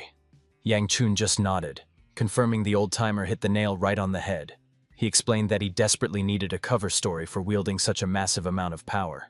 He was losing his mind because he had absolutely no idea how to actually teach him how to wield it. The Sword Queen stepped in to calm the sect leader down, reminding him that they're still massively in Yan Chun's debt. The old master gives the nod and officially dubs Yan Chun an honorary disciple of the Mount Hua sect, earning a massive thank you from our main guy. The sect leader casually tossed him a bag from the second elder, acting like it was just some worthless junk. Yangxian and the crew rolled out in their carriages, finally hitting the road.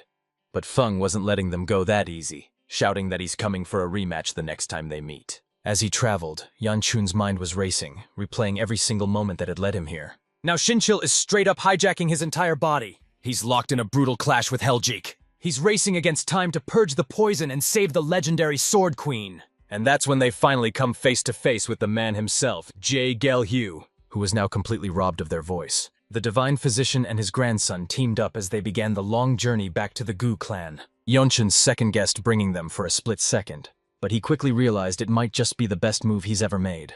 They finally hit Shangshu just as the autumn chill set in.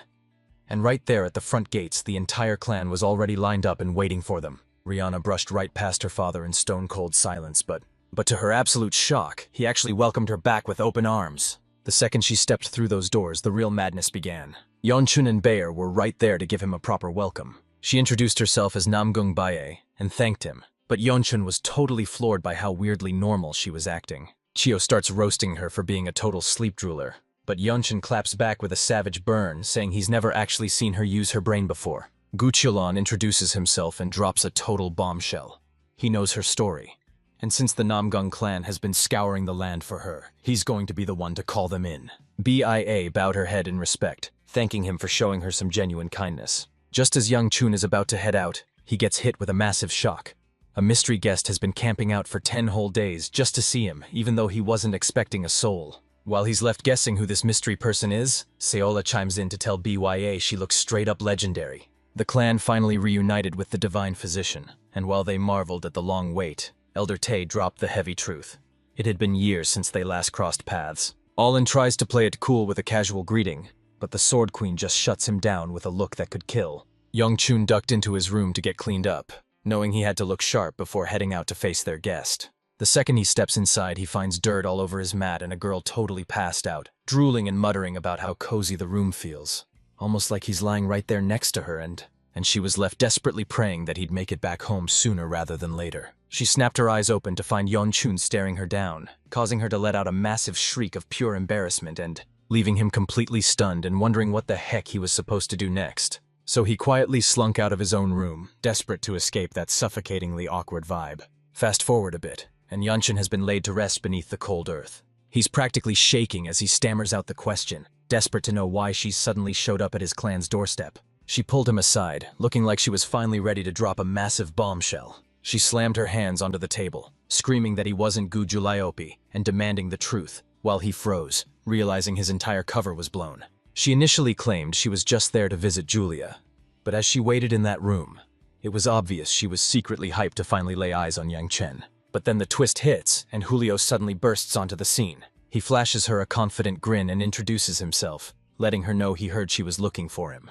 His jaw hitting the floor, Soil demanded to know who this guy really was. Julio was totally blindsided by her question, left wondering how on earth she didn't already know exactly who he was. Soil was absolutely stunned to find out he'd been using a fake name and demanded an explanation right then and there, but Yang Shun just played it close to the chest, apologizing for the lie, and he was seriously kicking himself for not hiding behind an alias. But before he could even ask what brought her all the way to Shanxi, it finally clicked for Soil. She hadn't actually explained a single thing yet. She didn't even try to hide it, flat out telling him he was the only reason she even showed up. She quickly backtracks and tells him there's actually something else, leaving him a nervous wreck as he begs her to explain. She whips out a document, and you just know it's about to change everything. She revealed that the Phoenix Assembly's dragon was finally stirring, and with a shy blush, she asked him to come along for the ride. He was absolutely floored when that invitation landed right in his hands out of nowhere. The Dragon and Phoenix Assembly was supposed to be the Moram Alliance's premier scouting ground for young prodigies, but these days, it's just a shallow vanity project where titles are handed out like candy. Yanshun remembered the rumors about that last meeting. Word was the place was crawling with absolute monsters. And it was right there that Tang Soil finally claimed his legendary title as the Poison Peak. She was crossing her fingers, desperately hoping he'd actually accept her invite. Back in his past life, Yang Chan was way too humiliated to even show his face until he finally became the official heir of his clan. He played it cool with Soyu, telling her he wasn't even sure if he was going to make an appearance. He told her he couldn't give her an answer just yet, and you could practically see her heart shatter. Yang Chan then looked her dead in the eye, asking if she had any other secrets left to spill. Soyo looked him dead in the eye and told him that was it. There was nothing else. He was completely floored. Why the hell would she trek all the way from Sichuan just to deliver news like that?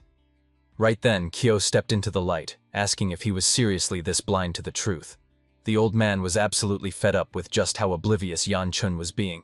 He dropped a major bombshell, revealing that Soyo only tracked him down because she's actually got a massive crush on him. Yang Chan's jaw hit the floor the second he heard that. Keel started venting, unable to wrap his head around why every girl was obsessed with a guy who looked like a literal praying mantis. Yang Chan stood there in total disbelief, unable to process the sheer absurdity of what he was hearing. He was completely baffled by her feelings. Across 2 entire lifetimes, he'd never even shared a real moment with this girl. Thinking back to every time they met, it finally clicks. That constant blushing meant Soyo was head over heels in love with him this whole time. Yang Chun wasn't about to let this slide, so he stepped up and called her out right then and there. She shot back an answer instantly, and he took the chance to admit there was one thing he was seriously dying to know. Sheo demands to know what he's up to, but the realization hits her like a truck. He's cornered her for an answer. She begs him to stop, calling him a total moron and praying he'll just drop it. But Yan Shan doesn't flinch, looking her straight in the eyes and finally asking the one question she's been avoiding. Do you actually like me? The second the question left his lips, Baya swung the door open and marched right into the room. Both of them whipped their heads around to face her in a heartbeat. Bahia dropped an apology, but then nervously asked if they were even still on speaking terms. Yongchan confirms the truth and tells her to beat it.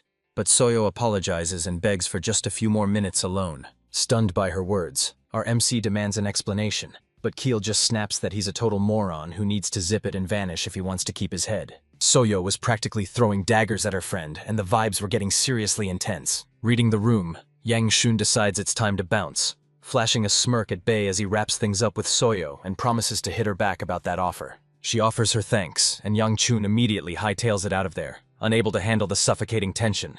Al wasted no time and closed the gap, leaning right in toward her friend. Soyo cornered her, making it crystal clear that they needed to have a serious talk. The second bio finally took his seat. Soya finally dropped the bombshell that she'd already heard about her engagement to Yan Shan and immediately pressed him for the truth. She suspected Baya was behind the big decision, but Baya swore her hands were clean and, surprisingly, she turned around and claimed this was actually a massive win. Soya burned a hole right through her with a lethal death stare. She balled up her fist and declared she was going to hit her with that same exact question one more time. If she was actually head over heels for Yan Shan. Baya just shakes her head, admitting she's honestly got no clue. She straight up confessed that she didn't have the slightest clue what love even meant, but she just wanted Yan Shan to stay. And with a radiant smile, she told him it was the one thing she was 100% certain about. Soya was thrown for a loop by that massive grin, but the words coming out of her friend's mouth, she absolutely hated the sound of that. She felt completely stabbed in the back, unable to wrap her head around why Bei and Yan Shan were actually getting engaged. She was seriously kicking herself for not locking down that engagement with the Gu clan way earlier. Sawyer was totally zoned out, but Bayer snapped him back to reality with a sudden apology. Soya's caught completely off guard, demanding to know why she's even apologizing, until Baya drops a major truth bomb about her old feelings for Yantrun. Soyo shuts her down, insisting she's the one who should be apologizing and warning her to stay out of their clan's messy business. Baya's eyes land right on the document sitting on the table, and she immediately starts grilling her for answers. Soyo drops the bombshell. It's actually an invitation to the legendary Dragon and Phoenix Assembly. She'd already asked Yeonchun to tag along, though she was worried he'd just blow her off. But Bei told her not to sweat it for a second. She swore up and down that she was actually going to go through with it. She flashed a gentle smile and promised to go, reassuring her friend that as long as Yeonchun was there, everything would be totally fine. Baya flashed a grin and her entire body started radiating a blinding heavenly light. That sudden flash was so intense it completely scorched Soya's vision. She was left completely in the dark, having no clue what kind of secret drama had just sparked between her bestie and that guy. She was absolutely floored that B, the girl who used to treat these events like a death sentence, was actually going voluntarily, and as she wondered if the power of love was really this terrifying, she realized she'd been totally outplayed. She grabs her cup, taking a slow, tense sip of her tea to steady her nerves.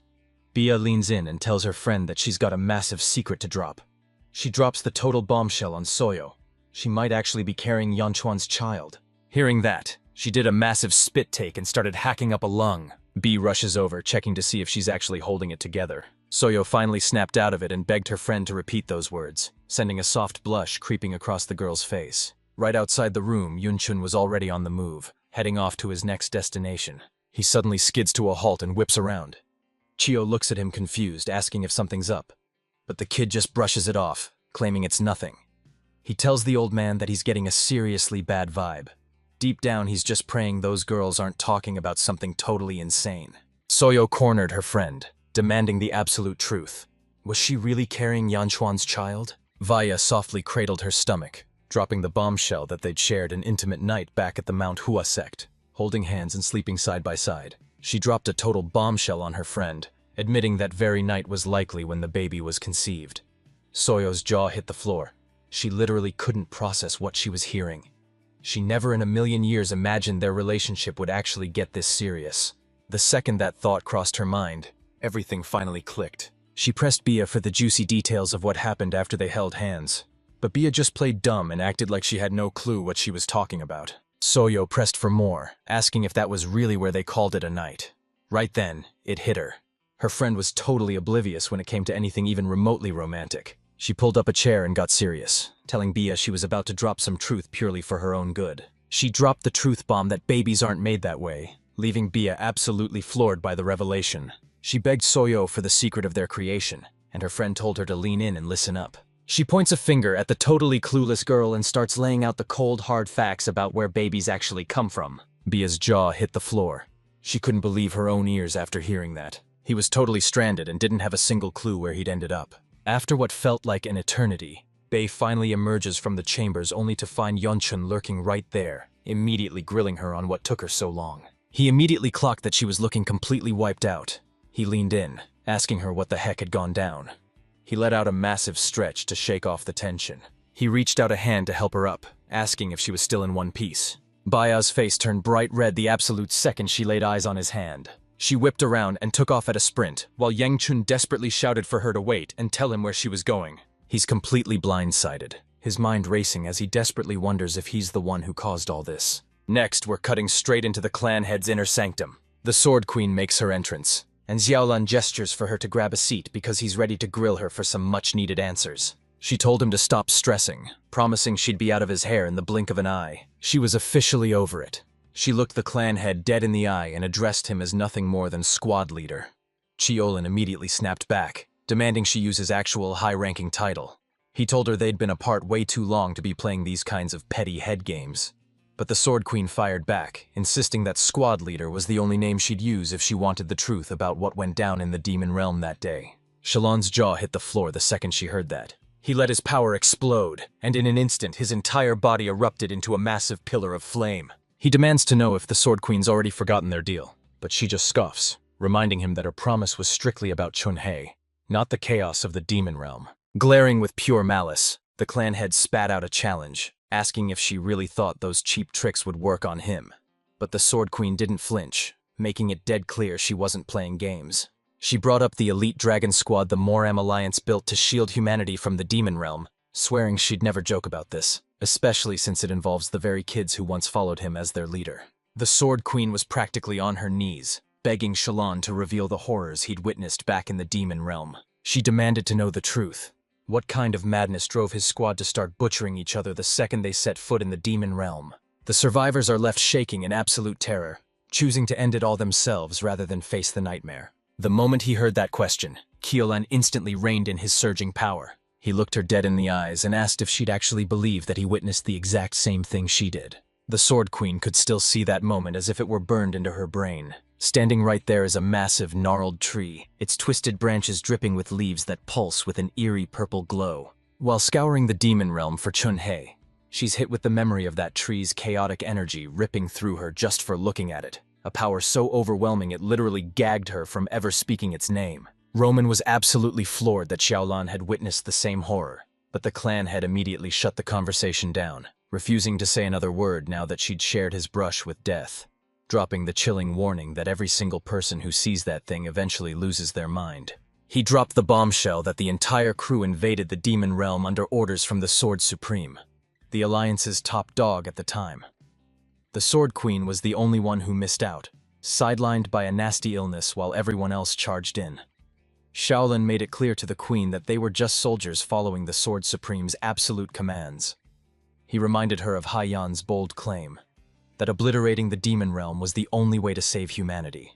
The Sword Queen's jaw tightened in pure fury as she spat back that the whole thing was nothing but a massive lie. She took Xiaolan back to that heavy moment when the Sword Supreme scrapped the veteran dragon squad and walked away from his throne as Alliance leader. Hagen dropped a massive bombshell, claiming he was certain the secret to resurrecting his daughter was hidden deep within the demon realm. The Sword Queen's jaw hit the floor, but Xiaolan didn't even blink.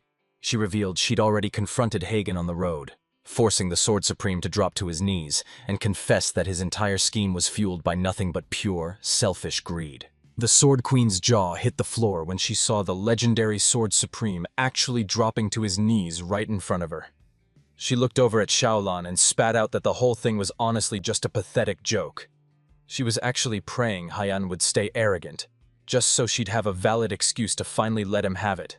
She looks the clan head dead in the eye and drops a bombshell. Their men didn't die for some noble cause. They were sacrificed for the Sword Supreme's twisted greed and lies. Xiaolan flat out admitted that Hayagun's crimes were beyond forgiveness, leaving the Sword Queen in total shock as she demanded to know his reasoning. He looked her dead in the eye and told her straight up. He did what he had to do. He kicks her out for the day, flat out telling her he's officially run out of answers. That bombshell caught her completely off guard, but she took a deep breath, regained her cool, and whipped around. She spins around to leave, shouting back to Shallan that she'll definitely be coming back to visit him soon. As soon as she walked out, a flood of old memories came crashing back to him. He realized the Sword Supreme wasn't just acting crazy. It was like some dark force had hijacked his mind and was now pulling his strings like a puppet. We cut over to the second elder and Sayola, who are staring Yeonchun down with total intensity. They stared in total awe as he wreathed his entire body in a massive surge of energy, while Gurion bragged about the legendary dragon hiding in their clan and turned to grill Yeon. Sayola was absolutely floored by his new power from Mount Hua, calling him a total legend, while Yeonchun finally reined in his crushing aura. But the moment Sayola spotted the second elder, she rushed over and gave him a... Howell didn't hold back, telling the elder that calling someone a dragon was way too cringy, which made Ryan wonder if guys his age just had a problem with epic titles. Right then, a memory hit Yeonchun like a bolt of lightning. He whipped out the pouch from the sect leader, told the elder that the Plum Blossom Sage said it belonged to him, and then demanded to know what the heck it actually was. The old man urged him to take a peek at what was hidden inside. Yeonchun pried the bag open, and his eyes widened when he spotted a mysterious bracelet. The second elder just brushed it off like it was no big deal, and told him to keep the treasure for himself. Yeonchun casually promised to hand it over to Shuelu if it wasn't anything major, and she was absolutely over the moon to be getting a gift from him. But right as he's about to hand her the bracelet, the elder hammers him into the dirt with a massive punch, yelling that you can't just re-gift a present right in front of the person who gave it to you.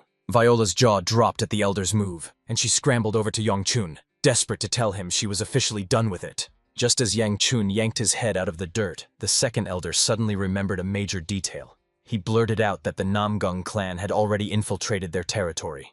Yeonchun was completely stunned, unable to believe those guys had moved that fast. The second elder drops a bombshell, revealing they're just waiting for his fiancée to arrive at a spot right outside the clan's gates. He's absolutely floored to see powerhouses from both the Tang and Namgung clans showing up in the same place. Yeonchun scrambled to his feet and bolted, realizing he was in total denial that Bai-Ah was finally heading home, desperately trying to convince himself that this was just a normal part of the journey. She pictured that smile, the one anchor that kept him from spiraling into absolute madness. She put her entire life on the line just to snap him out of it, finally leaning into his shoulder as the chaos died down. Yeonchun's nerves were absolutely fried, and he couldn't understand why the mere thought of Bai-Ah returning home had his heart racing like crazy. The second he reached her room, he flung the door wide open. He burst onto the doorstep and witnessed a total nightmare. A guy in blue just ruthlessly slapped the girl right by the entrance. I was left completely speechless, frozen in place as that guy's lethal glare burned right through her. Yeonchun's world went pitch black as he hit the deck, completely out cold. He finally let loose, unleashing a massive explosion of raw power and pure, unadulterated rage. Yeonchun's mind flashes back to his past life, where he stands over a lonely grave, pouring wine onto a sword as his thoughts spiral into total chaos. He slammed onto the ground, those bottomless, abyss-like eyes locked dead ahead. He stared down at the headstone like he was catching up with his absolute best friend. Bia's final moments flash vividly through his mind, pulling him back to the day he looked at her and told her she was as radiant as the moon. She whirled around, totally blindsided and demanding an explanation, but he panicked and shut it down instantly, claiming his mouth was just moving faster than his brain. He kicked himself for that slip of the tongue, but he couldn't deny it. She was always caught in a total trance whenever she stared at the moon. Even as her life slipped away, she kept her eyes glued to the moon, leaving him to wonder if she could actually see it, or if she was already staring into the void. He couldn't stop wondering what was actually racing through her mind while she stared at it that day. He was floored that even in a life this miserable, she still had the soul to stop and reflect. He couldn't wrap his head around it. If she died here, she'd never get to swing her beloved blade or admire the moonlight ever again. Once death comes knocking, that's it. The credits roll and everything ends right there. He called out to her in his mind, Kim Bu. But even knowing the truth, she still chose to embrace her own end. Yeonchun hung his head in pure frustration, seething as he blamed that girl for everything. He remembered her claiming she did it just because she felt like it, but back then, he'd completely written that off as total nonsense. He realized there was no point in overthinking it anymore, because he was about to... He's gonna take that mystery to his grave, haunted by a truth he'll never actually uncover. As the fog in his mind cleared, reality hit him like a freight train. The Namgung Patriarch had just backhanded Bia across the face for the crime of trying to escape. And right on cue, Yeonchun bursts onto the scene. He finally snapped, his eyes igniting with a terrifying red-hot rage. He doesn't even hesitate, launching himself straight at the Patriarch. Namgung Jin's fist ignites, burning with a lethal fire fueled by pure, unadulterated hatred. The clan head didn't even flinch, his entire body surging with a blindingly pure azure energy. He shuts down Yeonchun's entire frantic onslaught with one effortless block, making it look like total child's play. Yeonchun's jaw hit the floor as he realized his strike was swatted away like a fly, while the patriarch roared, demanding to know who the hell this kid thought he was meddling in another family's business. The realization finally hit Yongchun like a freight train. The man standing right in front of him was the Namgung clan's legendary patriarch, the Azure Sky Sword King, Namgung Jin. Just like that, Yongchun reined in his murderous aura and responded with total cold-blooded composure. He stepped forward as Gu Yongchun of the Gu clan, declaring himself the young lady's fiancé and demanding to know exactly what the hell just happened. The patriarch's eyes turned ice cold as he snapped that he was about to ask the same thing, demanding to know why Yang Chun thought he could just butt into a father disciplining his own kid. Yang Chun kept his cool, gave a slight bow, and made it crystal clear. There was no way he'd just stand by while someone tried to lay a hand on his fiancé, especially when it looked like the patriarch was straight up attacking his own guest. That was the final straw for Namgung Jin, who hit the roof and snarled that Yongchun was nothing but a disrespectful brat. His whole body exploded with a surge of raw, violent energy, sending out shockwaves that rattled the entire world around him. Bia's desperately begging him to stand down, but her pleas don't mean a thing as the patriarch's voice booms through the hall, declaring, he told Yongchun that despite his insane talent, his massive ego makes him a total carbon copy of his father. But instead of shaking in his boots, Yang Chun stood his ground and fired back with total defiance. He barked that he was nothing like the patriarch's spoiled son, who strutted around with zero talent and even less humility, before dropping a savage truth bomb. The guy wasn't a son anymore. He'd officially become the patriarch's second daughter. Every word Yang Chun spat out was like throwing gasoline on a bonfire, pushing the guy's rage straight through the roof. He looked like he wanted to rip the kid limb from limb, finally snapping and screaming that Yang Chun was nothing but a puny little brat. Out of nowhere, a hand drops onto Yang Chun's shoulder as a calm voice coolly remarks that his kid has definitely stirred up some major trouble. Yang Chun whips his head around to find the clan head standing right there, leaving Namgung absolutely floored and stuttering his name in disbelief.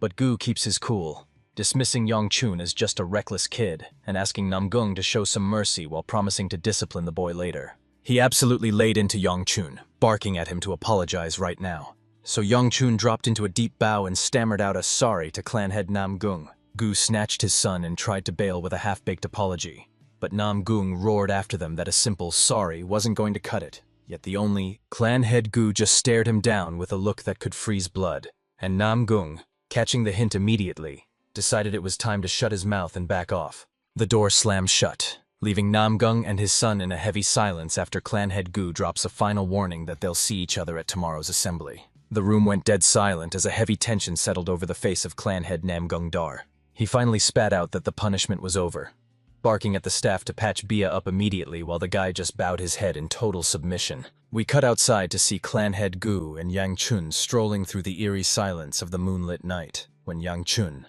was drowning in regret, cursing his own hot-headedness for letting things get out of hand, until clan head Gu suddenly shattered the silence by calling his name.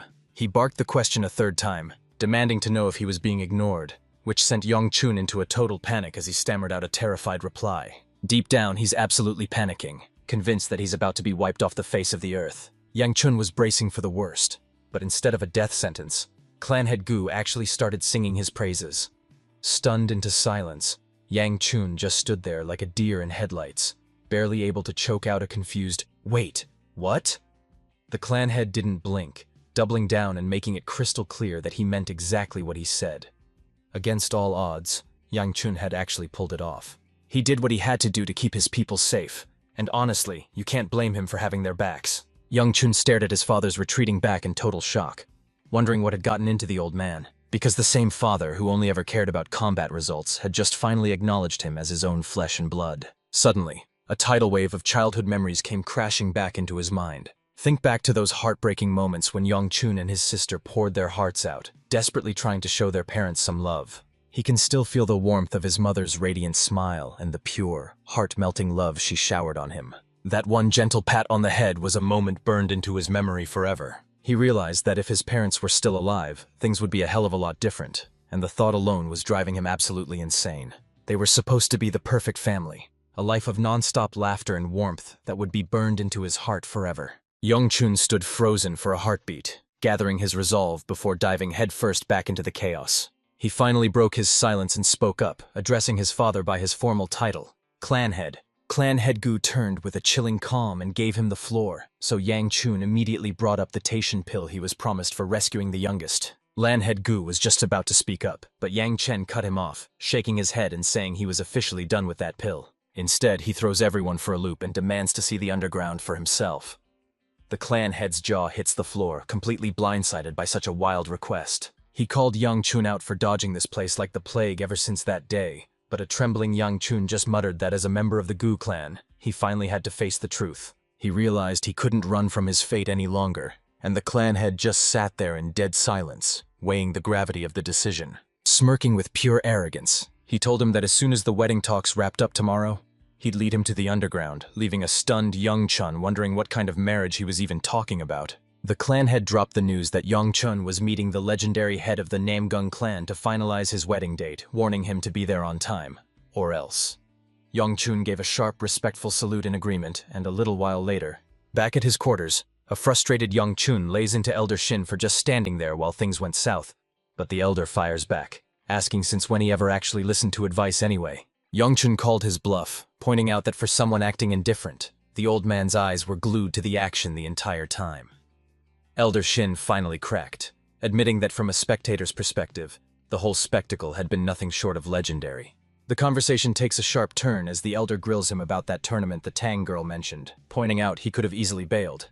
But Yang Chun clarifies it's the Yongbong gathering, admitting he had no reason to say no since the whole thing is going down in Hunan. It wasn't a long trip, and honestly, he knew he had a massive score to settle once he arrived, while Elder Shin looked toward Henan, wondering if the legendary Shaolin temple had even survived the chaos. Yang Chun confirmed that Shaolin was still at the top of its game, so Elder Shin asked him to swing by the temple to investigate a little hunch he had. Yang Chun asks if he just needs to show his face, and after a quick beat, the old man confirms that's the entire mission. Yang Chun gave the nod, casually mentioning he'd swing by since he was already headed that way.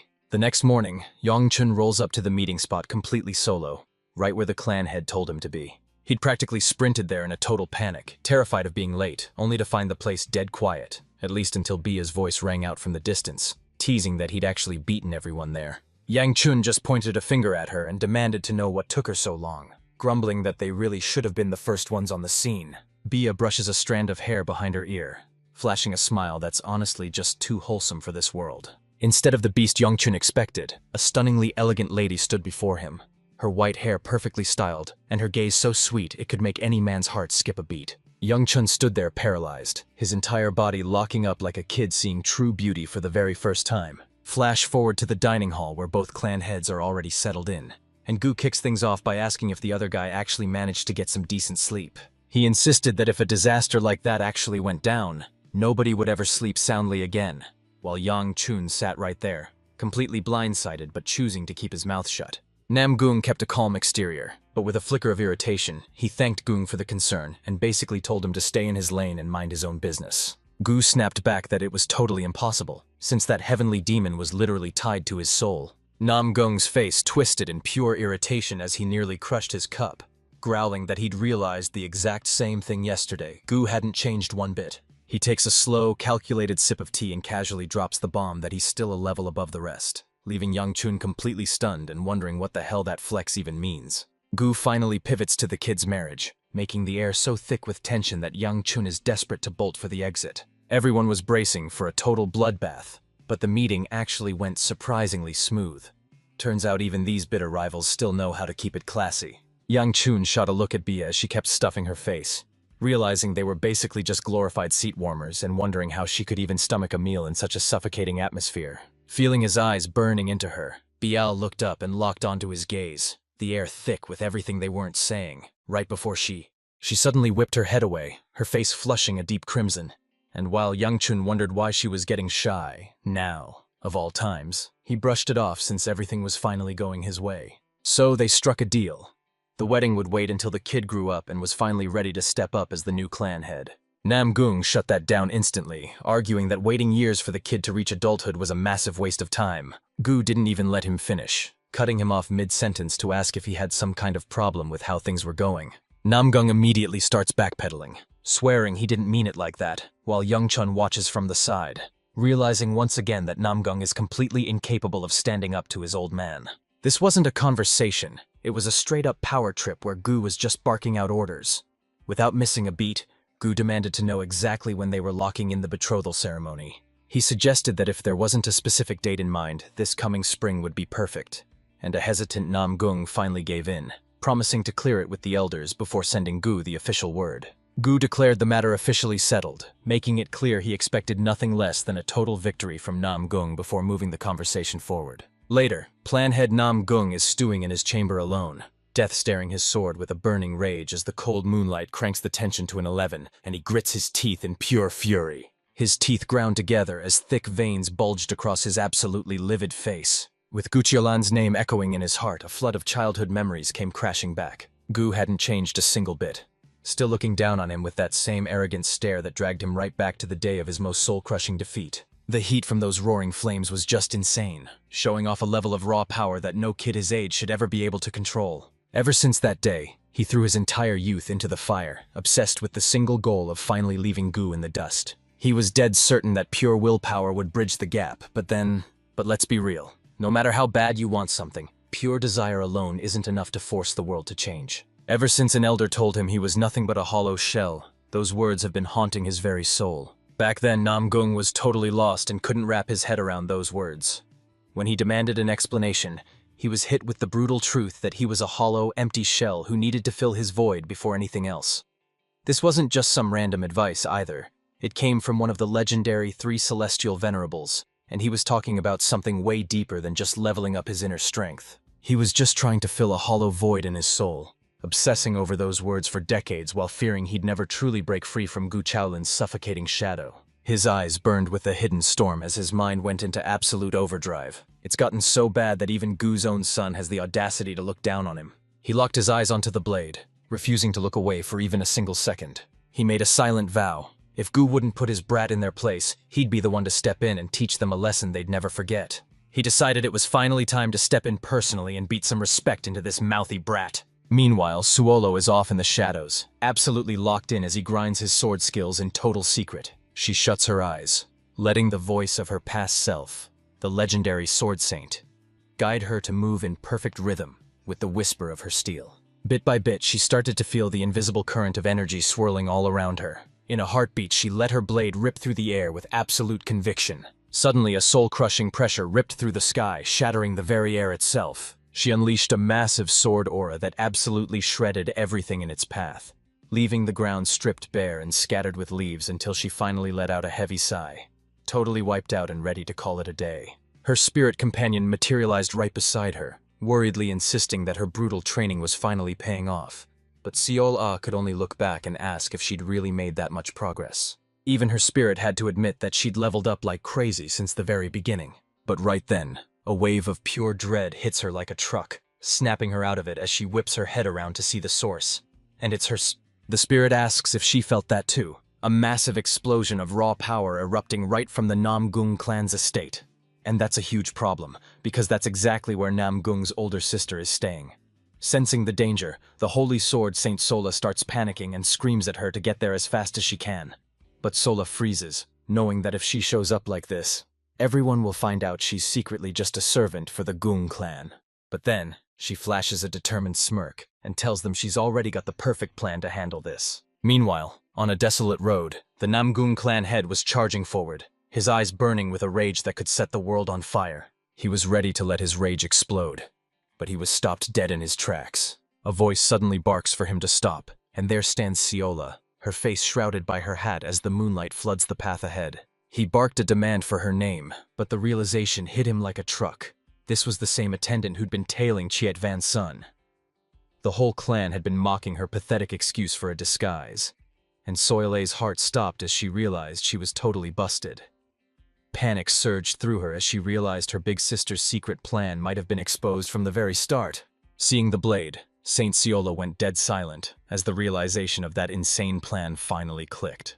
The Namgung clan head locked his piercing eyes on her, demanding to know what a lowly servant was doing there and who was pulling her strings. Then, acting like she wasn't even worth his breath, he snapped at her to get out of his face immediately, refusing to waste another second arguing with someone so far beneath him. Seola was definitely having some major second thoughts. He fired back that turning tail and running was completely off the table. His eyes nearly popped out of his head as he double-checked if he'd heard her right. But she just pointed at the massive wave of killing intent leaking out of him and asked where exactly he thought he was going. She hung her head, nervously asking if he was really about to let his lethal fury explode all over the young master. Those words hit his ego like a ton of bricks, instantly lighting a fire in his soul. Pure, unadulterated fury took over, and in a heartbeat, his entire body exploded with a surge of raw, destructive power. With a massive storm tearing through the heavens, Seola starts to panic and begs her big sister for a plan, even though every instinct she has is screaming at her to draw her sword. The whole clan roared in a blind fury, screaming that even the Gu descendants had the nerve to be this cocky. He went absolutely ballistic, ranting that every single one of them was a disrespectful eyesore who offended him just by existing. His knuckles turned white as he squeezed the hilt of his blade. Lightning explodes off him like a violent waterfall, vaporizing everything in its path. He draws his blade and sends a bone-chilling wave of energy straight at Seola, backed by a thunderous roar that sounds like a starving beast. That sword. Saint Seola pushed her to stick to the training, and Seola answered with absolute fire in her eyes. She whips out her blade and casually shreds that monster strike into 4 clean pieces with a touch of pure, effortless grace. It was elegant yet straight-up lethal, leaving the Namgung clan head completely paralyzed by the absolute madness he'd just witnessed. That devastating sword strike was absolutely pulverized, scattering into harmless sparks behind Seola as his entire body locked up in pure shock. His mind was spiraling in pure disbelief as he stared at her, unable to process how she'd actually managed to shut down his attack. He narrowed his eyes in suspicion, his heart hammering as pure dread surged through his entire body. He's screaming for the truth about who she really is, but Seola just hits him with a wall of silence. She didn't say a word, her eyes locked onto her opponent with absolute laser-sharp focus. A mysterious figure stalks through the flickering shadows of the dungeon, coming to a dead stop right in front of the cell where an old man was just brutally taken out. While the old man languished in his cell, a mysterious visitor stepped out of the shadows and asked if he was the one who'd summoned him. He looked up from the floor, sized the visitor up, and asked if he'd actually grown fond of the clan he was so busy impersonating.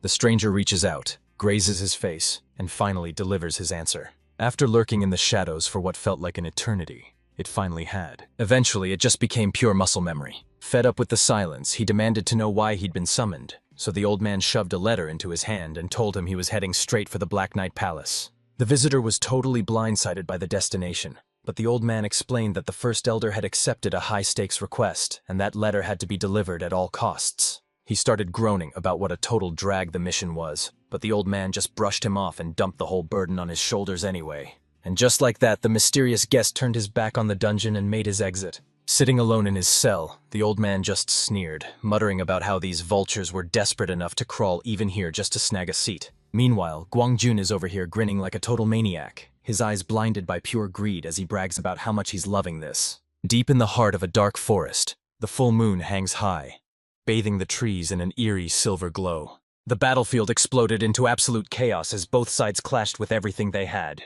Naemong Jane slammed his blade right into the veiled Seola, their weapons erupting with a massive surge of raw energy. He's barely holding his ground against her relentless onslaught, absolutely floored by her insane power and left wondering what the hell is even going on. He could see gaps in her defense everywhere, but her sheer intensity was still forcing him onto his heels. The energy between them finally hit its breaking point, and Seola let out a scream as the blast sent her flying. The sheer force of the impact just shreds her veil right off. Naemong Jane doesn't give them a second to breathe, immediately following up with a devastating slash that's... The blast rocketed towards Seola midair, and her eyes nearly popped out of her head as the lethal energy closed in for the kill. These two monsters clash head-on, triggering a massive explosion that lights up the entire sky. Their collision exploded, sending massive shockwaves tearing through the entire forest. Naemong Jane was actually blown away by how insanely skilled his opponent was. He realized Seola was reading his every move and parrying with frame-perfect timing. Seola sprawled in the dirt, desperately clutching her mangled arm after that last brutal exchange. Naemong Jane scoffs, wondering out loud if the Ghoul clan is actually training their lowly servants in the art of the sword now. He's visibly shaken that his lethal strike was somehow parried by a girl like her. It's a total shock to his system that his perfect attack was completely shut down. Suddenly, a low hum rattles the air as both his and Seola's blades start vibrating with raw power. He knew that hum instantly. It was sword resonance. Staring in total shock, he couldn't wrap his head around how a lowly servant was pulling off a feat that even legendary swordmasters struggle to master. He was absolutely floored. The idea that the legendary Azure Sky Sword King could actually be sweating over a lowly servant was just straight up insane. Just like that, he lets loose a titanic surge of power, swallowing the entire battlefield in a blinding storm of blue light. Staring down that overwhelming pressure, Seola finally snaps and transforms, her dark hair erupting into a brilliant, glowing gold. Naaman Genie stared down the newly transformed Saint Seola, his eyes burning with pure intensity. He throws down the gauntlet, taunting her to see if she can actually block that same move a second time. He unleashes yet another massive surge of raw, destructive power. But his strike slammed head-on into a force that was just as monstrous. Seola stands her ground, effortlessly parrying the strike before both warriors lunge at each other, their blades colliding in a blinding explosion of light. The sheer force of their clash exploded into a massive pillar of light, shredding the forest and leaving the entire landscape in absolute ruins. As the smoke finally cleared, Namong Jin was the only one left standing. He's whipping his head around, completely baffled by how his opponent just pulled a total vanishing act. Out of nowhere, his instincts screamed, and he whipped his head toward the sky in pure disbelief. Sword! Saint Seola loomed directly over him, her golden hair and blade erupting with a blinding, godlike power. He was completely blindsided when her hair color pulled a sudden, shocking transformation. They collided once again, sending massive shockwaves of raw energy rippling through the air. That's when it hits him. Her blade's entire rhythm has completely transformed. Sword Saint Seola stared him down with pure disappointment, declaring his blade was completely hollow and calling the whole thing a damn shame. Those words hit a nerve, leaving Jin absolutely quaking with fury. Visibly rattled, he gritted his teeth as he struggled to keep his cool. His blade hissed with raw energy as he absolutely snapped, screaming at her to shut her mouth while he channeled a massive, terrifying surge of power. He charged up every ounce of his energy, ready to let loose a devastating explosion. A blinding pillar of light tore through the air, screaming straight toward Sword Street Seola. Namong Jin and Seola stayed locked in a brutal, high-speed duel, refusing to give an inch as they fought.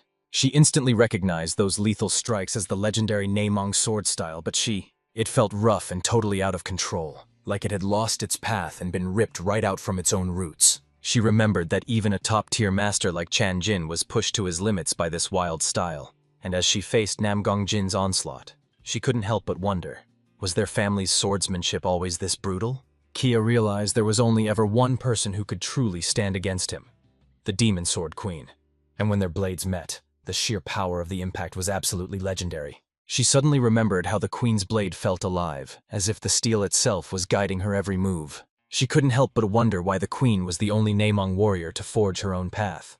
But those thoughts were instantly shattered as she and Namong Jon slammed together in a massive explosion of energy. The blast launched Namong Jin through the air like a ragdoll before he slammed hard into the dirt. Broken and spitting blood, he glares up at Sword Street Cola in total disbelief, gasping out a desperate, "How did it come to this?" She towered over him, her face a cold, stone-faced mask that gave absolutely nothing away. Out of nowhere, dozens of blades made of pure energy just manifest right out of thin air. With every weapon locked onto him, a helpless Namong Jin roared for an answer, screaming in pure frustration because his blade couldn't even graze her. He just poured every single ounce of his power into his blade. And suddenly, a massive pillar of blue energy erupted from the earth, swallowing the entire battlefield in one blinding blast. A massive blast rocked the world, and when the blinding light finally cleared, the entire landscape was pulverized, with Sword Street Cola nowhere to be found. Sword Saint Seal knew she couldn't let this continue.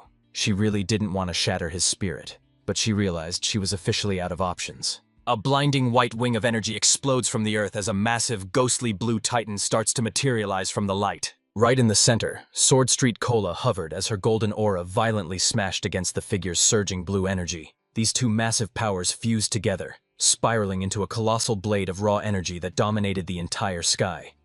Radiant in her golden glow, Sword Street Cola took control and unleashed the devastating strike. That massive blade came crashing down right on top of Namgong Jin. He stood paralyzed, watching in sheer horror as his own clan's secret power came crashing down on him.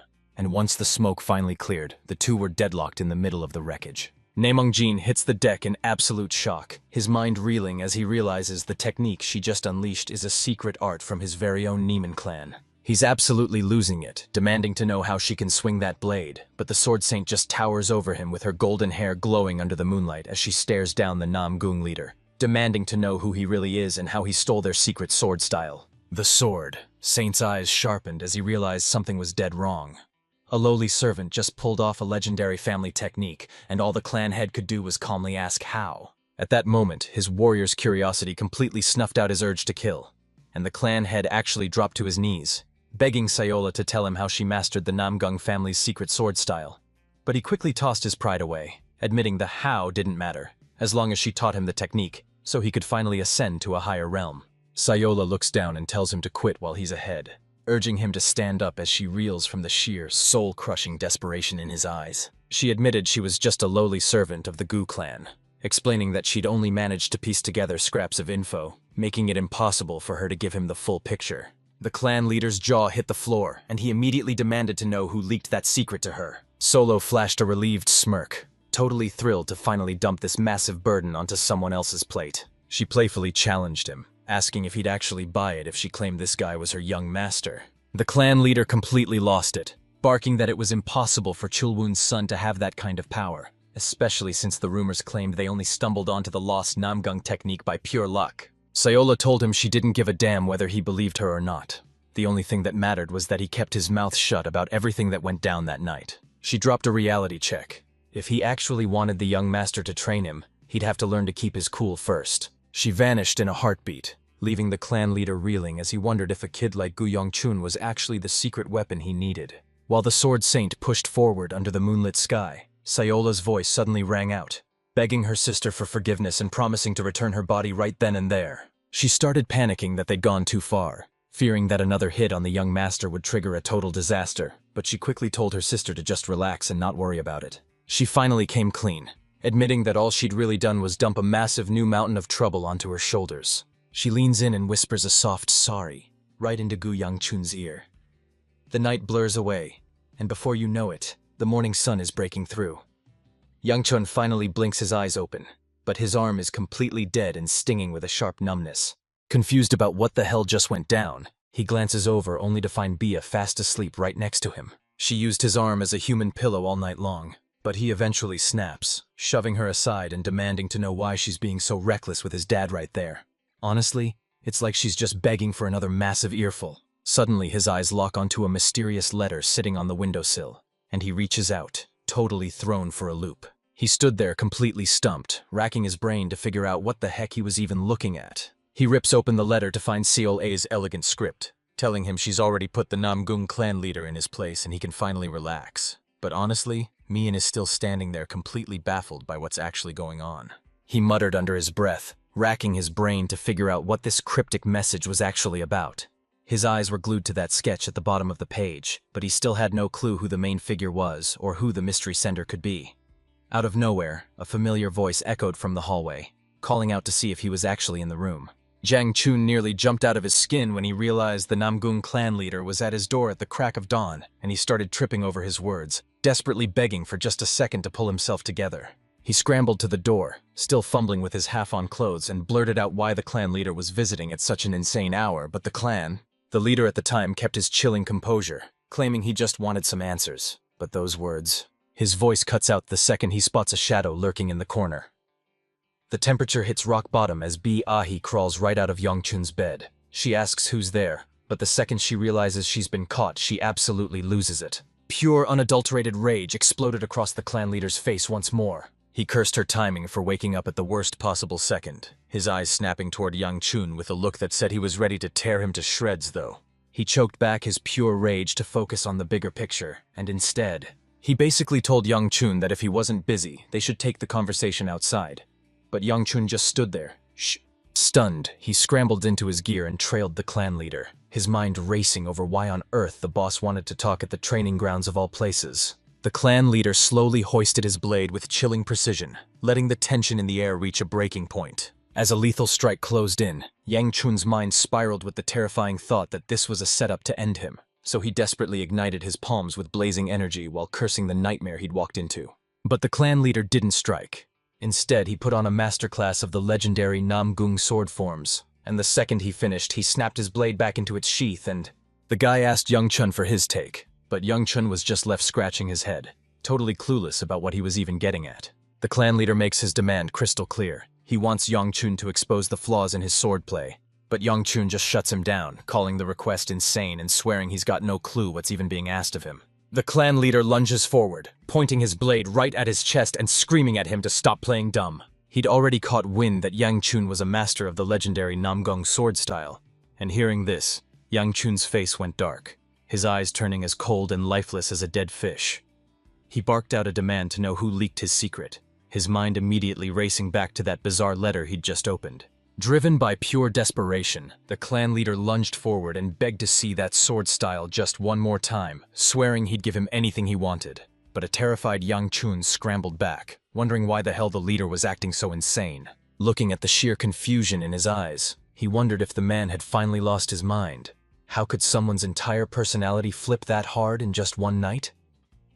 Off to the side, Elder Shin watched with a grim look, muttering that the clan leader was honestly just a tragic, pathetic shell of his former self. Yang Chun whipped around in total shock, asking how this man could possibly be the Namgung patriarch when his sword style looked absolutely nothing like the family's legendary techniques. Elder Shin realized that while the Namgung swordsmen in Yang Chun's memories looked incredibly refined, they were missing the soul of the blade. It wasn't real swordsmanship at all, just a flashy, hollow shell that was all show and no substance. He realized Yang Chun's soulmate from a past life had finally forged her own destiny, and in that instant, Namgung's legendary sword style looked absolutely wrecked, shattered, and left completely unfinished. It hit him. Min Ni once swore to pass down his god-tier sword style for generations, but now it's been completely erased from history, leaving him to wonder. Was this the same Min Ni Elder Shin mentioned? Was it one of the legends who fought by his side to purge the blood demon? Suddenly, a name flashes in his mind. Namgung Min, the thunderous heaven sword. Backed into a corner, he was left with one burning question. What the hell was he supposed to do now? The brutal truth hit him like a truck. He didn't have a single original sword technique in his entire arsenal. Elder Shin realized that if he hadn't even mastered the basics, then he didn't know a damn thing about the way of the blade. But hey, he didn't see this as a total disaster. As a master of the blade, he couldn't stand seeing someone this pathetic, so he decided to step in. Without warning, Elder Shin started hijacking the kid's body, leaving Young Chun absolutely freaking out over what the old man was actually planning. Elder Shin snatched the clan head's blade right out of his hands, dropping a massive truth bomb about how the Namgung sword style was actually... It's designed to flow like the crashing waves of the sea, but because it's fueled by raw thunder, it strikes with the blinding speed of a lightning bolt. But the absolute game changer was mastering a relentless flow that hits like an unending wave, a point he hammered home as the single most important part of the entire technique. Forget the flashy stuff. This was all about surgical precision and perfect form, and the second he finished talking, Elder Shin started carving through the air with some basic but deadly strikes. But get this, those things didn't have a single drop of explosive power in them. He's pressing the attack, but it's totally plain. No flashy moves and definitely no real power behind it. They moved with a hypnotic, rhythmic grace, flowing as effortlessly as the rising and falling tide. The Namgung clan head stood there frozen as the truth finally clicked. This technique wasn't just a move, it was the literal power of the crashing ocean. His eyes shot wide open as the realization finally hit him like a freight train. Everything finally clicked. He knew exactly what it meant, and he bolted forward. Forward gripped Yang Chun's hand with everything he had, shouting with pure emotion that this massive favor was a total blessing. He white-knuckled his sword and bolted, swearing to carve the memory of that nightmare into his very bones. He swore he'd pay back every cent of that debt before vanishing right before their eyes. He bolts away, leaving Yang Chun and the Elder in his wake, as Elder Shin realizes their leader has finally reached enlightenment, a massive stroke of luck for the clan. Yang Chun wheels around to Elder Shin, demanding the truth about that Namgung sword style. But the old man admits his display was just a cheap imitation of a move he witnessed ages ago. Yang Chun muttered to himself, wondering which snake fed the clan head that total lie about him mastering the Namgung sword style. Elder Shin admitted he was totally stumped, but Yang Chun realized that at least the clan leader wasn't out for his blood anymore, which was a massive step in the right direction. But just then, Yang Chun's eyes went wide as he remembered a way more urgent crisis he had to handle immediately. He guns it for the secret passage buried under the Yang estate, only to find the head of the family already standing there waiting for him. The man whipped around, immediately calling him out for showing up late. Yang Chun instantly drops into a deep bow, frantically explaining that some urgent business held him up.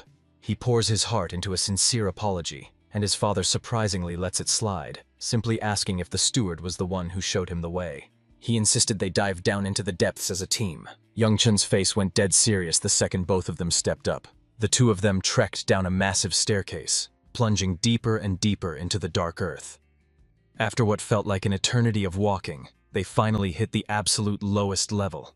The father turned to his son and declared that they'd finally reached the exact spot he'd been dying to see. Chun stares down an endless hallway of prison cells, where the flickering firelight turns every shadow into a total nightmare. A single question hits him. Where the heck are they even supposed to start? Suddenly, demons with glowing red eyes start howling that a fresh visitor has finally arrived. These monsters are locked behind bars, but they're practically foaming at the mouth. They're hyped out of their minds to see exactly who just walked into their trap. A monster snitches to Dakebi that there's a tiny human tagging along with the guy. Dakebi starts begging Yongchun to set him loose. He's literally screaming that he's going to slaughter every single person in sight. Chio started sweating bullets and turned to Yongchun, demanding to know what the hell was going on. He looks his old man dead in the eye and throws his own words back at him. This is the exact reason the Gu clan was born. This is the crushing weight of karma that the old patriarch is forced to carry. And this was the massive legacy that Yang Chun was destined to claim as his own. Yongchun immediately pressed his father, demanding he make sense of those cryptic words. Striding past the cages, Kyolun reveals a chilling secret to his son. These monsters aren't even from this world. He breaks it down, explaining that every single one of them crawled straight out of the demonic realm. The gates to that hellish dimension stay bolted shut to keep those creatures from flooding their world. But the few nightmares that actually managed to slip through are now rotting right here in this underground prison. Kyolun confronts his son, asking if he truly understands the dark legacy and crushing karma the Gu clan is forced to carry. He dropped a massive truth bomb on Yang Chun, revealing that the man who ripped open the gates to the demon realm was actually the Gu clan's own founding patriarch. He sent the entire Zhongyuan region spiraling into absolute madness, and even now the Gu clan is still paying the price for their founder's sins. Chio's jaw hit the floor as the realization set in. The Gu clan was the secret mastermind behind every single monster nightmare plaguing Zhongyuan. He demands to know how Yongchun is staying so cool, only for our MC to drop a total bombshell. He already saw this coming in his past life. Chio's jaw hit the floor at the news, but Yangchun just narrowed his eyes, asking how he could have possibly missed something so huge in his own memories. The old man quickly cut in, reminding him that his mind is still a total maze of locked doors and buried secrets. He puts Yongchun on the spot, demanding to know why he's even showing his face if he already knows the score. Our boy grits his teeth and shouts right at the clan leader. He throws the old man's words back in his face, reminding him about this so-called punishment. He looks Kyolun dead in the eye and demands to know, is there a secret puppet master above them actually calling the shots? The second those words hit his ears, Kyolun whipped around to face Yanshan. In his past life, Yang Chun mastered every secret as the clan's heir, but he still died without ever uncovering the identity of the monster who was making their lives a living hell. Kyolun roared his son's full name, his voice booming with authority, and his father shut him down, promising to reveal the truth only after he claimed the title of young clan head, leaving a trembling Yangchun no choice but to accept the deal. Those otherworldly jerks were laughing their heads off at Yangchun's rejection, but our boy didn't even flinch. He already knew his old man would shut him down. He actually didn't mind the situation, since his father finally admitted that someone was out there hunting them down. For him, that small bit of truth was all the closure he needed. Kyolun marched past his son, declaring that their time in this place was officially up. He made it clear right then and there. It was time to move out. Yongchun shouts over to the clan head, letting him know he's gonna break off and explore the place solo. A bit later, we catch Yongchun gasping for air as he pushes deeper into the dungeon, and Chio notices he's hitting his limit, warning him that he's been in this hellhole way too long and needs to get out immediately. Yongchun pulls himself back together and grinds his teeth, knowing he has to push just a little bit further. He suddenly remembered the first elder used this very beast to pull off his master plan. So since he was already there, he wasn't leaving without seeing the monster for himself. He marched right up to the bars, staring deep into the shadows of the cell. And then, he starts chanting in a cryptic tongue that nobody can even recognize. Sheol demanded an explanation, staring down at the shackled, naked entity who was left completely exposed. He lunged for the bars of his cell the second he heard what our boys had to say. The entity morphed into a perfect double of Yangchun, flashing a chilling grin. He demanded to know why Yangchun had the nerve to speak his name. He pressed him further, wanting to know how he even knew his name in the first place. Chiul was left completely baffled, but when the doc noticed Yongchun hadn't even flinched, he came clean and admitted he was just trying to rattle his cage. He morphs right into the clan head and mocks our boy, asking if he's finally starting to feel the fear. Young Chun just stares him down, burning a hole right through him with the coldest look imaginable. The Dokaibi is completely shook because our boy doesn't even blink, let alone show fear. That's when Young Chun clocks it. There isn't a single footprint or trace of this monster ever leaving the prison. The doc straight up calls him a boring bastard and demands to know why he's even there. But our boy just says he was checking in and is officially ready to bounce. He whipped around the second those words left his mouth. The Dokaibi groaned, confessing that being trapped in that cage was slowly eating him alive. Then he looked Yanchun dead in the eye and promised he could bust him out of there. Our boy whipped around, hitting him with a glare so cold it would stop a heart. He warned him to drop the act immediately if he was thinking of pulling any sneaky moves. He promised that if he caught him acting up, he'd incinerate him until there was nothing left but a pile of ash. Young Chun drops those words and heads out, but the moment he's gone, Dr. Hebe starts venting clouds of steam like a human pressure cooker. He finally dropped the disguise and unleashed his true, powerful form. Believe it or not, he's the same old man who sent that secret letter to the Dark Knight Palace leader. He flashed a smug grin, slowly stroking his beard as he took it all in. Now he finally realizes why the First Elder thought Yanchun was such a massive headache. Yanshan stumbles out of the prison gasping for air, while Chu stands there in total shock, admitting he never dreamed the Gu clan was hiding such a massive dark secret right under their feet. Yanchun hauls himself back up, muttering that he never expected to be stuck in this place for so long. The second he speaks, Ciola catches him red-handed, demanding to know where he's been hiding while she was scouring the place for him. She reaches out to cup his face, her voice laced with worry as she tells him he looks like he's at his absolute breaking point. With panic written all over her face, she grilled him, asking if something went down or if some jerk was actually bullying him. Young Shun quickly brushes her hand aside, playing it cool and acting like nothing even went down. He immediately changes the subject, asking what brought her looking for him anyway. COLA reveals the big news. Both the young lady and the local beauty are inviting him out for a fancy dinner. Yang Chun's jaw hit the floor the second he heard about this mysterious beauty. He was dead certain that the girl in question was his own little sister. But then it clicked. The gorgeous woman Ciola was describing was actually the legendary Sword Queen herself. He snatches our girl up, demanding to know if she actually had the guts to call the Sword Queen pretty lady to her face. But Ciola just gives him a cheeky grin and reveals that the queen actually loved the nickname so much, she told her to keep using it. Yang Chun tells her he's totally down if she's cool with it. Suddenly he realizes his stomach is basically screaming after a day without food, so he decides to dive right in and join the feast. He marches right up to Yola to demand Bei's location, and she lets him know he's currently deep in a meeting with the Tank Clan's leading lady. The second those words left her mouth, she pointed straight at the dirt and warned her master that she was right there. And as Yang Chun whipped around, he spots Soil and Baya stepping out of a room, and Soil immediately grills him on why he's even there. Yang Chun has to remind her that this is his turf, and he's totally confused as to why these two girls are crashing his space. He demanded to know what they were up to inside, but Bia just dodged his gaze and insisted they hadn't done a single thing. Yang Chun drops the bombshell that the Sword Queen wants to grab a meal together, and when he asks if they're down, Soil is absolutely losing it with joy, immediately turning to our boy to see if he's game. She was absolutely reeling, unable to process the fact that she was actually sitting down for dinner with Yang Chun. The second that thought crossed her mind, everything finally clicked into place. She asks who's joining them for dinner, and Yang Chun drops a bombshell. It's the Sword Queen, and he can't believe she didn't know the legend was already staying right here. Soil absolutely snapped, screaming in his face and demanding to know how she was ever supposed to figure that out. She was completely paralyzed by indecision, racking her brain for a way out. But she never in a million years expected to cross paths with the legendary Sword Queen. Mid-sentence, the Sword Queen herself makes an entrance and hits them with a casual wave. Realizing Soil was a total stranger, she flashed a sweet smile and gushed about how they had such an adorable new guest. Soil's face split into a wild, obsessive grin the second she caught sight of the legendary Sword Queen. Her hands are shaking with nerves as she drops a total bombshell. She's actually the firstborn daughter of the legendary Sichuan Tang clan. The Sword Queen flashed a radiant grin, welcoming her with open arms. Realizing things were getting a little too awkward, she cut the chatter and told everyone to move this conversation to the dining hall. Yang Chun was caught completely off guard. He never expected this girl to lose her absolute mind the second she laid eyes on the Sword Queen. She wasn't shocked in the slightest, because the Sword Queen is the undisputed GOAT of the Orthodox faction.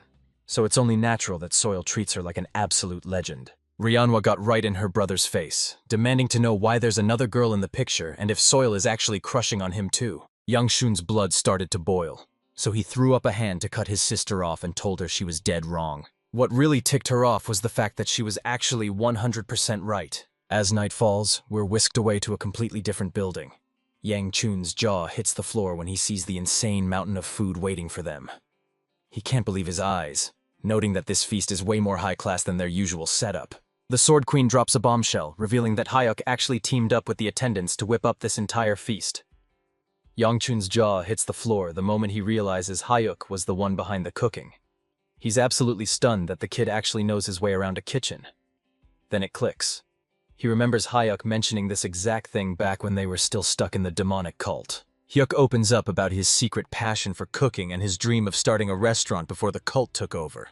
But Yeoncheon just shuts him down, coldly reminding him that he never asked. Yang Shun knew this dude was a pathological liar, so he just prayed his meal wasn't a one-way ticket to the grave. He snags at dumplings with his chopsticks and takes a slow, calculated bite. To his absolute shock, the food is actually fire. And while he tries to play it cool and call it mid, he's already shoveling the next dumpling into his face. While he's busy scarfing down his meal, a mysterious figure leans in to whisper to the Sword Queen. But here's the kicker. That person is actually made of straight-up soil. With her hands trembling, the girl nervously held out a drink for the legendary Sword Queen. She pleaded with her to take a sip and enjoy it while she finished her meal. But the Sword Queen wasn't born yesterday, and she immediately demanded to know exactly what was in that cup. She spills the secret, revealing that the tea is actually brewed from the mysterious silent flower herb. She pitches it as a miracle cure, promising the lady it'll make her skin glow like never before. But the Sword Queen starts sweating, frantically asking if that herb is actually a deadly poison. Soil confirms the truth, and Yang Chun completely loses it, doing a massive spit take right onto his sister. Rione stood there in absolute shock, unable to wrap her head around the insane stunt her brother just pulled. Yang Shun, sweating bullets, stammered out a desperate apology. She wasn't about to accept his apology, so she launched her chopsticks like daggers straight for his eyes. He lets out a gut-wrenching scream of pure agony before collapsing right into his fiancée's lap. Fuming with rage, Manhwa snaps at her brother, calling him a total psycho and demanding to know what the hell he thinks he's doing. With their bellies full, Yeoncheon and the Sword Queen finally stepped back outside. Our boy immediately started apologizing for acting like a total mess, but the queen just laughed it off and told him not to sweat it. Honestly, she actually had a total blast hanging out with him. She frantically asked about his eyes, but even with tears streaming down his face, Yang Chun insisted he was totally fine, claiming his sister didn't even hit him that hard. A massive wave of relief washed over the Sword Queen the moment she heard that. With a soft smile, she told Yeoncheon that his sister looks exactly like him whenever she loses her temper. She laughed that there's absolutely no denying it. Those two are definitely siblings through and through. This left Yeoncheon spiraling, wondering what kind of person the Sword Queen actually took him for. He tried to explain Soil's bizarre behavior, but the Sword Queen just waved him off, telling him not to sweat it. She could tell the girl's heart was in the right place. Even for a Tang clan member, the queen never expected Soil to actually chug poison just for a skincare routine. Honestly, she was low-key impressed by that level of dedication. She flashed a warm smile, declaring that he was destined to become a legendary martial arts powerhouse. Yang Shun instantly clocked that something was wrong, pointing out her drained expression and demanding to know what went down. She froze dead in her tracks the second those words hit her. She forces a pained smile and asks if he caught her act, thanking him for actually looking out for her. She rests a hand on his shoulder, promising him it's no big deal, and that he's got absolutely nothing to worry about. She steps forward and tells them to just let everything flow exactly how it's supposed to. Yang Shun's eyes were glued to her back as she walked away, but he was completely clueless about why she was so stressed out. He was totally caught up staring at her when Soil suddenly shouted to snap him back to reality. Flashing a radiant smile, she thanks Yanshan for the treat and tells him she genuinely loved every second of their meal together. Yang Shun leans in close and drops the ultimate jealousy test, asking who's the better dinner date, him or the Sword Queen, leaving a panicked Soil to stammer that she was definitely talking about the queen. She quickly pivots, insisting to Yanshan that grabbing a meal with both of them is actually a total vibe. Shioli goes off, calling our guy a cold-hearted jerk and asking why he's got to mess with someone who clearly has a crush on him. But our boy is as dense as a rock, having absolutely no clue what that's even supposed to mean. Chio snaps him back to reality about the girl he needs to talk to.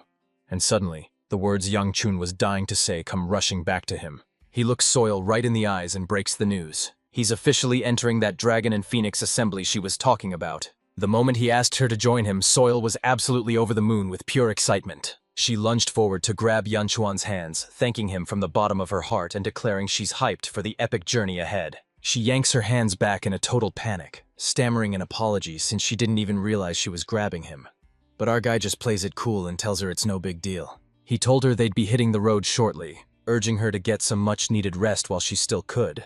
And Soil gave him a heartfelt thanks. Yongshun dropped the bombshell and took off, leaving Soil staring at his back as he disappeared into the distance. She stared down at her palm, her eyes wide with total disbelief. She flashed a tender smile, looking absolutely thrilled to finally get her hands on our boy. We cut to Siola and Baya strolling through a stunning garden, where Siola's eyes light up at the sight of a breathtaking sea of white flowers. Bia leaned in close to the petals, calling them white smiling flowers, which made our girl wonder if she actually recognized them.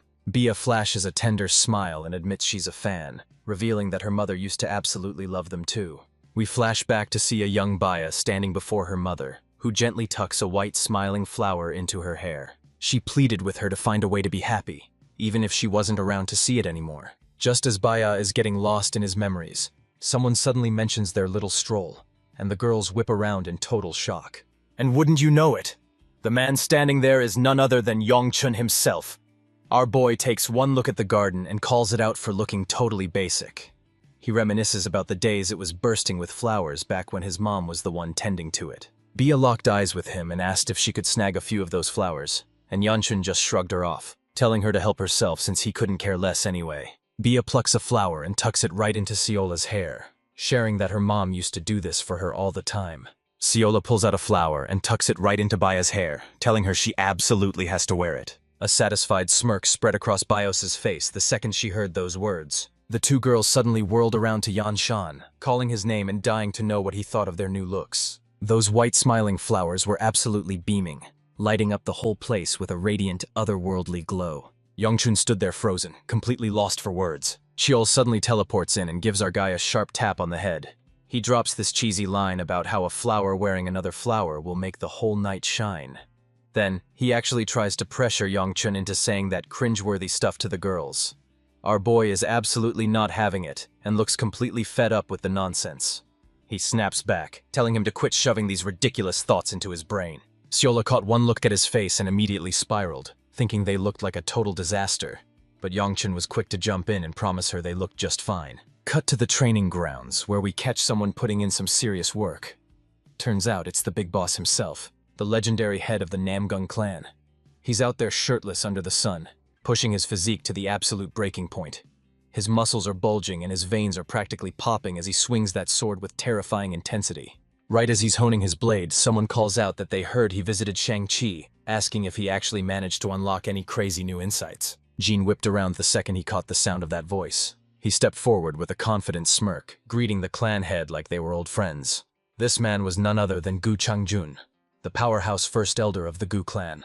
He's a total beast on the battlefield, famously known as the Exchange Zero Burning Sword. The second elder drops a massive bombshell on Yanchuan, revealing that the first elder is already behind closed doors with the head of the Namgung clan. Yongchun and Siola's heads snapped toward him the second they heard those words. Our boy looked Ryan dead in the eye and dropped the bombshell. He knows the truth. The elder's jaw hit the floor the second he heard that. He warned Yanchun that he was playing with fire, and this wasn't something to take lightly. He argued that a desperate old man obsessed with becoming clan leader is a total wild card who'd do anything to win. But the moment those words left his mouth, it finally clicked, and he realized exactly what Yanchun was planning. He questions if our boy is for real, but MC just smirks and drops the bombshell that he's basically besties with the Namgung clan head. Just a few hours ago, Yongchun headed out for a high-stakes meeting with the head of the Namgung clan. But on his way, he spotted Jeans out in the field, relentlessly training with his blade. He called out to him, admitting he'd been looking all over and wondering where he'd disappeared to. He honestly never imagined the guy would still be out here, pushing his limits and swinging that sword like his life depended on it. Jean wiped the sweat from his face, admitting that he could feel his connection to the blade sharpening with every single swing. He says it feels like he's holding a sword for the very first time, like he's a total rookie starting from scratch. He turned to Yanchun, desperate to know if his swordplay had actually improved since the break of dawn. Chiul told Yanchun to relay the message. He's finally starting to see the light, even if it's just a tiny flicker. And just like that, Our guy stepped up and delivered those words straight to the man. Jean made sure to remind him that the only reason he got those lessons was because she pulled some major strings. He looked Yanchun dead in the eye and swore he'd pay back every single bit of that debt. But here's the kicker. Our boy had absolutely no clue who Jean was even talking about. All he could do was let out a super awkward, nervous laugh to hide his total confusion. The clan head finally drops the bombshell, revealing to our boy that the first elder had actually come looking for him earlier. Yangchun's jaw hit the floor the second he heard those words. He never saw it coming. The old man was finally done waiting and ready to make his move. Yanchun pressed for the details of their secret talk, and after a moment's hesitation, Jean decided to be totally honest with him out of respect for their bond. He lets our boy know it was just a quick hello. But here's the kicker. Changjun actually tried to recruit him right then and there, wondering if their ambitions are a perfect match. So the elder tells him they'll regroup later to dive into the nitty-gritty details. Jean levels his sword, mocking Yanchun for clearly being his father's least favorite, and tells him straight up, he actually would have taken that deal if the first elder hadn't been so late. But this guy doesn't care about any of that. He's completely obsessed with pushing his blade to its absolute limit. He made it crystal clear that he's done dealing with any more unnecessary drama. He told Yongchun to stop stressing out and just relax. He gave his word that he's going to turn down the elder's offer without a second thought. Flashing a confident smirk, our guide tells him he'd better take the deal, leaving Jean absolutely floored by the suggestion. Yangchun leans in, reminding him that it's finally time to pay up on that promise. He makes it clear. This is the exact way he wants that debt settled. He orders the clan head to play the mole, faking loyalty to the first elder just to leak his twisted plans. He dangles a massive carrot in front of Jean, promising elite sword lessons if he backs him up. He smirks and asks, "So do we have a deal or what?" Jean's jaw hit the floor as he grilled Yanshan, demanding to know if he was actually for real. Fast forward back to the present where the dust is finally starting to settle. Yang Chun catches a massive break, realizing the clan head is totally fixated on his sword and nothing else. He's honestly hyped that he managed to flip a total catastrophe into a golden opportunity. He tells the second elder to stop sweating it, because the first elder won't be a problem for a long time. But Ryan just shakes his head, admitting that hearing that actually makes him way more terrified. The elder asks if our boy is finally hitting the road to compete in the massive Dragon and Phoenix Assembly. Yangshun confirms he's ready, noting that his official invitation should have definitely arrived by now. He then turns to the old man, asking if he's heard any rumors or updates about the situation. Reaching deep into his robes, the elder told Yanchun he had a special gift just for him. He whips out a cookie and hands it over to Siola. Our girl starts drooling like crazy the second she sees it. She looks him right in the eye and tells him she's definitely starting to like him. The elder pulls out a mysterious document and hands it over, and our boy wastes no time showing some major gratitude. He didn't waste a single heartbeat, but the second his eyes hit that letter, his jaw hit the floor. The old man beams at Yang Chun, bragging that he's been clutching this for 2 long years just waiting for the right moment to use it. But Yang Chun shuts him down instantly, revealing that this thing isn't an invitation at all. The old man reveals that the symbol on the paper literally means defeat. But get this, it's actually a high-level recommendation letter straight from the Aura Supreme himself. The Aura Supreme stands at the absolute peak as one of the legendary 3 Great Supremes. He's a warrior who clawed his way back from every crushing defeat, refusing to stay down until he could single-handedly pulverize entire dark sects with nothing but his bare fists. Yongshan couldn't wrap his head around why a legend like the Aura Supreme would give a guy like him the time of day. He turned to the second elder, desperate to know where this mysterious recommendation actually came from.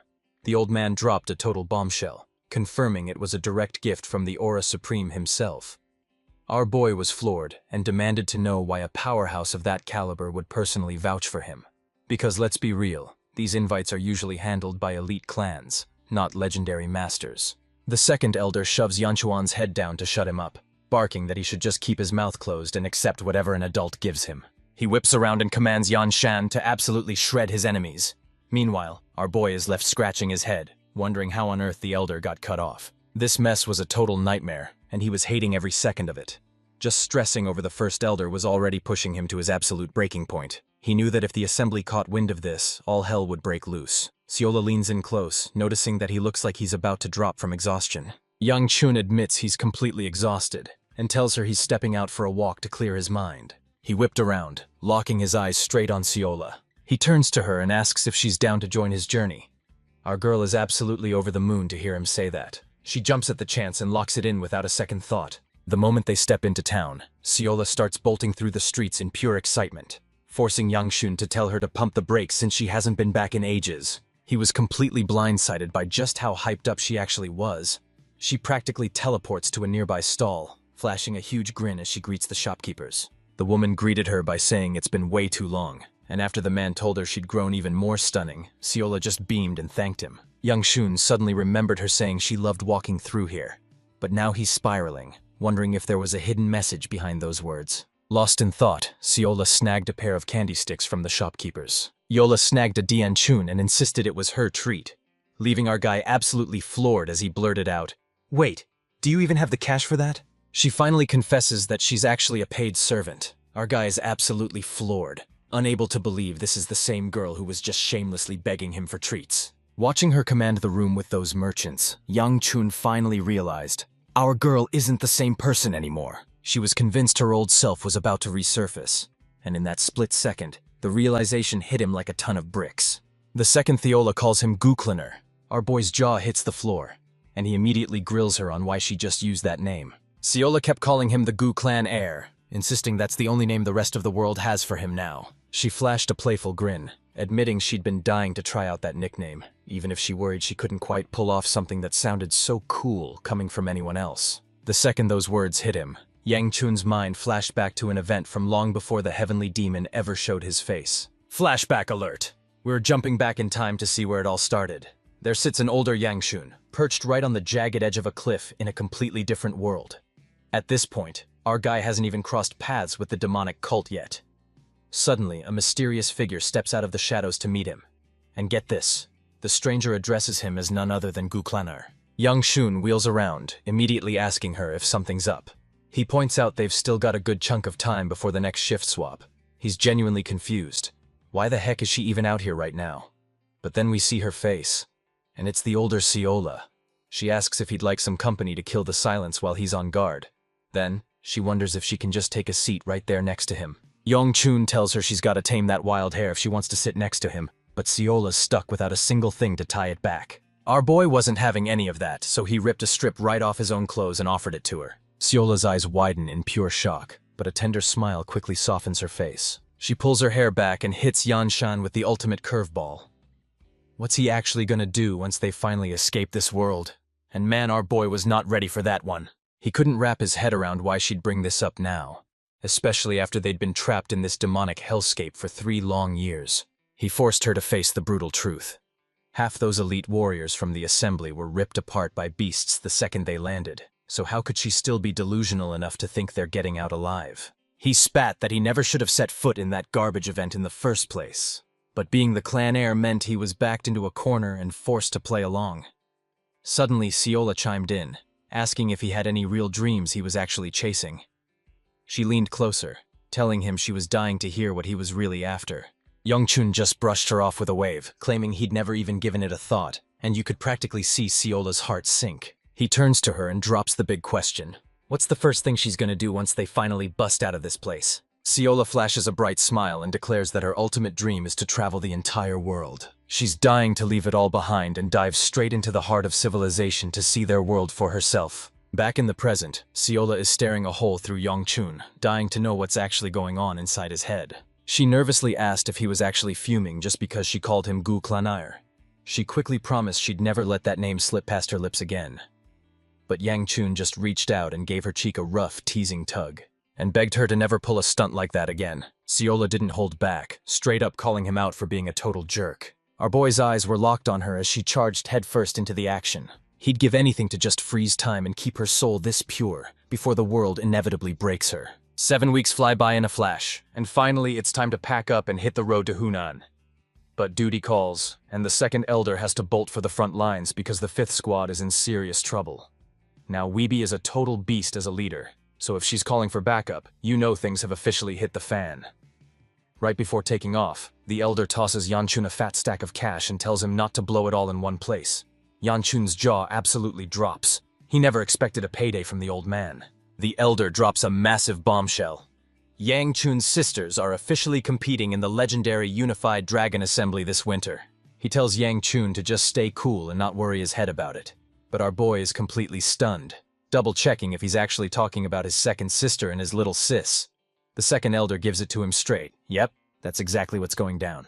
Young Chuan's second sister was actually right there in the clan, but since she was locked in solitary training, our boy missed his chance to meet her.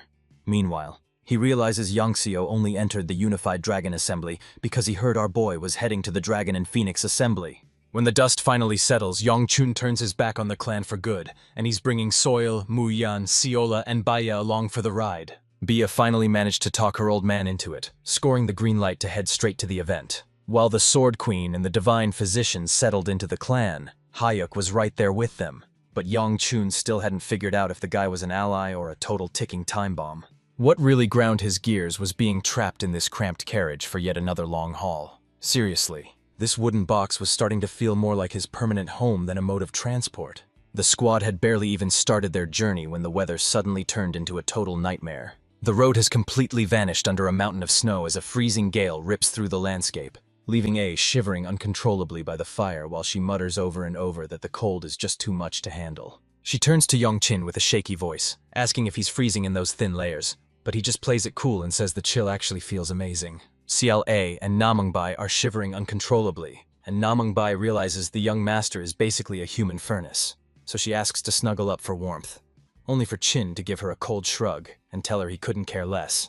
The second he stops talking, Xiao A and Nam Gungbai instantly swoop in to claim the seats right next to him.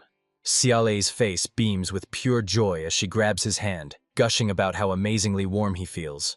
Nam Gungbai leans in close with a smug look of satisfaction, leaving poor Yongqin completely stunned and totally at their mercy. He joked out loud, asking if they just saw him as some kind of walking space heater, but as he looked down at the girl, death gripping his hand, his mind started to wander. He realized the Sword Venerable skipping this trip was actually a massive sign. The old man finally trusted him to handle this journey solo. He remembered catching the old master huddled with the miracle doctor before he'd vanish again, looking like he had some way more important business to handle. He looked down at Namangbai, who was still clinging to his hand, and his mind drifted to her father, who was likely already back with the Namang clan. Right up until the second he left, the guy was relentlessly pestering Yang Qin for more sword lessons, but luckily, he used a clever excuse from the old master to finally make his escape. Right as that thought hits him, the old master teleports in looking absolutely livid, ripping into him for being an ungrateful brat who tried to dump all the work on his shoulders, leaving a terrified Yang Chen to stammer out that they should just be happy they survived the mess. He crossed his arms and shut the conversation down with a sharp grunt, baffled that Yang Qin was actually hunting the same monster that tried to eat him. Honestly, what kind of hero even does that? Let's rewind the clock to the days before Yang Qin finally ditched his family for good. Yang Qin was locked in a high-stakes standoff with the Great Elder, whose face twisted in fury the second he heard those words, demanding to know exactly what he was implying. Yang Chen lowered his head, his voice dropping to a cold, dangerous growl as he called out the Elder for his massive ego. He claimed he just wanted the world to know the truth about the land's power. But his real goal? Stealing the family throne for himself. The Great Elder just loses it, laughing in his face and admitting he braced himself for something serious, only to get hit with such a wild story. He just laughed in their faces, calling Yongqin and his old man the real arrogant ones, and asking if they seriously thought they could handle all that karma by themselves, while the Elder ripped into Yongqin for acting like a total know-it-all who's just looking for a fight. He called Yongqin out for his obsession with the family's influence, asking if he was really willing to gamble their entire future just for a taste of that power. The Elder just nodded, knowing Yang Qin was spot on, because anyone holding those treasures is destined to wield some seriously terrifying power. Hearing those words, Yang Chen didn't hesitate. He started closing the distance with slow, menacing steps, and he stood toe-to-toe with the Great Elder without flinching for a second, dropping one last chilling message. If that old guard dog dares to sink its teeth into the hand that feeds it, there's only one thing left to do. Burn the traitor to a crisp. He dropped a chilling warning before walking away. But the old master told him he was lucky to be alive, because those words almost got him executed on the spot. And if they were back in the mountains, the master's father would have ended him for good. He warned that the old fox is way too calculating to make a move before he's ready. So Yongqin needs to wait for the clan head's signal and keep his eyes on the real prize, the Dragon Phoenix gathering. Out of nowhere, Yongqin's eyes snapped onto the person standing right in front of him. Everyone scrambled to their feet, totally caught off guard. But then she dropped a bombshell. Her hands were freezing too, and honestly, she just wanted an excuse to hold the young master's hand. Before she can even process what's happening, Noongai lunges forward and grabs her hand, commenting on how warm it feels, leaving a totally flustered Tango scrambling to explain herself, but trapped with no way out, she finally gave in, letting Namoom flash a smug victory smirk for shutting down her rival while Young Chun just stood there like a total deer in headlights, completely torn between laughing and face-palming. The carriage finally pulls into Henan, and the attendants tell Yongqin to lay low at the Min clan's estate for 4 days before they push on to the Murim alliance, which he accepts with a simple, icy nod. Yang Chen burst into his room and chucked the elder's money pouch onto the bed like it was total dead weight. Right then, the sheer gravity of the situation finally started to sink in. This was it. He was actually about to throw down in the legendary Dragon Phoenix gathering.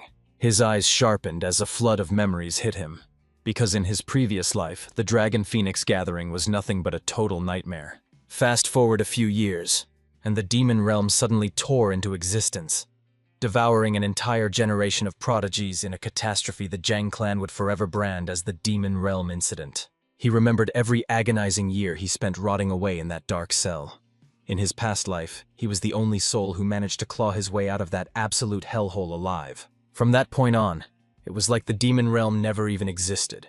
Everyone just reappeared as if nothing had happened, and even those who had died were suddenly back on their feet, though their memories of the entire nightmare were completely wiped clean.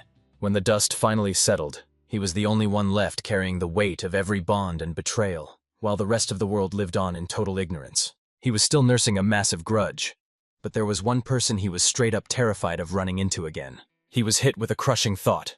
His life would have been so much better if fate had never brought them together. He stops dead in his tracks as a terrifying realization hits him like a freight train. Is she really about to show up again? Panic floods his system, and he's absolutely kicking himself for being so blind to the obvious. He fought to steady his racing heart, banking on the hope that she'd skip the Dragon Phoenix gathering this year. But his momentary relief was shattered the second Maoyan slowly stepped into the room. He asks why the young master is out here all alone this late, figuring the rest of the crew is just stuck dealing with their mountain of luggage. Yang Chen shuts them down, reminding everyone they're here for a brutal tournament, not a holiday, and mocks their massive luggage. But then, a girl slowly descends the stairs, and he almost mistakes her for one of his own teammates. Yang Chen snaps, yelling at her to hurry it up already before he literally starves to death. But he went dead silent mid-sentence, his eyes practically popping out of his head in pure shock. Forget Nam Gong Bai or Seol Oi. The girl walking down was the absolute last person he wanted to run into. She completely froze, caught totally off guard by some random stranger suddenly screaming at her. She's so lost in her own head that she misses her footing and goes tumbling right down the stairs. He's letting his raw instincts take the wheel. Yongxin lunges to catch her, but the second he realizes what he's actually done, his face twists into a mask of pure regret. He's left reeling in total shock, his face turning bright red from pure, unadulterated shame. Right on cue, Tango Walls and Nam Gungbai's squad finally burst onto the scene. They started to ask if they were late, but the words died in their throats the second they saw the absolute madness unfolding. Everyone's jaws hit the floor as they scrambled to process the total chaos that just unfolded. Yang Chenlei was pinned to the ground, acting as a human shield for the girl who had just spiraled down the stairs and crashed beside him. He cursed under his breath, asking if she was hurt, but he could already tell that things were about to get a whole lot worse. A wave of dread hit him hard. Out of the 4 disciples, this girl was the absolute master of the blade, and the prize pupil of the Mu Yang clan's divine doctor. Meet their pride and joy, Mu Yang He, the legendary Snow Phoenix and a total powerhouse among the elite 5 dragons and 3 phoenixes. Past life memories came crashing back, and he realized in an instant that she was the absolute last person he ever wanted to see again. He cursed his luck in silence, wondering how the hell he ended up in this absolute disaster. Flashbacks of the demon realm hit him hard. Memories of her screaming insults while he lay broken and helpless on the ground. He kicked himself for ever trying to help her, realizing just how massive of an idiot he'd been. Suddenly, a bystander sneers, asking if his brain is made of rocks, since he's still talking trash, even after getting totally wrecked. Another voice joins the dog pile, calling him a shameless loser who doesn't have a single shred of dignity left.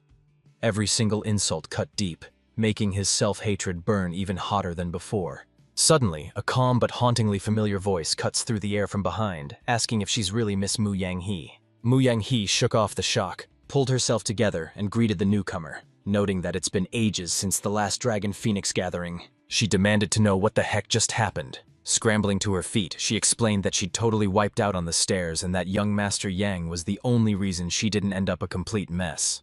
She owned up to the blunder and gave a heartfelt apology for the chaos.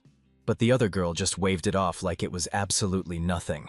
She played it off like everything was cool, but Yang Chen could tell her stubborn streak hadn't faded one bit, so he figured it was safer to just drop it. He had to bail out of there instantly, but more importantly, he had to beat Mu Yang to the punch. He could practically see the words coming out of her mouth before she even opened it. Yang Chen panicked, cooking up a desperate excuse just to make a clean getaway. He blurted out a dinner invite, basically begging to end the conversation right then and there. He pulled Tang Sua close as he talked, leaving her standing there like a total blushing mess. Naemong Bi stepped out right behind them, his silver hair and blue robes flashing, and Mu Yang He's eyes locked onto him instantly. One look at her outfit and it was a dead giveaway.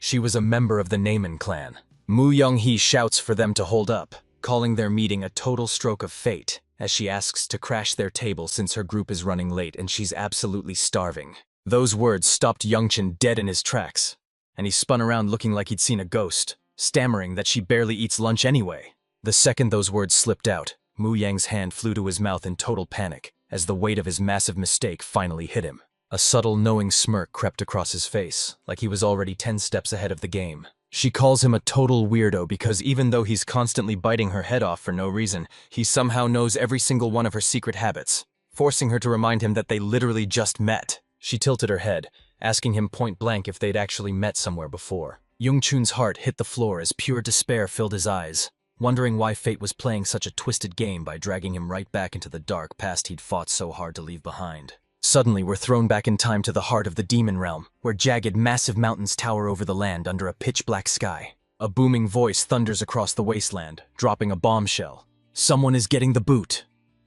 The group absolutely loses it, erupting in pure fury at the news.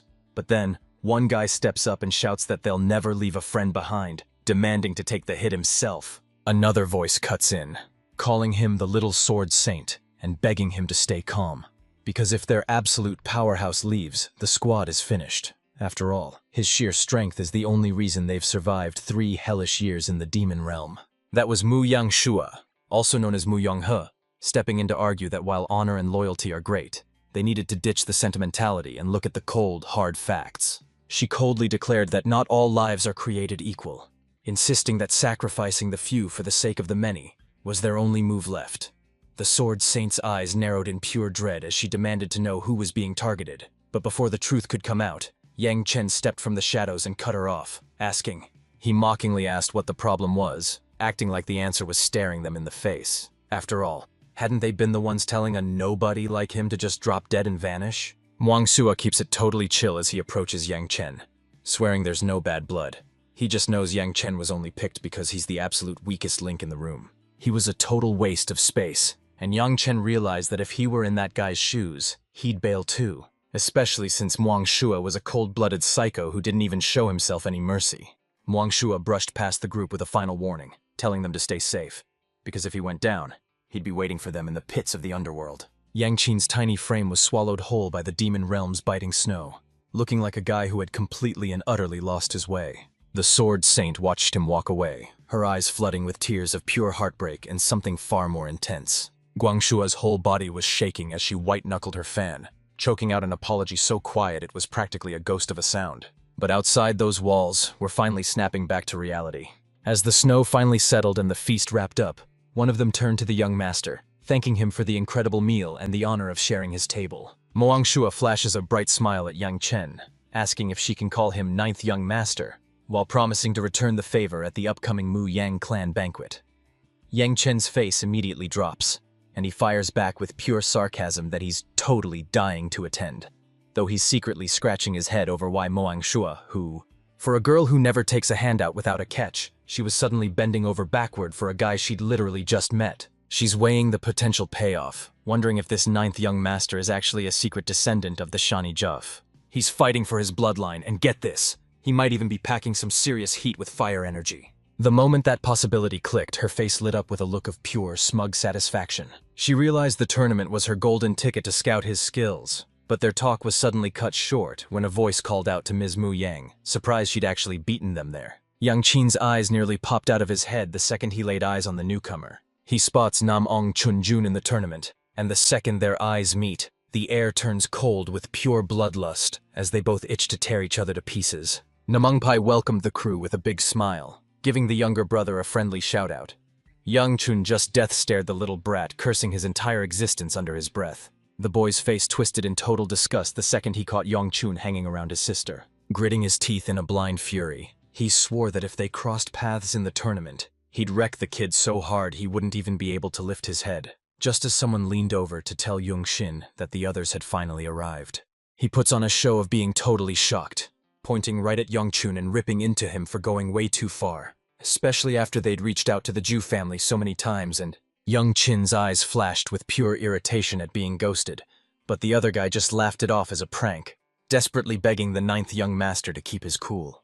Ping Xiaoheap breaks the ice, noting it's been a hot minute since they last met, and asking if they're both doing okay. She's caught in a total mental spiral, debating if she's actually ready to call her sister-in-law. The ghosts of that day still claw at Namang Cheonjun's mind, refusing to let him go. He grit his teeth and let out a savage roar, warning them to never bring that topic up again. Ping Xiaoheap lunged into the middle of it to kill the tension, telling Rai Long to back off because now was definitely not the time for this. Suddenly, the terrifying weight of those words finally hits him like a ton of bricks. Rai Long instantly choked back his bloodlust before anyone could notice. He choked back his rage and slapped on a grin so fake it hurt, offering a hollow congrats on their engagement. But honestly, just watching Rai Long's pathetic act was making Chen's skin crawl. Rai Long spins toward Tang So-wal with a fake-as-hell greeting, but she literally gags in his face, claiming she's just deathly allergic to his sappy nonsense. Her gut twisted in total disgust, and after silencing Rai Long with a brutal comeback, Yang Qin demanded to know why young Master Ping was even hanging out with him.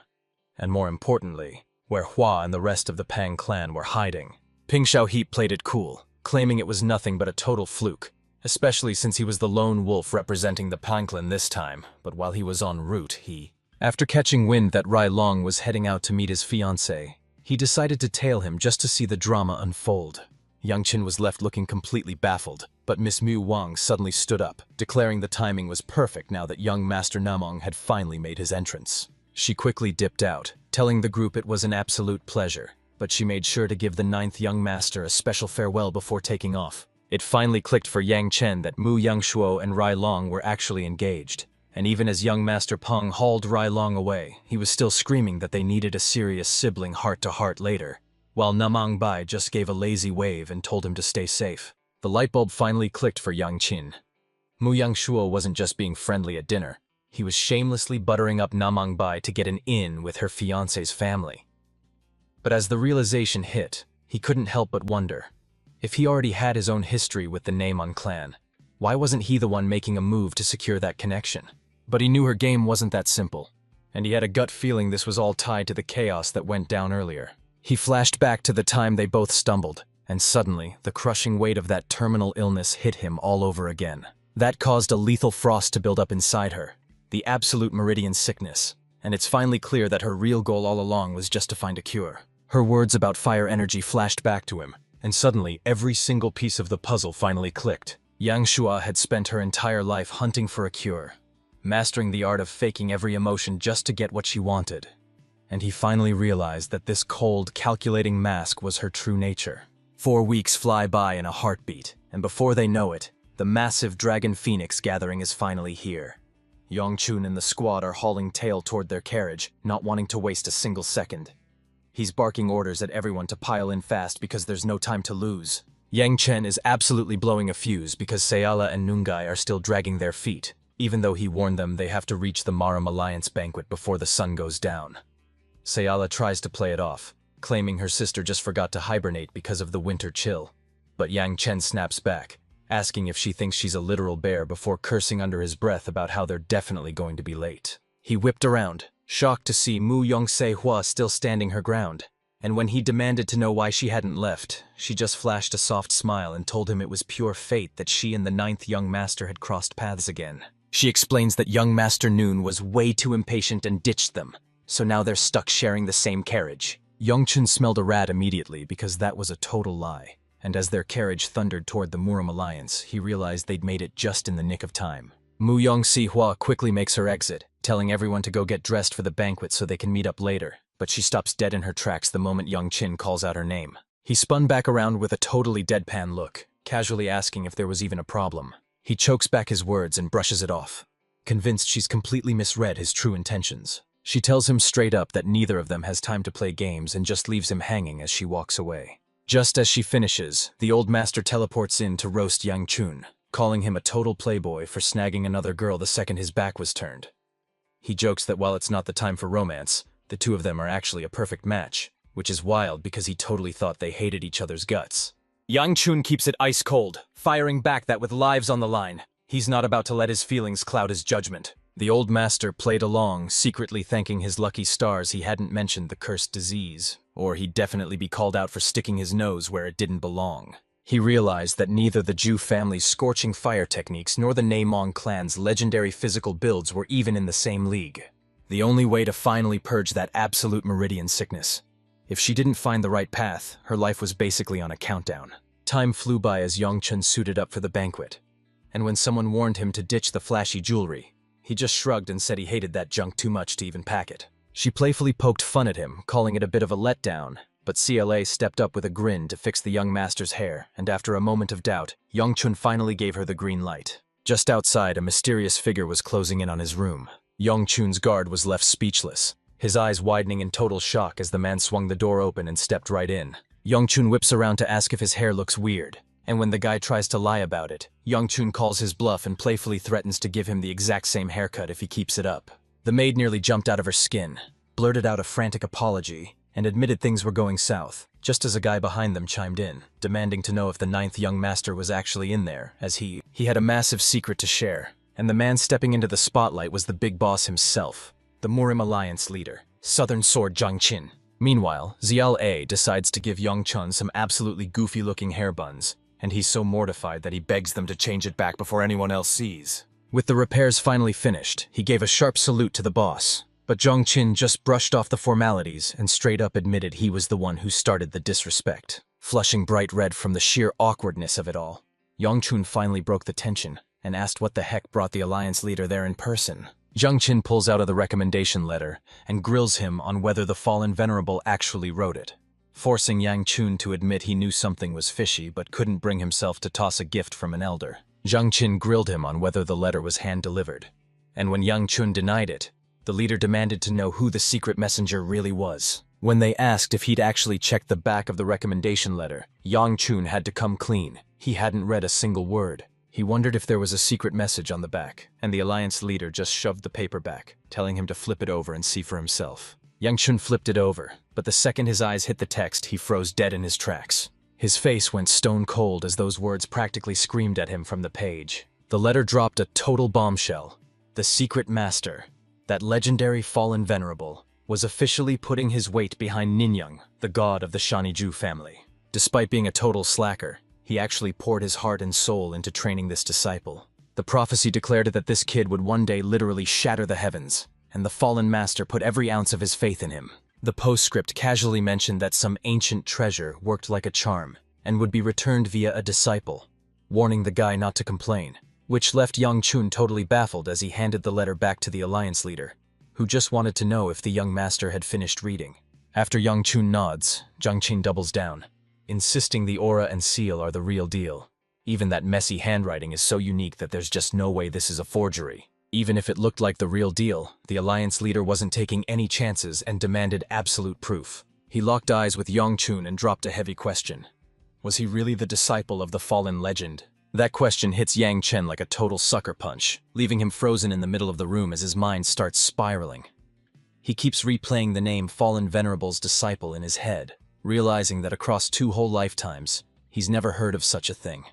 Yet somehow, he'd suddenly been branded with that title. But to him, the whole situation was a total circus, a complete and utter joke. Taking a deep breath to keep his cool, he realized he couldn't play along anymore. It was time to drop the act and give them the cold, hard truth. Yang Qin finally drops the act, admitting he was never the fallen venerable's disciple. And as for that legendary treasure mentioned in the note, he's just as clueless as everyone else. The Miriam Alliance leader went quiet for a beat, then smirked, admitting that everything was playing out exactly as he'd predicted. He tucked the letter away and turned to leave, throwing out a quick apology to Yang Chen for eating up his precious time. Completely thrown by the sudden ending, Yang Chen blurted out if that was really all the leader needed, and the man just gave him a cold, simple yes. He came here hunting for leads on the missing fallen venerable. But after seeing Yang Chen's genuine shock, he realized the guy was totally clueless and decided to finally give them a break. The Alliance leader told him to quit worrying because that letter was the real deal, and honestly, Yang Chen's skills were so insane for his age that he'd be a total monster even without his master's legendary reputation. The Alliance leader says he's hyped to see Yang Chen tear it up at the Dragon Phoenix gathering, promising they'll catch up at the banquet, while Yang Chen bows low, thanking him for the massive honor. With that guy finally out of the way, Yang Chen was left all by himself in the dead silent room. But that silence, it didn't last for a single second. Pure rage boiled over as he started clawing at his hair, muttering that he was losing his mind all because of that miserable old man. His sudden outburst. The blast was so deafeningly loud it practically sent Mao and everyone outside jumping out of their skins. He absolutely lost it, cursing out the elder who wrote that recommendation and screaming that he never agreed to be called the fallen venerable's disciple. It was obvious those old geezers were just using him as a pawn to settle some ridiculous bet. Exhausted and broken, he grips his head in frustration, searching for someone to blame, only to finally admit he saw this disaster coming, and it's 100% on him for letting things get this bad. He never in a million years dreamed he'd actually be called by a title like that, but he couldn't shake the feeling. Did the Marim Alliance leader really just have that one single question? I mean, one of the 3 legendary masters who vanished years ago suddenly drops a letter claiming he's finally got a disciple. That's gotta be the only reason the big boss is even giving him the time of day. But here's the real kicker that was eating at Yang Chen.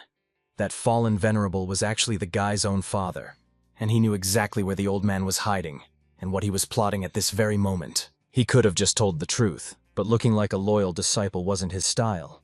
Plus, even if he did spill the beans, nobody would ever recognize the fallen master in this unrecognizable new form anyway. That's when it clicked. The letter's ancient treasure.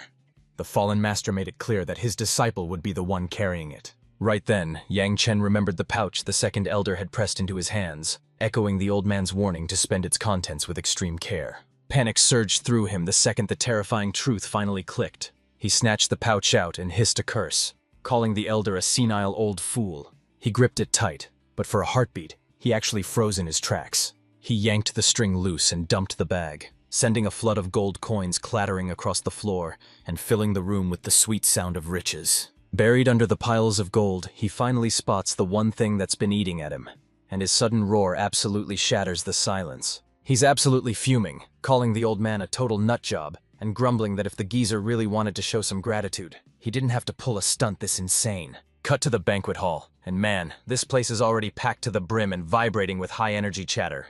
One hothead at the table starts losing his mind, barking about the delay and wondering if the Alliance leader finally bit the dust. The guy next to him leans in and whispers that the real show is just starting, because a group of absolute stunners just made their grand entrance. His curiosity piqued. The guy in the brown shirt whipped his head around to see exactly what they were pointing at. She spotted Doc Fong from the last assembly, looking more elegant and mature than ever, while Tang So-wol was completely distracted, counting down the seconds until Yang Chun finally showed up. His buddy did a double take, realizing the woman sitting right next to Tang So-wol was actually a member of the prestigious Namgung clan. Just hearing Namongbai's name sends these guys into a total frenzy, whispering about how a literal goddess could even exist in her clan.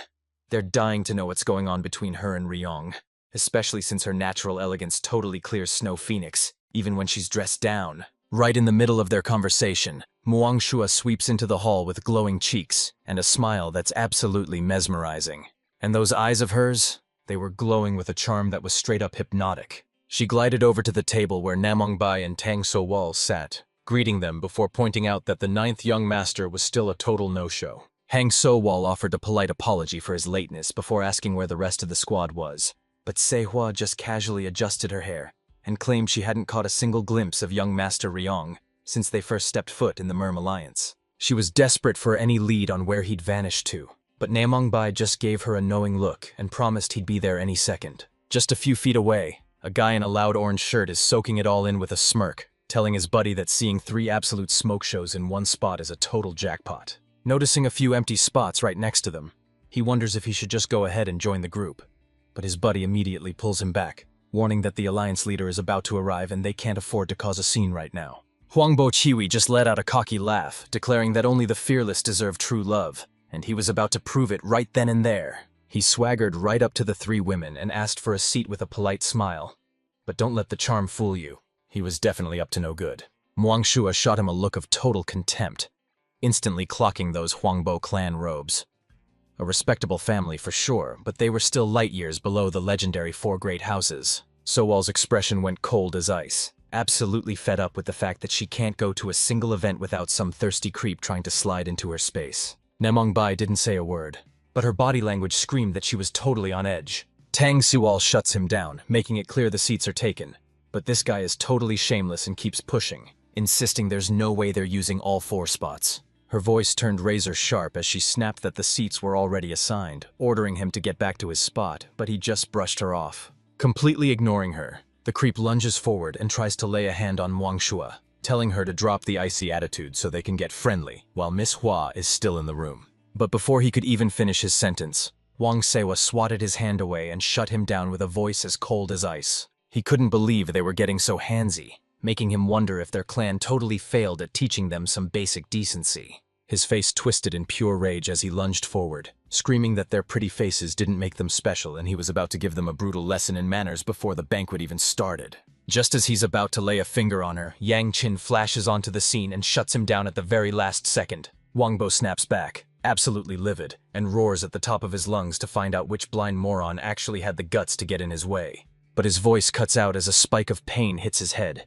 and he freezes in horror when he sees his arm is already snapped like a twig. A gut-wrenching shriek ripped from his throat, echoing through the massive banquet hall as Ajil and Mao Yan watched from behind, absolutely buzzing with sadistic joy. Honestly, it was about time this guy finally got a taste of his own medicine. Meanwhile, Wang Bo is clutching his shattered limb in total disbelief, muttering to himself that his arm actually snapped. Gangchen strolls right up and gives the creep a casual kick, sending him face-planting into the dirt without breaking a sweat. He scoffed, realizing Wang Bo's power was nothing but absolute garbage, and once he finished handling his business, Yongchan quickly orders his men to spread the word that the guy was hammered before the party even started, meaning he's officially forfeiting tomorrow's big tournament. He then turns his attention to Muang's group, checking to see if everyone made it out of the scuffle in one piece. They're incredibly grateful, admitting they only survived because the young master stepped in to protect them.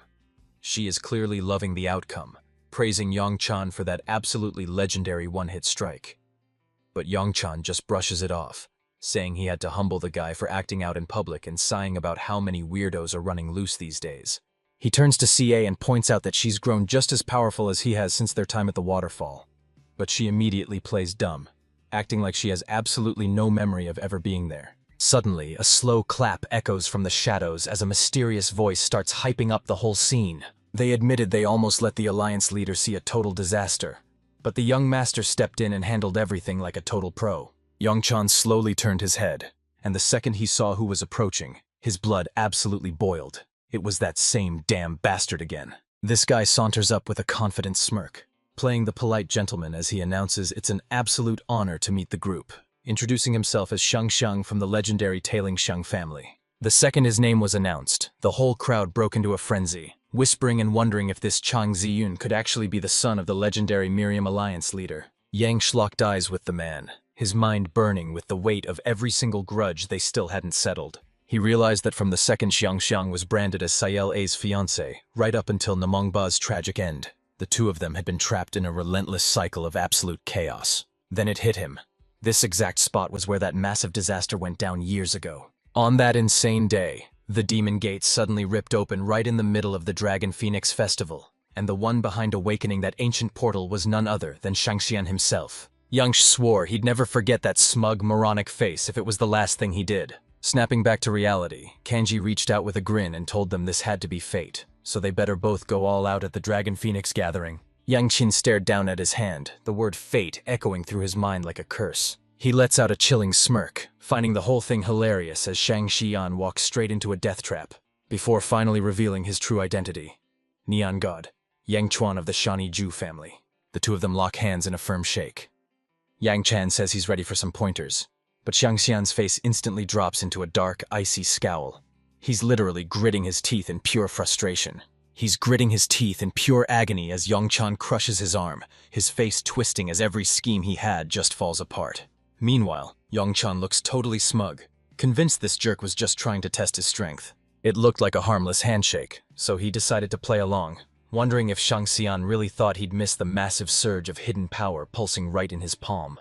Behind them, Tango Wall watched the whole scene unfold in total awe, her face turning bright red from the sheer hype of it all. Yang Shu stares his rival down with a smirk, mocking Shang Xiang by asking if he can still hang or if it's time to dial this pressure up to 11. But just as things were about to get ugly, Noon Guy stepped up from behind and demanded to know what the heck he was doing. She shuts him down in a heartbeat, demanding he quit it right then and there. Zany gripped his stinging hand, admitting that Yang Chuan's etiquette packed a way bigger punch than he bargained for. His mind was reeling, wondering how a mere late-stage elite could possibly be this insanely powerful. He suddenly remembered Yang Chan claiming he was from the Shaniju family, a name that didn't carry an ounce of weight among the world's true powerhouses. Yang Chan definitely shouldn't have gotten the Grandmaster's inheritance, but he's still out here unleashing raw power that rivals a peak-stage beast. Just as his brain started spinning with all these questions, he caught sight of someone lurking way off in the distance. Standing right there was his past-life fiancée, Seol Ah. But instead of a warm welcome, she was glaring at him with pure, murderous bloodlust, leaving him absolutely stunned as to why she wanted his head on a platter. He's left wondering why disaster follows him everywhere he goes, swearing up and down that he hasn't done a single thing to piss anyone off. A booming voice suddenly shattered his focus, ordering everyone to shut up and get back to their seats because the Merriam Alliance leader was finally making his grand entrance. The leader finally strolled into the hall with a humble apology for the delay, announcing that since they'd already waited long enough, it was time to kick off the feast. Witnessing the shift, Yang Chen and Zuni finally killed the tension and retreated back to their seats. The guards suddenly cut through the music to announce that the party was taking a back seat. It was time for the tournament lottery, and every fighter had to step up to find out who they'd be facing in the arena tomorrow. Once the crowd realized who Chang Xian really was, they swarmed him like a total celebrity. They were absolutely starstruck, showering him with praise and dying to know if this was his big debut at the banquet. He played it cool and admitted he was a total newbie, feeling a bit shy since the whole flashy scene was brand new to him. The crowd starts begging him to hit up their next clan banquet, but Tango storms off in a total huff, wondering why everyone's simping for this playboy when young Master Yang was the one who actually handled business. The banquet vibe explodes back to life after Yang Qin's heated clash, but the gossip is just getting started. Everyone's buzzing about the mystery kid who crushed Zhang Shi, trying to piece together who this Yang Qin really is. They're speculating he's from the Savage Gate bloodline, which would definitely explain his savage, no-nonsense attitude. But then, a darker rumor drops. Word on the street is an evil sect disciple signed up for the tournament using that same name. If that's legit, the crowd is losing it because this tournament just got hit with a wild card that nobody saw coming. Tang Sua was absolutely glowing, thrilled that there were actually people smart enough to recognize the insane, god-tier energy the Yang Master was putting out. Lost in her own head, she's jolted awake by someone shouting her name, and she frantically waves them over because everything is finally ready to go. Tango Wall bolted toward the lottery table, stammering out apologies and cursing her own head for being stuck in the clouds. Even with the lottery slip right there in her hand, she couldn't focus for a second, feeling like a total clown for letting young Master Yang live rent-free in her head. Scanning the bracket, she suddenly froze in her tracks. Her next opponent was King's Union from the Tailing Zhang family, and she couldn't help but curse her absolutely pathetic luck. She slumped back to the table looking like she'd seen a ghost, and when the group asked who she drew for her match, she dropped the bombshell. It was him. One fan pointed out they were all split into different brackets, while another joked that she only looked miserable because she was bored out of her mind. Tango Wall marches right up to Yang Qin with a dead serious look on her face, telling him she's got a massive favor to ask. Fast forward a few days, and the energy at the tournament grounds is absolutely electric. The referee bellows across the arena, announcing a massive showdown. The Ninyang god Yang Chen of the Shaniju family is finally squaring off against Baal Sik of the B clan. He checked to see if they were both ready to throw down and finally gave the signal to start. The moment they were ready, the war was on. Baal lunged forward instantly, but Yang Chen didn't even flinch, staying stone cold as the chaos began. To the shock of absolutely nobody, Yang Chen ended the fight with a single basic strike, blasting Baal Sik clean out of the arena. The ref calls the match, making Yang Chen's victory official. Suddenly, the old master pops up right next to him, grumbling about how he's just standing there like a total statue. He lays into Yang Qin for ending it in a single blow, telling him he needs to stop being lazy and actually show some respect by fighting for real. Yang Chen shot back that he knew he'd basically just bullied a toddler, but he didn't have time for a lecture. He had to haul tail to the second bracket to catch the next fight. He never dreamed Tang Soal would get stuck facing a monster like Chang Jin in the very first round, especially after feeling that guy's terrifying strength during a handshake the day before. He was convinced she didn't stand a chance, yet she still insisted on her request, leaving him totally clueless about what she was actually thinking. Over at the second arena, Tango Wall is locked in a brutal, high-stakes brawl. Her blood was already splattering across the cold floor. The crowd was losing their minds because there's no way a low-tier Dak Rayong practitioner should be able to whip out the legendary 9-Dragon poison arts. They were absolutely stunned that she was still holding her ground with nothing but a handful of hidden weapons.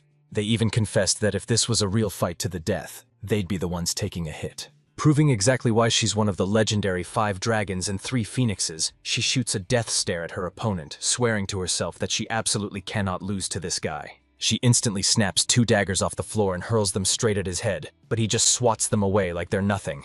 But she wasn't even close to being done yet. He refuses to let up, unleashing a non-stop storm of stabs using the Tang clan's most broken ultimate technique. But Zunyan just weaves through every strike, making the whole thing look like a total joke. His eyes sharpened as he growled that if he were the one calling the shots, he'd force her to forfeit right then and there. The second he finished talking, he countered with a savage kick that slammed right into her gut. The impact sends her soaring back as she slams into the earth, skidding across the dirt before finally grinding to a halt. Blood leaks from her lip as a surge of agony hits, proving her insides are absolutely wrecked. Right then and there, the crushing urge to just throw in the towel starts to take over. She tells herself that even if she keeps swinging, the brutal end is already set in stone. Her opponent was none other than the Alliance leader's son, and she was seriously doubting she could even touch him. But then, everything shifted.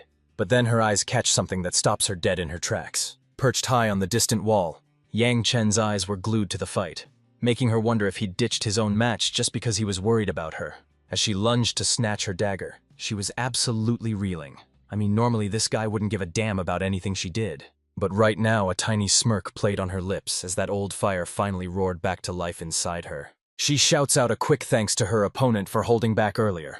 But you can tell the mercy ends right here. She was still hiding her real trump card, and there was no way she was letting this fight end until she unleashed her true hidden power.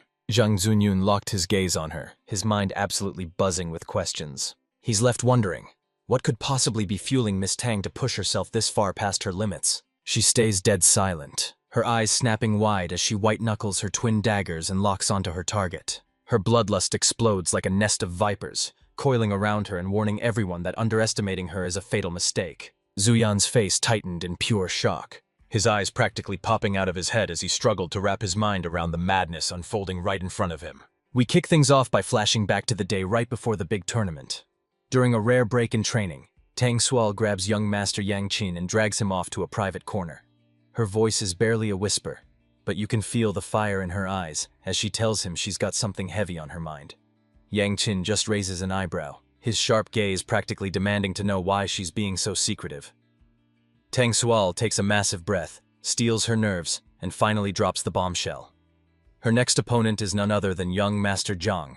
Those words hit Yang Qin like a freight train, and he froze instantly, his eyes sharpening as if he'd already seen the fear hiding in her heart. Her voice wavers with a mix of nerves and honesty as she explains she meant to wait until the preliminaries were over. But since young Master Zhang is such a wild card, she had to speak up now, leaving Yang Qin to stare her down before finally asking what she actually wants from him. Tang Sual gripped her robes tight, her whole body trembling as she poured every ounce of her soul into one desperate question. If she somehow crushes young Master Jiang and makes it to the finals, will he finally face her in the arena? He was finally comfortable enough to treat her with the same deep, effortless bond he shared with Namong and Sola. Right then, Yang Chen went stone-cold silent. He wasn't confused, he was just totally floored by her request, telling her that if she actually wanted that, all she had to do was say so. Tang Sual turns bright red, insisting that if she's the one to say it first, it would feel like a total defeat. She quickly looks away, her ears glowing beet red as all those bottled-up feelings start crashing over her like a tidal wave. She finally admitted that while his top-tier looks caught her eye first, their long trek to Henan proved his heart was actually his best feature. The second he sensed someone catching a chill, he'd low-key vent his fire energy to keep them toasty. Even when she couldn't stomach a single bite, he'd low-key slide extra dumplings into her hand to make sure she stayed fed. And he totally plays it off like the whole thing was just part of his insane training. She knew he was a total sweetheart to everyone, but she just couldn't stop her heart from racing. desperate to be the one person standing right by his side. Her voice wavered and dropped to a whisper as she started to second-guess every single move. Deep down, she couldn't stop wondering if she even deserved to stand next to him. A man drowning in clan drama, overbearing brothers, and the heavy burden of his own title. She wasn't some chosen one born to be the absolute strongest. Clawing her way to the title of Poison Phoenix had been a brutal, soul-crushing grind. So naturally, she walked into this latest mess expecting the exact same nightmare. But the second she squares up against Namong Bai, she completely loses her nerve and starts fumbling her words. Deep within her soul, a hidden power finally flickered to life. In that moment, a fire ignited in her soul, and she realized she wasn't ready to throw in the towel just yet. She looked up, eyes shimmering with tears, and decided she didn't care how pathetic she looked. She was going to prove to him right now that she wasn't some weak, helpless damsel. She locked eyes with him, her pride clashing with her desperation as she begged for his help. And that stare was so heavy, it felt like the world itself stopped breathing. Next, we cut to the blinding white haze of the infirmary, where those massive stasis tanks are waiting. She snapped her eyes open and bolted upright, drenched in a cold sweat as she frantically wondered where she was and what the heck happened to the match. She scanned the room full of broken, bandaged rivals, and in that instant, the truth hit her like a freight train. Every single memory came rushing back. The agony of her defeat came rushing back, and she finally broke down in tears, devastated that even her trump card, the Poison Fang Iron God, was totally worthless in the end. She finally had to admit it. The son of the Marine Alliance leader was a total beast. Clutching her blanket for dear life, she broke down in tears, absolutely drowning in her own guilt. She couldn't understand why she was breaking down right now, but her spiral was cut short when a voice she knew all too well joked that she was finally awake. Tang So Wall nearly jumped out of her skin when she realized Yang Qin was standing right there. But as she frantically asked how long he'd been lurking, he just leaned back with a worried look and told her to take it easy. The doctor and Nam Gung Bi were already on their way. She hangs her head in total shame, admitting she was way too cocky to think she could actually win. But Yang Qin just looks away and tells her she fought like an absolute beast and looked incredible doing it. His words hit Soal like a freight train, leaving her paralyzed before she finally whispered that, at the end of the day, she still lost. It was all over, and she never even got the chance to bring up that promise she'd been holding on to. Yang Qin abruptly cuts the conversation short to make his escape, and even though she tries to clear things up, he refuses to look back, terrified she'll see just how hard he's blushing. Tang Sual watched him fade into the distance, a soft, knowing smile finally tugging at the corners of his mouth. Her eyes sparkled with pure joy because, let's be real, this guy was doing a total trash job of hiding his true feelings. The sky was crystal clear and perfectly calm, but that peace was shattered the moment the opening bell rang, officially kicking off the tournament prelims to the roar of a massive, hyped-up crowd. Yang Qin steps into the ring and ends the fight with one devastating blow, leaving the entire arena frozen in absolute shock. Across the stadium, Namong Bai wasn't playing around either, instantly deleting her opponent with one single massive blow. The crowd erupted into a total frenzy, buzzing about how another one-hit KO is just legendary, especially after what happened yesterday. And now everyone's betting on which new monster is actually going to take the crown. The crowd was absolutely buzzing with rumors that the kid who wrecked the Poison Phoenix yesterday is actually the Miriam Alliance leader's secret heir, meaning he's a total powerhouse that nobody should take lightly. When the crowd starts placing their bets, all eyes turn to the Zhu family's powerhouse, Yang Qin, a beast with the blood of the savage tribe and the rumored disciple of the legendary fallen venerable. Out of nowhere, young Master Peng creeps up and scares the living daylights out of the group, boldly declaring that he's also betting on young Master Gu to crush the competition. The two guys nearly jumped out of their skins in terror, but the second they recognized him, their jaws hit the floor. It was the legendary divine dragon, Peng Wujun, and they couldn't believe he was actually standing there since the Hube branch hadn't even signed up for the tournament. Peng Wujun just flashed a calm smirk, acting like he'd only dropped by the Alliance for a routine business trip.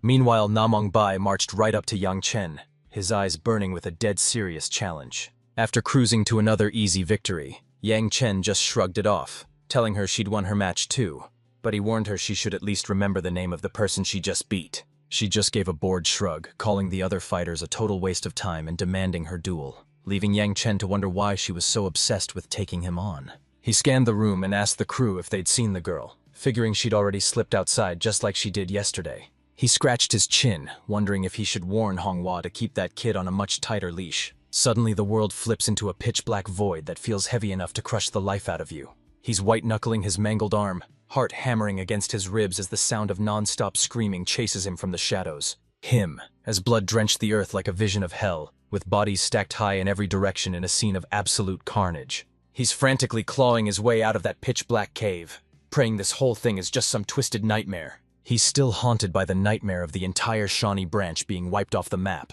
all because they made the fatal mistake of ignoring the Palace Lord's orders. This place was supposed to be on total lockdown, so he couldn't wrap his head around how things were spiraling when even the Shaolin abbot was kept completely in the dark. He's fumbling blindly through the pitch black, feeling the crushing weight of total despair sink in. Suddenly, Ciala looms right behind him, her blade catching the light with a deadly, bone-chilling glint. He realized the mastermind behind this entire nightmare was just some mysterious little girl.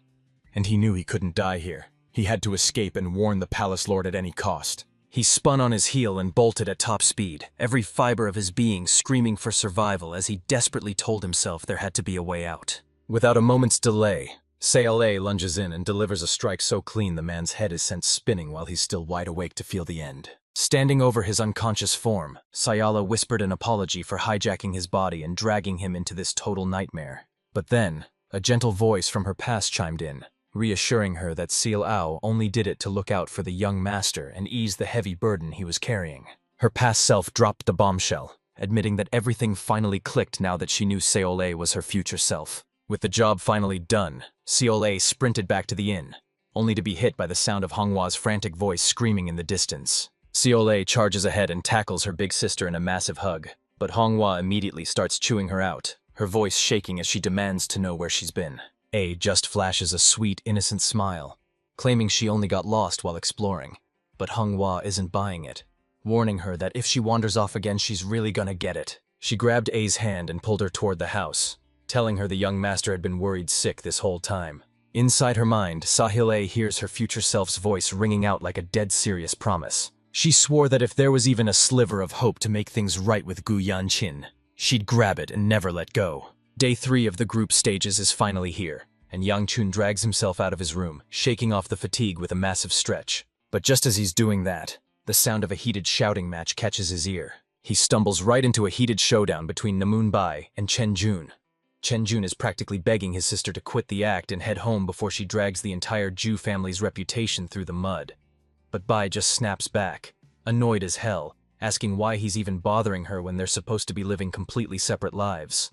To top it off, she barks at him to get his hands off her right now. Chen Jun kept grilling her, unable to wrap his head around why she was going nuclear over a simple family arrangement. I mean, what kind of engagement could possibly push someone to this extreme? Bai's face instantly dropped, turning deathly serious in a heartbeat. She violently yanks her arm free, catching him so off guard that he shouts out in pure disbelief. She shot back with a voice like pure ice, giving him one final lethal warning. She warned him to watch his tongue, vowing she'd never hear those words again, as her lightning-charged chi exploded from her body like a freaking hurricane. Chen Jun stood there frozen, completely blindsided by the sheer intensity of her reaction. Just then, Yang Chun strolls onto the scene, joking that he was wondering who was making such a racket only to find his own brother-in-law, before turning to Chen Jun to ask what the heck they're even doing there. Chen Jun completely dodged the question, acting like it was no big deal while he ushered them toward the exit. He barely makes it a few feet before Yang Chun starts talking trash again, revealing that he checked the bracket and his next opponent is none other than his own brother-in-law. Yang Chun flashed a wicked grin, making Chen Jun grit his teeth in a blind fury, as he was told to actually give it his all and put on a real show this time. Panjun squeezed his fist until the veins were practically bursting, telling Yang Chun he was more than ready for whatever lesson he had in store. Time flies by as we hit the quarterfinals, where the referee steps up to announce the next explosive match. Namun Chenjun of the Namun clan versus the legendary Nine Young God, Yang Chun of the Shanchiju family. Staring Yang Chun down, Chen Jun finally snaps, revealing he only held back because his sister was around, but now the gloves are officially coming off. He warned Yang Chun to wipe that smug look off his face, snarling that he only lucked his way into this round and asking if he really thought a miracle like that would happen twice. Since Yang Chun was the one begging for a real fight, Chen Jun decides to go full throttle, warning him not to regret it when he's left crawling away in a total wreck. Yang Chun just flashed a confident grin, telling them the whole thing sounded like a total win. The ref bellows the signal, and just like that, it's officially go time. In a flash, Yang Chun blitzed forward with a fist of pure flame, his energy twisting into a savage fire wolf that turned everything in its path to ash. Chen Jun's eyes nearly popped out of his head as he was completely blindsided by the sudden strike. Before he could even twitch, the firewolf lunged and swallowed him whole in a massive inferno. A massive blast rocks the stadium, completely obliterating a huge chunk of the arena floor. The crowd stood frozen in absolute shock, staring at the pulverized arena and wondering if Yang Chun had been hiding this monstrous power the entire time. Namong Bai, Seol A, and Tang Sowal were absolutely hyped after Yang Chun's explosive opening move, while the rest of the crowd started whispering in shock, wondering if Ryung was even still in the fight. Emerging right out from the heart of that suffocating wall of smoke, a massive storm of hundreds of sword strikes just exploded out of nowhere. He rips right through the wreckage, blasting away the thick smoke that had swallowed the entire arena. Chen Jun's eyes burned with pure killing intent as he stared down Yang Chun, his expression screaming, "Did you seriously think that pathetic little trick was enough to take me out?" But before he could even finish basking in his own ego, Yang Chun closed the gap in a flash, throwing a punch with a wide grin while mocking him for not chickening out and running away. Chen Jun's face went stone cold as that punch barreled toward his skull, but right at the very last second. At the very last second, he pulls off a secret Namoon clan technique to ghost right through that devastating fire strike. He finally lets loose the legendary move that earned him the title of Rai Long Thunder Dragon, sending arcs of lightning snaking across the floor to mask his every move. As he scrambled to reposition, he kept telling himself that Yang Chun was just a powerhouse with zero finesse. He was dead certain that Chen Jun knew Yang Chun's eyes couldn't track his blinding speed, and all that raw power meant nothing if he couldn't even land a hit, so with his dripping with pure arrogance, he lunged straight for Yang Chun, dead certain that this single strike was going to end it all. A thunderous slash crackling with lightning shreds the air, and even though he's still nowhere near the Naaman clan head's level, Chen Jun is dead certain this strike is the finisher. But Yang Chun tracked his every move with ease, casually dipping under the strike like it was nothing. With fire in his eyes and a savage laugh, he mocked Chen Jun for leaving his lower half completely wide open. A devastating, bone-shattering punch slams straight into Chen Jun's gut. The shockwave tears right through him, erupting into a monstrous pillar of fire that pierces the heavens. Just like that, everything caught in the blast radius is instantly vaporized into nothing but ash. A blinding surge of agony rips through Chen Jun's brain, sending him reeling as he struggles to stay on his feet. He barely had time to question how this insane power even worked before the sheer agony hit him like a freight train. Dong Chun launches himself into the sky and delivers a brutal flying kick. He takes a direct hit to the throat, and before he can even breathe, Yang Chun snatches both his arms and slams him into the dirt, clearly stunned that a kid this young could pack such a monstrous punch. Chen Jun gets absolutely blasted back like a high-caliber cannonball. The entire arena floor shatters on impact, leaving the crowd staring at nothing but a wall of thick, swirling smoke. Yang Chun stuck the landing with total grace as jagged stone shards rained down around him like a shower of falling stars. In the middle of all of that wreckage, Chen Jun is face down in the dirt, completely wrecked. His whole life starts flashing before his eyes as the reality sets in. He's thinking about how insane this is. It was supposed to be Yang Chun broken on the floor, not him. And deep down, he's begging Yang Chun to stop looking at him with those absolutely infuriating eyes. It hit him. His entire life had been a total train wreck ever since he first got tangled up with Yang Chun back in Sichuan. It all kicked off with Yang Chun's talent being so insanely overpowered it put everyone else to shame. And right then, the whole situation went nuclear, spiraling way past the point of no return. Not even his idolized sister was safe. One meeting with him and she completely flipped the script. Desperate to fix his past, Chen Jun gambled on a power so terrifying it even made his old man shake in his boots. The moment he felt that surge, he was convinced the tide had finally turned in his favor. But there was a catch. The ritual energy needed time to settle into his veins, and if he dared to unleash it before it stabilized, he was playing with fire. Consumed by a blind, boiling rage, he tossed every warning aside and decided that even if the timing was trash, he was ending this right here and now. In his mind, losing wasn't even an option. He was dead set on taking that W.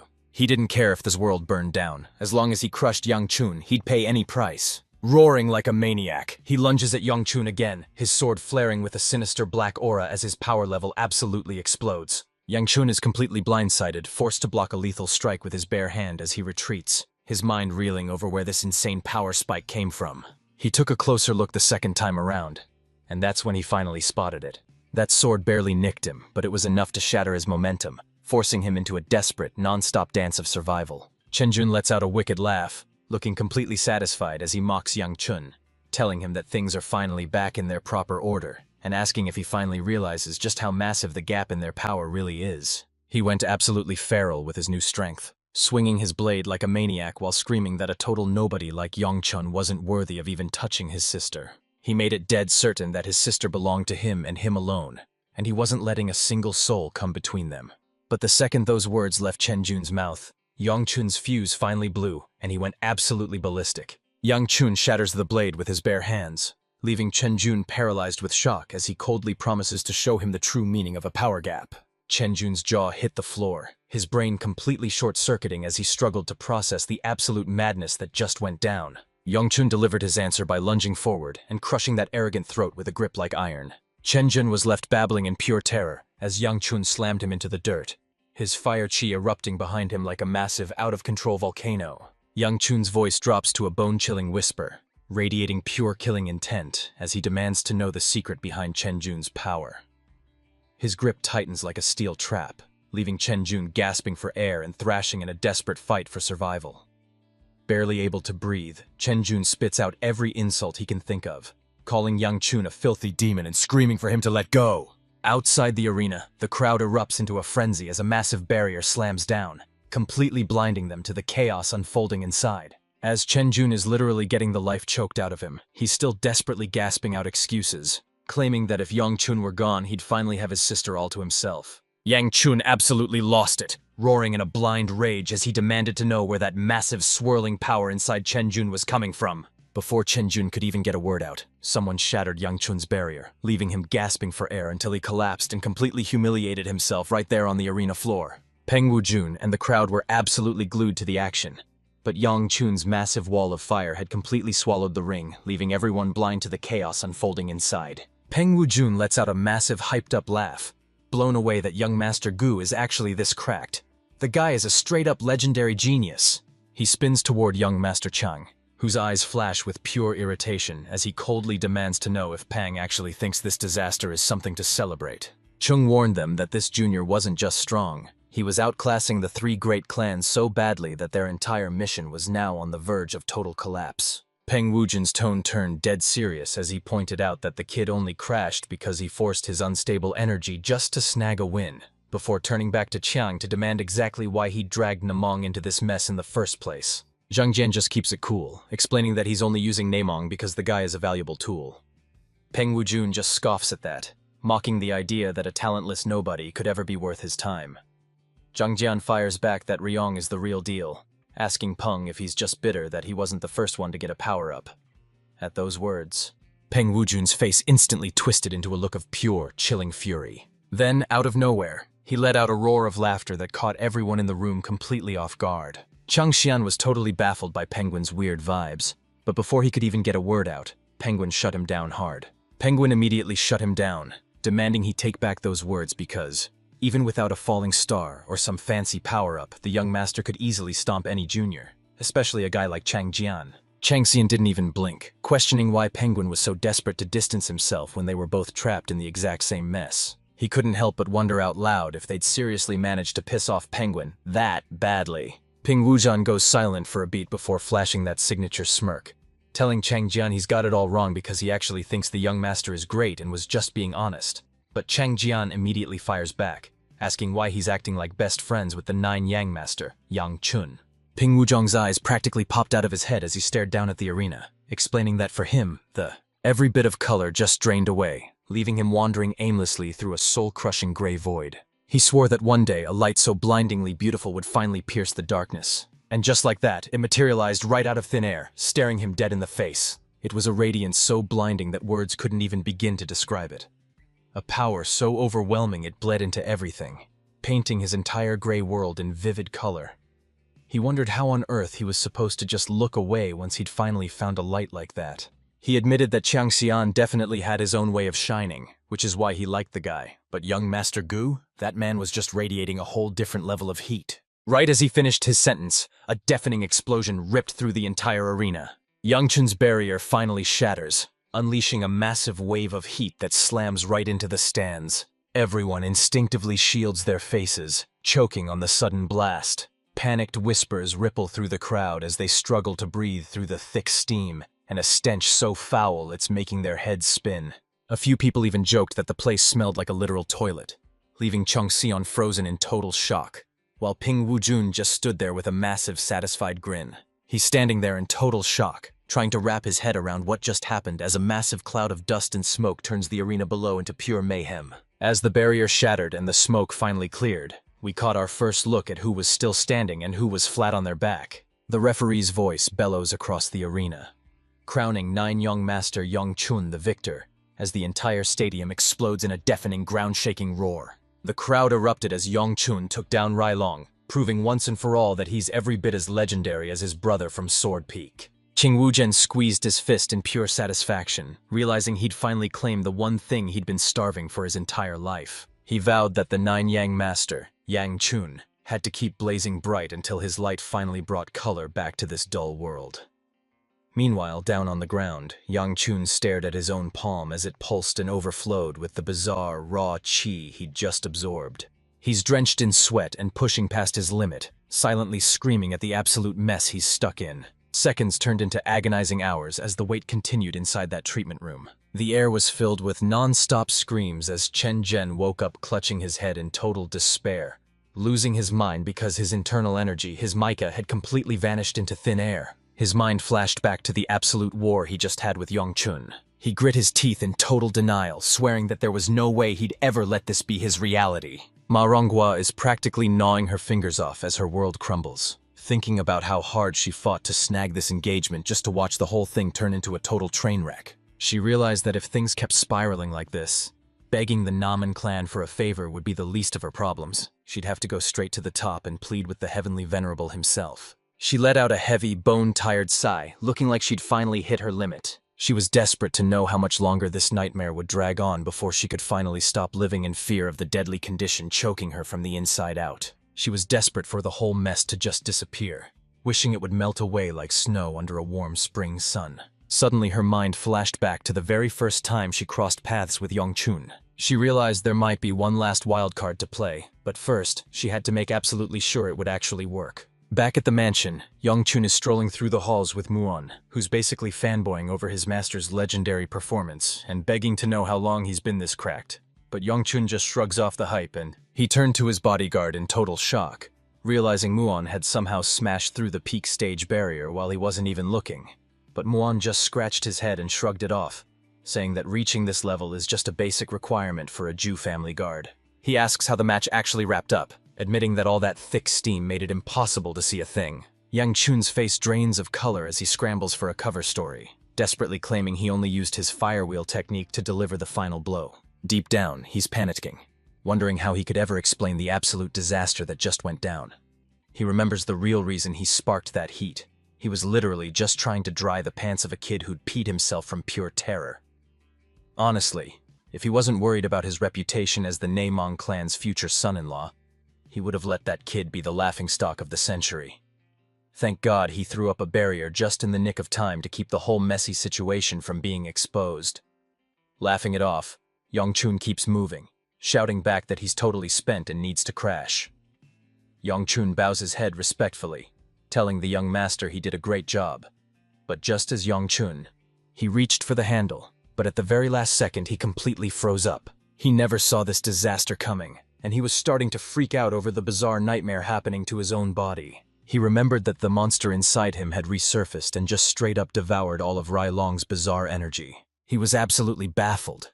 Where in the world did this kid get his hands on such a massive amount of power? But no matter how deep he dug, every single lead turned out to be a total dead end. This wasn't some dark demonic aura. It felt strangely familiar, like a power specifically tuned to cancel out his own. And he realized it was a dead ringer for Silei's chi just as he yanked the door open. Seal leaps to her feet with a massive grin, welcoming him back and gushing about how he absolutely crushed it in his match today. Yang Chun recoiled in total shock, sending Siole face-planting into the dirt. But she immediately started nagging him for being out all the time and demanded to know if he'd actually paid attention to the martial arts matches. Wincing in pain, she looked up and confessed she'd been spying on them, explaining that since the next matches are absolute must-wins, she and the sisters had to go and scope out the competition. She leaped to her feet and cornered Yang Chen, bragging about the braiding skills she'd learned from Sister Ling Hua and begging to do his hair, leaving him totally flustered as he stammered about why she was doing this out of the blue. Sale instantly hit him with that signature pout, begging for one last shot since she was absolutely certain she'd nail it this time. Her desperate plea hit them like a ton of bricks, leaving both Yongchun and Mu Yun completely frozen in shock. Yongchun shoots a sharp look at his bodyguard, demanding to know if Ling Hua really took her under his wing. And Mu Yun confirms it, revealing that the scouts caught her training like a beast every single night after the banquet. Left with no choice, Yongchun finally gave in, but right then Namang Bai and Tang Sawal came charging over, totally geeking out about how legendary young Master Gu was, and how his flames looked like a straight-up savage wolf. But before another word could leave their mouths, they both went stone-cold silent, paralyzed by the insane sight right in front of them. Sayal Ah tries her hand at braiding Yongchun's hair, but the final result looks less like a style and more like a mangy chicken feather duster. Yongchun's face went dark as he pointed a finger at the newcomers, demanding to know why they were acting so sketchy, while a panicked Seol A started backing away and tripping over her apologies. Yongchun gave him a playful smack and booted him right out the door to serve his time. Tang Sao looked totally bummed as Yang Chun let his hair down, whining that it actually looked pretty cute, but Yang Chun just huffed that being adorable is completely useless to him. He spins toward Namong Bai, hyped that he actually cracked the top 4, and teases that he can't wait to see him go toe-to-toe with his sister. But Namong Bai just tells him to chill out and stop celebrating so early. He reminds him that the brackets aren't set yet, and as they prepare to draw lots, Yang Chun calls out the final 2 threats standing in their way: Young Master Chang and Ms. Morong. Namong Bai's eyes narrowed at how casually Yang Chun was speaking to Tang So, and he immediately demanded to know what kind of secret history he'd missed. Yang Chun kept it chill, explaining that Tang Xu had actually begged him to ditch the formalities if they crossed paths at the tournament, and even though she'd broken her word, he was cool enough to let it slide anyway. Namong Bai's face twisted with pure jealousy, and Yongchun caught him red-handed. He teased him about the sour look, asking if he wanted a favor too. But Namong Bai just pouted like a total brat, huffing that he was way too embarrassed to ask for anything since Yongchun keeps ducking his requests for a spar. Yangchun scratched his head with a nervous grin, apologizing and doubling down on Tang Xiao's word that their clash in the main arena is officially inevitable, and since Yangchun has nowhere left to hide, Namong Bai just flashed a confident smirk. But unfortunately for Namong Bai, his grand plan was about to go completely off the rails. The quarterfinal matchups just hit the big screen, revealing exactly who's about to throw down in the next round of the tournament. The 9th young master of the Shaniju family, Yongchun, was just pitted against the formidable Murang Silhua of the Murang clan. Meanwhile, the Neimong clan's Mong Bai was gearing up to throw down with Yang Zuni from the Tailing Jiang family. Meanwhile, Zhang Jian struts onto the arena with a smug grin, totally convinced that this entire stage was built just for his big moment.